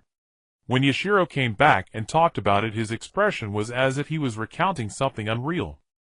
And that clerk used to pause for at least 3 seconds every time she saw an Uchiha. Today she didn't even lift her eyelids more than once, and was counting shuriken, not looking up. Isn't that good? It is. Just a bit unaccustomed. Yashiro scratched his head and left, and continued counting. That, unaccustomed, feeling Yashiro mentioned, he also saw it in the weapons depot's ledger. Over the past month, the frequency and quantity of clan members coming to pick up equipment had completely returned to normal. ANBU's mission loadout changed from excessive stockpiling to standard consumption, and then moved his pickup records from the abnormal consumption column back to normal consumption. Tekka no longer picked up explosive tags, but switched to smoke bombs, indicating he was doing infiltration missions rather than combat preparation training. Even the elder Yakumi's younger brother named Yakuhuo, the real Yakuhuo, that 10-year-old child, came to pick up equipment once. He picked up practice shuriken. When it handed him the blunt shuriken, he took a couple of extra glances at him. Yakuhu's features were identical to the face of Shimu in disguise, but his eyes were different. Shimu's eyes were cold. Looking into them you saw nothing. Yakuhu's eyes were bright, and when he took the shuriken, he even said, "Thank you, Senior An," and wrote Yakuhu's name in the ledger, his handwriting a bit heavier than usual. The most obvious change was Izumi. After Kaze disappeared, she no longer had that dream about the white left eye. Izumi's mother mentioned this to him when she came to the weapons depot to pick up equipment. She said Izumi had been sleeping very well lately, and had to be coaxed out of bed every morning. There was complaint in her tone, but more relief. She was late again this morning. The Ninja Academy teachers are used to it. They say it's Uchiha Izumi being 5 minutes late doesn't affect her being first in exams. And smiled. Izumi's grades had always been excellent at the academy, and she was said to have overcome the color saturation problem with her transformation technique. Last time she came to the weapons depot, she performed a transformation technique on the spot, turning into ANS likeness. The hair color was almost perfect except the tips were slightly gray. Still a bit off. Izumi canceled the transformation, her face full of dissatisfaction. It's already much better than last month. Senior, and you always say that. Because it's true every time. Izumi handed him another candy. Sasuke's training schedule changed from every evening to every evening plus full weekends. Itachi taught him personally. Standing at the entrance of the weapons depot and could often see the two brothers on the training ground. Itachi's teaching style was quiet. He would demonstrate once, then stand by and watch Sasuke do it, and when Sasuke finished he would say, "Raise your elbow a bit," or "Move your foot forward half an inch," and then Sasuke would do it again. Sasuke learned very seriously, his small face full of concentration. Once when it passed by the training ground, he heard Sasuke say something to Itachi. "Big brother, did you also train like this when you were little?" Itachi paused for a moment. "Yes. Father taught me. Then I want to train to the level you were at when you were little." Itachi didn't reply. He just reached out and ruffled Sasuke's hair. When An saw this gesture, he turned and took a detour around the training ground without disturbing them. Shursui remained in the shadows. His crow came once a week, bringing intelligence from the outside world. The remnants of Orochimaru's former subordinates were retreating from the border of the Land of Fire toward the Land of Rice Paddies. Not being wiped out, but actively regrouping. Kakashi's team fought 2 more small-scale skirmishes on the border, achieving total annihilation, but Kakashi wrote a line in the battle report that caught AN's attention. "The enemy's combat will has clearly declined. They are more like a rearguard stalling for time than an actively attacking vanguard." Rearguard? It meant Orochimaru was pulling back his main forces. And cross-referenced this intelligence with Shizui's report and added a line of annotation to the Orochimaru page of the intelligence sheet. "Old subordinates actively retreating. Main forces retreating to the Land of Rice Paddies. Purpose unknown." He had a faint feeling that something was off. Orochimaru was not the type to accept a loss. Hone was dead, and a batch of experimental subjects was annihilated by Kakashi's team, but Orochimaru himself never showed up from start to finish. He wasn't afraid. He was preparing something bigger. But that was a matter for later. On the last day of August, and stood at the entrance of the weapons depot watching the sunset dye the rooftops of the clan grounds a golden red. The countdown on the system interface flickered 566 days. Originally it was 365 days a net increase of 201 days, over half a year. He stood for a while, then turned and walked back into the weapons depot. The bamboo curtain swayed gently behind him. The sound of the Naka River came from afar, just like it did during the spring rain, just like it did on summer nights, just like it did last autumn, when he first stepped into this weapons depot. What was different was that he had survived. Sasuke rushed into the weaponry store in the evening, and was counting explosive tags and heard hurried footsteps approaching from a distance. The door was pushed open and Sasuke stood at the entrance, his small face brimming with unmasked excitement. "An-senpai, the teacher said I can participate in the preliminary selection." "What preliminary selection?" "The Chunin exams." And put down the explosive tags. The Chunin exams? In the original story, Sasuke participated in the Chunin exams at 12, after graduating from the Ninja Academy, and being assigned to Team 7. Now he was only 6 years old, with a full 6 years until that time. "Sit down and tell me slowly." Sasuke sat on the stool, his legs dangling above the ground, as he swung them back and forth. He said the teacher announced the list of students eligible for this year's Chunin exams in class today. Although he was not on the list, the teacher called him aside, and said his shuriken technique and basic taijutsu had already reached the level of a genin. According to the school's regulations, students who reach the level of genin can register early for the preliminary selection of the Chunin exams, and passing the preliminary selection grants them eligibility for the official exam. The teacher said that the Uchiha clan had previously had members participate early in the Chunin exams.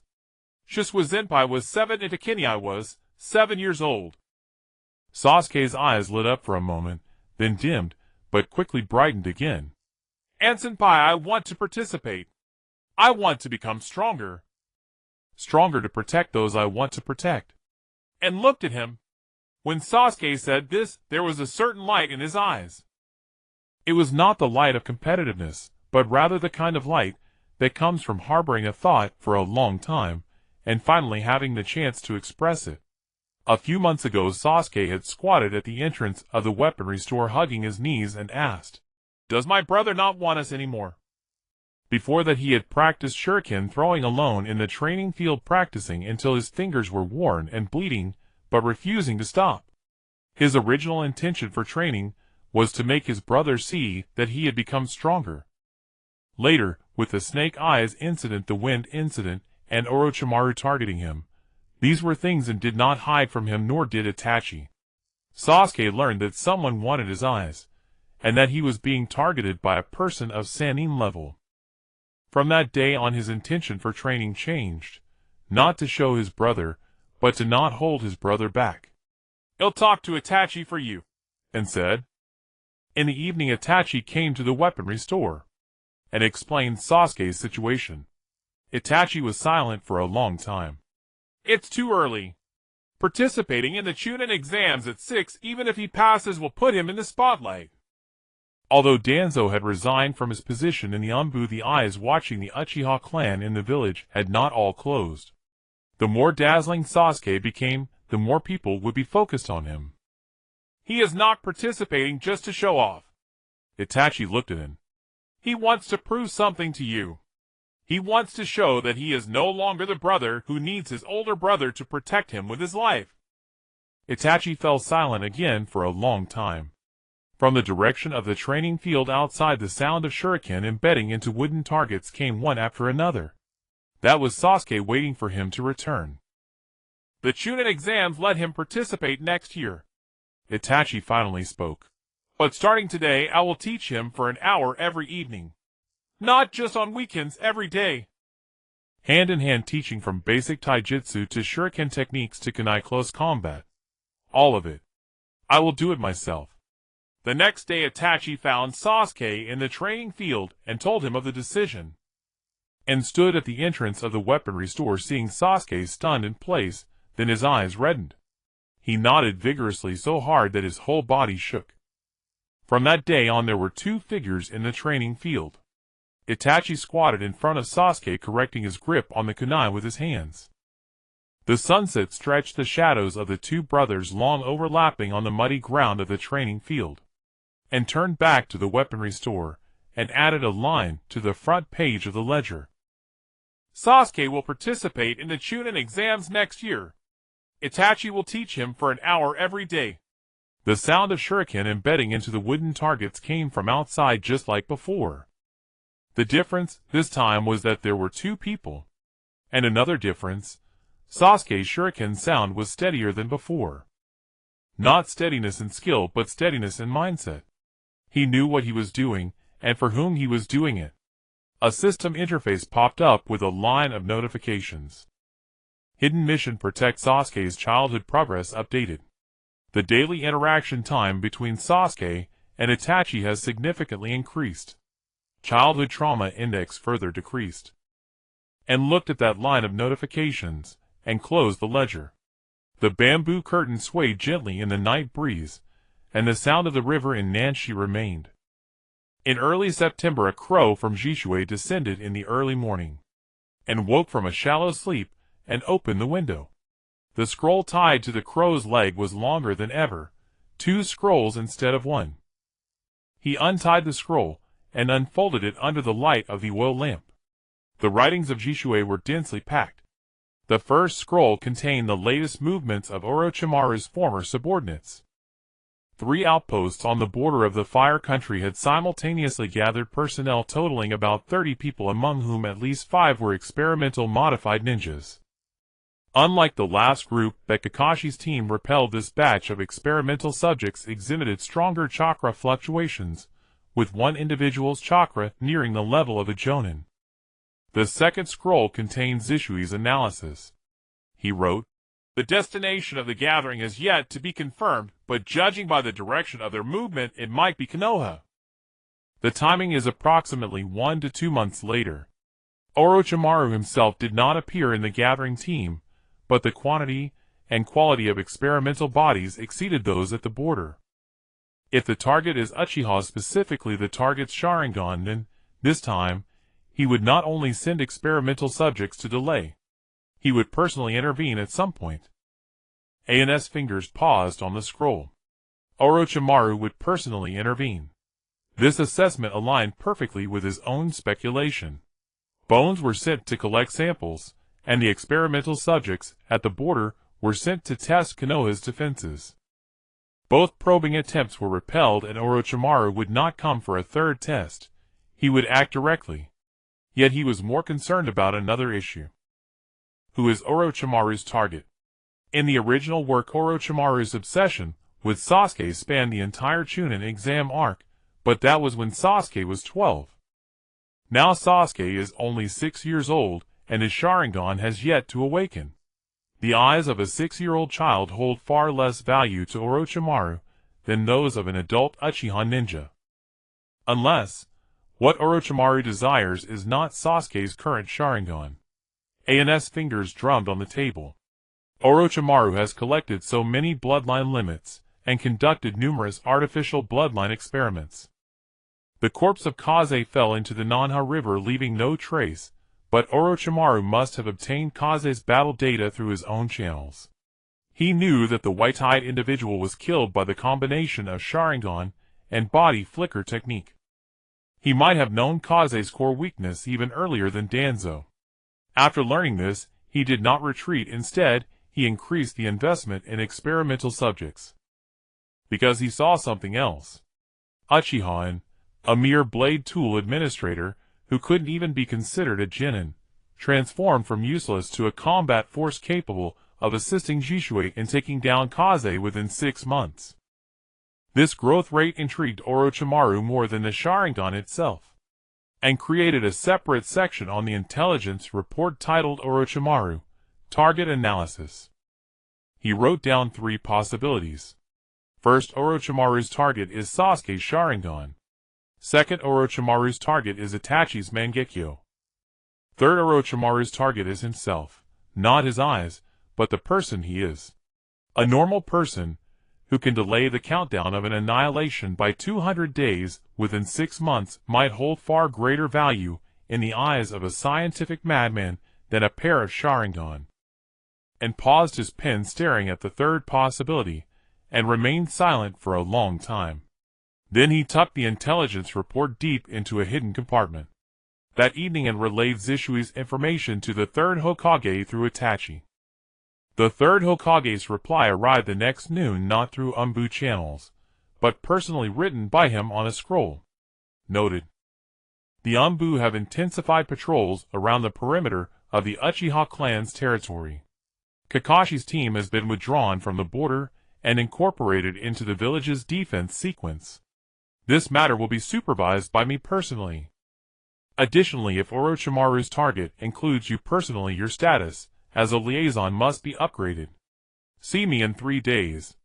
Personally supervised. Status as a liaison upgraded. The third Hokage was making it clear to and through action that he would not allow the same mistakes as Danzo to repeat. Orochimaru is not Danzo. The third Hokage places far greater importance on Orochimaru than on Danzo. Because the third Hokage understood Orochimaru, Sarutobi Hiruzen is Orochimaru's master. No one knows better than him how dangerous his disciple can be. And burned the third Hokage's scroll, and began to deploy the intelligence defense line. He organized Zishui's information, Kakashi's battle reports, the third Hokage's stance, and Orochimaru's possible targets into an intelligence report. He then marked 3 key defense points on the clan's territory map: the outer alert area along the banks of the Nanha River, the core patrol area of the training ground and the main street, and the inner circle protection of the blade tool store and the children's activity area. The next day, he gathered Inahibe Tetsuhibe and Hakudai at the blade tool store for a brief meeting. No one questioned the source of the intelligence, and no one doubted AN's judgment. Inahibe glanced at the map and simply said 4 words: schedule. Now. And divided the clan's defense line into 3 groups. The outer perimeter was patrolled by Tetsuhibe's team on a 2-shift rotation. The core area would be handled by Hakudai, focusing primarily on the training ground and the route that Izumi must take after school. The inner circle would be personally monitored by Inahibe, placing emphasis on protecting the blade tool store and the children. After the meeting, Inahibe stayed behind. And Orochimaru is different from Danzo. Danzo sought the political death of the Uchiha, while Orochimaru seeks the Uchiha's eyes. The former can be negotiated, the latter can only lead to death. I understand. So this time no ambush, no bait, no negotiation. Inahibe looked at him. The moment he steps into Uchiha territory, let him leave his life behind. Inahibe left and stood at the door of the blade tool store, watching his figure disappear into the night. He recalled Zishui's words. He will personally intervene at some point. He thought of the third Hokage's words. No one knows better than me how dangerous my disciple can be. He remembered Orochimaru's first appearance in the original work, his tongue licking the edge of a kunai, his pupils slitted like a snake, smiling as he said, "I want your body," and returned to the blade tool store and secured the doors and windows. Then he placed the kunai under his pillow alongside Zishui's body flicker technique scroll. Moonlight streamed through the gaps in the bamboo curtain, falling upon the Uchiha fan pattern, landing on the dent left by the kunai. Outside the window, the sound of the Nanha River continued. 3 days later, and entered the Hokage building on time. The third-floor corridor was as quiet as ever, with the door half open and a warm orange glow spilling through the gap. And knocked. "Come in!" The third Hokage sat behind his desk, which was covered with a large map. It wasn't a map of the Land of Fire, but a topographical map of Konoha and its surrounding areas. 5 red markers were plotted on the map, all outside the village, arranged in a fan-shaped pattern from the Land of Fire's border to the outskirts of Konoha. The third Hokage dispensed with pleasantries, and had him sit before the map. Regarding Orochimaru, Shizui's intelligence was timely. But intelligence alone is not enough. Orochimaru is not Danzo, he won't play by Konoha's rules. The third's finger moved across the map, starting from the farthest red marker. I've already dispatched elite ANBU squads to eradicate the 3 strongholds where Orochimaru's remnants are gathering at the Land of Fire's border. Kakashi is leading them. This is the outer perimeter. His finger moved to the second and third markers. 5 key watchtowers outside Konoha. I've doubled the garrison. Every stranger entering the outskirts of Konoha will be scrutinized. This is the middle perimeter. His finger pointed to the last marker. Inside the village, ANBU has added a new patrol squad dedicated to the area around the Uchiha clan grounds. The captain is Uchiha Itachi. This is the inner perimeter. And looked up. Itachi had been appointed captain of the patrol around the Uchiha clan grounds. This meant the third Hokage had entrusted the protection of the Uchiha to one of their own. 3 lines of defense. They are meant to guard against Orochimaru's remnants. But he himself won't take these routes. If he comes to Konoha, he will take a path only he knows. The third Hokage took out a small scroll from his drawer and placed it before him. I want you to establish an intelligence network within the Uchiha clan specifically targeting Orochimaru. Not to guard against his subordinates, but against him personally. You are the liaison between the Uchiha and ANBU for intelligence coordination, reporting directly to me. And took the scroll. He unrolled it. Inside was the official ANBU contact code manual with the third Hokage's seal stamped on the back cover. His identity had changed from weapon storage manager to special liaison, not under any department, only answering to the Hokage. Danzo will know I've become the liaison. He will, the third Hokage said, taking a puff from his pipe. But you are now under my direct protection. Danzo touches you, he touches me. He paused. He wouldn't dare. And tucked the scroll away. If Orochimaru's target is Sasuke, our defenses should be centered around him. Yes, but not entirely. The third Hokage tapped his pipe. Orochimaru wants more than just Sasuke's eyes. I know well his obsession with bloodline limits. The Uchiha's Sharingan is one of them. But there's another thing. He loves to collect samples of strength. Rising from a talentless waste to a combatant capable of assisting Shursui in killing foe within half a year. Your value in his eyes might far exceed a pair of Sharingan. And fell silent for a moment. The third Hokage had thought the same as him. That's why I assigned Itachi to patrol the Uchiha clan grounds. Not because he's the most suitable, but because he has the most efficient intelligence channel with you. If Orochimaru makes a move on you, Itachi will be the first to know. The third Hokage stood up and walked to the window. Outside, the myriad lights of Konoha had just begun to glow. And you survived the Danzo incident. You survived the phone incident. Orochimaru is different. He is one of the legendary Sannin, and he has killed a Hokage, not through assassination but in direct combat.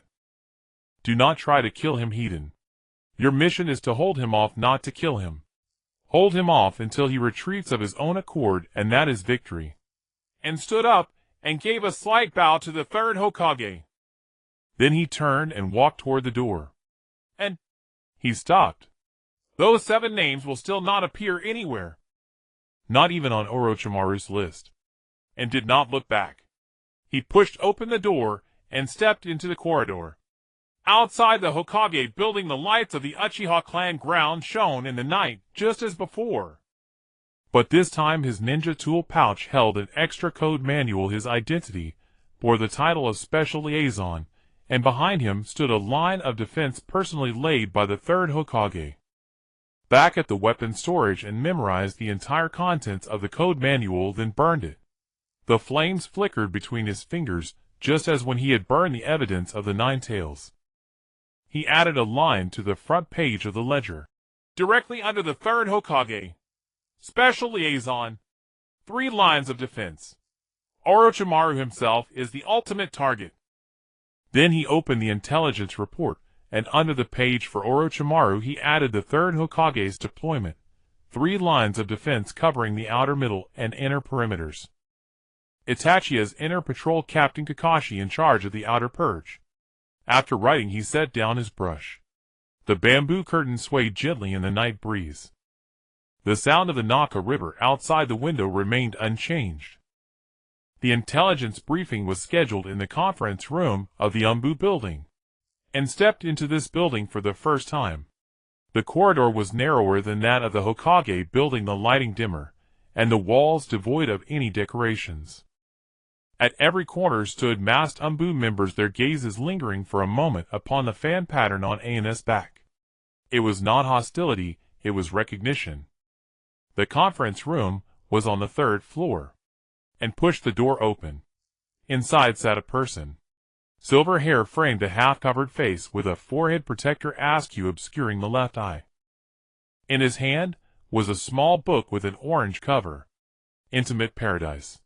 When Itachi Kakashi saw it enter, he closed the book, and the right eye that was visible squinted slightly. It was not a smile, but rather an appraisal. Uchiha An. I thought it would be Shursui. Younger than I imagined. And took a seat across from him. A map was spread out on the table marking the route from the Land of Fire's borders to Konoha. Several red circles indicated the locations of border strongholds accompanied by Kakashi's scrawled yet precise notes. The 3rd Hokage said, "You are an intelligence officer from the weapons repository coordinating with Shursui and Itachi. So today we won't be indulging in pleasantries, let's get straight to the point." Kakashi's finger moved across the map starting from the first red circle, as he recounted the entire process of the border clearance battle. Kakashi's team crushed the main force of Orochimaru's former subordinates, killing 11, with 1 experimental subject dead, 1 injured, and 1 escaped. The escapee was codenamed Bone. Shursui had already dealt with him. Regarding Bone, Shursui mentioned it to me. Did he take him down alone? Shursui was injured. A penetration wound in his right shoulder. Kakashi leaned back in his chair. The 3rd Hokage instructed me to withdraw the team back to the village, integrating them into the defense roster. It wasn't because of my prowess, it's because Orochimaru's next target might be within the village.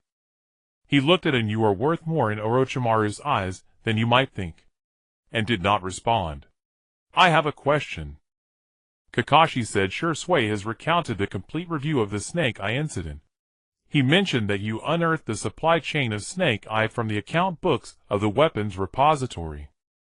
A warehouse manager, how did you think to treat the account books as intelligence? The person managing the warehouse knows best what is stored, and where it is located. People are the same. Kakashi's visible right eye narrowed slightly. The 3rd Hokage said, you are a special liaison, explaining it in just 1 sentence. He regards the account books as intelligence and treats his clan as family to protect. Now I understand. He stood up, rolled up the map, and stuffed it into the ninja tool pouch. From now on, intelligence briefings will be once a week. The time and place will be set by you, conveyed through ANBU code. Have you memorized your code manual? I've memorized it. Kakashi walked to the door. By the way, the intelligence on those 5 experimental subjects, Bone White Eye Corpse Bone Pulse, where did you get it? Shursui. He has been tracking Orochimaru's former subordinates in the shadows for over 2 months. Kakashi paused for a moment before saying something and had not anticipated. Please thank him for me. During the 3rd Great Ninja War, Shursui saved my life. On the battlefield of the Land of Grass, I was surrounded by rock ninja, and Shursui teleported in alone to drag me out. He was even younger than you at that time. I never had the chance to thank him in person, and was taken aback. He is still alone now. Kakashi did not turn back. He pushed open the conference room door. Then don't let him be alone again. The door closed, and sat in the conference room staring at the remnants of the map imprints on the table. Shursui had saved Kakashi's life. Before Danzo set his sights on Shursui, Shursui was the strongest teleporting ninja in ANBU, having saved countless comrades' lives, with Kakashi being one of them. Now Shursui was still in the shadows tracking Orochimaru, and relaying intelligence all alone, and stood up and exited the conference room. The ANBU members in the corridor remained silent, but as he passed, someone nodded slightly. Not just one, but several. Returning to the weapons repository and opened the intelligence report. He supplemented Kakashi's summary of the border battle on the page of Orochimaru, then flipped to the page of Shursui. That page recorded the time content and results of each intelligence transmission from Shursui. The earliest entry was from several months ago. Shursui had sent him a teleportation technique scroll at the banks of the South He River. The latest entry was from last week. Shursui discovered that Orochimaru's former subordinates were gathering at the borders of the Land of Fire, and added a line at the bottom of the page. Kakashi said, "Don't let him be alone again." Outside the window the distant sound of water from the South He River could be heard, and closed the intelligence report and began today's inventory, and called an informal meeting at the weapons depot. He did not alert clan leader Fuyua. Fuyua was finalizing the last details of the reconciliation agreement with the third Hokage, the handover schedule of the police force command, the first relocation list for returning the clan compound, and the nomination of Uchiha representatives to the observer seats of the Elder Council. These were all matters of great importance to the Uchiha's future, and did not want to distract Fuyua with the Orochimaru matter. The attendees were Daohua, Tiahua, Badai, and Quan's mother. The four sat in the weapons depot, and succinctly explained the threat of Orochimaru. He concealed nothing. The possibility of experimental body-modified shinobi, the collection of Sharingan samples, and a time window of about 1 to 2 months. He told them everything. Daohua sat opposite and hands crossed on his knees, and remained silent from beginning to end. When he finished his last word, Daohua spoke. "What do you want me to do?" and spread out the map of the clan compound. 3 key defensive points were already marked. The outer zone, the banks of the Nanha River. This is the buffer zone between the clan compound and other areas of the village, and it is also the most likely infiltration route for Orochimaru's former subordinates. Tiahua, you take 3 people, 2 shifts rotating, and focus on patrolling the lower reaches of the Nanha River to the old bridge. Tiahua nodded. He was a man of few words, but the firmness of his nod told him that he would tread every inch of the riverbank. The core zone, the main street of the clan compound, and the training ground. This is the area where clan members pass through every day, and also the route for children returning home from school. Badai, you take it. The focus is the evening school dismissal period. Quan, Sasuke, Yaohua, and the others are all active during this time. Badai accepted the task. The inner circle, the weapons depot, and the areas where children often go. Daohua, you personally keep watch. There are 7 children in the clan, and they are all escorted to the ninja academy by Quan's mother every day. They do not linger outside alone. After school, they go directly back to the safe zone. Daohua looked at him. Where do you place yourself? I am here, and pointed to the weapons depot. All intelligence converges here. Shisui is in the shadows. You is responsible for patrolling the perimeter of the clan compound, and Kakashi is outside the village. Intelligence from all 3 lines flows to me. I am responsible for judging Orochimaru's movements. Daohua was silent for a moment. The last time we were so united in guarding against a person was during the 3rd Great Shinobi War. The last time we were guarding against an external enemy. This time it is the same. After the meeting, Daohua stayed behind until the end. And Orochimaru is coming for you. And did not deny it. Phone died at your hands. Gu died at yours and Zishui's hands. Orochimaru's target is not just Sasuke. He wants the eyes of the Uchiha's strongest intelligence agent. You forced Danzo back, and you killed Fong. Do you know what this means in Orochimaru's eyes? The perfect specimen for live experiments. You killed Shimu, you killed Fong, and with Jishui you killed an experimental subject. In half a year you went from trash to combat power. Orochimaru's obsession with Kekkei Genkai is nothing compared to his curiosity about this abnormal growth. You are the person he most wants to dissect. And was silent for a moment. I know. He will get nothing from me. And could not get anything before, and he will not get anything in the future. The 2 walked out of the weapons depot together. The lights in the clan compound were lit one by one exactly like the night Yahweh died a few months ago. But this time someone was awake under every lamp.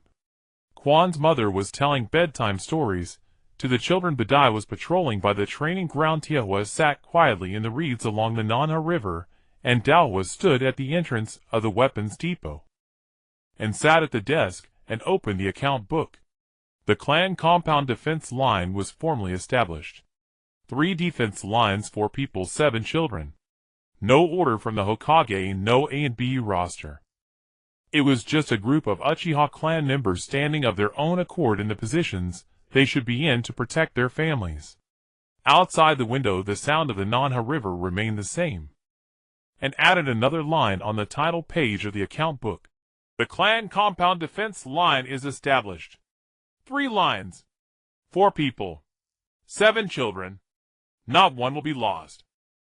On the 3rd day after the establishment of the clan's defensive line, Kakashi's battle report reached him through the ANBU channels, and sat in the weaponry storage unrolling the scroll. Kakashi's handwriting, messy yet precise, every character seemed carved with a kunai. Location of the confrontation: northwest of the 3rd outpost at the Fire Country border. Enemy scale 23. Test subjects 3. Result: the enemy retreated. 11 killed. 1 test subject dead, 1 injured, 1 escaped. We sustained 2 minor injuries. And read on letter by letter. At the end of the report was a note, the writing more forceful than the rest. The combat capability of the test subjects exceeded expectations. 2 with white eye abilities, the other 1 with unknown abilities. Characteristics of the escapee: the right arm was implanted with an unknown bloodline suspected to be a variant of the bone pulse. No chakra fluctuations, are similar to the bone height, but more stable. Kakashi. An's finger paused on the words bone pulse. Another bone pulse. The bones had only recently died in Shizuo's hands, and Orochimaru had already produced the 2nd bone pulse test subject. Moreover, the chakra fluctuations were more stable. Orochimaru is iterating. Each batch of test subjects absorbs combat data from the previous batch for improvements. This speed of iteration indicates there is more than one source of samples in the laboratory. Shizuo's Raven landed on the windowsill that same evening. His report was more detailed with handwriting typical of Shizuo's neat style. The escape test subject is codenamed Bone 2. Chakra fluctuations are similar to the bone height, but the precision of the external control of the skeletons has significantly improved. The bone pulse can externalize up to 5 bones at once, while Bone 2 managed 7. Kakashi's Raikiri hit his right arm, but did not cause a fatal injury. Bone 2's escape route is toward Konoha. I am in pursuit. Expected contact within 3 days. And placed the 2 reports side by side on the table. 23 were defeated. 1 test subject dead, 1 injured, 1 escaped. On paper it looks like a victory. But Bone 2 escaped. A being transformed by the bone pulse stronger than Bone is moving toward Konoha. A system interface popped up with a prompt. Orochimaru's threat level updated. New target: Bone 2 confirmed as the current highest priority for elimination. Abilities: Bone Pulse variant. All skeletal structures can be externalized as weapons. Externalization precision exceeds that of Bone. Weakness unknown. And copied Bone 2's battle report and stored it in the intelligence sheet. He then wrote a line beside it. Target: prevent Bone 2 from entering Konoha. Time unknown. Location unknown. Method unknown. When Daohua saw the intelligence sheet, he asked, how many test subjects does Orochimaru have? I don't know. But each test subject is improved based on the weaknesses of the previous killed version. After we exploited the weakness of the wind, Bone appeared. After Shizuo discovered Bone's weakness, Bone 2 emerged. Orochimaru is not making weapons, he is nurturing a parasite. Letting Konoha help him eliminate the unqualified versions, leaving the strongest one. Daohua remained silent for a long time before saying something and did not refute. Then we will kill them one version at a time. Until Orochimaru has no test subjects left to use. 2 nights later, Kakashi's 2nd battle report arrived. The border outpost has been completely cleared. Orochimaru's main force has been thoroughly defeated, and the remnants are scattered, unable to form an effective threat in the short term. But Bone 2 is still escaping. Kakashi wrote at the end of the report, Bone 2's movement speed is faster than I estimated. He has passed through the blind spots between border outposts and entered deep into the Fire Country. Estimated time of arrival at the outskirts of Konoha has been reduced to 3 to 5 days. My team has withdrawn, and will intercept outside the village.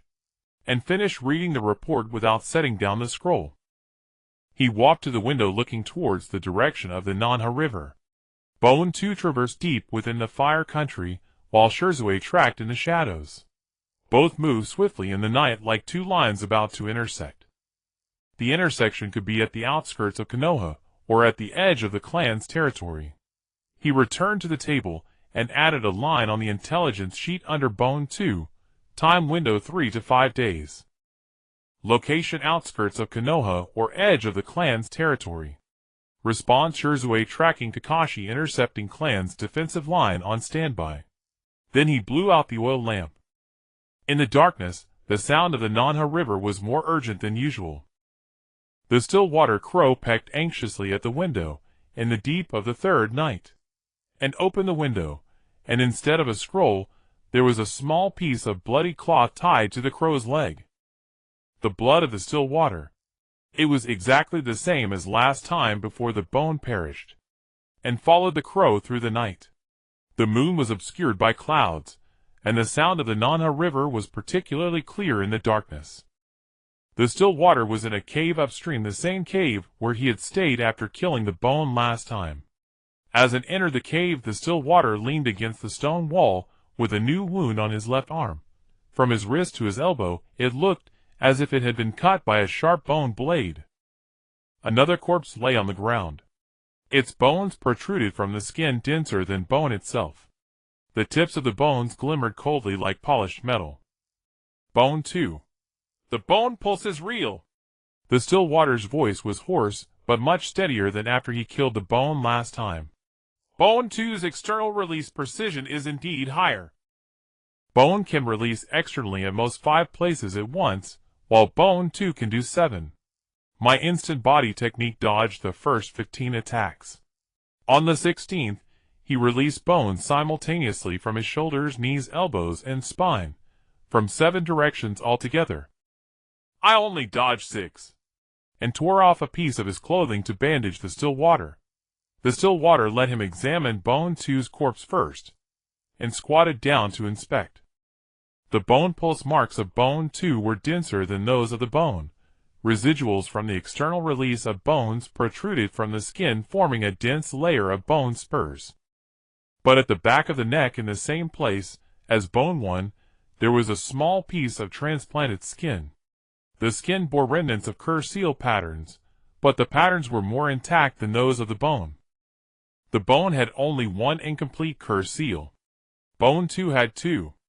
Orochimaru is layering cur seals on the test subjects, and said. The Stillwater nodded. The bone's cur seal is singular, with the side effect of temporary paralysis after high-intensity external release. I seized that paralysis to kill him. Bone 2 layered 2 cur seals. The first enhances chakra, and the second cancels the paralysis side effect of the first. Orochimaru has obtained all battle data regarding the bone and the wind, and has adapted his killing methods accordingly. If it weren't for the compatibility issue of the third cur seal causing a delay of a fraction of a second during Bone 2's layered release, it might have been me lying there. And fell silent. The Stillwater was the strongest of the Uchiha, and even to single out a test subject, he had to exploit the weaknesses in their cur seal compatibility. And Orochimaru's next version would likely fix those weaknesses. This wasn't a battle, it was iteration. Each kill would become the nourishment for the next version of the test subject. There was something on Bone 2's corpse. The Stillwater pulled out a small scroll from his bosom and handed it to him. His mission scroll, written by Orochimaru himself, and unfolded the scroll. Orochimaru's handwriting was slender and twisted, identical to the mission scroll of the bone. Target Uchiha Sasuke. Age 6. Features Itachi's younger brother, with extremely high Sharingan talent. Bring him back alive. If capture is not possible, take both eyes. Note: if encountering Uchiha and during transit, prioritize capturing alive. This individual's intelligence analysis ability and abnormal growth speed have extremely high research value. An's fingers tightened on the scroll. Sasuke. Him. The names of both individuals were written on the same mission scroll. Orochimaru wanted not just Itachi's brother, but also an intelligence agent capable of driving Danzo back. The Stillwater looked at him. Orochimaru has listed you as a target. I saw it. Not surprised. Not surprised. I considered this possibility after the wind died. Orochimaru's obsession with bloodlines is less than his curiosity about abnormal growth. In half a year, transforming from a useless person into someone capable of assisting you in killing the wind, he would want to dissect me to see what was inside, and tuck the mission scroll into his bosom. But that's not the point. The point is that Orochimaru placed Sasuke's name at the top of the mission scroll.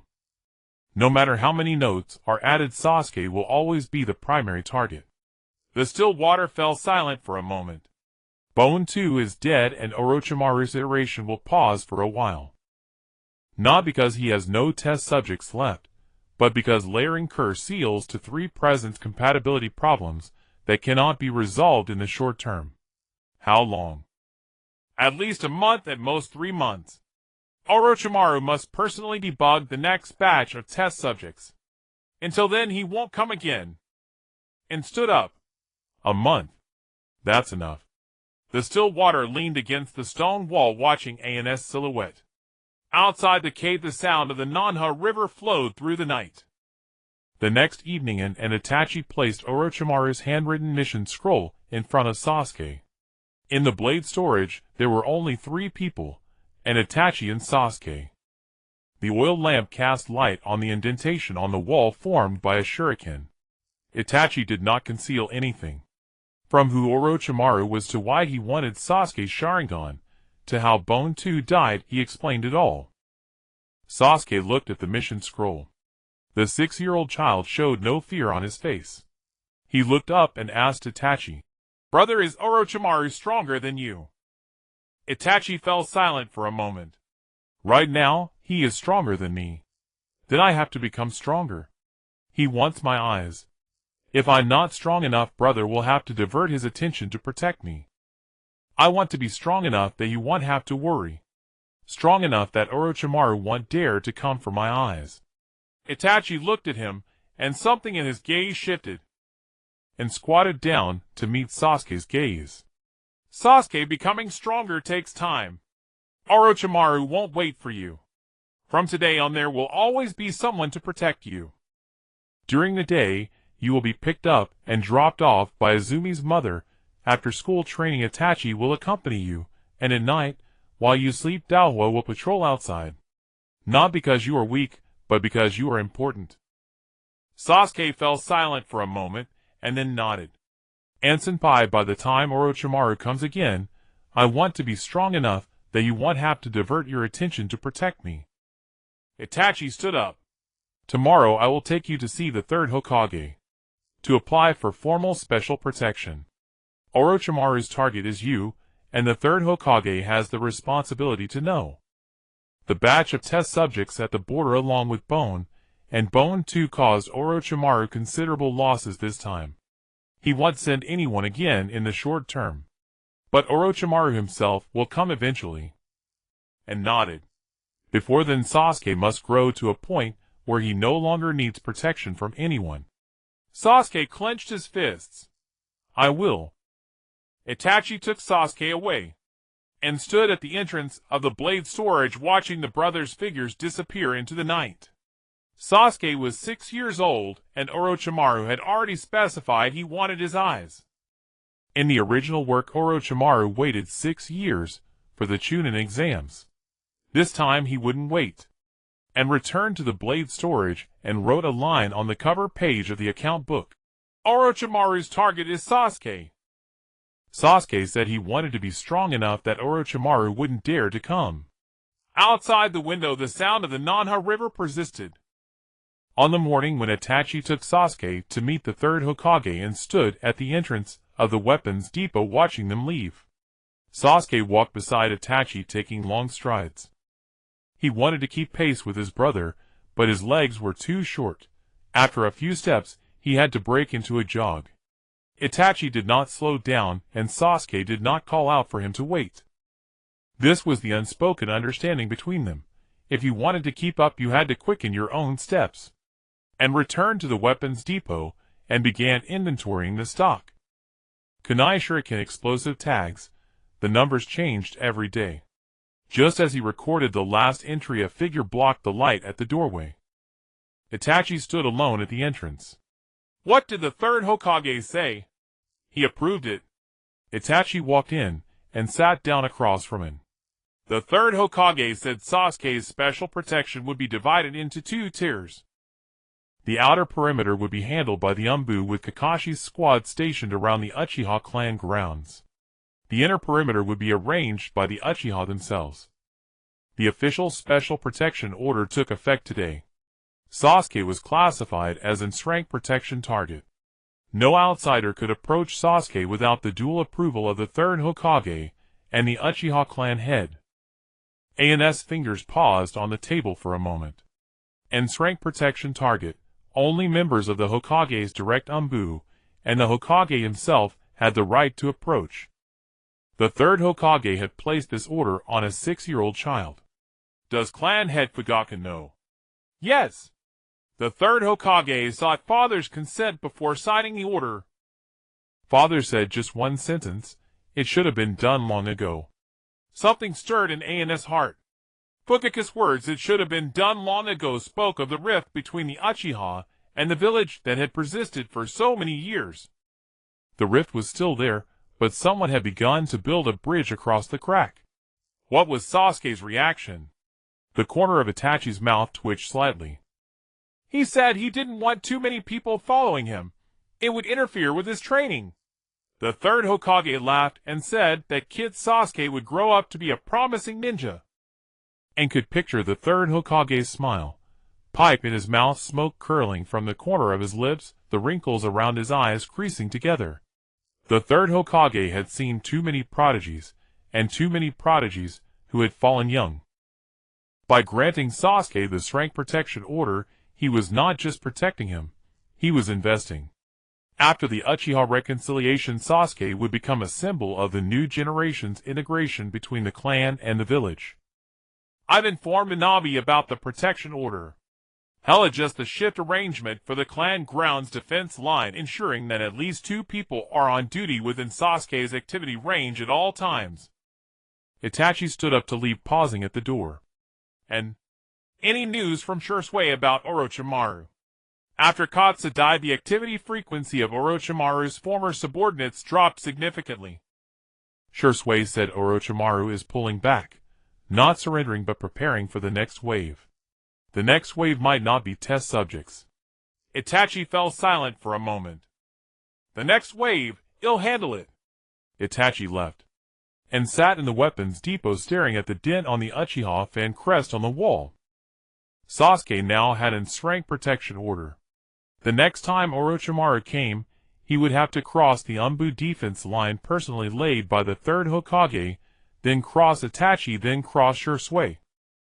Only then would he reach Sasuke. And flipped the ledger to the flyleaf and added another line. Sasuke's rank protection order. Personally approved by the third Hokage. The next time Orochimaru comes, he'll have to cross 3 lines of defense. Each one harder than the last. The next evening Sasuke appeared at the training ground on time. In his hand was a new kunai bought by Itachi, and on his face was the earnestness unique to a 6-year-old, and stood at the entrance of the weapons depot watching from afar. Sasuke took a deep breath and began his training. His movements were steadier than last month. When the kunai left his hand, his fingers showed no trace of hesitation. And watched Sasuke's back, recalling the day a few months ago, when the child had crouched at the weapons depot entrance and asked, "Is big brother abandoning us?" Now he held the kunai that Itachi had bought for him stood on the training ground that Itachi had personally laid out, and carried in his heart the thought, I will become strong enough that Orochimaru won't dare to come. Time had reverted to his childhood, but it had not reverted to the loneliness of the original story. This time Sasuke's childhood included an hour of training with Itachi every evening, fruit candies that Izumi pressed into his hands. It included Inaba's patrol figure in the night, and the dent on the wall left by a thrown kunai, a reminder that someone had come, someone had protected him. And turned back to the weapons depot, and finished writing today's inventory record. Outside the window the sound of the Nanko River flowed on as before. In the 56th year of Mai, on the last day of September, and stood at the entrance of the weapons storage watching the sunset dye the rooftops of the clan lands in gold and red. The bamboo curtain swayed gently behind him, with the distant sound of the Nanshi River flowing. It was exactly the same scene as the dusk when the system was activated half a year ago. On the system interface the countdown ticked 566 days. It had initially been 365 days, a net increase of 201 days. More than half a year. He looked back on this past 6 months. In early spring on the dusk, when the system was activated, he was still a waste who couldn't even refine chakra. When Itachi joined the ANBU the countdown began to tick, and he looked at the line 365 days feeling as if the sky had collapsed. In the cool autumn of September, he stood at the entrance of the weapons storage, holding a scroll from a special contact in the ANBU. The Sharingan awakening card was upgraded to 3 times each, lasting 60 seconds. He had mastered the body flicker technique. He had killed a snake eye and participated in the killing of wind, working with sure sway to eliminate bone too. The intelligence report had transformed from a single sheet of paper into 4 thick pages. Those who trusted him had grown from 0 to include sure sway, and Itachi the 3rd Hokage, and Kakashi Ino, and the 8th Tetsubana, and Izumi's mother. There were also Sasuke and Izumi, the 2 kids who stuffed fruit candies into his hands. The name of Elder Yahweh was circled on the intelligence report. But the words he had said, the Uchiha of Hope, and had inscribed on the front page of his ledger, seeing it every day while counting inventory. This morning the last document of the reconciliation agreement between Fugaku and the 3rd Hokage was officially signed. It was not a framework agreement, but a formal document.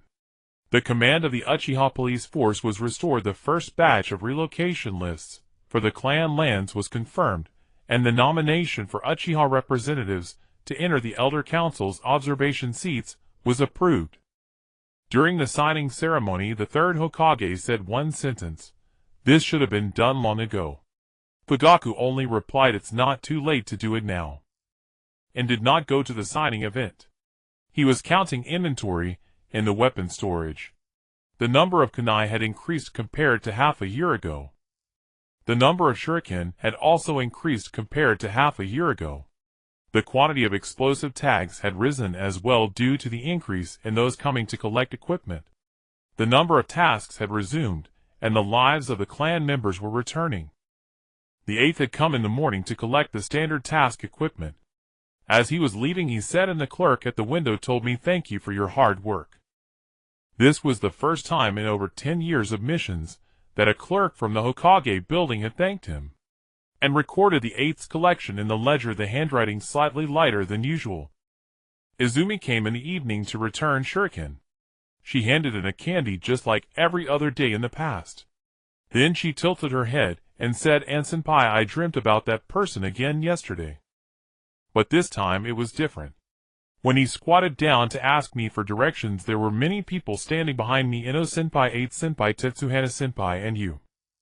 Then that person's white eyes went dim, and unwrapped the candy, and put it in his mouth, the sweetness melting on his tongue. "You won't dream of him again." Izumi skipped away.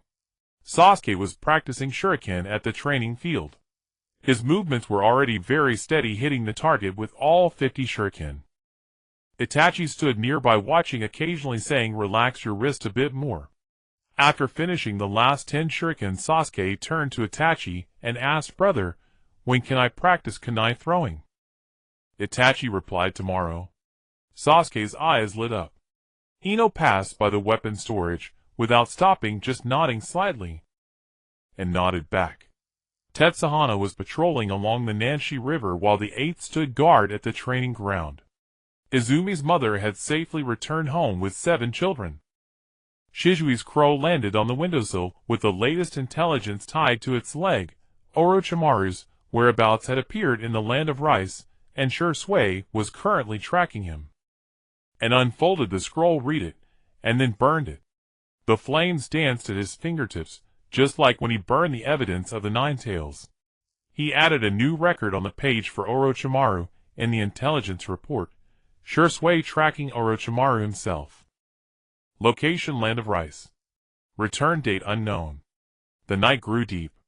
And wrote the last line in his ledger, September in the 56th year of Mai. The formal reconciliation agreement was signed. Sasuke's rank protection order took effect. Orochimaru retreated to the land of rice. Countdown: 566 days. A net increase of 201 days. 1,000 mountains and rivers. The first step has been taken. He closed the ledger and extinguished the oil lamp. Moonlight filtered through the gaps in the bamboo curtains, resting on the Uchiha fan pattern, landing on the dent made by the kunai. That dent had not been repaired, nor would it be in the future. The wind had come. Danzo had threatened, and Elder Yaoi's blood had dried in the gaps between his fingers. Those 7 names the third Hokage promised would not appear anywhere. All of this was etched into that dent. The system interface glowed faintly in the darkness. 566 days. In October, the willows along the Nana River in Konoha began to shed their leaves, and stood at the entrance of the weapons storehouse, watching the withered leaves drift away with the current. The bamboo blinds had been replaced with cloth curtains to block the wind, which made a dull sound as the autumn breeze swept through. The first change after the peace agreement officially took effect was the patrol route of the police force. Clan head Fugaku personally led the team, making a full circuit along the outskirts of the clan territory. This was the first time in years that the Uchiha police force had regained full enforcement authority over the clan territory. While he was inventorying the weapons in the storehouse, he heard the footsteps of the patrol passing by. Steady and powerful, unlike before. The second change was the relocation list. The first batch of relocation names was announced, and Yashiro's name was on it. When Yashiro came to collect his equipment, his face wore an expression and had never seen before. It wasn't excitement, but a deeply unreal daze. And I've lived in this clan territory for over 20 years. He took the kunai, testing its edge with his fingers. Suddenly having to move away, I'm a bit reluctant. And asked him how his son reacted.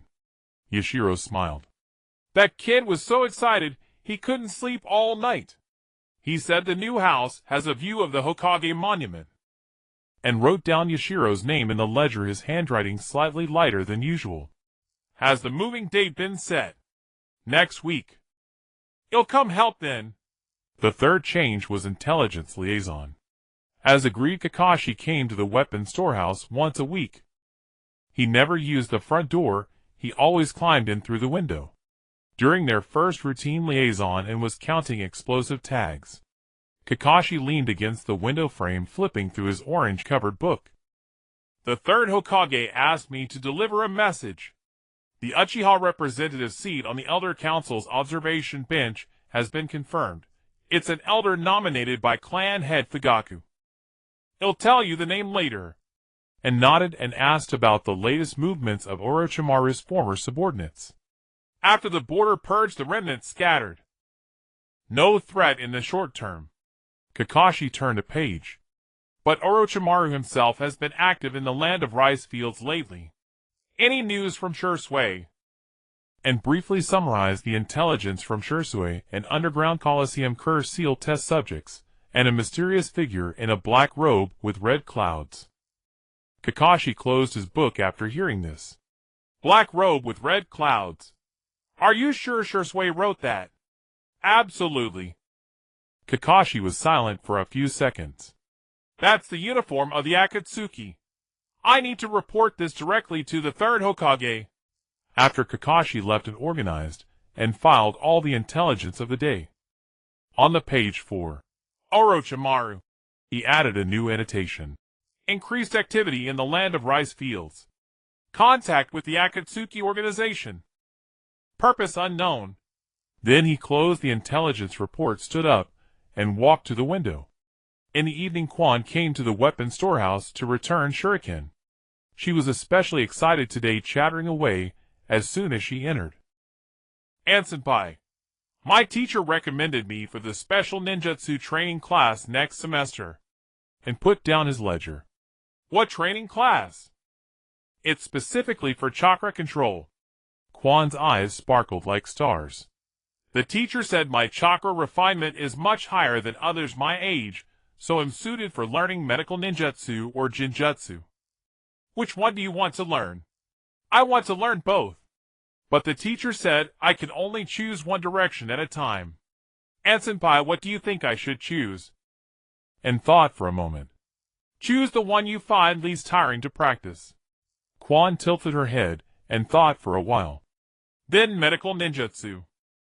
I've practiced the transformation technique shade study for so long and never felt tired. Then medical ninjutsu it is. Quan nodded vigorously, pulled out a fruit candy from her pocket, and pressed it into An's hand. This is the prepaid consultation fee. With that she bounced away, and peeled off the wrapper, and put the candy in his mouth. Sweet. In the evening the sound of Sasuke's training came from the training ground, and walked over and watched for a while. Itachi stood at the edge of the field watching Sasuke throw shuriken. The target was densely covered with nail holes, all concentrated around the bullseye. 50 shuriken all hits. Itachi's voice was quiet, but An could hear the satisfaction in it. Sasuke turned around and saw An. An-senpai, I hit the bullseye with all of them today. I saw. And crouched down to look Sasuke in the eye. Next you can train with moving targets. Moving targets. Use the wind. Let the wind move the target, and you need to judge the landing point while it swings. Sasuke's eyes lit up. Start tomorrow. Start tomorrow. That night An wrote a line on the flyleaf of his ledger. Autumn. Peace agreement settled. Relocation begins. Routine liaison. Sasuke starts moving target training tomorrow. The system interface lit up at the edge of his vision. Current countdown 566 days. And blew out the oil lamp. Outside the window, the sound of the Nanha River continued as before. The same as half a year ago, yet completely different. On the evening of the week, and completed the last training session of the body flicker technique for the week. The system interface promptly displayed a notification. Extra reward drank ninjutsu fragment chest 1. And stood in the center of the weapon storehouse, his breath still not completely steady. He had waited far too long for this fragment. He had learned the shadow clone technique revision in the midsection of the first volume. The body replacement technique revision was also acquired before the coup of the clan. Only the last fragment of the transformation technique revision had been dragging on. He opened the treasure chest. Acquired Transformation Technique Revision Fragment 1. Transformation Technique Revision Fragment 33. Learn Transformation Technique Revision. A stream of information surged into his mind. As with the previous 2 times, it was not an increase in chakra, but the feel of the technique. The flow path of chakra on the surface of the skin during transformation. The precision of muscle microadjustments while mimicking the target. And the brief delay of chakra disguising itself on the surface after the transformation was undone. And opened his eyes. He formed hand seals with both hands. Transformation Technique Revision. After the smoke dissipated, there stood 2 Uchiha Itachis in the weapon storehouse. Identical in height, identical in build, and identical in facial expressions, accompanied by the habitual scratching of the head. The real Itachi happened to walk in. And I'm here to collect tomorrow's mission. He froze. Both ANS spoke simultaneously in Itachi's voice. Who are you looking for? Itachi's expression shifted from confusion to shock, then to a face that wanted to laugh but dared not. When did you learn this technique? And dispelled the transformation, a smile tugging at the corners of his mouth. Just now. Itachi walked encircling around him. That transformation just now, even the head-scratching motion was exactly the same. My wife might not even be able to tell the difference. If you transformed into me to do something bad, I wouldn't be able to clear my name even if I jumped into the Nanshi River. And tried again. This time, as he transformed into Itachi, he deliberately executed the body flicker technique. His real body teleported to the door, while Itachi's appearance remained in place. The residual image of the transformation lasted for a moment before dissipating into chakra. Itachi's expression shifted from playful to serious. This delay effect can save lives in actual combat. The enemy sees you disappear, but the transformation image remains. By the time you reappear, you're already behind them. And nodded. The additional effect of transformation technique revision. The residual chakra disguise lasts for about 3 seconds after the transformation is undone. Even if the transformation is exposed, the opponent needs about 3 seconds to confirm the true location of the real body. For the body flicker technique combined with Shisui, 3 seconds is enough to circle behind the target. The system notification appeared again. All modifications of the body technique have been completed. Achieved hidden achievement master of the 3-body technique. Achievement reward chakra limit 10. A warm current rose from his dantian and closed his eyes, feeling the growth of chakra within him. From the initial almost zero to barely able to refine after the first gain of basic chakra amplification. Then to sufficient after acquiring the body replacement technique revision. Now, although his chakra amount was still far from that of a jonin, it was enough to support the continuous use of the body flicker technique and transformation technique revision in combination. He opened his eyes. Itachi had already left. He was alone in the weapon storehouse, the oil lamps light illuminating the walls filled with weapons, and walked to the window, peering through the gap in the curtains at the training field. Sasuke was practicing with a moving target. The wind swayed the hanging target back and forth. Sasuke took a deep breath and made his move. The shuriken pierced the center of the swaying target. 1, 2, 3. All hit. A slight smile appeared on An's lips. In the evening, Shizui's crow landed on the windowsill. The scroll tied to its leg bore Shizui's neat handwriting as always. Orochimaru's activities in the Land of Rice have taken a new turn. The selection mode of the Underground Coliseum has changed. No longer selecting curse seal test subjects, but starting to select those with special bloodlines or physiques. I suspect he is preparing for the next batch of artificial bloodline experiments. Additionally, I saw your transformation practice today from a distance. Very good. And looked at the last line and smiled. Although Shisui was not in the clan grounds, his information network always covered the Uchiha. He took a small piece of dried meat from the windowsill and fed it to the crow. The crow pecked at it a couple of times before flapping its wings and flying into the night, and wrote a new line on the front page of the ledger. All modifications of the body technique have been completed. Chakra limit 10. Shisui tracked Orochimaru to the Underground Coliseum. Then he closed the ledger. The curtain swayed gently in the night breeze. Outside the window, the sound of the Nanshi River continued. On the day of the move, Baidai arrived at his doorstep 2 hours early. The October morning already carried a hint of chill. Several wooden boxes were piled up at Baidai's entrance, tightly bound with ropes. The majority of the items were not furniture, but rather his son Zion's ninja tools and textbooks. This child is insisting on moving his own ninja toolbox. Baidai's voice came from inside the door, laced with laughter, and walked over and saw Xiaoyong hugging a wooden box almost as large as himself, his face flushed red. Let me handle that, and took the wooden box. Xiaoyong looked up at him, his eyes shining with the characteristic brightness of the Uchiha clan. Uncle, and can we really see Hokage Rock from our new home? Yes, we can. Your father said so. Xiaoyong nodded vigorously, and turned to run back inside to continue moving things. The moving party was not large. Baidai Shiyongan and 2 other clan members were helping. The cart was filled to the brim with luggage, as they pushed it along the main street of the clan's territory. Clansmen passing by stopped to greet them. Baidai moving. Yes, we are. Make sure to come back to visit often. I will. Baidai's voice was calm, but An noticed that his grip on the cart was tight. After more than 20 years of living in the clan's territory, the move was happening. It was not about reluctance, but rather an understanding of what moving to the center of the village meant. It meant that the Uchiha would no longer be seen as the outliers living on the outskirts of the village. It meant that his son would no longer be subject to extra scrutiny while attending school. The new home was on the 3rd floor of an apartment in the village center. Opening the window, one could see Hokage Rock in the distance. Xiaoyong leaned against the window staring at Hokage Rock for quite a while. The 4 faces of the Hokage stood solemnly arranged under the autumn sunlight. He turned his head back, his voice filled with uncertainty. Dad, can we really live here?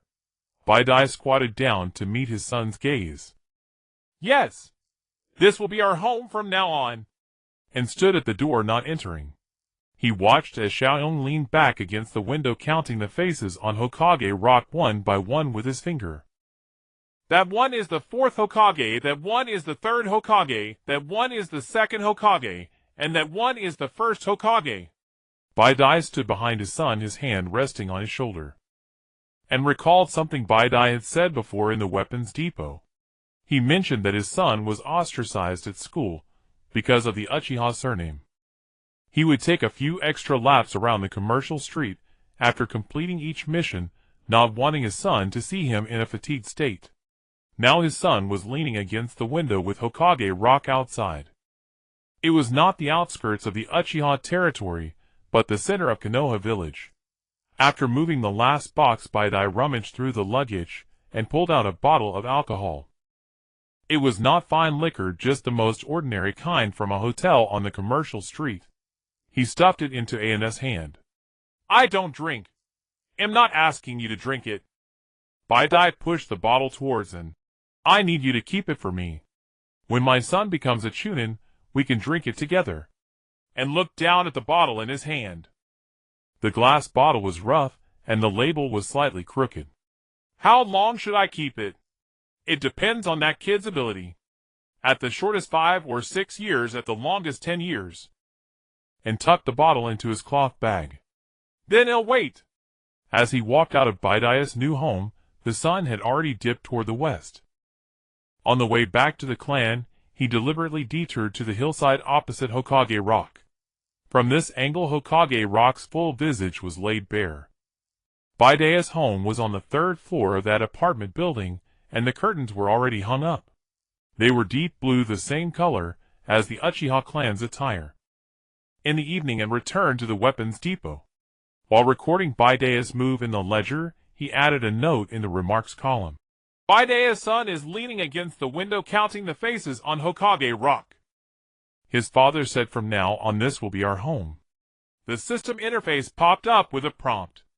Uchiha and Konoha integration progress advancing. Countdown 3 days. Cumulative countdown 569 days. And closed the ledger, placing Baidai's alcohol in the deepest compartment. Alongside it were Izumi's fruit candy, Shizui's body flicker technique scroll, and the 3rd Hokage's contact scroll. Outside the window, the sound of the Nankawa River continued. In the distance, he knew that the lights of Baidai's home would remain lit tonight. The Stillwater Crow fell at dawn, and had not slept. He was waiting for this piece of information. The night wind in November was cold, and a thin layer of frost had formed on the window. The content of the scroll was more detailed than ever before. The handwriting of Ji Shui exuded an unusual seriousness from the very first line. The underground gladiatorial arena of the Land of Fields. Located beneath the capital of the Land of Fields. The entrance is beneath a dry well at an abandoned shrine. The arena itself is an illegal fighting ring for ninjas, but its core function is to screen experimental subjects for Orochimaru. and read on word by word. The rules of the arena were quite simple. A fight to the death. The victor is recruited by Orochimaru as a candidate for experimentation, while the corpse of the loser is collected for use in experiments. Jishui observed 3 battles from the shadows. The first battle. A wandering ninja with sensory abilities faced off against an experimental subject marked by a curse seal. The wandering ninja utilized his senses to anticipate and evade every attack from the cursed experimental subject, ultimately using a kunai to slice through his throat when the opponent's chakra was exhausted. The victor was taken through a hidden door behind the arena. The second battle. An internal conflict between 2 cursed experimental subjects. One possessed wind attribute chakra, while the other had earth attribute. The earth attribute experimental subject had a curse seal covering half of his face, and demonstrated significantly greater combat power. He used earth style to entrap his opponent underground, leaving only the head exposed, and then crushed the opponent's skull with his foot. The victor was likewise taken through the hidden door. The third battle. Jishu's handwriting here became particularly forceful. In the third battle, a person appeared whom I could not track. A black robe with red clouds.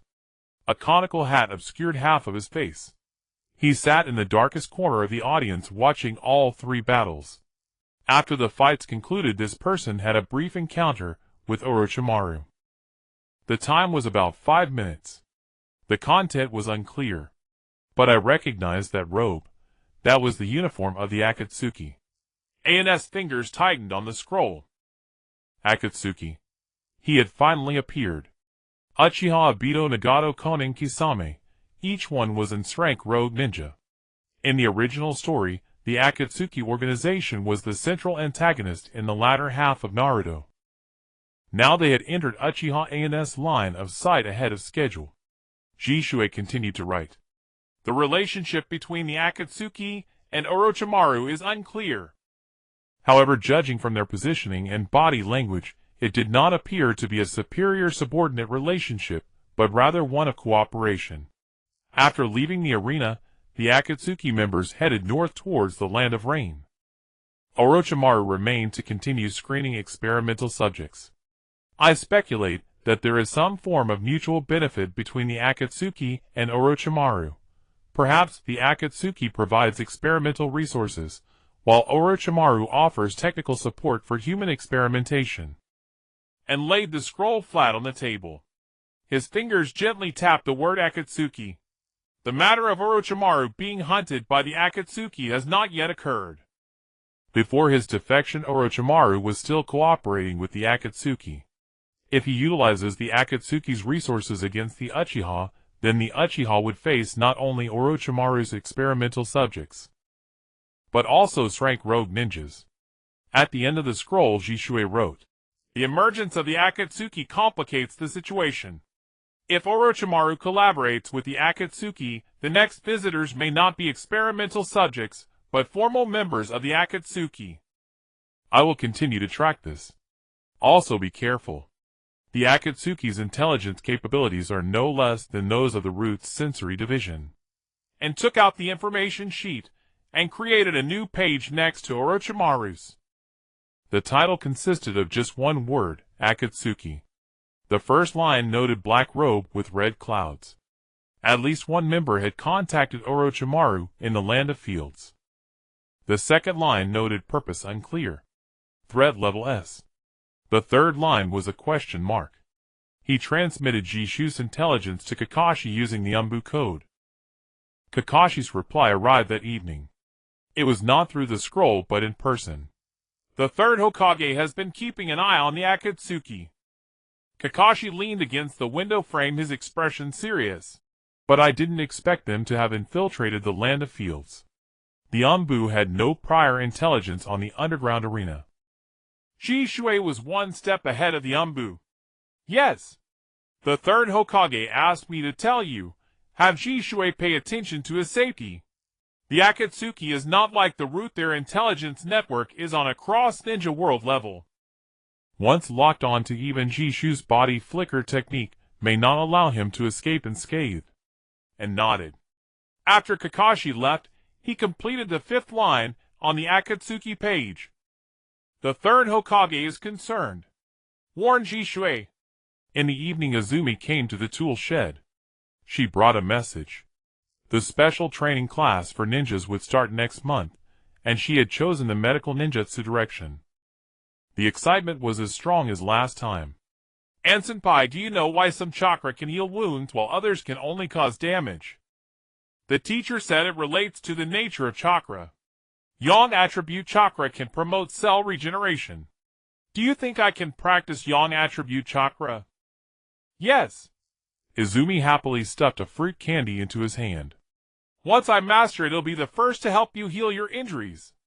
And unwrapped the candy and put it in his mouth. Izumi skipped away. Outside the window, the sound of the Mangekyō's water was particularly cold in the autumn night, and read Jishu's intelligence again, and then burned it. The flames danced on his fingertips before turning to ash. In late November, the special training class at the Ninja Academy officially commenced. Quan was selected as a participant in the first batch. Every evening she would stay for an extra hour of class waiting at the dumpling stall at the entrance for An to pick her up. The owner of the dumpling stall already recognized him. Each time An sat down, the owner would hand over a skewer of dumplings with an extra scoop of sweet sauce. Your niece, the child from the clan. Oh, quite well behaved. She tells you what she learned every day. Today marked the 3rd day of training. And sat as usual in front of the dumpling stall, still chewing on a skewer of dumplings, his gaze sweeping across the street. A figure in a black cloak stood in the shadows at the corner of the street. An's actions showed no signs of change. He continued to chew on his dumplings, while silently using his perception skill to scan the figure. The person had a slender build, and was not wearing a forehead protector, with chakra fluctuations that were extremely weak deliberately suppressed. The stance did not exhibit any signs of combat, resembling more of an observation. The object of observation was the entrance of the Ninja Academy. The black cloak was not the blackened cloud robe, the color was similar, but the pattern was different. Not an official member of Akatsuki, but possibly related. The figure stood for about 5 minutes before turning and walking into the shadows of the alley, and did not pursue. He took note of the person's height, gait, and the small glimpse of an arm exposed beneath the cloak when they turned. There seemed to be a mark on the wrist, but it was too far to see clearly. He finished his dumplings, and returned the skewer to the recycling bin at the stall. Quan ran out after her class, her face beaming with barely contained joy. An-senpai. Today Teacher Asuma finished explaining the basics of chakra transformation. I successfully compressed the chakra into a ball. Look, look. She focused chakra in her palm, slowly compressing it. Soon a light blue chakra ball the size of a mung bean floated in her palm, and looked down at the small ball. It was gently rotating in Quan's palm, its shape unstable, with its edges wavering, but it was indeed the beginning of chakra transformation. Teacher Asuma said that students who can compress chakra to this extent are no more than 3 in the class. You did great. Quan dispersed the chakra ball, her cheeks slightly flushed from the concentration earlier. Teacher Asuma also said, I have a talent for being a medical ninja. He said I mastered the properties of yang chakra faster than most of my classmates. At this rate, I think I can learn the basics of healing techniques next year. You chose the medical path. Uh-huh. On the way back, Quan suddenly fell silent for a moment. An-senpai, how did you choose your path back then? And was silent for a while. Back then, I couldn't even refine chakra properly. I had no choice. Quan was taken aback. So you became so powerful through your own efforts later. It was a step-by-step process. I've come a long way. Quan thought seriously for a moment. Then I will also take it step by step, until I become as strong as An-senpai, no, even stronger. And escorted her to her doorstep. Quan's mother was waiting there as usual. See you tomorrow, An-senpai. After returning to the weapon storage, and meticulously recorded the features of the figure in the black cloak. High build, gate, chakra suppression method. And that unclear mark on the wrist. He transmitted this information to Kakashi through the ANBU code. Kakashi's reply arrived that night. Understood. Plainclothes patrols will be increased around the Ninja Academy. The figure in the black cloak has appeared in several locations near the Land of Fire recently, and ANBU is currently investigating. The wrist mark may be some kind of curse seal or summoning contract pattern. Unable to confirm at this time. And archive this information near the page 4. Akatsuki. Creating a new page. Black cloak. A question mark was scribbled beside it. Outside the window autumn winds blew, and a few dry leaves swirled down onto the surface of the Nanshi River, and wrote a line on the front page of the ledger. Quan said she would take it step by step until she becomes as strong as me. I said okay. Then he extinguished the oil lamp. In the darkness, he recalled the silhouette of the figure in the black cloak at the street corner. That position was only 5 steps away from where Quan would exit the school. 5 steps. If it weren't for Asuma holding Quan back a bit longer in the training class, that timing would have coincided with Quan waiting for him alone at the school gate. And opened his eyes in the darkness. He retrieved a kunai from beneath his pillow, gripping it tightly. The sound of the Nanshi River outside continued.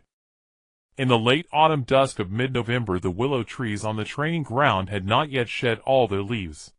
Sasuke stood at the center of the training ground facing 5 targets suspended by steel wires. The targets swayed irregularly in the wind. In his hand, he held 10 shuriken, his knuckles whitening from the force of his grip, and stood at the edge of the field while Itachi leaned against a willow tree. No one spoke. Sasuke took a deep breath and made his move. The first shuriken flew toward the farthest left swaying target, striking just outside the bullseye a finger's width off. The second struck true. The third grazed the edge. The fourth missed entirely. All 10 shuriken were thrown. 3 missed, 2 grazed, and 5 hit their mark. Sasuke stood still, staring at the sparse holes in the targets, his lips pressed into a thin line. On stationary targets, all 50 struck true. On the mobile targets, only half hit in the first round. He said nothing, but the hand gripping the kunai trembled slightly. Itachi did not criticize him. He simply said, "One more round?" Sasuke picked up shuriken from the ground and stepped back to the throwing line. The second round. 6 hits. The third round. 7 hits. Progress was swift, but each round still had misses. Sasuke's breathing grew unsteady. When he threw, the force in his fingers was too strong, causing the shuriken spin to fluctuate. It was not a technical issue, it was a matter of mindset. With stationary targets, there was certainty. The moment he released, he knew it would hit. But with moving targets, there was none. Each time the amplitude of the target's swing was different, requiring a fresh calculation. Sasuke's mental calculation could not keep pace with the target's motion, and walked from the edge of the field to stand before Sasuke, then crouched down. Sasuke, don't try to predict where the target will swing next. The target is moved by the wind. The wind's pattern is the target's pattern.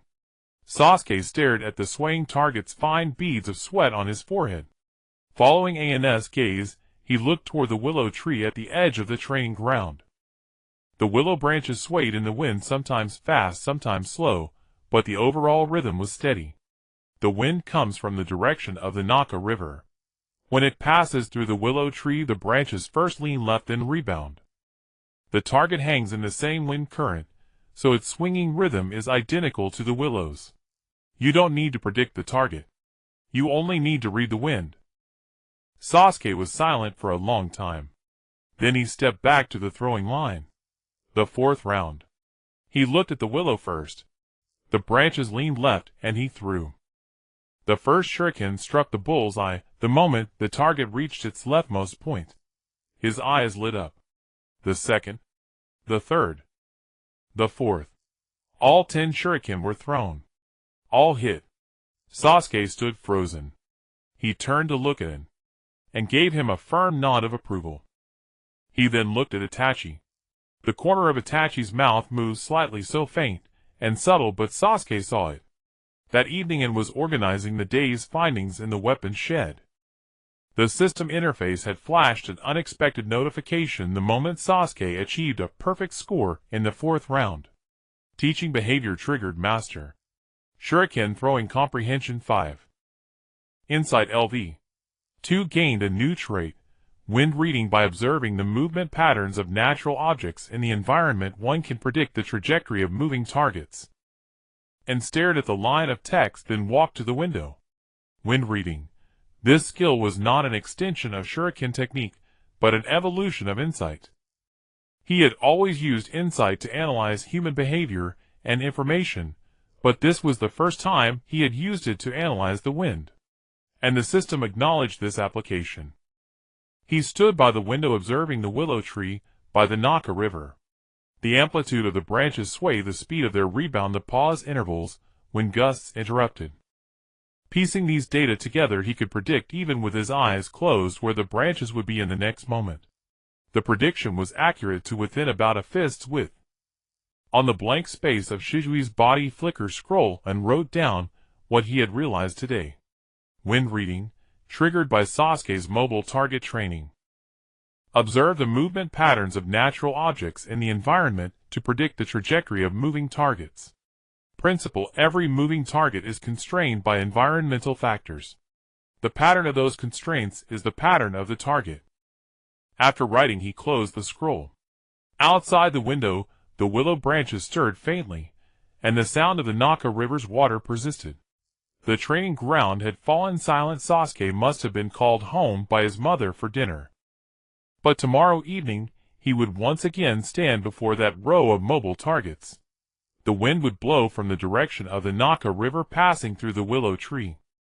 The branches would lean left and then rebound. The target would swing in rhythm with the willow. Sasuke would throw at the moment the target reached its leftmost point. And knew this because the wind never lies. It simply waits for someone willing to stop and truly observe. Kakashi visited in the deep of night, not using the front door, but climbing in through the window, and had grown accustomed to his unconventional ways. However, tonight Kakashi did not lean against the window frame, nor did he pull out his orange book. He sat down across the table, his expression the most serious An had ever seen. We discovered traces of Akatsuki at the border. They are not the old subordinates of Orochimaru, but official members. They wear red cloud cloaks on a black background and exhibit exceptionally strong chakra fluctuations. Kakashi unfolded a rough hand-drawn map pointing to a location on the northwestern border of the Land of Fire. The ANBU border outpost observed 2 individuals. One tall and one short. The tall one carried a large sword wrapped in bandages, and quickly recalled the members of Akatsuki. The tall one with the sword, Kisame. Kisame Hoshigaki, one of the 7 ninja swordsmen of the Mist Wielder of the Sword Samahata. His chakra levels rival those of a tail beast, earning him the title of the Tailless Tail Beast. In the original work, he was Itachi's partner. Now that Itachi is still in Konoha, who is Kisame's partner? What are the characteristics of the shorter one? The report did not clarify. The observation time at the outpost was too short. They only saw the 2 briefly stop at the border without approaching Konoha. It seemed more like they were passing through. They just traversed the border. And cross-referenced the map with the information in his hand. The direction was northwest by north. From the Land of Rice to northwest by north, their destination could be the Land of Rain. Shizen had seen Akatsuki members meeting with Orochimaru in the underground coliseum of the Land of Rice about 2 weeks ago. 2 weeks later, Akatsuki members appeared at the border of the Land of Fire heading north. The timeline and the directional line matched up. This time it was not targeted at Konoha, it was merely a passage. They were returning from the Land of Rice to the Land of Rain. So this time it was just passing through, not an attack. Correct. But next time it may not be the same. Kakashi folded the map away. If Orochimaru reaches some sort of cooperative agreement with Akatsuki, perhaps exchanging Uchiha's Sharingan for Akatsuki's assistance in solving the Curse-Seal compatibility issues of his test subjects. Then the next time they appear at the border, it won't be a passage, it will be an advance guard. and fell silent. Orochimaru wanted the Sharingan and Akatsuki wanted tail beasts. The two do not conflict in resources, and can completely cooperate. Akatsuki helps Orochimaru take down the Uchiha, and Orochimaru reciprocates with the research results on the Sharingan. This logical chain was too smooth enough to send chills down one's spine. What does the third think? The third has already approved increasing border patrol forces. But there's a problem. Kakashi's voice lowered. Those two Akatsuki members stayed at the border for a very short time, and did not approach Konoha. If it's just passing through, we cannot determine when they will come next. It could be a month, it could be half a year. It might even be when Orochimaru gathers his old subordinates next time. And stood up and walked to the window. The sound of the Nanha River was especially clear in the autumn night. He mentally connected all the information into a single thread.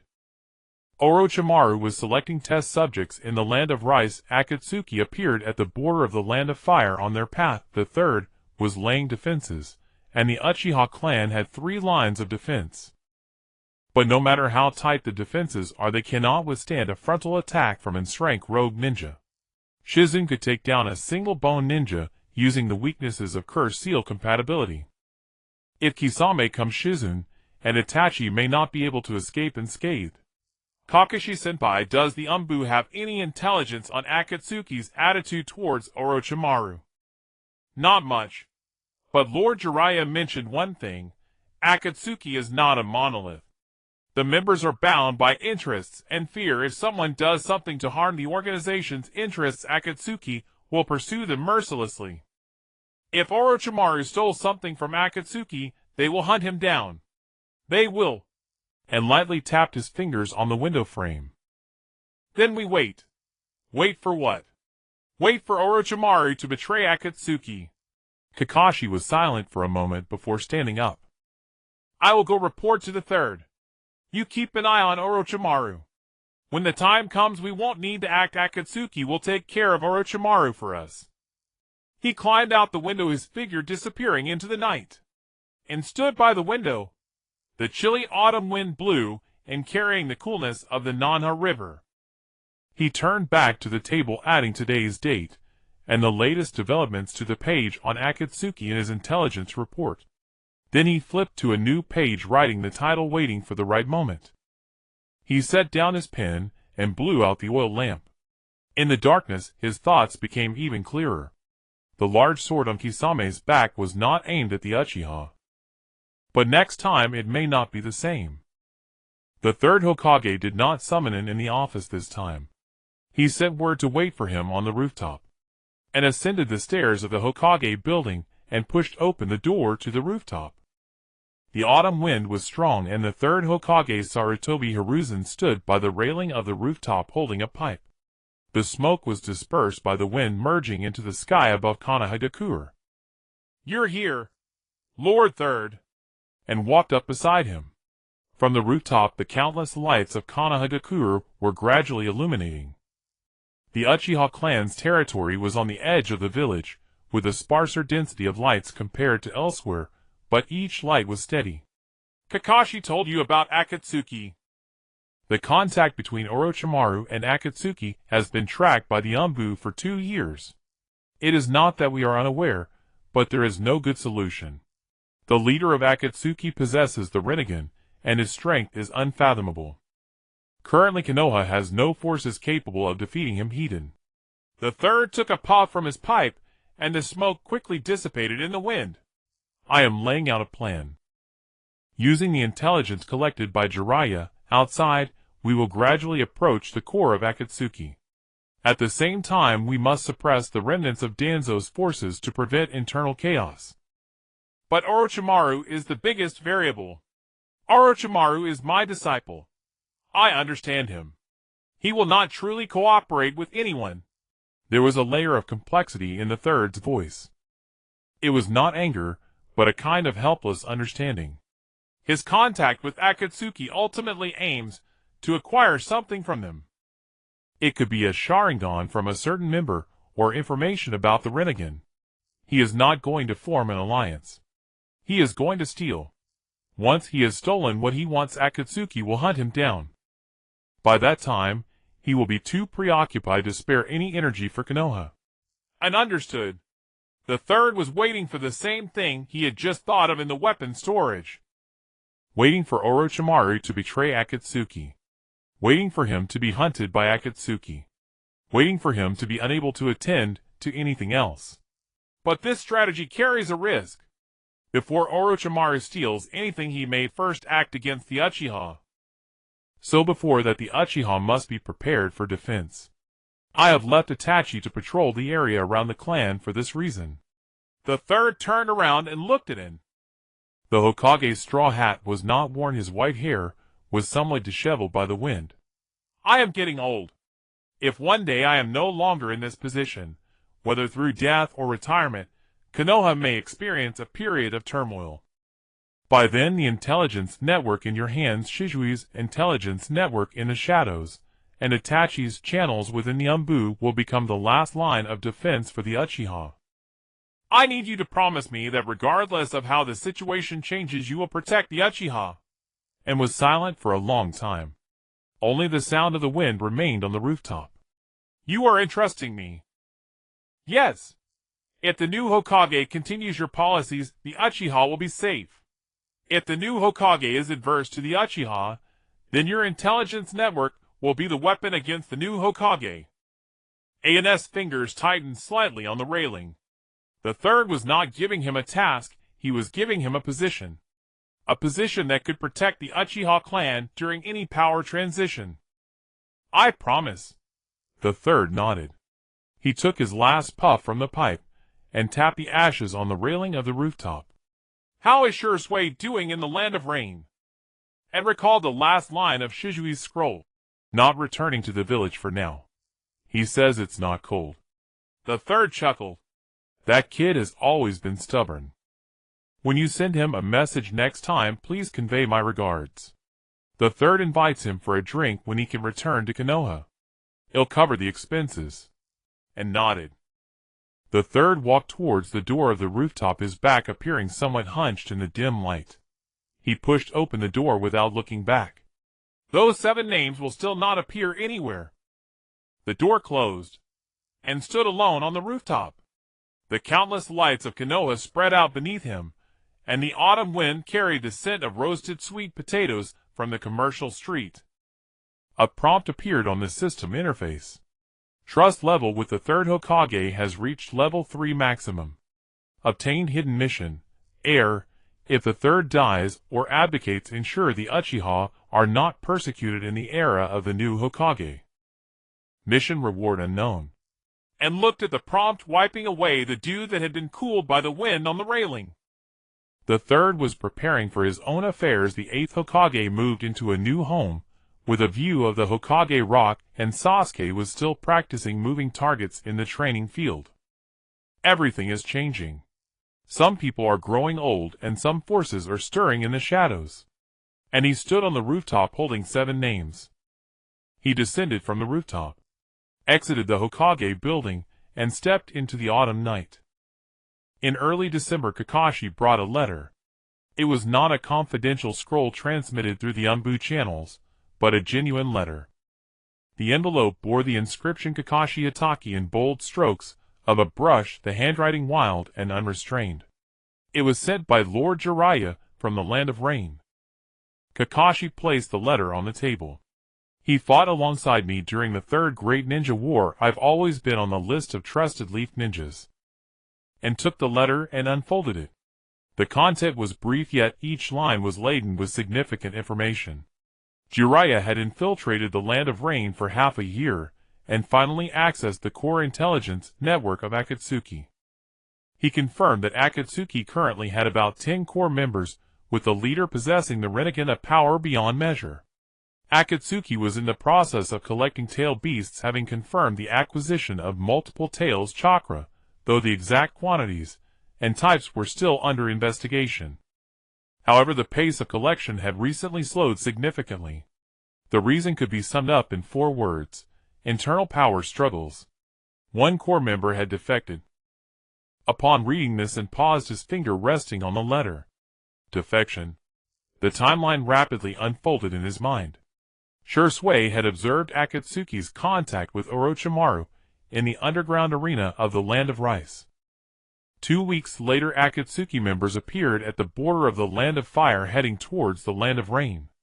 Subsequently, Orochimaru's activities in the Land of Rice shifted. He transitioned from recruiting Curse Seal experimental subjects to seeking individuals with special bloodline traits or physiques. If Orochimaru stole something from Akatsuki during this interaction, and fled to the Land of Rice before Akatsuki could discover it, the timing of Akatsuki members appearing at the Land of Fire's border coincided with their pursuit of him. The core member who Jiraiya mentioned as having defected is very likely Orochimaru.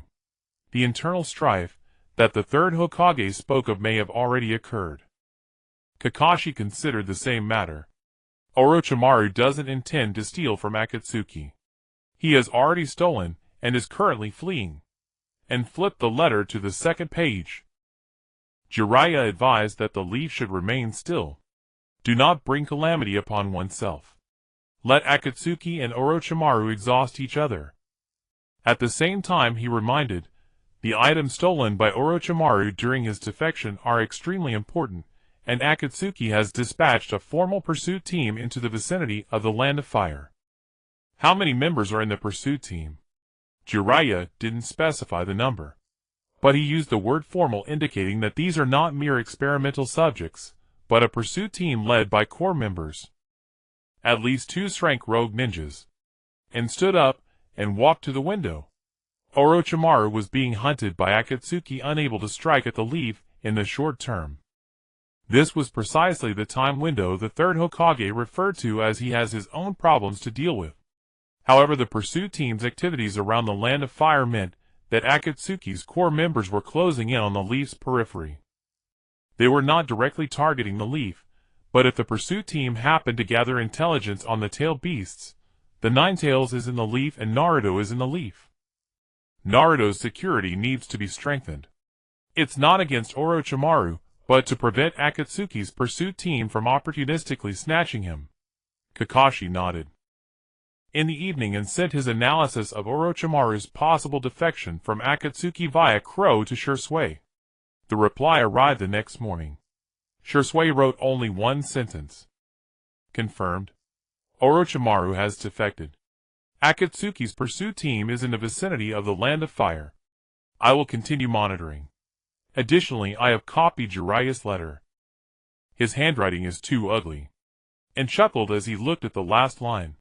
He placed Shizui's reply alongside Jiraiya's letter on the intelligence table next to the page labeled Akatsuki. At the bottom, he wrote today's intelligence summary. Jiraiya confirmed Orochimaru has defected from Akatsuki and is being pursued. He is unable to attack the leaf in the short term. The Uchiha defenses can be downgraded temporarily, but not withdrawn. Also, Jiraiya's handwriting is indeed ugly. Outside the window, the first snowfall of December began to fall. The sound of the Nankagawa River became particularly clear on this snowy night. And stood by the window watching the snow fall upon the Nankagawa, the training ground wooden posts, and the 4 faces of Hokage rock in the distance. Orochimaru was too preoccupied with his own troubles. Akatsuki's pursuit team was searching for his traces somewhere around the Land of Fire. The Uchiha had a brief respite. Not long, but sufficient. Enough for Sasuke to practice hitting moving targets accurately, enough for Sakura to make her first strides in medical ninjutsu, and enough for the third Hokage to arrange affairs more securely. On the last day of the 56th year of my heavy snow fell, and lit a brazier in the weaponry store. The red glow of the charcoal fire flickered against the wall, illuminating the dent in the Uchiha fan pattern made by a kunai. He sat beside the brazier, opening the ledger's cover. This year, from the first line, even salted fish can turn over, he had recorded dozens of lines densely packed. At the dawn, when the system activated at the beginning of the year, he was still a worthless person, who couldn't even refine chakra. He feared the night of extermination, feared Itachi's blade, and dreaded the solemn resolve on the faces of every clan member coming to the weaponry store for equipment. Now he was a direct special liaison for the third Hokage. He possessed a manual for ANBU coded language, a Sharingan awakening card, and mastery-level body flicker technique. The transformation of the three-body technique was fully completed. Insight had risen to LV2, and the newly comprehended wind reading was still awaiting further practical testing. He had killed Hebe, killed Kaze, and with sure sway had eliminated Bone 2. The countdown had extended from 365 days to 569 days, an increase of 204 days. He turned to the last page of the intelligence report. 7 names, not one less. Izumi, Hakadai, Sasuke, Inahoko, Shursui, Itachi, and himself. The snow lessened in the evening, and An went to the back mountain to pay respects to Elder Yahweh. A few fresh white chrysanthemums were already laid at the stone tablet, indicating someone had visited. He placed his white chrysanthemum beside it. Elder Yahweh. The Uchiha have reconciled with the village. The formal signing, not just a verbal agreement. He squatted before the stone tablet, his voice absorbed by the snow-covered ground. Sasuke trains with Itachi every day, and the moving targets are already quite stable. Izumi was praised by teacher Asuma in the ninjutsu training class for his talent as a medical ninja. Hakadai moved into the center of the village, and his son was leaning against the window watching Hokage rock. Inahoko and Tetsuhoko are still guarding the clan's defensive line, not letting Orochimaru step in an inch. Orochimaru is currently being hunted by Akatsuki, and dares not come to mind in the short term. The third Hokage entrusted me with the task of protecting the Uchiha. I accepted it. You said the Uchiha can be saved, and you were right. You didn't see today, but you made today possible. And stood up. The mountain wind blew over the cemetery, causing the accumulated snow on the pine trees to fall softly. By the time he returned to the weaponry store, it was already dark. On the windowsill stood Shizui's raven, its feathers dusted with snowflakes. 2 scrolls were tied to his legs. The first scroll was very short, only 2 lines. The tracking of the land of rice has concluded. Orochimaru has indeed defected to Akatsuki, and is currently being hunted, unable to attend to other matters. The threat to the Uchiha has been downgraded. I will continue to monitor. The second scroll was even shorter. End of the year. Alive. See you next year.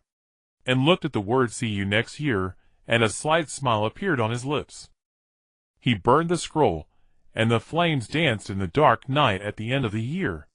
The system interface displayed the year-end summary. The 56th year of Mai has ended. The countdown to the extermination is 569 days. An increase of 204 days. The core objective, prevent the extermination, has been partially achieved. The new goal for the coming year to address the potential threats from Orochimaru and the Akatsuki organization. And wrote the last line of this year on the cover of the ledger. End of the 56th year of Mai. Shursui said to live. See you next year. I am here. We are all alive. See you next year. He closed the ledger and extinguished the oil lamp. The charcoal fire in the brazier still flickered, with a dim red light illuminating the wall full of weapons. Kunai shuriken explosive tags. They were silently arranged like an army waiting for inspection. Outside the window, the sound of the Nanha River mixed with the falling snow, quiet and prolonged. He closed his eyes. Tomorrow, the 57th year of Mai. A new snow, a new beginning. On the first day of January, the 57th year of Muyi. After a snowfall, the sky cleared, and pushed open the door of the weaponry storehouse, the snow on the eaves glinting gold under the sunlight. Melted snow dripped from the tiles, striking the bluestone pavement with a series of delicate sounds. He inhaled the crisp cold air deeply, turned, and walked back inside. On the flyleaf of the ledger, he flipped past the page filled with writing and wrote 4 characters at the top of the new page. The 57th year of Muyi. Beneath those 4 characters, he listed his goals for the year. First, the countdown must surpass 700 days. Second, the intelligence network should shift from defense to pursuit, proactively covering the movements of Shao. Third, his own Sharingan must progress from the Awakening Card, Stage 2. Permanent Awakening. After writing, he set down the brush. On this day last year his goal had been survive. This year he wrote become stronger. Between these two goals lay an increase of 204 days in the countdown the lives of Shimu Fong and Gu Air, the complete refinement of the 3 body techniques and mastery of the instantaneous body technique. Kakashi came in the morning. He climbed in through the window holding a letter. The handwriting on the envelope was wild and unrestrained, and knew at once who it was from. A reply from Lord Zilai, and took the letter and opened it. Zilai confirmed all previous speculations. The defector was indeed Deshiwan. Deshiwan had stolen something from Xiao during his defection. Zilai had not yet determined what it was, but Xiao regarded it with extreme importance. They had dispatched at least 2 core members to lead a pursuit squad into the vicinity of the Land of Fire. Who are the specific members of the pursuit squad? And asked. Zilai didn't write that. But he used the phrase at least 2 core members, which suggests there could be more. Kakashi leaned against the window frame, his exposed right eye carrying a trace of gravity. The ANBU in the Land of Rain have also observed unusual movements. It's not just the pursuit squad. Xiao is mobilizing other forces as well. Some are chasing Deshiwan, while others seem to be monitoring something else. And stood up and walked to the wall where a hand-drawn map of the Land of Fire and its surrounding areas hung. The Land of Tian lay in the northwest corner of the Land of Fire, and the Land of Rain was farther north. Deshiwan had fled from the Land of Rain to the Land of Tian, and Zhao's pursuit squad was tracking him from the Land of Rain through the border of the Land of Fire. But the direction of the other mobilized forces was unclear.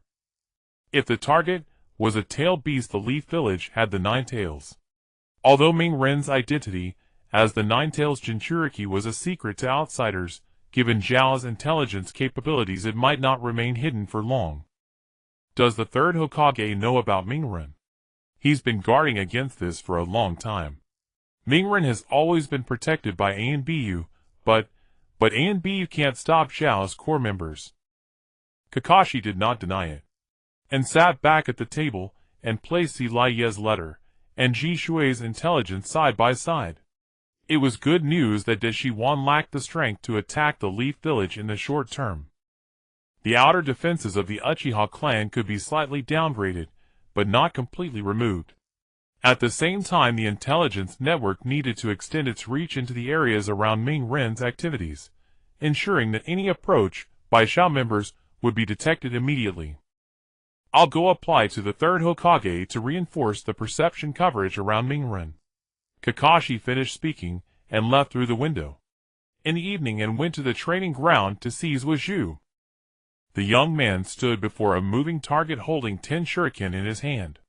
He did not throw them immediately, but first observed the willow tree.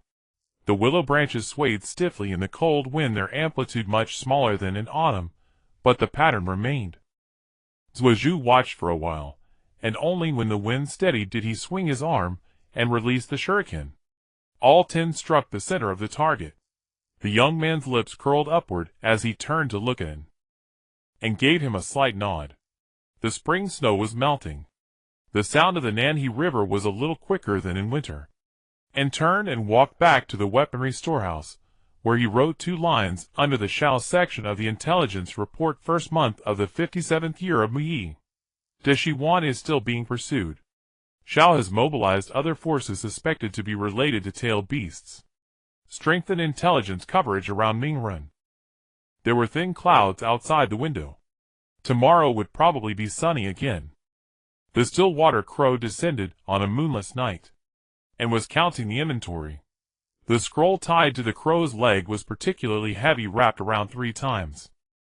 He untied it, and unfurled it. The characters written by Ji Shui exuded an unusual density right from the first line. Ji Shui had infiltrated the Land of Rain for nearly 2 weeks. For half a month, he had lived in a cave, subsisting on military rations, sleeping only 2 hours each day, dedicating the rest of his time to tracking the daily activities of Akatsuki members. His core discovery was singular. Akatsuki was not a monolith. Some members held reservations about the leader's tailed beast collection plan. Ji Shui referred to these members as the moderates, but he repeatedly emphasized in his letter that this term was merely a convenience. They were still strength rogue ninjas stained with as much blood as anyone else. They merely harbored doubts about the infinite Tsukuyomi plan, which did not imply they would show mercy towards Konoha. What truly made him put down his pen were the following lines. Ji Shui observed that one of the Akatsuki members, whose identity he had yet to confirm, had secret contact with Konoha's ANBU. The location was an abandoned station on the border of the Land of Rain. Ji Shui could not get too close, and could not hear the specific content. However, when that Akatsuki member parted ways, with the ANBU neither side resorted to violence. This fact alone was the most critical information. There were individuals within Akatsuki secretly colluding with Konoha's ANBU, and set down the scroll and paced back and forth in the weapon storage. Akatsuki's structure was akin to that of mercenaries. Members maintained their relationships through interests, and fear once a member's interests clashed with the leader's orders fissures would appear. They did not need to defeat Akatsuki Hiden, they only needed to find those willing to betray from within. Yet at the end of the scroll Ji Shui wrote a warning in bold letters. The risks of sedition are immense. Should it fail, Konoha's informant will be traced back by Akatsuki. Akatsuki's counterintelligence capabilities far surpass those of the Root. The last line of the letter returned to its usual steadiness. Do not return to the village for now. Await orders in the Land of Rain. P.S. Happy New Year. And chuckled softly. He read the scroll from beginning to end again, and then wrote a few lines on the intelligence sheet labeled Akatsuki. Ji Shui infiltrated the Land of Rain. Confirmed internal division within Akatsuki. The radical faction led by the leader Nagato dominates the tailed beast collection plan. The moderates have objections. An Akatsuki member has secret contact with Konoha's ANBU identity pending verification.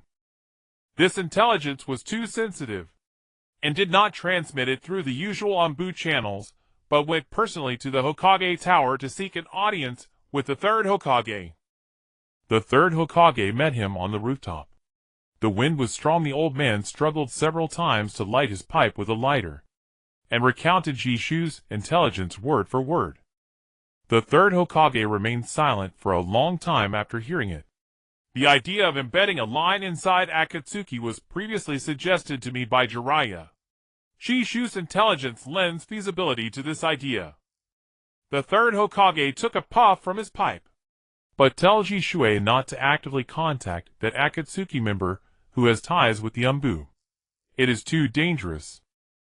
Let Jiraiya be the intermediary. His intelligence network inside Akatsuki is deeper than Ji Shui's. And nodded. Before leaving, the third Hokage called him back. Did you say Ji Shui is spending New Year in the Land of Rain? Yes. Living in a cave. The third Hokage's hand holding the pipe paused slightly. The next time he sends a letter back, help me convey a message. The third Hokage invites him for a drink when he can return to Konoha. And looked into the third Hokage's aged yet serious eyes, and nodded once again. That night, he wrote a reply to Ji Shui. After including the third Hokage's instructions, he added another line. I also invite you for a drink. In the weapon storage. T. The crow flapped its wings and flew into the night, and stood by the window gazing in the direction of the Land of Rain. It was far, very far separated by the mountains of the Fire Country's border and the wilderness of the Land of Rice. But he knew Ji Shui was in that direction, in the cave writing the next long letter. At the end of January, the leaves were still wrapped in the last snowfall of winter, and went to the commercial street to purchase supplies for the blade storage. The stock of whetstones was running low and rust-proof oil needed replenishing. He stopped in front of a dumpling stall intending to buy a skewer to fill his stomach. A blond boy in front of him was on tiptoe placing the few coins he clutched in his hand one by one into the stall owner's palm. There weren't many coins enough to buy just one skewer. The stall owner took the money and handed over a skewer of 3 colored dumplings. The boy accepted the dumplings, but did not eat them immediately. He carefully pulled out an oil paper and wrapped the dumplings, then turned around. He met An's gaze directly. Uchiha Naruto. He had grown a bit taller since their last chance encounter in the commercial street, and the 3 whisker marks on his cheeks were still the same. With blue eyes and golden hair, his entire face lit up when he smiled. "Hey, can I borrow $2? And was taken aback not because of the request for money, but because the opening line was too direct. "What do you need $2 for?" "I want to buy a skewer for Grandpa Third. Last time he treated me to ramen, I promised to return the favor. But I only have enough for 1 skewer. He raised the skewer of dumplings in front of him, and looked down at the skewers wrapped in crooked oil paper, then pulled out 2 coins from his pocket and placed them in the boy's palm. "No need to borrow. Let me treat Grandpa Third to half a skewer." Naruto grinned widely. A few minutes later the two sat on the stone steps by the street. Naruto held 2 skewers of dumplings, having eaten half of his own, while the other skewer was carefully placed on his lap. "I'm Uchiha Naruto. I want to be Hokage in the future. What's your name, uncle?" "Uchiha An. And I'm not your uncle." "Brother An. You look way older than me." "How old are you?" 7. "I'm only 13. Naruto looked him up and down, stuffing his mouth with dumplings and muttering. "Then you are indeed an older brother, not an uncle. Where do you live, Brother An?" "Uchiha clan area." "Uchiha?" Naruto tilted his head in thought. "Isn't that the one with the fan symbol on their back?" "Yes." "Oh, I've seen one of your clan members with really long hair who flies really fast." And immediately realized that Naruto was referring to Shursui. Shursui must have passed through the village while operating in the shadows, and with Naruto's keen observation, it was likely a coincidence that he spotted him. "When did you see him?" "A long time ago, I think. He looked at me when he flew by and his gaze was so gentle." And fell silent for a moment. When Shursui saw Naruto, he must have also noticed the seal of the Nine-Tails Jinchuriki. But he only glanced, and did not disturb the child. "Do you live alone?" And changed the subject. "Yeah. Grandpa Third gives me living expenses each month. My apartment is just down that street. But sometimes eating alone is quite boring." "Brother, and are you alone too?" "No. There are many people in the clan." "That's nice." Naruto stood up, carefully cradling the skewer he had for Grandpa Third in his hands. "It's better to eat with someone else. Brother, and let's eat ramen together next time you're free. Ichiraku ramen is super delicious." Then he ran off. After a few steps, he turned back to wave, almost dropping the dumplings in his hand, hurriedly stabilizing them, and watched Naruto's figure disappear around the corner. Both were orphans. Sasuke had Itachi the wooden stakes in the training ground and himself, who waited every evening to guide him in shuriken techniques. Naruto only had the sporadic visits from the third Hokage, and a skewer of dumplings he bought with his own saved coins. After returning to the blade storage, it opened a new page in the intelligence ledger titled, "Uchiha Naruto." Below were just 3 lines. Nine-Tails Jinchuriki. Orphan. Not discovered by Akatsuki. Temporarily safe, but needs continuous monitoring. He marked the blank area between Naruto's activity zone and the Uchiha defense line as Intelligence blind spot. Next time he coordinated with Kakashi, he needed to ensure coverage of this area. That night when Sasuke came for training and suddenly asked him, "Do you know a blonde boy named Uchiha Naruto?" "No, I don't." "Why?" "It's nothing. I just think you two might become friends in the future." Sasuke tilted his head, clearly skeptical, and did not explain. Some things do not need to be revealed in advance, just let time take its course. Snow began to fall outside again, and wrote a line on the front page of the ledger. "Naruto. Lives alone. Wants to be Hokage. Dumplings are sweet." Kakashi knocked on the window in the early morning, and woke from a light sleep and opened the window. A cold wind rushed in as Kakashi climbed through, his expression graver than ever before. The former member of Root has made an appearance, and lit the oil lamp signaling him to continue. Kakashi reported that a former member of Root was discovered at the northwestern border of the Fire Country. One of the 3 individuals recorded as missing during the third Hokage's investigation of Root personnel. This individual's characteristics have been confirmed. Codenamed Mist, a branch family member of the Mountain Clan. Mountain Clan. And paused, his finger resting on the table. A clan related to the Serpent's Eye.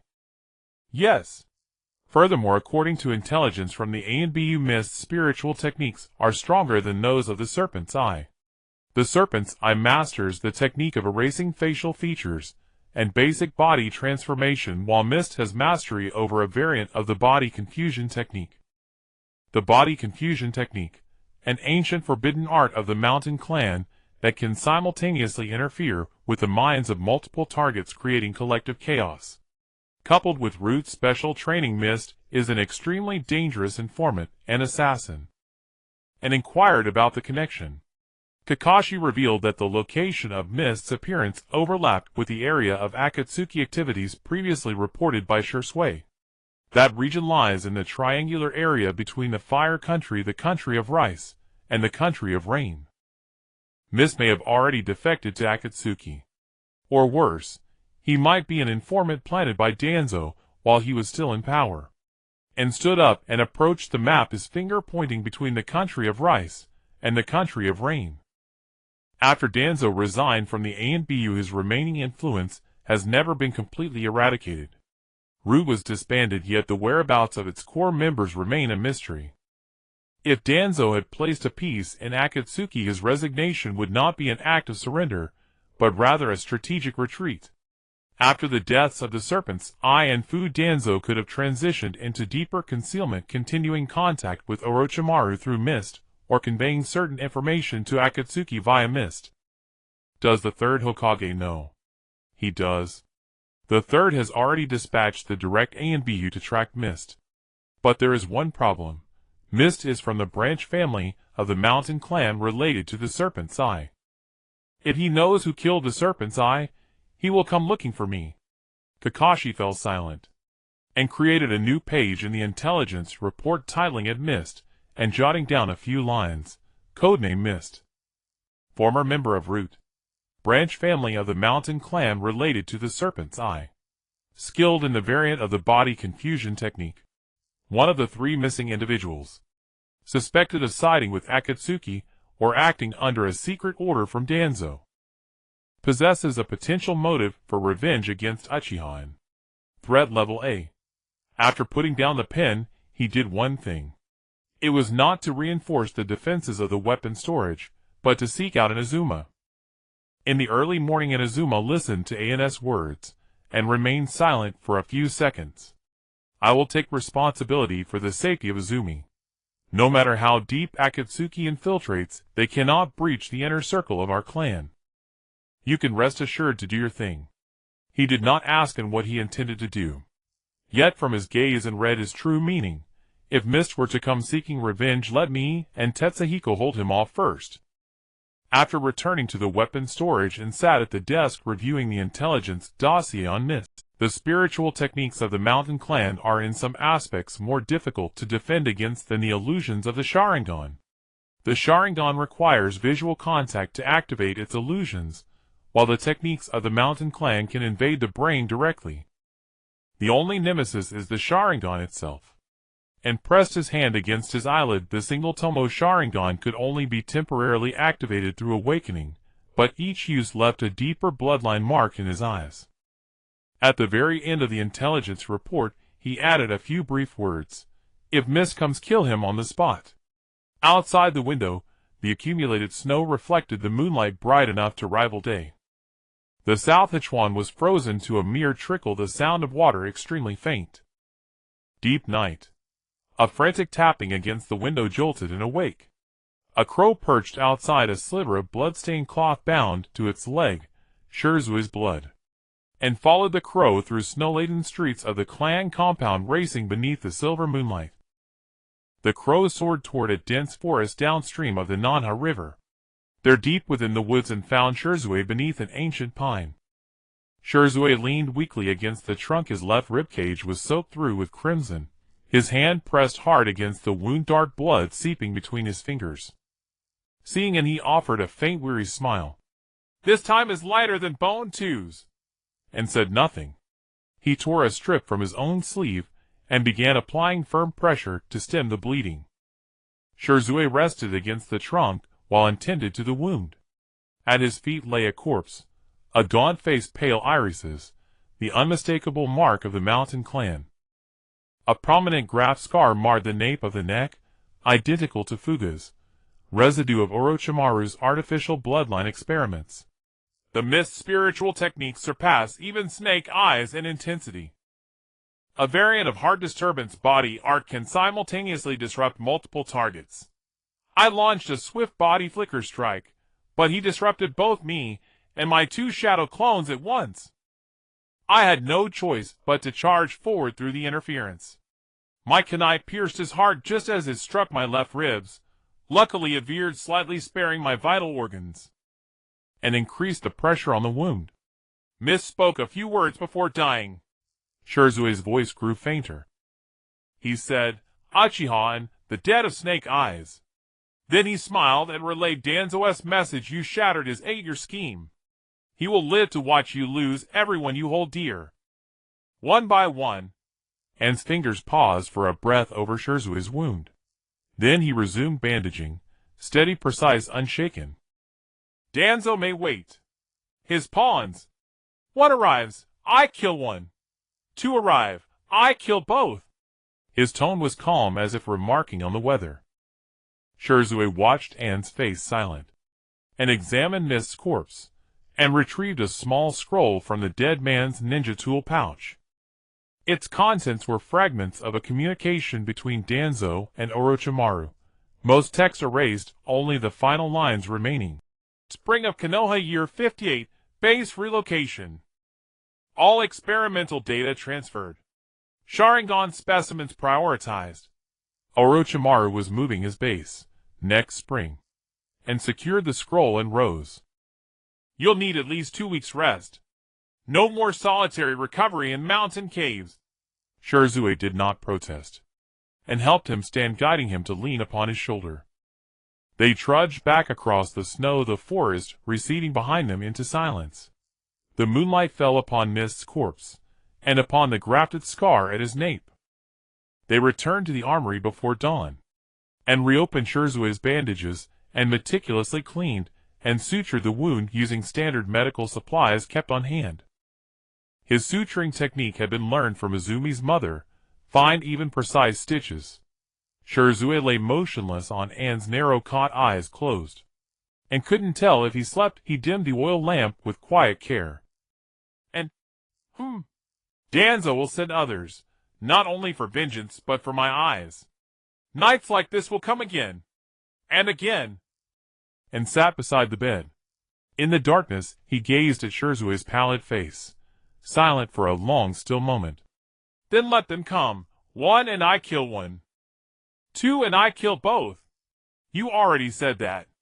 Then I'll say it again." Shirzue gave a soft, genuine laugh, and truly fell asleep, and extinguished the oil lamp. Outside, the waters of the Nanha River murmured low beneath the snow-hushed night. In his mind, he turned over Mist's dying words once more. Danzo's vow to watch him lose everyone he cherished. Then let him watch. Let him watch as every single one slips beyond his reach. None spared, none forgotten. In February, as spring arrived, the ice on the Nanha River had completely melted, and was tidying up the autumn inventory in the weaponry warehouse, when Kakashi climbed in through the window.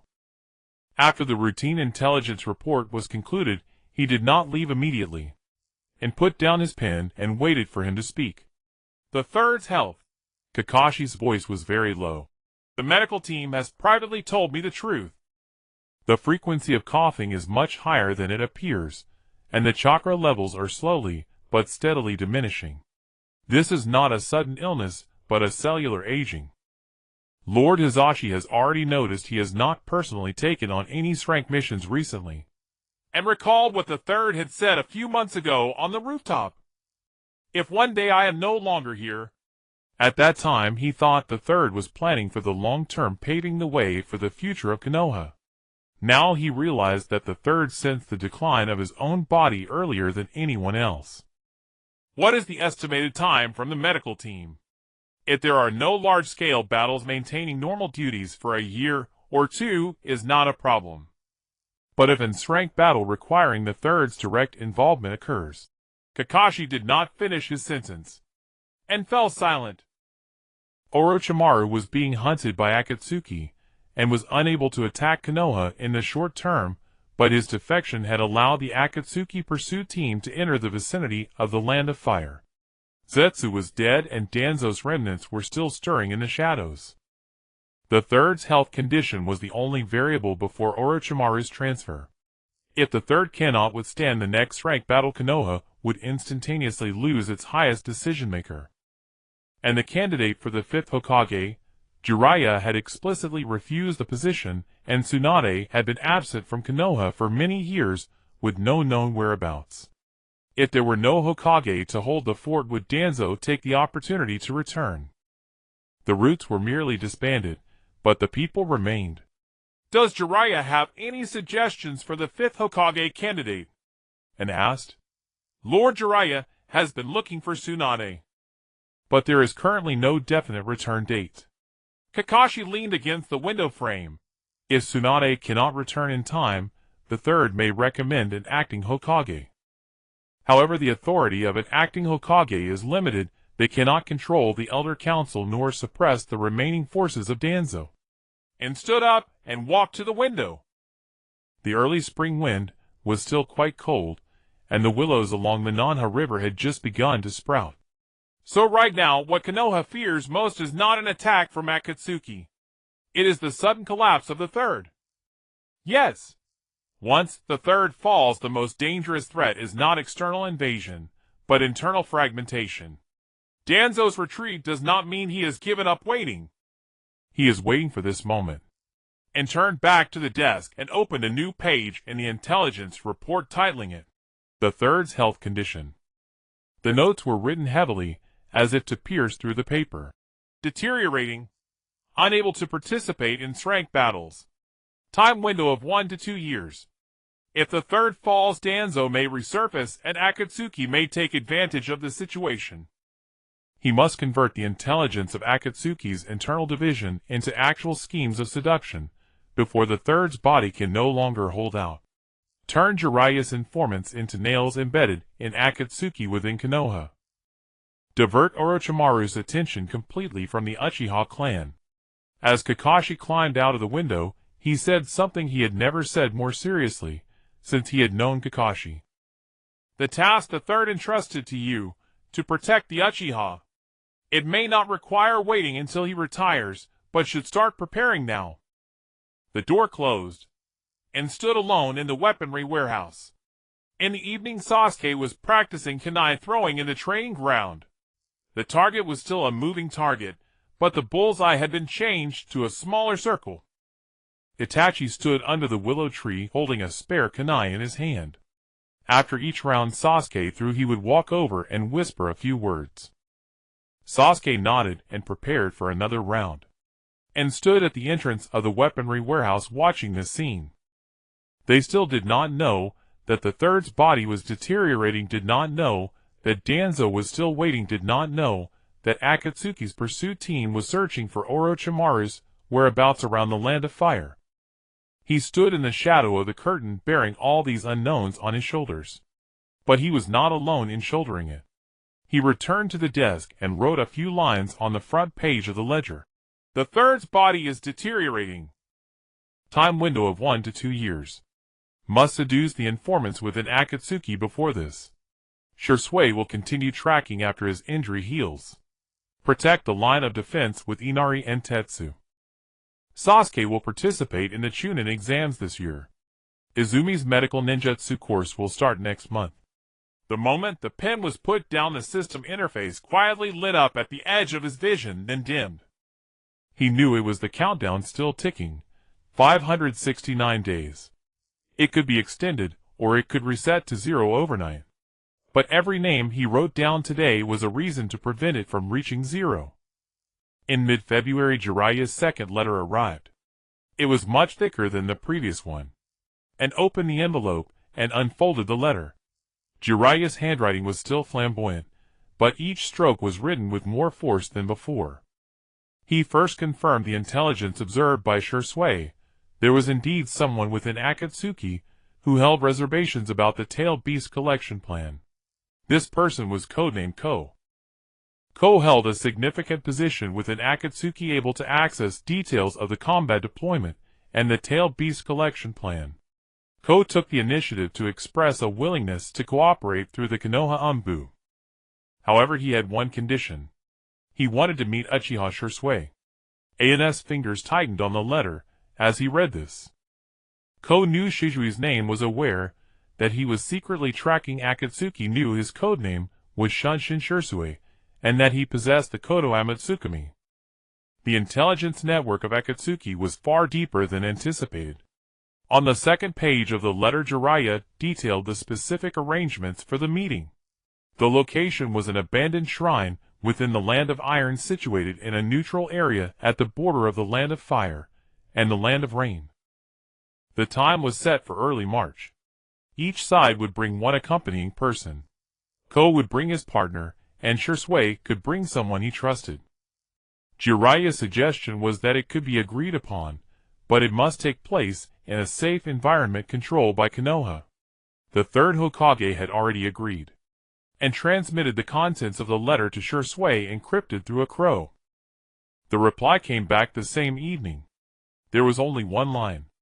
"I will go. You accompany me," and stared at the words "you accompany me" standing in the weapon storage for a long time. Shisui could fold the letter into a scroll and pass it back over mountains and valleys. However, he did not have much to say that evening, and confirmed the safety details of the meeting in the Land of Iron with Kakashi. Kakashi's brow never relaxed.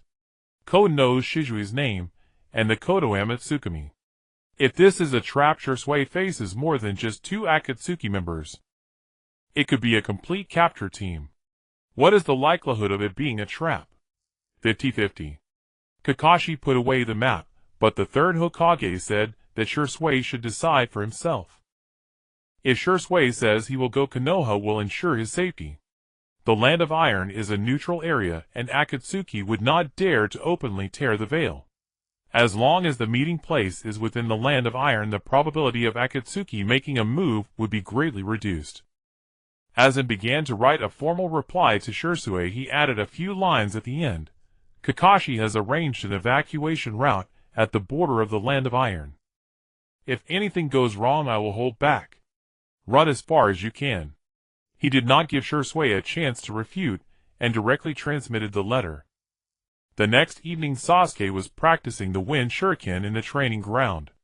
It was a large four-pointed shuriken that required utilizing the wind direction to control its flight trajectory.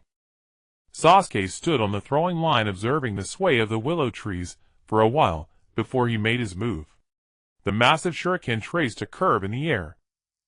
It lodged into the farthest target. He turned to look at it, a proud smile on his face, and returned a nod of approval. The spring breeze was slightly cool. In a few days, he would go to the Land of Iron with Shisui to meet that Akatsuki member. He did not know why the other party specifically wanted to see Shisui, nor did he know if the owner of those gentle Sharingan would be able to return safely. He turned back to the weapon storage and added a line next to the rewritten entries on the ledger. Early March. Land of Iron. Akatsuki contact. Shisui will accompany me. Outside the window, the spring flood of the Mangekyō surged. Its momentum was greater than last year. In early March, the snow had not yet fully melted. A thin layer of ice covered the stone steps, crackling softly when stepped on. And then Shisui arrived half a day early, circling every corridor to confirm there were no ambushes.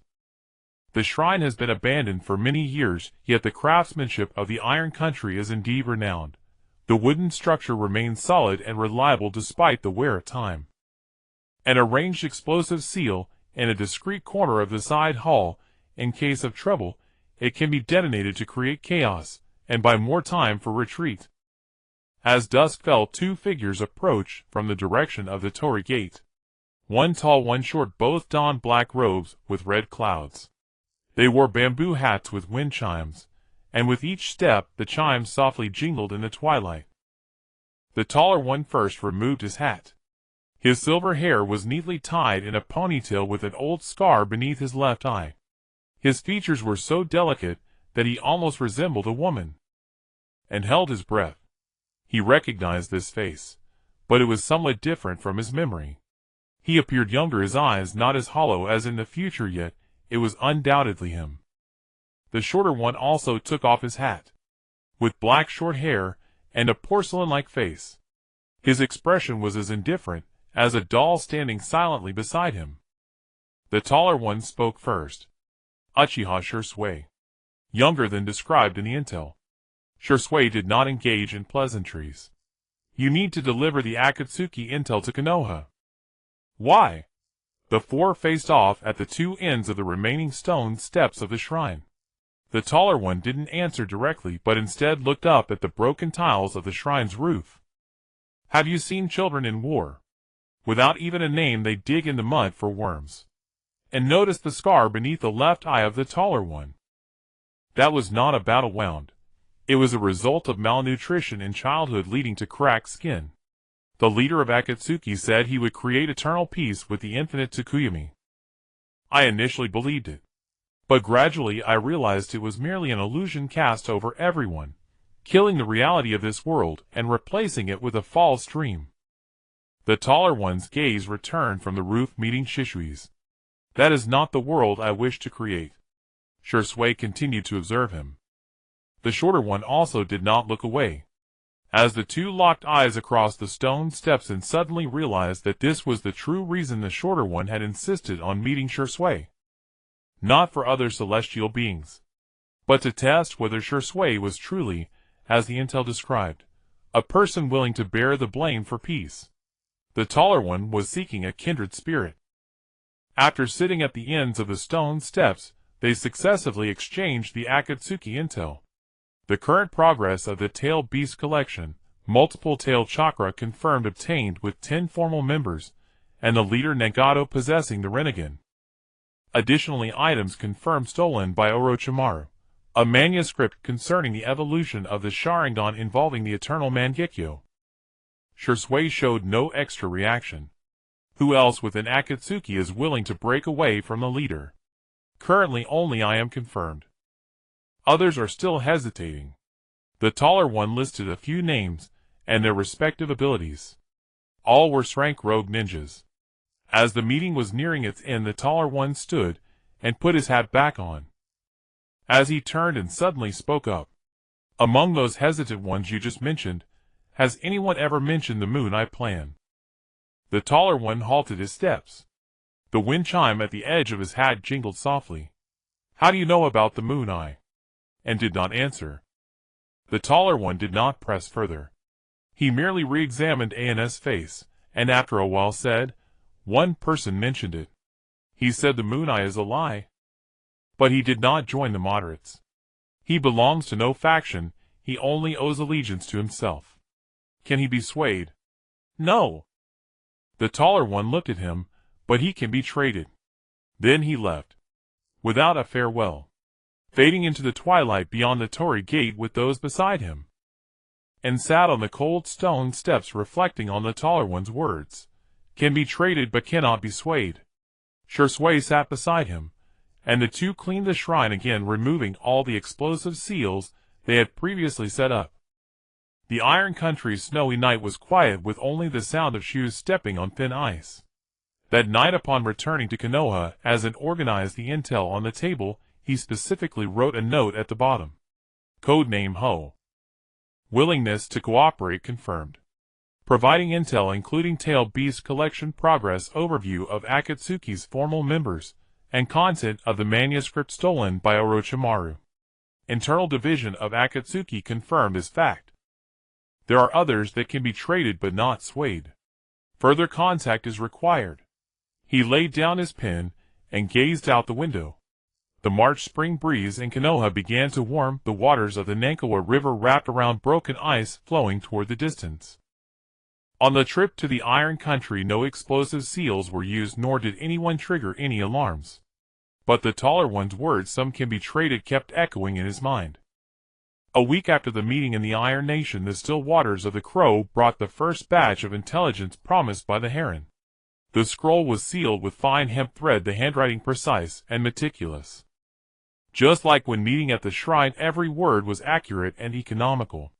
An open scroll was laid out on the table, featuring 4 sections of intelligence, neatly arranged under the oil lamp. The main forces were divided into 3 teams. One to pursue Orochimaru, another to track the tailed beast, and a third to guard the base in the Rain Country. The manuscript involves the principles of evolution of the eternal kaleidoscope Sharingan, which according to Orochimaru, was close to being deciphered before his defection. The 9 tails has been included in the collection plan for tailed beasts, and Konoha will inevitably face an assault led by formal members of Akatsuki. In the 4th part, Ho listed the names of individuals within Konoha who may have been contacted by Akatsuki. Most of them are peripheral informants, black market merchants, and intelligence traffickers. He examined the list name by name until his gaze reached the middle section of the scroll. The name Uchiha Inaho stood out prominently. His finger paused on the paper. Inaho. Impossible. Inaho had completely shifted away from the hardline faction. After the death of Hibi, he moved to the clan's defensive line, with a cane suppressing all remnants of the hardline faction before the wind could arrive. The silhouette he maintained at the defensive line was one that it had seen countless times. Next to Inaho's name, Ho left a line of text. This individual acquired snake-tooth pattern weapons through external channels during the hardline period, and one of the supply chains for these weapons is the peripheral organization of Akatsuki known as Nico. If that channel still exists, Akatsuki may still have a window to contact this person. It was not an accusation, but a risk warning. And would find Inaho in the afternoon. Inaho remained silent for a long time after reading the scroll. Outside the window, the sounds of shuriken training echoed as Sasuke practiced. I have seen an intermediary for the snake-tooth pattern weapons. Codename Nico. A ninja tool merchant from the black market on the border of the land of rice. I have interacted with him 3 times. Weapons were brought into the clan through him.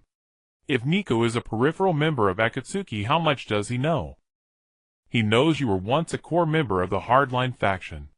He knows you despise the village, but he does not know you have switched sides. Inaho neatly folded the scroll and returned it to him. Tell Shisui Nico's location, I will handle it. The mistakes I made I will correct myself. He knew that requesting to act alone from him would not be approved, and naturally vetoed the idea of a solo operation, but he understood Inaho was right.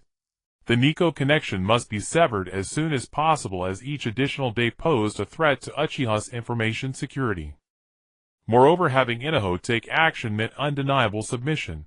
He would demonstrate to the entire clan that he had completely severed ties with past mistakes, and ultimately agreed to set out, but on the condition that the team would consist of Inaho, Tetsuo, and himself, leaving no survivors. That night, he sent the cleanup plan to Shisui requesting intelligence support. The reply arrived early the next morning. Nico is indeed a peripheral member of Akatsuki responsible for black market ninja tool transactions in the northwest of the Land of Fire. The base is located within the mining cave black market. He goes out every 3 days to meet with Akatsuki contacts. The next outing will be in 3 days' time in the evening. Quick and decisive actions are required. Akatsuki's response window for cleanup operations is approximately 3 days. Kill and retreat within 3 days. Akatsuki won't have time to identify the executors. And copied Shishui's timetable for Inaho and Tetsuo.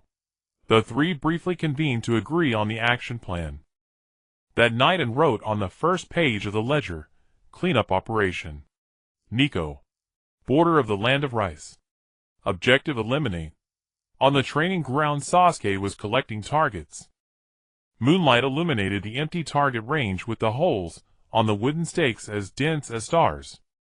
In mid-March at the abandoned mine on the border of the kingdom of Tion, the weasel is dead, and stood at the deepest part of the mine rummaging through a thick stack of transaction records found in the weasel's desk drawer. Behind him lay the corpse of a short man, his eyes wide apart and his head tilted to one side. Blood dripped from the shuriken that had been used to kill him. Taiwa stood guard at the cave entrance, with 2 bodyguards' corpses sprawled at his feet. Outside the cave the wind howled through the wilderness of the kingdom of Tion. Everything happened quietly and swiftly. The 3 of them disguised themselves as wandering merchants and slipped into the black market after dark. Taiwa posed as a buyer to meet with the weasel. Midway through their conversation the weasel's pupils suddenly constricted. His sensing enhancement modification detected the chakra that Taiwa was deliberately suppressing, and struck from the shadows. In an explosive burst the shuriken pierced the weasel's heart. The entire process occurred in the blink of an eye. Taiwa simultaneously dealt with the 2 bodyguards at the entrance without a sound. As in flipped through the weasel's transaction records, his shock deepened. It was not just weapons with snake tooth patterns. There were also explosive tags, specially crafted shuriken and chakra blades. The supply targets included not only the Uchiha clan, but also the grass ninjas, the waterfall ninjas, and even the rogue ninjas of the mist-hidden village. Akatsuki used the weasel to spread weapons throughout the ninja world while gathering intelligence from various nations.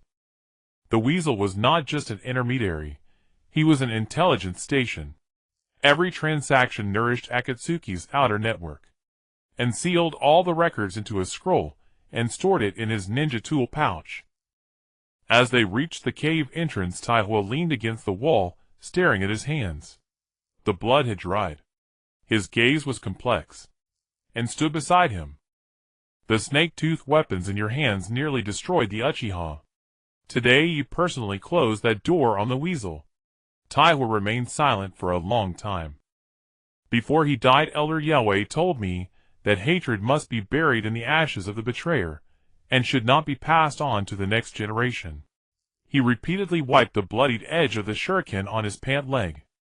The weasel is dead. I will take my time with the ashes that need to be passed to the next generation. On the way back the night was deep. Taiwa led the way, followed by Taiwa in the middle, and at the rear. No one spoke. The black market was an independent underground space, not affiliated with any ninja village, with no alarms and no pursuers. Shishu's intelligence was accurate to the minute. When they arrived at the clan's territory, the morning light began to appear. The distant waters of the Nanhachuan glimmered with a faint gold, and the training ground's willows were bursting with tender buds. It was a new day. Kakashi came for the handover that afternoon, and handed him a summary of the weasel's transaction records. Kakashi's expression changed as he flipped through the pages. Akatsuki has used the weasel to supply weapons to at least 7 ninja village clans. The archives of this supply chain are completely blank. Danzo either doesn't know or is deliberately withholding information. The weasel is dead. The weapon supply chain of Akatsuki has been completely severed within the Land of Fire. And returned to the table, opened the intelligence sheet for Akatsuki, and wrote, "Weasel eliminated. Akatsuki's infiltration into the Uchiha weapon chain has been severed. The black market transaction records at the border of the kingdom of Tion have been confiscated.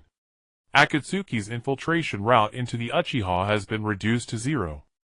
He added another line to the front page of the ledger. Cleanup operation completed. 3 left, 3 returned. Taiwa closed the last door of regret. Outside the window the spring breeze had warmed up. The waters of the Nanhachuan rushed towards the distance, wrapped in the last remnants of ice. Sasuke was practicing alone in the training ground. As the willow branches leaned to the left, he struck his shuriken, hitting the target's bullseye as soon as it was positioned at the far left. All hits. And stood at the doorway of the blade tool store watching. He did not walk over, nor did Sasuke need him to. Some things no longer required Hansen teaching. All that was needed was to stand at the door and watch. Early April. Notices for Konoha's Chunin exam plastered every bulletin board along the streets, and was in the commercial quarter restocking supplies. Whetstones and anti-rust oil were nearly exhausted. Passing a dango stall, he habitually bought a skewer. The vendor ladled on an extra half-spoon of sweet sauce, and remarked casually, "That black-haired child from your house hasn't been coming by much lately. He's preparing for the exam," and replied. The vendor laughed. "Taking the Chunin exam so young. Uchiha children really are different," and said nothing. He finished the dango, stuck the bamboo skewer into the recycling bin, and quickened his pace back. The armory door stood half open. Sasuke stood inside holding an official notice. His expression was the closest thing to a smile An had ever seen on him. "I passed." Sasuke handed the notice to An. The paper still bore the fresh creases of being just opened. A red seal from Konoha's Chunin exam committee was stamped on the document. Examinee number 017. Name Uchiha Sasuke. Age 7. The youngest candidate this year. "Nervous?" An asked. "Not nervous." Sasuke folded the notice and slipped it back into its envelope with steady motions. "I've waited 6 months for this opportunity." And nodded. By evening Itachi arrived. He wore his ANBU uniform, his mask pushed up on his forehead, as if just returning from patrol, and passed Sasuke's notice to Itachi. Itachi read it through, but did not speak at once.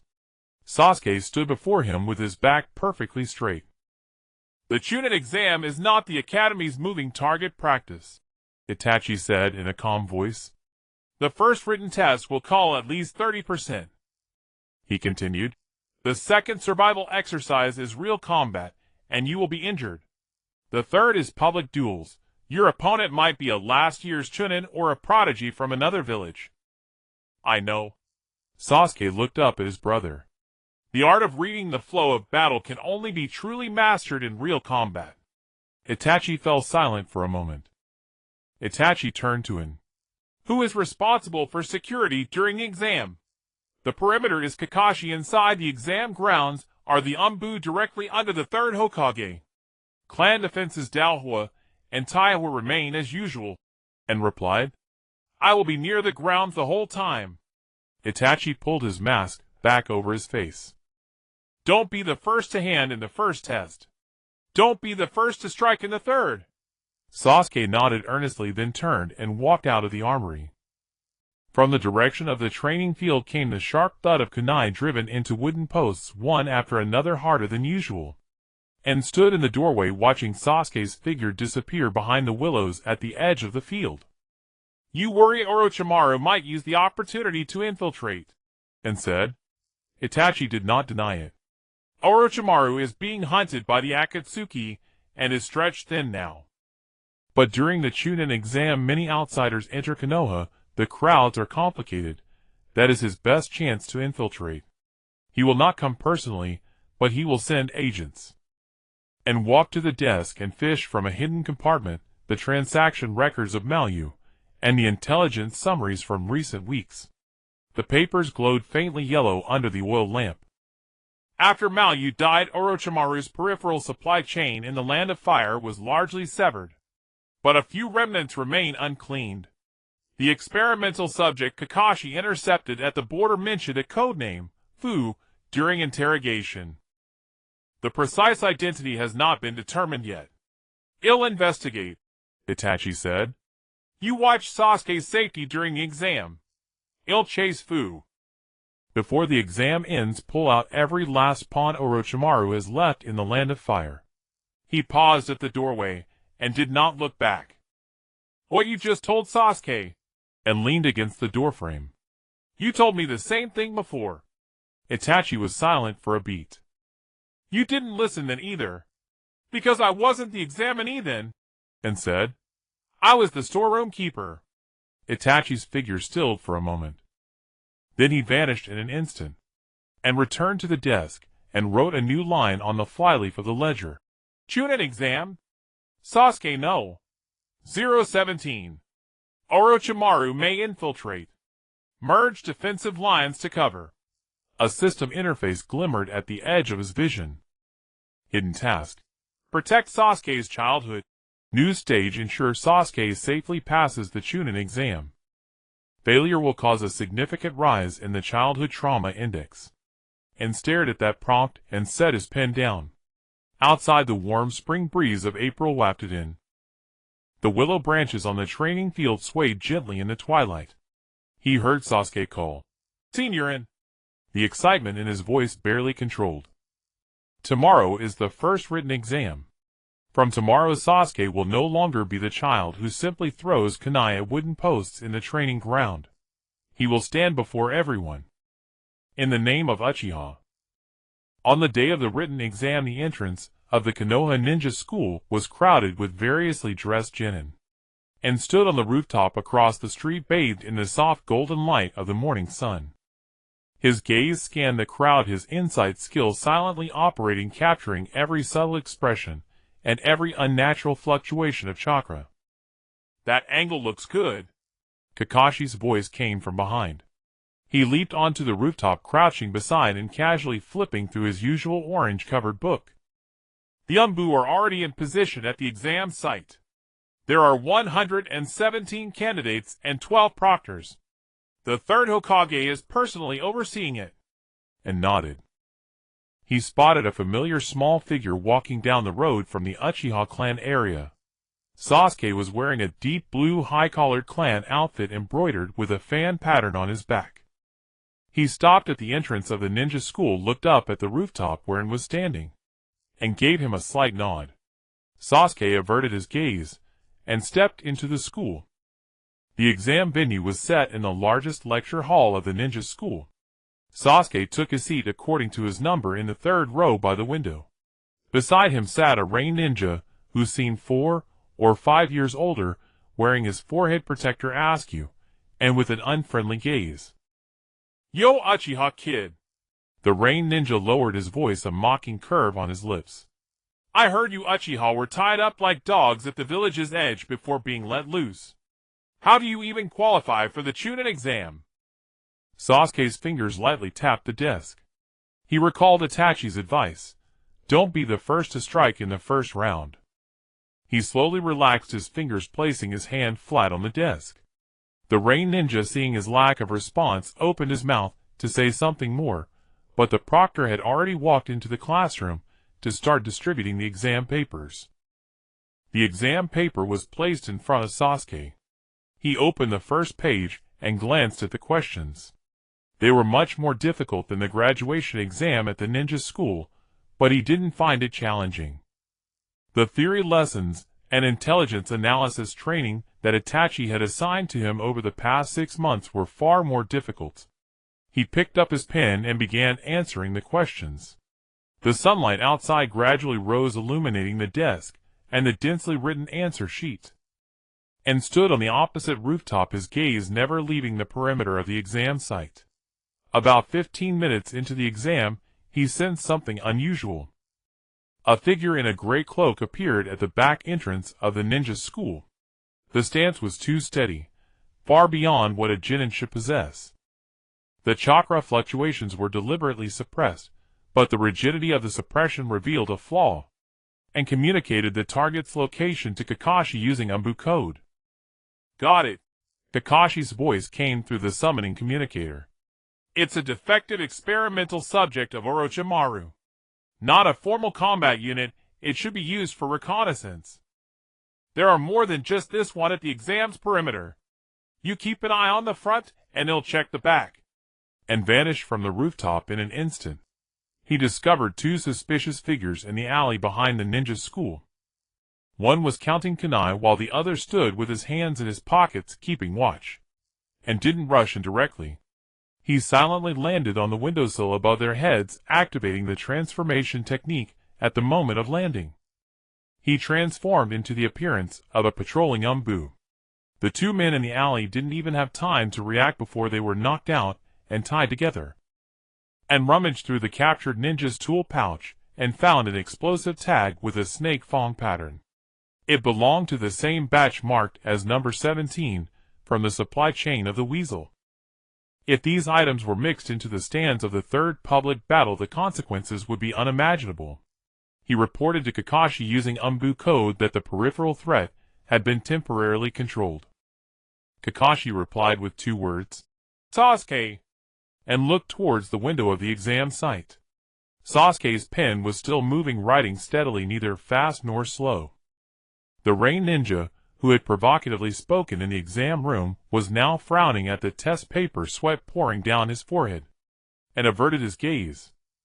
He handed over the captives to the ANBU, who arrived shortly after, and blended back into the shadows of the alley, continuing to scan every corner around the exam site. The bell signaling the end of the exam rang. Sasuke walked out of the exam room and returned to the clan area. He stopped in front of him. "For the second intelligence analysis question, I had something similar during ANBU training. You did very well." Sasuke wanted to say something more, but he noticed the faint traces of explosive tags on AN's sleeve. He didn't ask anything, just nodded, and walked towards the training ground. In the evening, and pushed open the door to the interrogation room alone. The captive had already confessed. The contact person's codename is Viper. After the second round of exams tomorrow, the information exchange will take place near the black market, and return to the tool storage, adding another line to the ledger's cover page. "We caught what we needed at the exam's perimeter. The contact person is someone else. We'll meet tomorrow." The night breeze of April was slightly cool. Sasuke was alone on the training ground practicing shuriken. The moonlight spread over the wooden stumps. Every shuriken was nailed to the bullseye, unmoving. On the morning of the second exam, a thin layer of mist enveloped the training ground of Team 7 in Konoha, and stood atop the observation tower, the wind blowing in from the direction of the Mangekyō River, carrying the scent of earth and dew. He slightly narrowed his eyes. The Insight LV.2 wind reading ability activated automatically. The direction and speed of the wind in the forest, along with the turbulent currents scattered by the treetops, formed an invisible flow chart in his mind.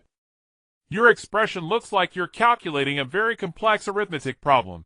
Kakashi leaned against the railing of the observation tower, flipping through his orange book. "Sasuke's team drew the Scroll of Heaven, and they need to seize the Earth Scroll from the joint team of Rain Shinobi and Takigakure Shinobi. There are 4 of them. Those 3 grass shinobi were just randomly grouped together, with 0 coordination. The only real fighter is Sasuke." Kakashi closed his book. "But I think your concern is not about the numbers," and did not respond. His concern was indeed not about the numbers, but about the remnants of Orochimaru. The captive caught on the day of the written exam revealed information about the contact person Viper, but Viper himself had yet to be captured. If Viper infiltrated the training ground amidst the chaos of the second exam, the dense forest for miles around would be his domain. The outer ANBU has already dispatched more personnel. As soon as Viper appears near the training ground, he will be immediately targeted. Kakashi seemed to see through his thoughts. "Just keep an eye on Sasuke." The signal flare for the start of the exercise exploded in the forest.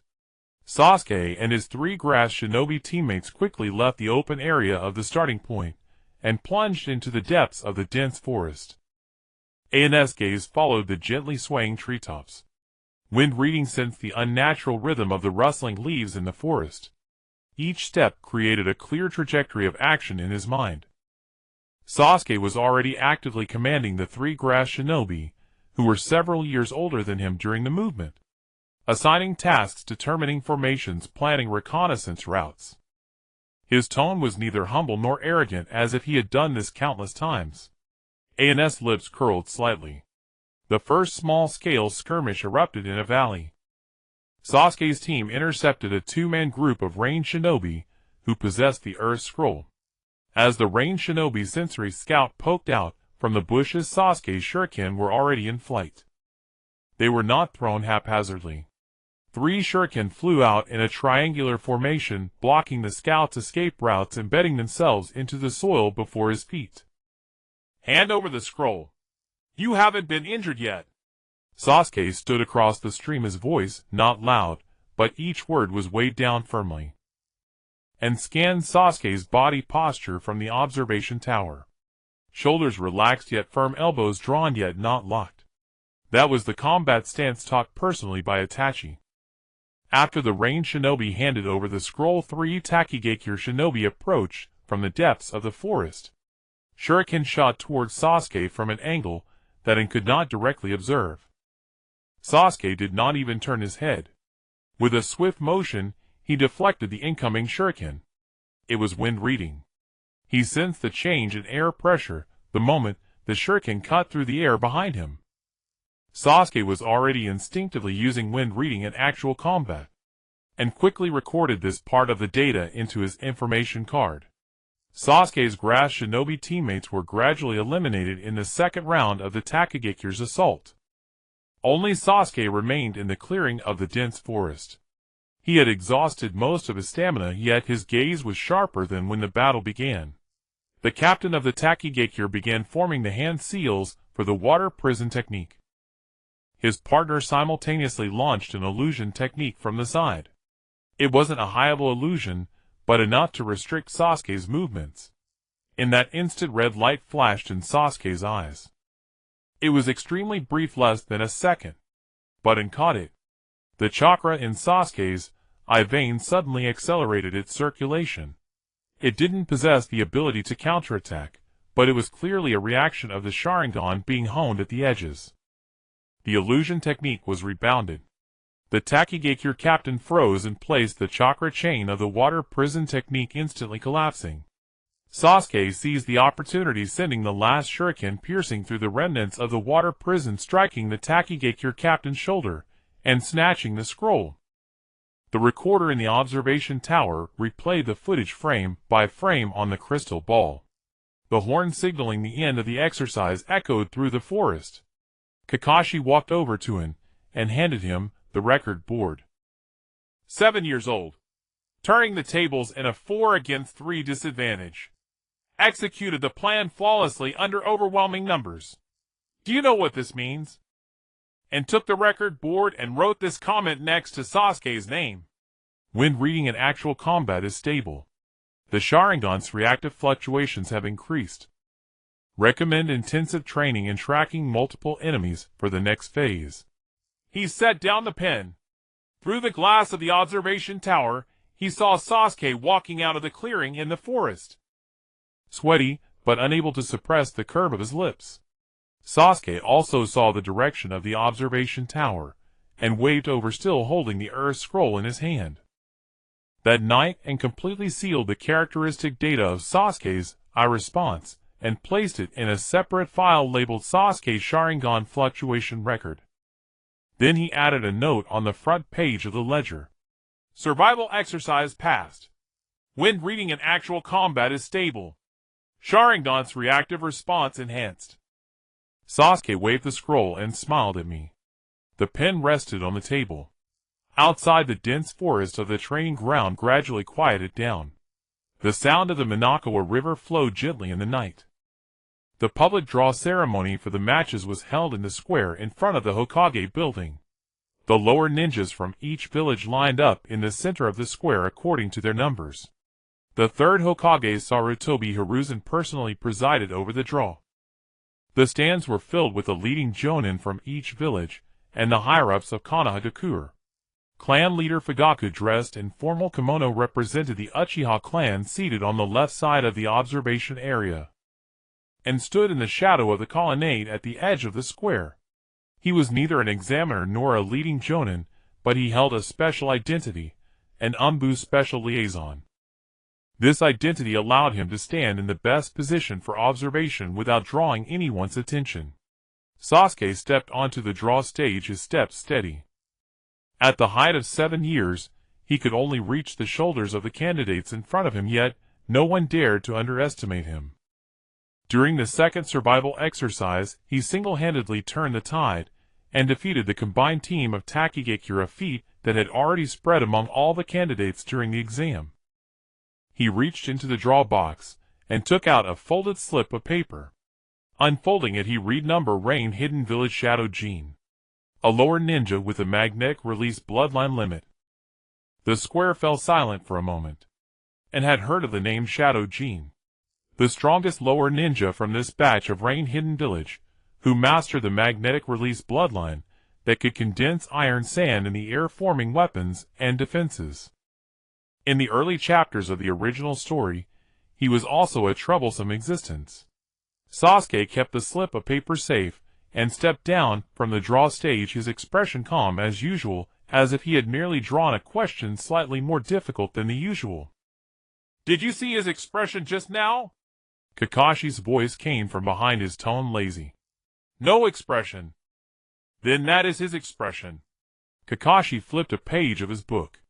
I'll get you the data on the opponent's magnetic release later. The trajectory of the iron sand is guided by chakra threads, and its weakness lies in the direction of the fingers and the strength of the threads themselves. You can use what you learned in the intelligence class for this.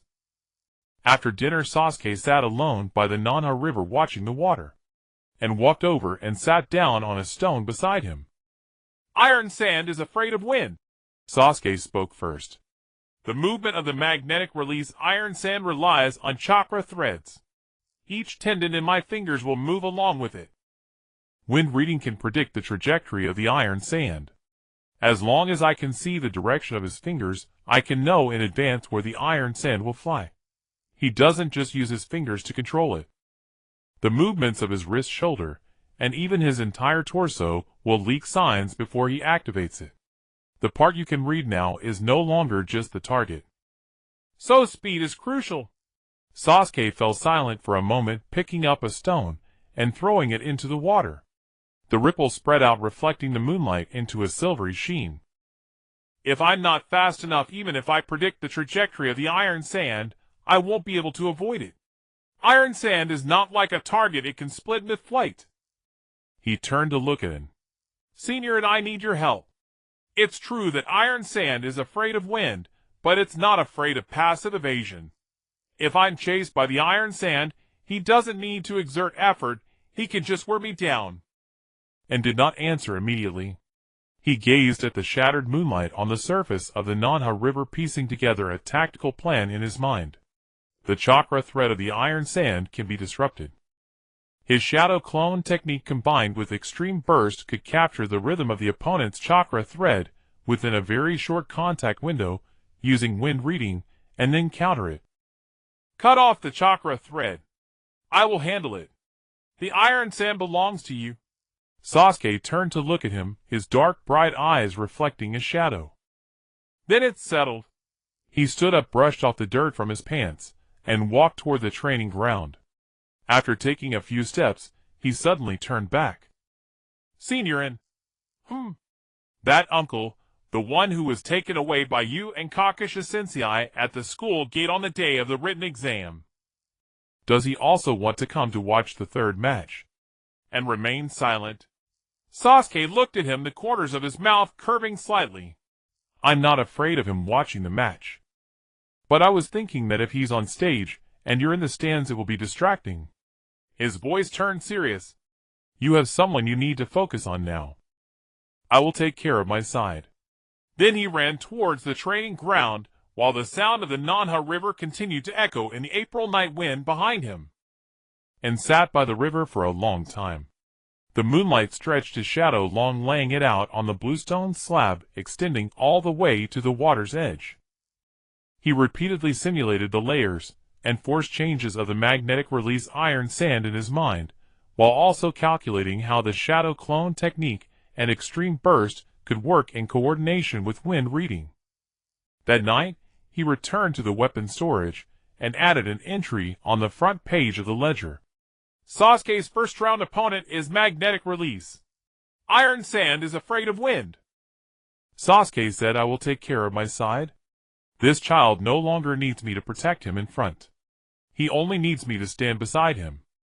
On the eve of the public battle, Konoha was unusually quiet, and extracted all the data from the second exam records and spread it out on the table. There were 3 volumes in total. Sasuke's chakra fluctuation image at the moment he rebounded against the trick of Takumi Ninja. The comparison data of Shimizu's Sharingan response from the Land of Rain. along with his own meridian diagrams from the previous rounds. The 3 volumes were laid out side by side under the oil lamp. He picked up Sasuke's record-infused chakra into the perception scroll and closed his eyes. The moment replayed in his mind. The Takumi ninja activated the illusion. Chakra invaded Sasuke's eye meridians like a cold mist. The moment the meridians were breached, they instinctively rebounded, softly glowing with a near light reminiscent of the instant of a single tomo awakening. The flow rate of chakra in the eye meridians was extremely fast, but it also receded quickly. The response was like sparks that could not ignite a stable flame. He brought over Shimizu's comparison data. The record of Shimizu's first response at the age of 7 was almost identical to Sasuke's. The peak flow rate, meridian response time, and recession curve were nearly perfectly overlapped. The only difference lay after the response.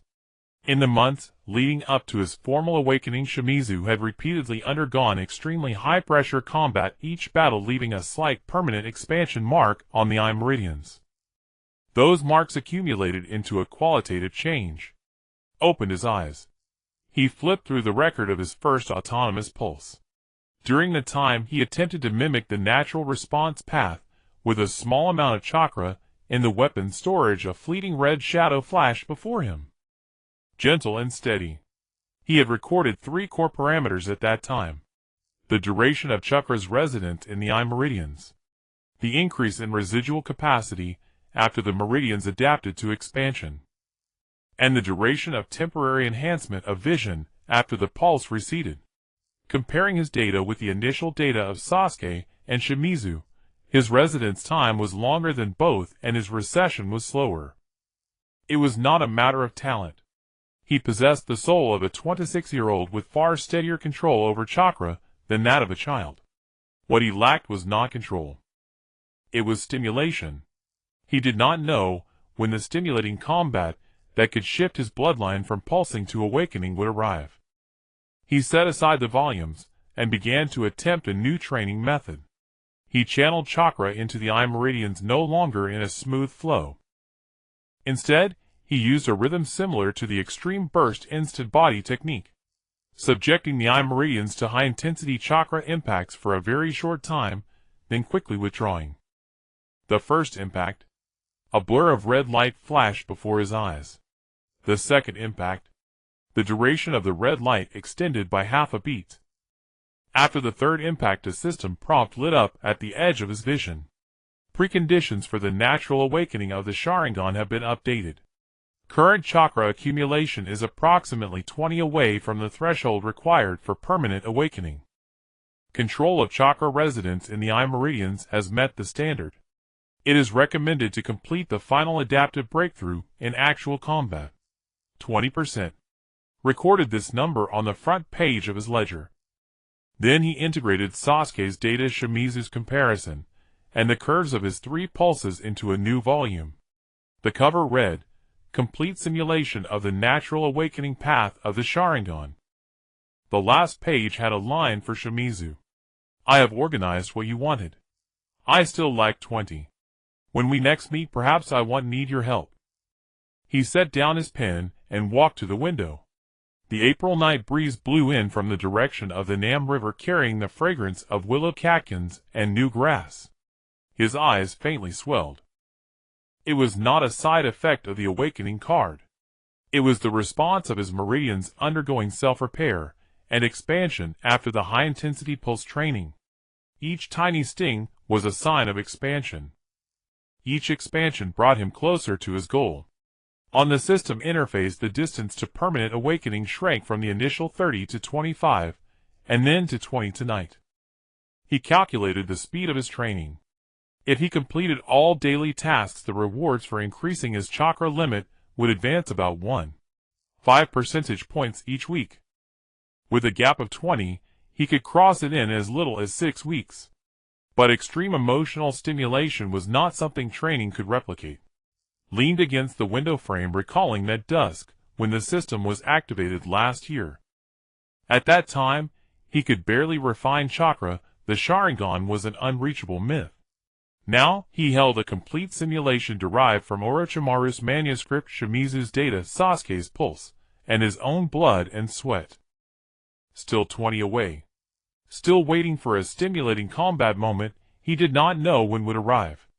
There was no one in the training ground outside. The branches of the willow trees swayed gently in the night breeze, and the moonlight covered the wooden stakes and target range. Tomorrow Sasuke would stand before everyone facing the baptism of magnetic release iron sand. He also had his own place to be, in the unseen shadows cutting the threads that Sasuke could not sever. Returned to the table, opened the volume for Shimizu, and added a line at the end. I have completed the training method. The remaining May 20th not need to wait for 6 weeks. Perhaps it only requires one serious bout. He closed the volume. Extinguished the oil lamp. In the darkness, the sound of the Nam River was clearer than usual. Like some sort of countdown. Public match day. The stands around the central arena of Muyi were packed with spectators. Ninjas from various villages, high-ranking officials of Muyi, and ordinary villagers all mingled in a bustling clamor. The third Hokage Yuan Fei Rijan sat in the central observation seat, his Hokage hat resting on his knees. Clan leader Fuyua sat on the left representing the Uchiha, his kimono meticulously neat, and stood in the shadow of a corridor pillar. He had chosen this spot long ago. His line of sight could cover the entire arena, yet the spectators on the stands would not notice him. Zhuozhu and Sha Baojin had already taken their positions. The referee raised his hand. First round begin. Sha Baojin did not probe. He formed hand seals with both hands, and the iron sand from the gourd on his back poured out, condensing into dozens of fine needle clusters in the air. The iron sand glowed with a dark silver luster under the sunlight, like a swarm of venomous bees poised to strike. Zhuozhu did not engage Heaton. He sprinted around the arena, the iron sand chasing closely behind him. Each time the sand just covered a landing spot, he had already pulled away in advance. Whispers began among the spectators. Why is he always dodging? As expected, he's still too young. And did not let his attention waver. His perception captured Sha Baojin's 10-finger movements at full power. Each iron sand needle cluster corresponded to a chakra thread. Those threads extended from the fingertips, weaving a dense network of trajectories in the air, all originating from the arrangement of those 10 fingers. He silently formed a hand seal. It was not a ninjutsu. It was a chakra sensing extension. The Sharingan awakening card activated. In an instant, his eyes turned crimson, and a single tomo slowly rotated. Perception precision soared. Those chakra threads appeared clearly in his vision, like glowing spider silk in a dark room. He selected the 3 most critical ones. They controlled the main attack direction of the iron sand, the left defense, and the reserve ambush path. Body flicker. And vanished from the shadow of the corridor pillar. No one on the stands noticed a missing shadow. He flickered several times in the dark corners at the edge of the arena. Each time his fingertip lightly touched a chakra thread. What his fingertip emitted was not an offensive ninjutsu, but a disruptive chakra oscillation decoded by wind reading. The 3 core chakra threads snapped simultaneously. Sha Baojin's fingers went numb. A large area of iron sand lost control, briefly stagnating in the air like iron-colored clouds suddenly losing their wind. Now was the moment. Zhuozhu moved. Before striking, he lifted his eyes to glance in the direction wherein had disappeared. Extremely brief, but and saw it. Then Zhuozhu charged into the blind spot created by the stagnating iron sand, and 10 shuriken flew out. Sha Baojin hastily raised a defense of iron sand. The shuriken collided with the iron sand, bursting into a series of sparks. Zhuozhu's last shuriken did not fly in a straight line. It traced an arc through the air, bypassing the weak flank of the iron sand barrier, and precisely sliced the strap of Sha Baojin's forehead protector. The forehead protector fell to the ground with a crisp sound. The referee raised his hand. Valid hit. Winner, Uchiha Zhuozhu. The stands fell silent for a moment, then erupted with thunderous applause. Zhuozhu retrieved his shuriken, his chest heaving heavily, but his expression remained calm. He looked toward AN's direction, and stood in the shadow of the corridor pillar, his eyes already returned to black. He nodded to Zhuozhu. Zhuozhu's lips curled into a tiny arc. That was the expression of a victor. A system prompt lit up at the edge of AN's vision. Hidden mission stage completed. Zhuozhu passed the first round of the third exam of the Chunin exams. Sharingan autonomous fluctuation frequency increased. Permanent awakening condition 1. Accumulation of chakra stress experience in the eye during combat. Has made progress. And put away his kunai and withdrew from the crowd. The audience gradually dispersed. The sunset light spread over the empty arena, illuminating the forehead protector that Sha Baozhen had dropped on the ground. Zhuozhu had already left with you, but stood in the shadow of the corridor pillar for a little longer. He recalled the expression on Zhuozhu's face when he said, "Iron Sand fears wind," by the river, and the unwavering trust in his voice when he said, "I need your help." This child had already learned to break down a battle into equations, and then hand over the parts he couldn't solve to someone who could. This was not just growth, it was trust. And touched his eyelid. When the awakening card was just activated, the reaction of the eye meridians was smoother than ever before. It was no longer an abrupt forced intervention, but a gradually accustomed pulsation. "Almost there," he muttered to himself. Then he turned and walked into the sunset. That night, after the first round of battles concluded, Kakashi entered through the window with urgent information from the ANBU. He neither leaned against the window frame nor flipped through the orange-covered book. And he could tell from his expression that something had gone wrong. During the daytime, the statistics from the exam audience entry records matched a name with the characteristics of Viper. Kakashi unfolded a copy of the audience registration form and pointed at a certain name with his fingertip. He used a false identity as a Konoha merchant. The seating was less than 2 rows away from the third Hokage's viewing platform. AN's gaze suddenly turned cold. Viper had entered the viewing platform not for Sasuke, but for the third Hokage. The infiltration of the exam venue by Orochimaru's remnants was not aimed at the exam itself, but at the Hokage. Where is he now? The ANBU has already locked down his escape route to the abandoned warehouse district on the village's edge, and stood up. Let's go. The two disappeared into the night. The abandoned warehouse district located at the northwest corner of Konoha, adjacent to the old bridge downstream of the South He River. And Kakashi split up to surround the area, and infiltrated from the riverbank side, with the shadow of the body replacement technique leading the way, while his real body moved silently along the warehouse wall. He stopped beneath the broken window of the third warehouse. His perception caught a faint chakra fluctuation inside, not the violent surges of a battle, but a leak from someone who had been suppressing their presence for too long. Viper. And notified Kakashi of his position in code, then took a deep breath. Body flicker technique. He crashed directly into the warehouse. Viper's reaction was swift. Just as it landed, a kunai was already thrusting toward him, and did not dodge. The shadow of the body replacement technique stayed behind, while his real body instantly moved behind Viper. Viper's kunai pierced through the shadow, and his pupils constricted in that instant. "You are not ANBU," and stood behind him holding a kunai against the back of his neck. "Uchiha An." Viper froze. Kakashi burst in through the main door, the light of Raikiri illuminating half of the warehouse. Viper's kunai fell to the ground, the sound of metal clashing against the cement floor echoing in the empty warehouse, and turned him around, getting a close look at his face. In his 30s, he bore an old knife scar on his cheek that stretched from the corner of his eye to his chin. His gaze was not one of fear. It was that of a cornered beast fighting for survival. "Whose man are you?" An asked. "Orochimaru's," Viper scoffed. "Incorrect," and replied, looking at him. "In Itachi's transaction records, your code name is marked as Direction of the Land of Rain. Orochimaru's outer circle wouldn't use this designation. You are not Orochimaru's. You're from Akatsuki." Viper's expression shifted slightly. Or rather, you were once part of Akatsuki, and crouched down, meeting his gaze. After Itachi's death, Akatsuki discarded all remaining outer members. You are a discarded piece.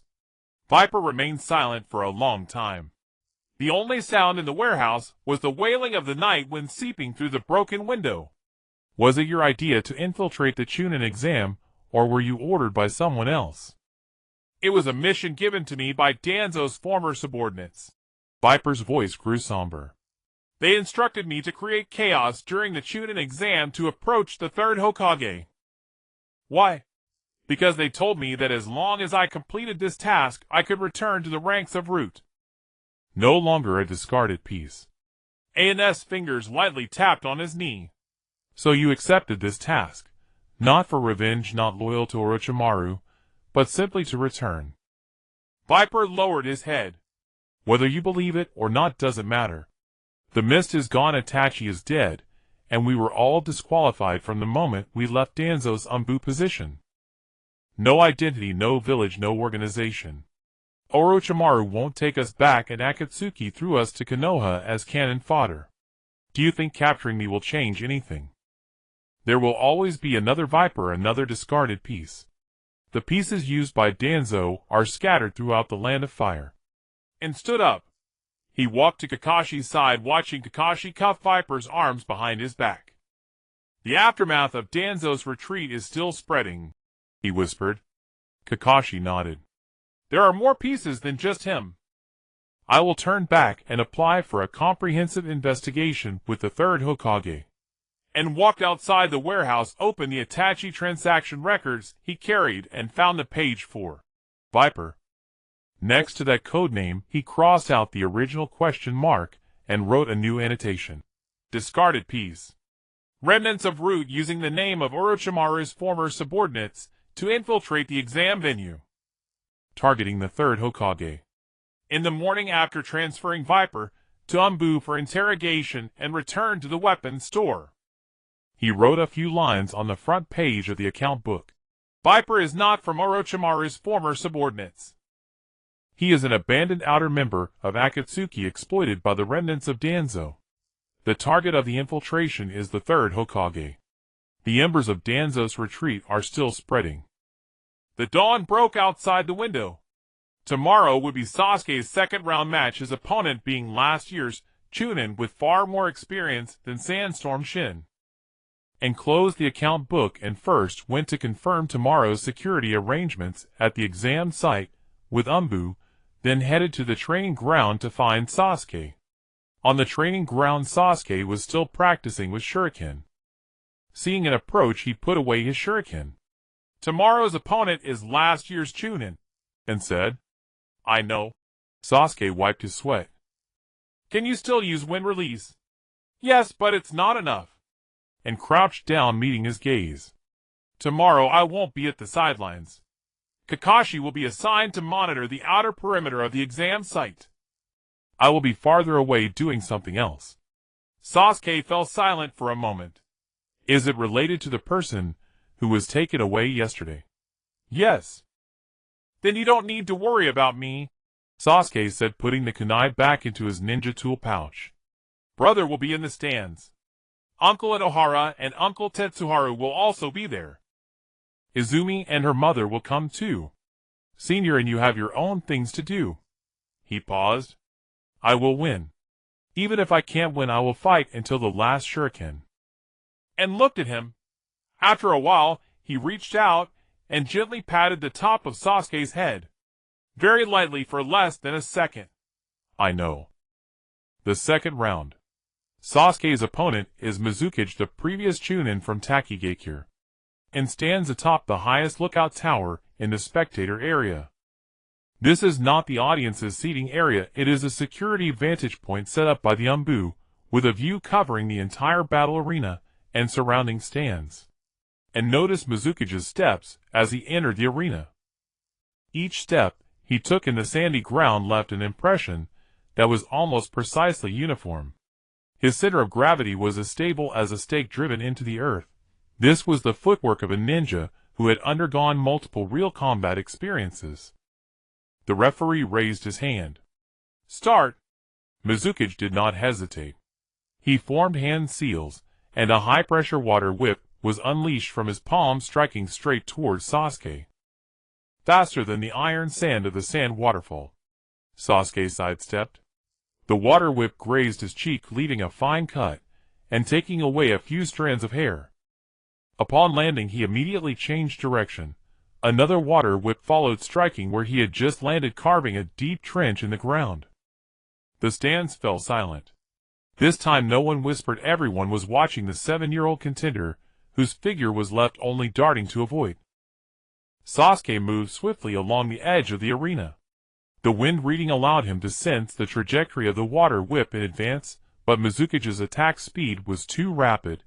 Every time Sasuke barely dodged, the next strike had already sealed off his next landing point. The space for evasion was gradually being compressed, and clenched his fists atop the lookout tower. Mizuki began forming a second seal, the water prison technique. Water walls rose around Sasuke, like a continuously shrinking enclosure. In the final moment, he jumped, his body flipping horizontally in the air, with his toes barely grazing the edge of the water prison to escape. As he landed, his knees bent slightly to stabilize his center of gravity, without a hint of unnecessary movement. The brows of Fugaku, the clan leader, relaxed just a bit. Sasuke began his counterattack. Shuriken flew out alternately from both directions, tracing the cunning trajectories calculated by the wind reading. Mizuki was pushed back several steps by one of the shuriken that approached his face. An audience member stood up. A 7-year-old child had forced back the previous chunin. This scene was beyond everyone's expectations. But the gap still remained. Mizuki's expression suddenly contracted, dismissing all arrogance. He rapidly formed hand seals, multiple water prison technique.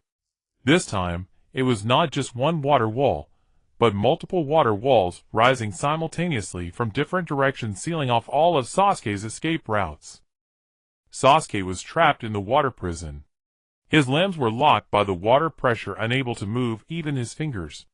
Mizuki began forming seals for a ninjutsu, and saw the determination in Sasuke's eyes from the lookout tower.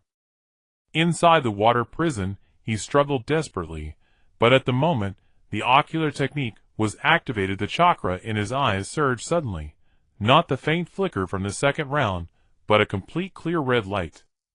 The single tomo's outline flickered. The ninjutsu was rebounded. Mizuki froze for a moment, and a gap appeared in the chakra of the water prison.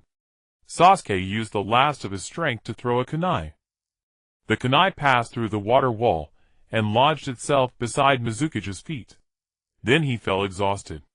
The water prison subsequently collapsed. The referee declared Sasuke unable to continue fighting. Mizuki advanced to the next round. But he did not celebrate. He walked in front of Sasuke and extended his hand. To be able to rebound the water prison ninjutsu at 7 years old. Next time I won't hold back. Sasuke grasped his hand and stood up. His right arm trembled, his legs shook, and a small cut on his forehead oozed with blood. But he stood firm. As he was carried off on a stretcher, Sasuke's consciousness remained clear. Itachi came down from the stands along with Inazuma and Tetsuhan. Sasuke saw them and moved his lips. Next time I won't lose. That night, and sat in a chair by the medical room bed, while Sasuke sat on the bed, his right arm wrapped in bandages. After a long silence he spoke. That red light, it was my Sharingan, right?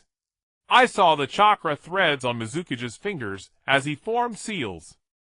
Several threads connected from his fingertips to the water wall.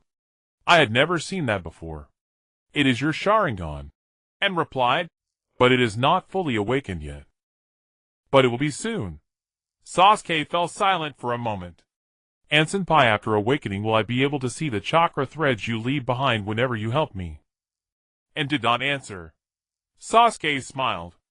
It was not a smile of victory, but a quiet, content smile. That would be good. Then I will know where you are. A system prompt lit up at the edge of ANS vision. Complete record of Sasuke's first semi-awakening response of Sharingan. This fluctuation pattern has direct reference value for the natural awakening of one's own Sharingan. The stress parameters of the ocular meridians have been automatically updated. The threshold for permanent awakening is approximately at the final stage of accumulation.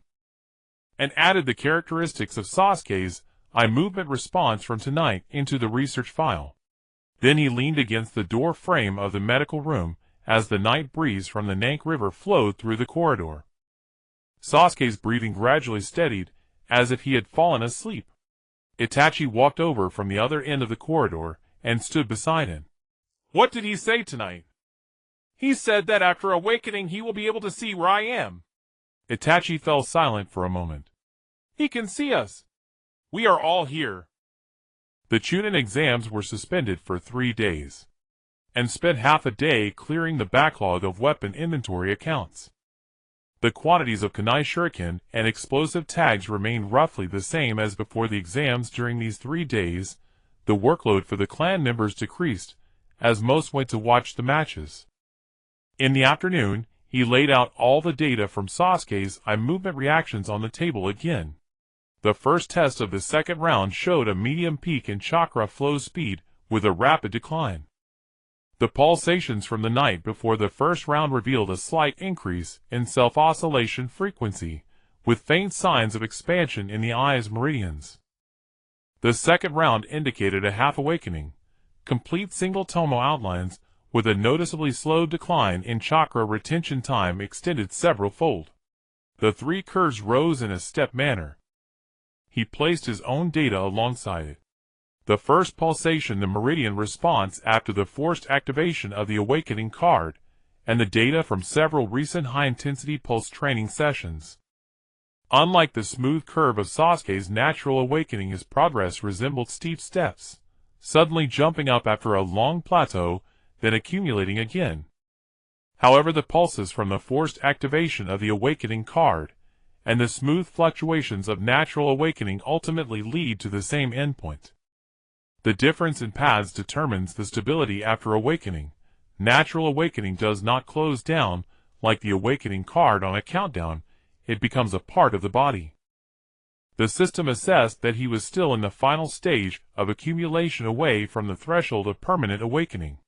His daily training progress was steadily advancing, and if he continued to break through at this pace, he could cross the threshold in just a few weeks. He sat at the table flipping through his training log, recalling how every step from being unable to refine chakra to today had been in the same rhythm. Repeat, increase, then repeat. The pulsations of the Sharingan were merely a continuation of this rhythm. In the afternoon, Kakashi brought the complete interrogation results of Hebe. Hebe's full name is Sanada Hebe, originally an operative under Danzo responsible for transmitting classified documents between the Land of Fire and the Land of Rice.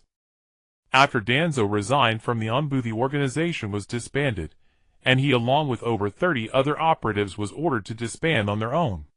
Self-dissolution meant removal. There was no severance pay, no relocation arrangements, no written records.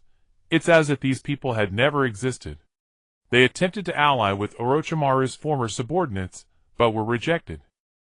They tried to contact Akatsuki, but were used by the Weasel and discarded to Konoha as cannon fodder. For strongholds instead. Correct. Kakashi pushed over the marked map. This group is scattered across 4 main gathering points on the border of the Land of Fire. Each stronghold is a potential infiltration vulnerability. The third Hokage has approved a special inspection operation, but the problem is that those people are not rogue ninjas, they are abandoned wandering ninjas.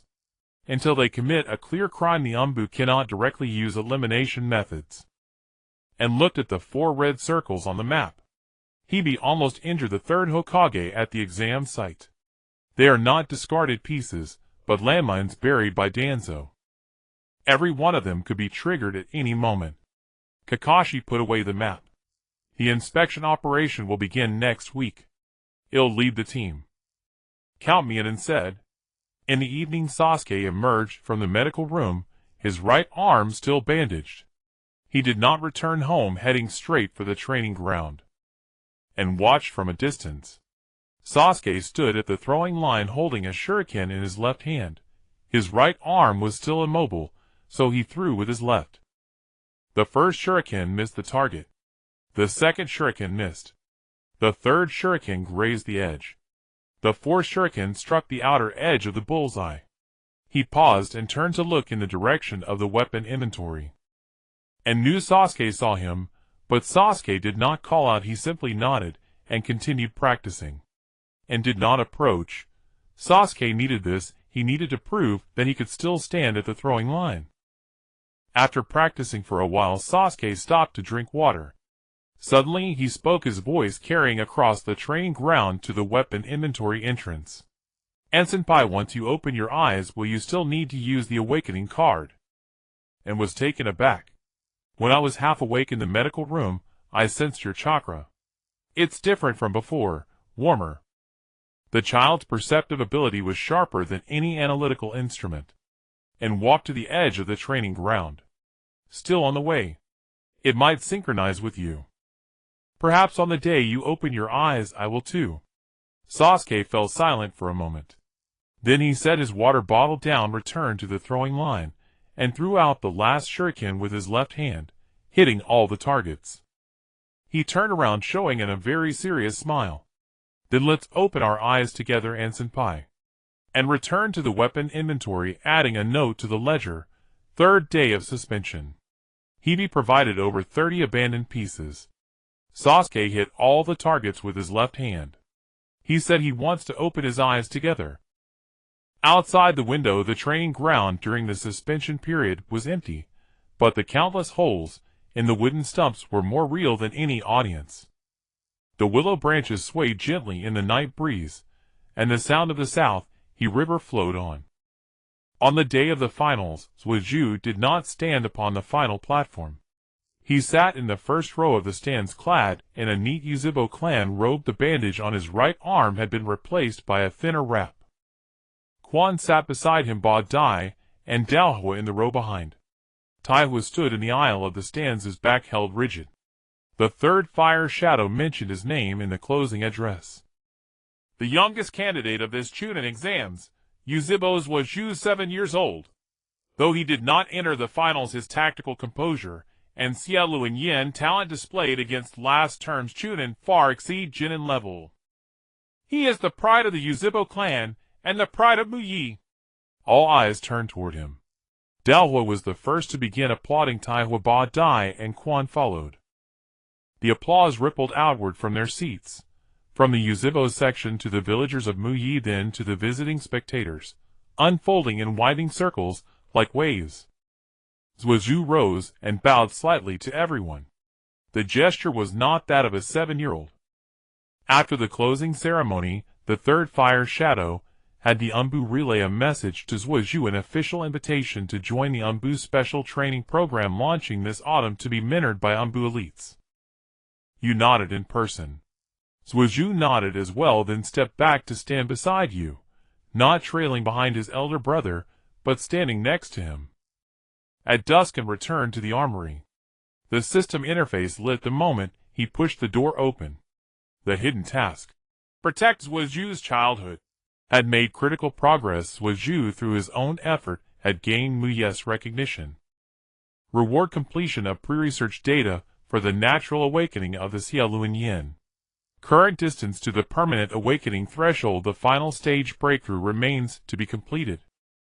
And sat at the table and consolidated all oculomotor reaction data from Suiju's second and third matches, his pulse recordings, and threshold parameters into a new dossier. On the cover was a single line: complete simulation of the Xiaoluan Yin's natural awakening path. On the last page, he left a line for Jishui. The materials you wanted have been organized. I myself have one final hurdle left. Suiju said that when he opens his eyes, I will open mine too. He'll believe that for now. At night, Jishu's crow arrived at the windowsill bearing a long letter. Jishu's Heron intelligence network observed internal shifts within Shao, radicals departing the Rain Country and moving toward the Iron Country, while leader Chongmen dispatched a member alone northward. Xiao was rearranging its deployment time precisely after the Chunin exams. The target was unclear, neither Mu Yi nor the Tian country, and annotated all these movements on the Xiao page of the intelligence ledger. Xiao forces partially reorganizing. Personnel movements cover the Iron Country and the North. Purpose unknown.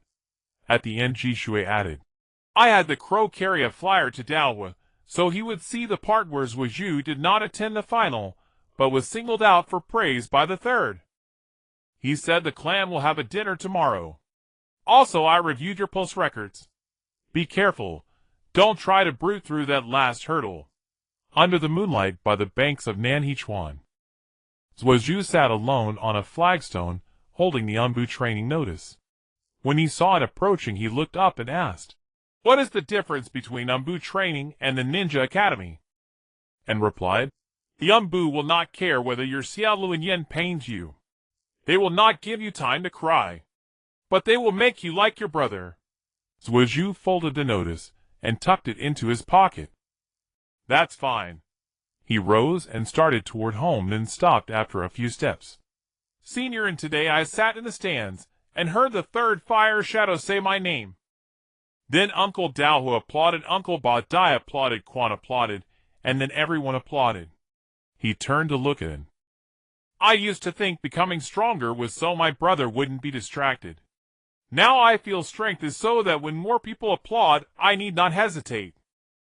After Zhuozhu left and sat alone by the river, the willows on the far bank were wholly green, their branches stirring softly in the night wind. He pressed his hand over his eyelids. He had not used an awakening card today, yet the meridians around his eyes still glowed faintly like roots slowly digging down, lacking only the final force to pierce the hard soil. A new line had been added to the ledger's flyleaf. Chunin exams concluded. Zhuozhu entered ANBU's special training.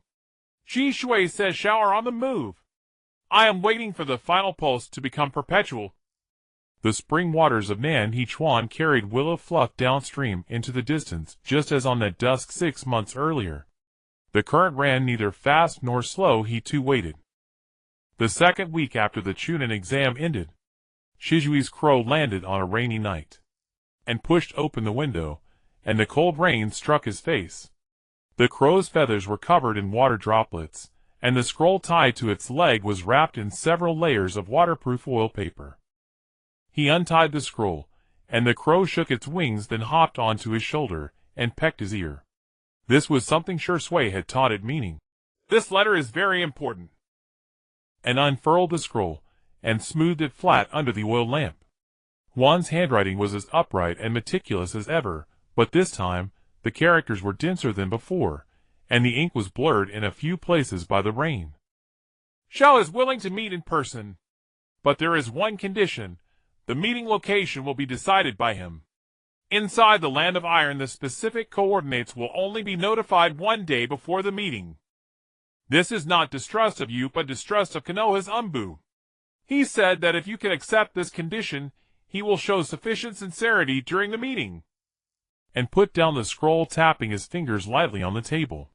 The Land of Iron had a long and narrow terrain with winding borderlines, and abandoned mine tunnels, and deep mountain forests everywhere. If Xiao only gave the coordinates 1 day before the meeting, they would have no time to set up defenses in advance. If this were a trap, Shui, and he might face an entire capture squad of Akatsuki. But if Xiao were sincere, this would be the second wedge driven into Akatsuki, second only to Juan. And rolled the scroll back up and began writing an encrypted reply to Shui. He repeated Juan's conditions and added his own analysis at the end. Xiao's condition is essentially one of reciprocity. He is testing whether Konoha is willing to bear asymmetric risk. If we refuse, the credibility of Juan's intelligence line will also be affected.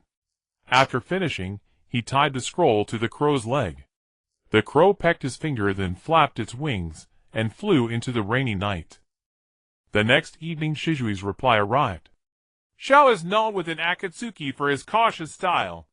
He is a rogue ninja from the Mist Village with extremely strong anti-reconnaissance abilities.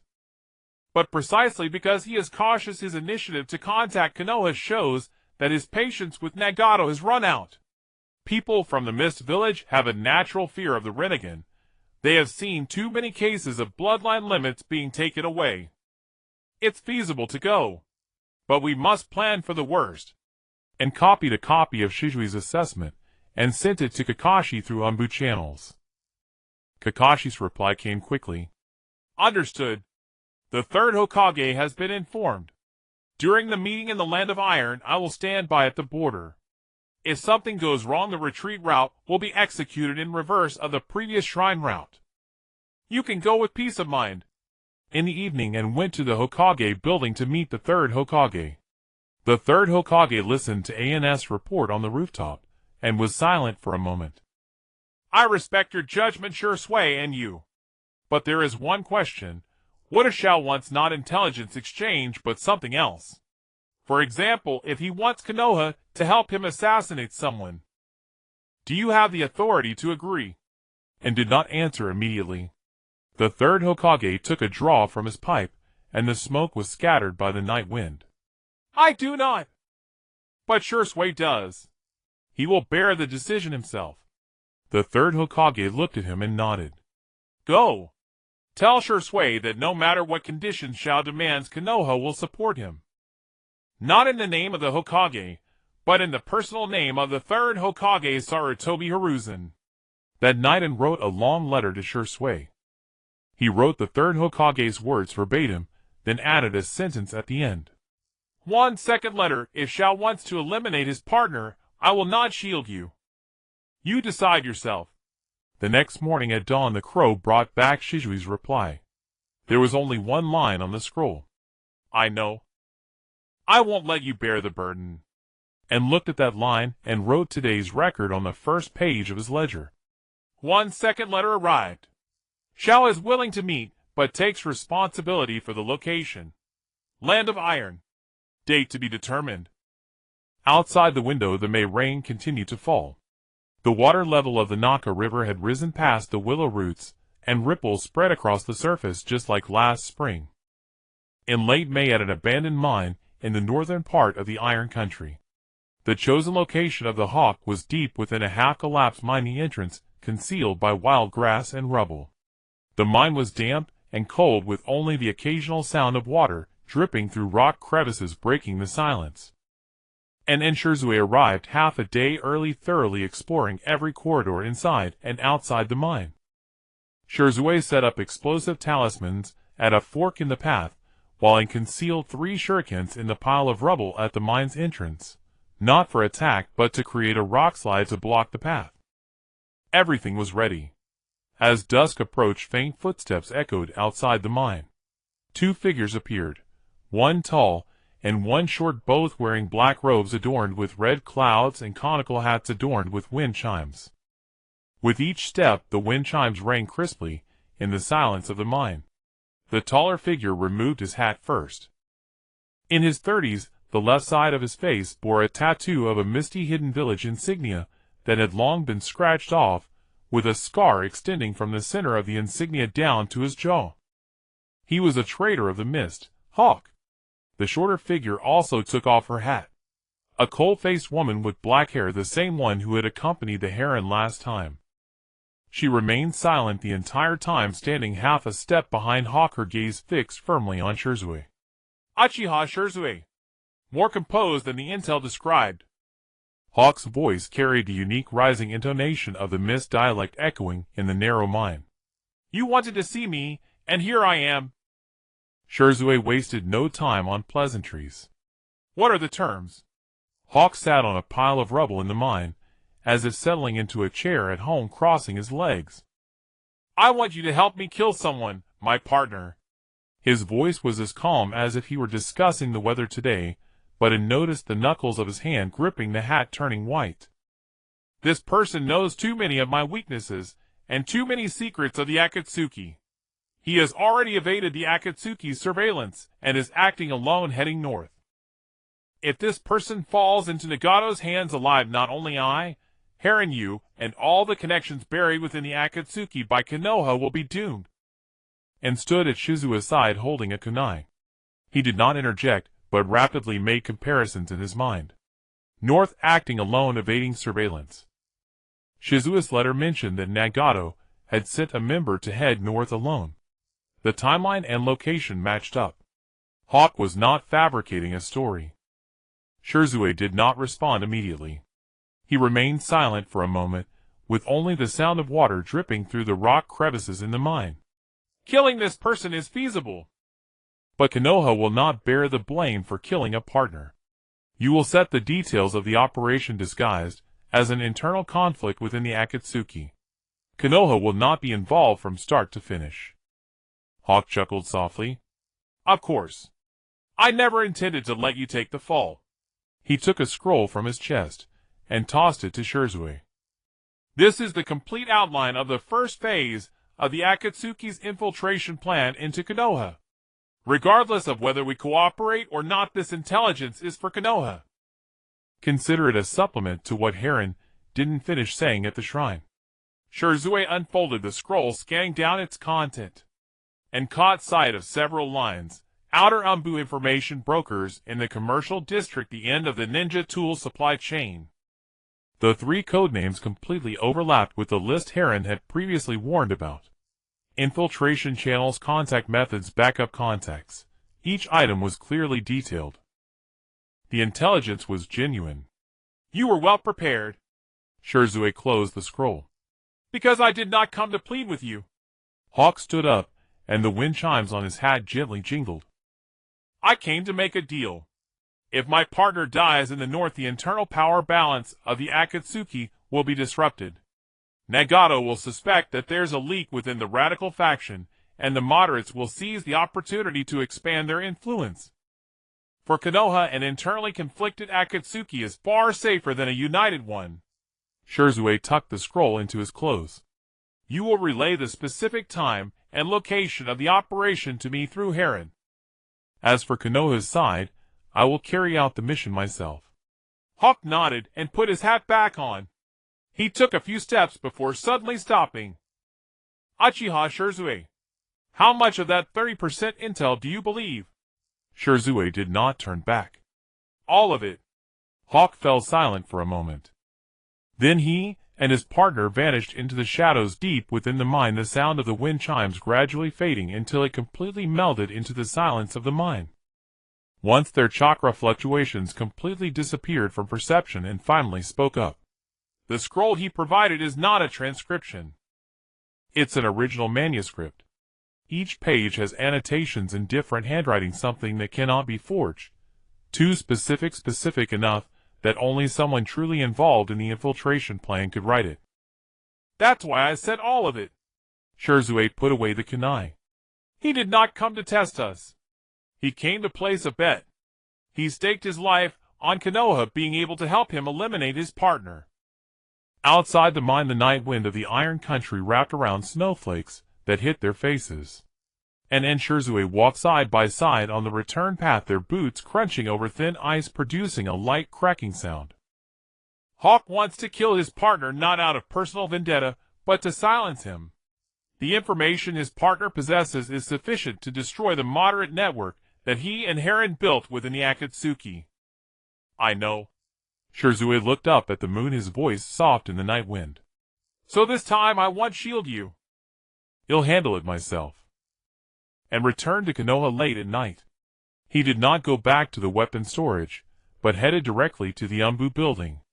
Kakashi was waiting for him on the third floor, with the infiltration plan scroll of Akatsuki spread out on the table.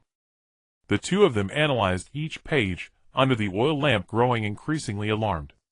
Akatsuki's infiltration plan for Konoha was divided into 3 phases. The first phase, information gathering. Utilizing the weapons supply chain of the Weasel to infiltrate the outskirts of Konoha, collecting lists of ANBU personnel, patrol routes, and defensive intelligence around the Uchiha clan. This phase is basically complete. The second phase, personnel infiltration. Inserting informants into Konoha's interior through black market merchants, wandering ninjas, and a few defected ninjas. This is currently in progress. The third phase, precision strikes. Based on the first and second phases, select key targets in Konoha for targeted elimination or abduction. On standby. The scroll listed 3 codenames that were already active within Konoha. ANBU Outer Communication Post, codename Lamp. Commercial Street Shop Owner, codename Scale. Transport Driver on the border of the Land of Fire, codename Wheel. ANS Finger paused on Lamp. ANBU Outer Communication Post. This position can access the encrypted frequencies of ANBU's daily patrols, allowing them to hear the daily communications between ANBU members. If Lamp is still operational, the security plan for the exam that he and Kakashi transmitted using ANBU's code last night may have already been overheard. Kakashi's expression was grim. Lamp is someone I know. He was in the same team as me before going to the communication post. Have you notified the third Hokage? I have already informed him. The third Hokage personally ordered Lamp to be captured by me. Kakashi stood up and tightened his forehead protector. Scale and Wheel are your responsibility along with Itachi. Itachi is already pursuing the lead on Scale. Before Donan and Itachi met in the commercial street. Scale's cover identity is the owner of a ninja tool repair shop located in the busiest area of the commercial street frequented by people, making it the most suitable place for information exchanges. Itachi had been watching him for an hour. The shop had not opened early in the morning, but there were fresh footprints at the back door, 2 clear tracks left on the soil damp, with morning dew extending into the alley. The 2 of them silently circled to the back alley of the shop, and used wind reading to scan the area. The doors and windows were tightly shut, and the chakra fluctuations inside were extremely weak. A normally operating shop would not suppress chakra in the morning. And exchanged a gesture with Itachi using sign language. Itachi teleported in through the front door, while An broke in through the back window. The back window was locked, but ANS Kunai gently pried it open, sliding the latch silently. He climbed through the window just in time to collide with Scale, who was running towards the back door with a duffel bag. The afterimage of the body replacement technique remained in place, as ANS' true body blocked Scale's path. Out so early? An asked. Scale's face turned pale, and the duffel bag slipped from his hands. The coded scrolls inside spilled all over the ground. At the same time Itachi walked in through the front door holding the coded scrolls he had searched from under the shop counter, and glanced at it. The coded format was completely consistent with the coding method that the Heron had warned about. The evidence was conclusive. Kakashi's operations had also concluded. Lamp made no resistance. When Kakashi entered his duty room, he was organizing the communication logs. Seeing Kakashi's expression, he closed the log and stood up calmly. I knew you would come sooner or later. Is my sister still in the Land of Rain? Kakashi paused for a moment, then immediately relayed this information to An. And followed the intelligence network in the Land of Rain through Shizuki tracking overnight. Shizuki replied early the next morning. The person has been found. She is being held at an Akatsuki outer base on the border of the Land of Rain. I will go to rescue her. 2 days later a crow brought back Shizuki's message. The person has been rescued. She is on her way back to Konoha. She is unharmed. And relayed this message to Lamp, who was being interrogated. Lamp remained silent for a long time. Then he voluntarily revealed all of Akatsuki's contact methods more detailed than the Heron's scroll, including Akatsuki's backup contact points in the Land of Fire, and emergency evacuation routes. Even the code change cycles were listed out. Scale revealed Wheel's whereabouts during the interrogation. Tetsuhebe and Inahebe rushed to the border of the Land of Fire overnight, and found Wheel at a transportation transfer station. Wheel did not attempt to escape. He had long been discarded by Akatsuki, living alone in an empty cargo compartment clutching an expired wanted notice. He thought he still had some value, but in reality even his name had been crossed off the task list. When Tetsuhebe brought him back to Konoha, he did not say a single word the entire way, and compiled the handling results of the 3 infiltration targets into a report and personally submitted it to the third Hokage. The third Hokage wrote a few words at the end of the report. The intelligence is accurate. Continue to dig deeper. Pay attention to protecting the intelligence source. That evening a woman from the land of rain walked through the gates of Konoha. Her steps were slow, her eyes filled with the emptiness of survival after disaster. Kakashi waited at the entrance and took her to the interrogation room where Lamp was. Once the door closed and did not look inside at all. He stood in the corridor, listening to the muffled sounds of suppressed crying coming from behind the soundproof door. It was not sadness. It was a sense of relief. It was the feeling of someone knowing they were not discarded after having faced calamity, a relief that seeped from their bones. The next day, as the system displayed a notification and was cleaning the weapon storage, he glanced at it, continued counting his kunai, and updated the countdown on the front page of the ledger. The infiltration plan's third line has been cut. The countdown has been increased by 5 days, totaling 574 days. Lamp's sister has been rescued. Will said no one cares about him. In his cargo compartment, there was only an expired wanted notice and half a blanket. The sound of the water from the Nanshi River continued outside. June. The special training program for the ANBU officially begins. This is a project personally announced by the third Hokage at this year's Chunin exam closing ceremony, selecting promising young ninjas from this Chunin exam to be trained under elite ANBU instructors for practical combat training. Sasuke is the youngest among this group of trainees, and the only one without official Chunin qualifications. On the morning of registration, he put on the ANBU trainee uniform that Itachi had bought for him. It is dark gray without fan patterns. While standing at the entrance of the Fugaku residence, Itachi adjusted his collar. The ANBU do not teach the basics. They only teach how to survive in combat. If you can't keep up, they'll send you back to the Ninja Academy. Sasuke did not respond. He strapped on his ninja tool pouch and walked out the door without pausing beside Itachi, and stood waiting for them at the street corner. Today's first class is his intelligence analysis course. In the weapons repository and spread out some old account sheets on the table. These are not jutsu scrolls or tactical manuals.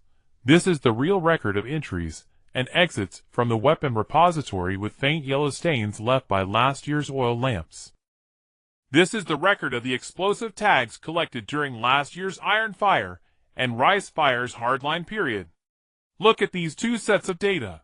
The collection cycle for Rice Fire is fixed, while Iron Fire is sporadic.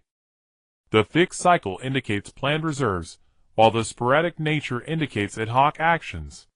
Within a hardline faction, different roles have different preparation modes. If you can identify these patterns, you can anticipate the enemy's intentions in combat. Sasuke looked down for a long time. His fingers moved back and forth between the two sets of data, his brow slightly furrowed. Iron Fire's quantity is less than that of Rice Fire, but each time it is collected urgently. He is not hoarding, he is ready to act at any moment. Exactly. So before the wind comes, Rice Fire can change direction, but Iron Fire cannot. It's not because he is more stubborn, but because he is deeper entrenched. Sasuke raised his head.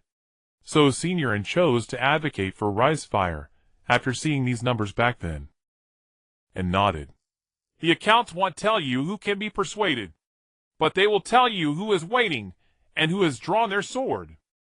Those who are waiting can be pulled back, but those who have drawn their sword must first be subdued. Meanwhile, Itachi's taijutsu class was taking place at the training ground at the same time. Sasuke came out of the weapons repository after the intelligence class, and immediately changed into his training clothes to stand in front of Itachi. Itachi did not warm up. He attacked directly. 3 shurikens formed a triangular shape to block Sasuke's escape route, while Itachi's body teleported behind him. Sasuke had predicted the trajectory of the shurikens with his wind reading, but sidestepped only to fail to evade Itachi behind him. He was pinned to the ground by Itachi's hand, his cheek pressed against the dirt. You predicted my shuriken, but not me.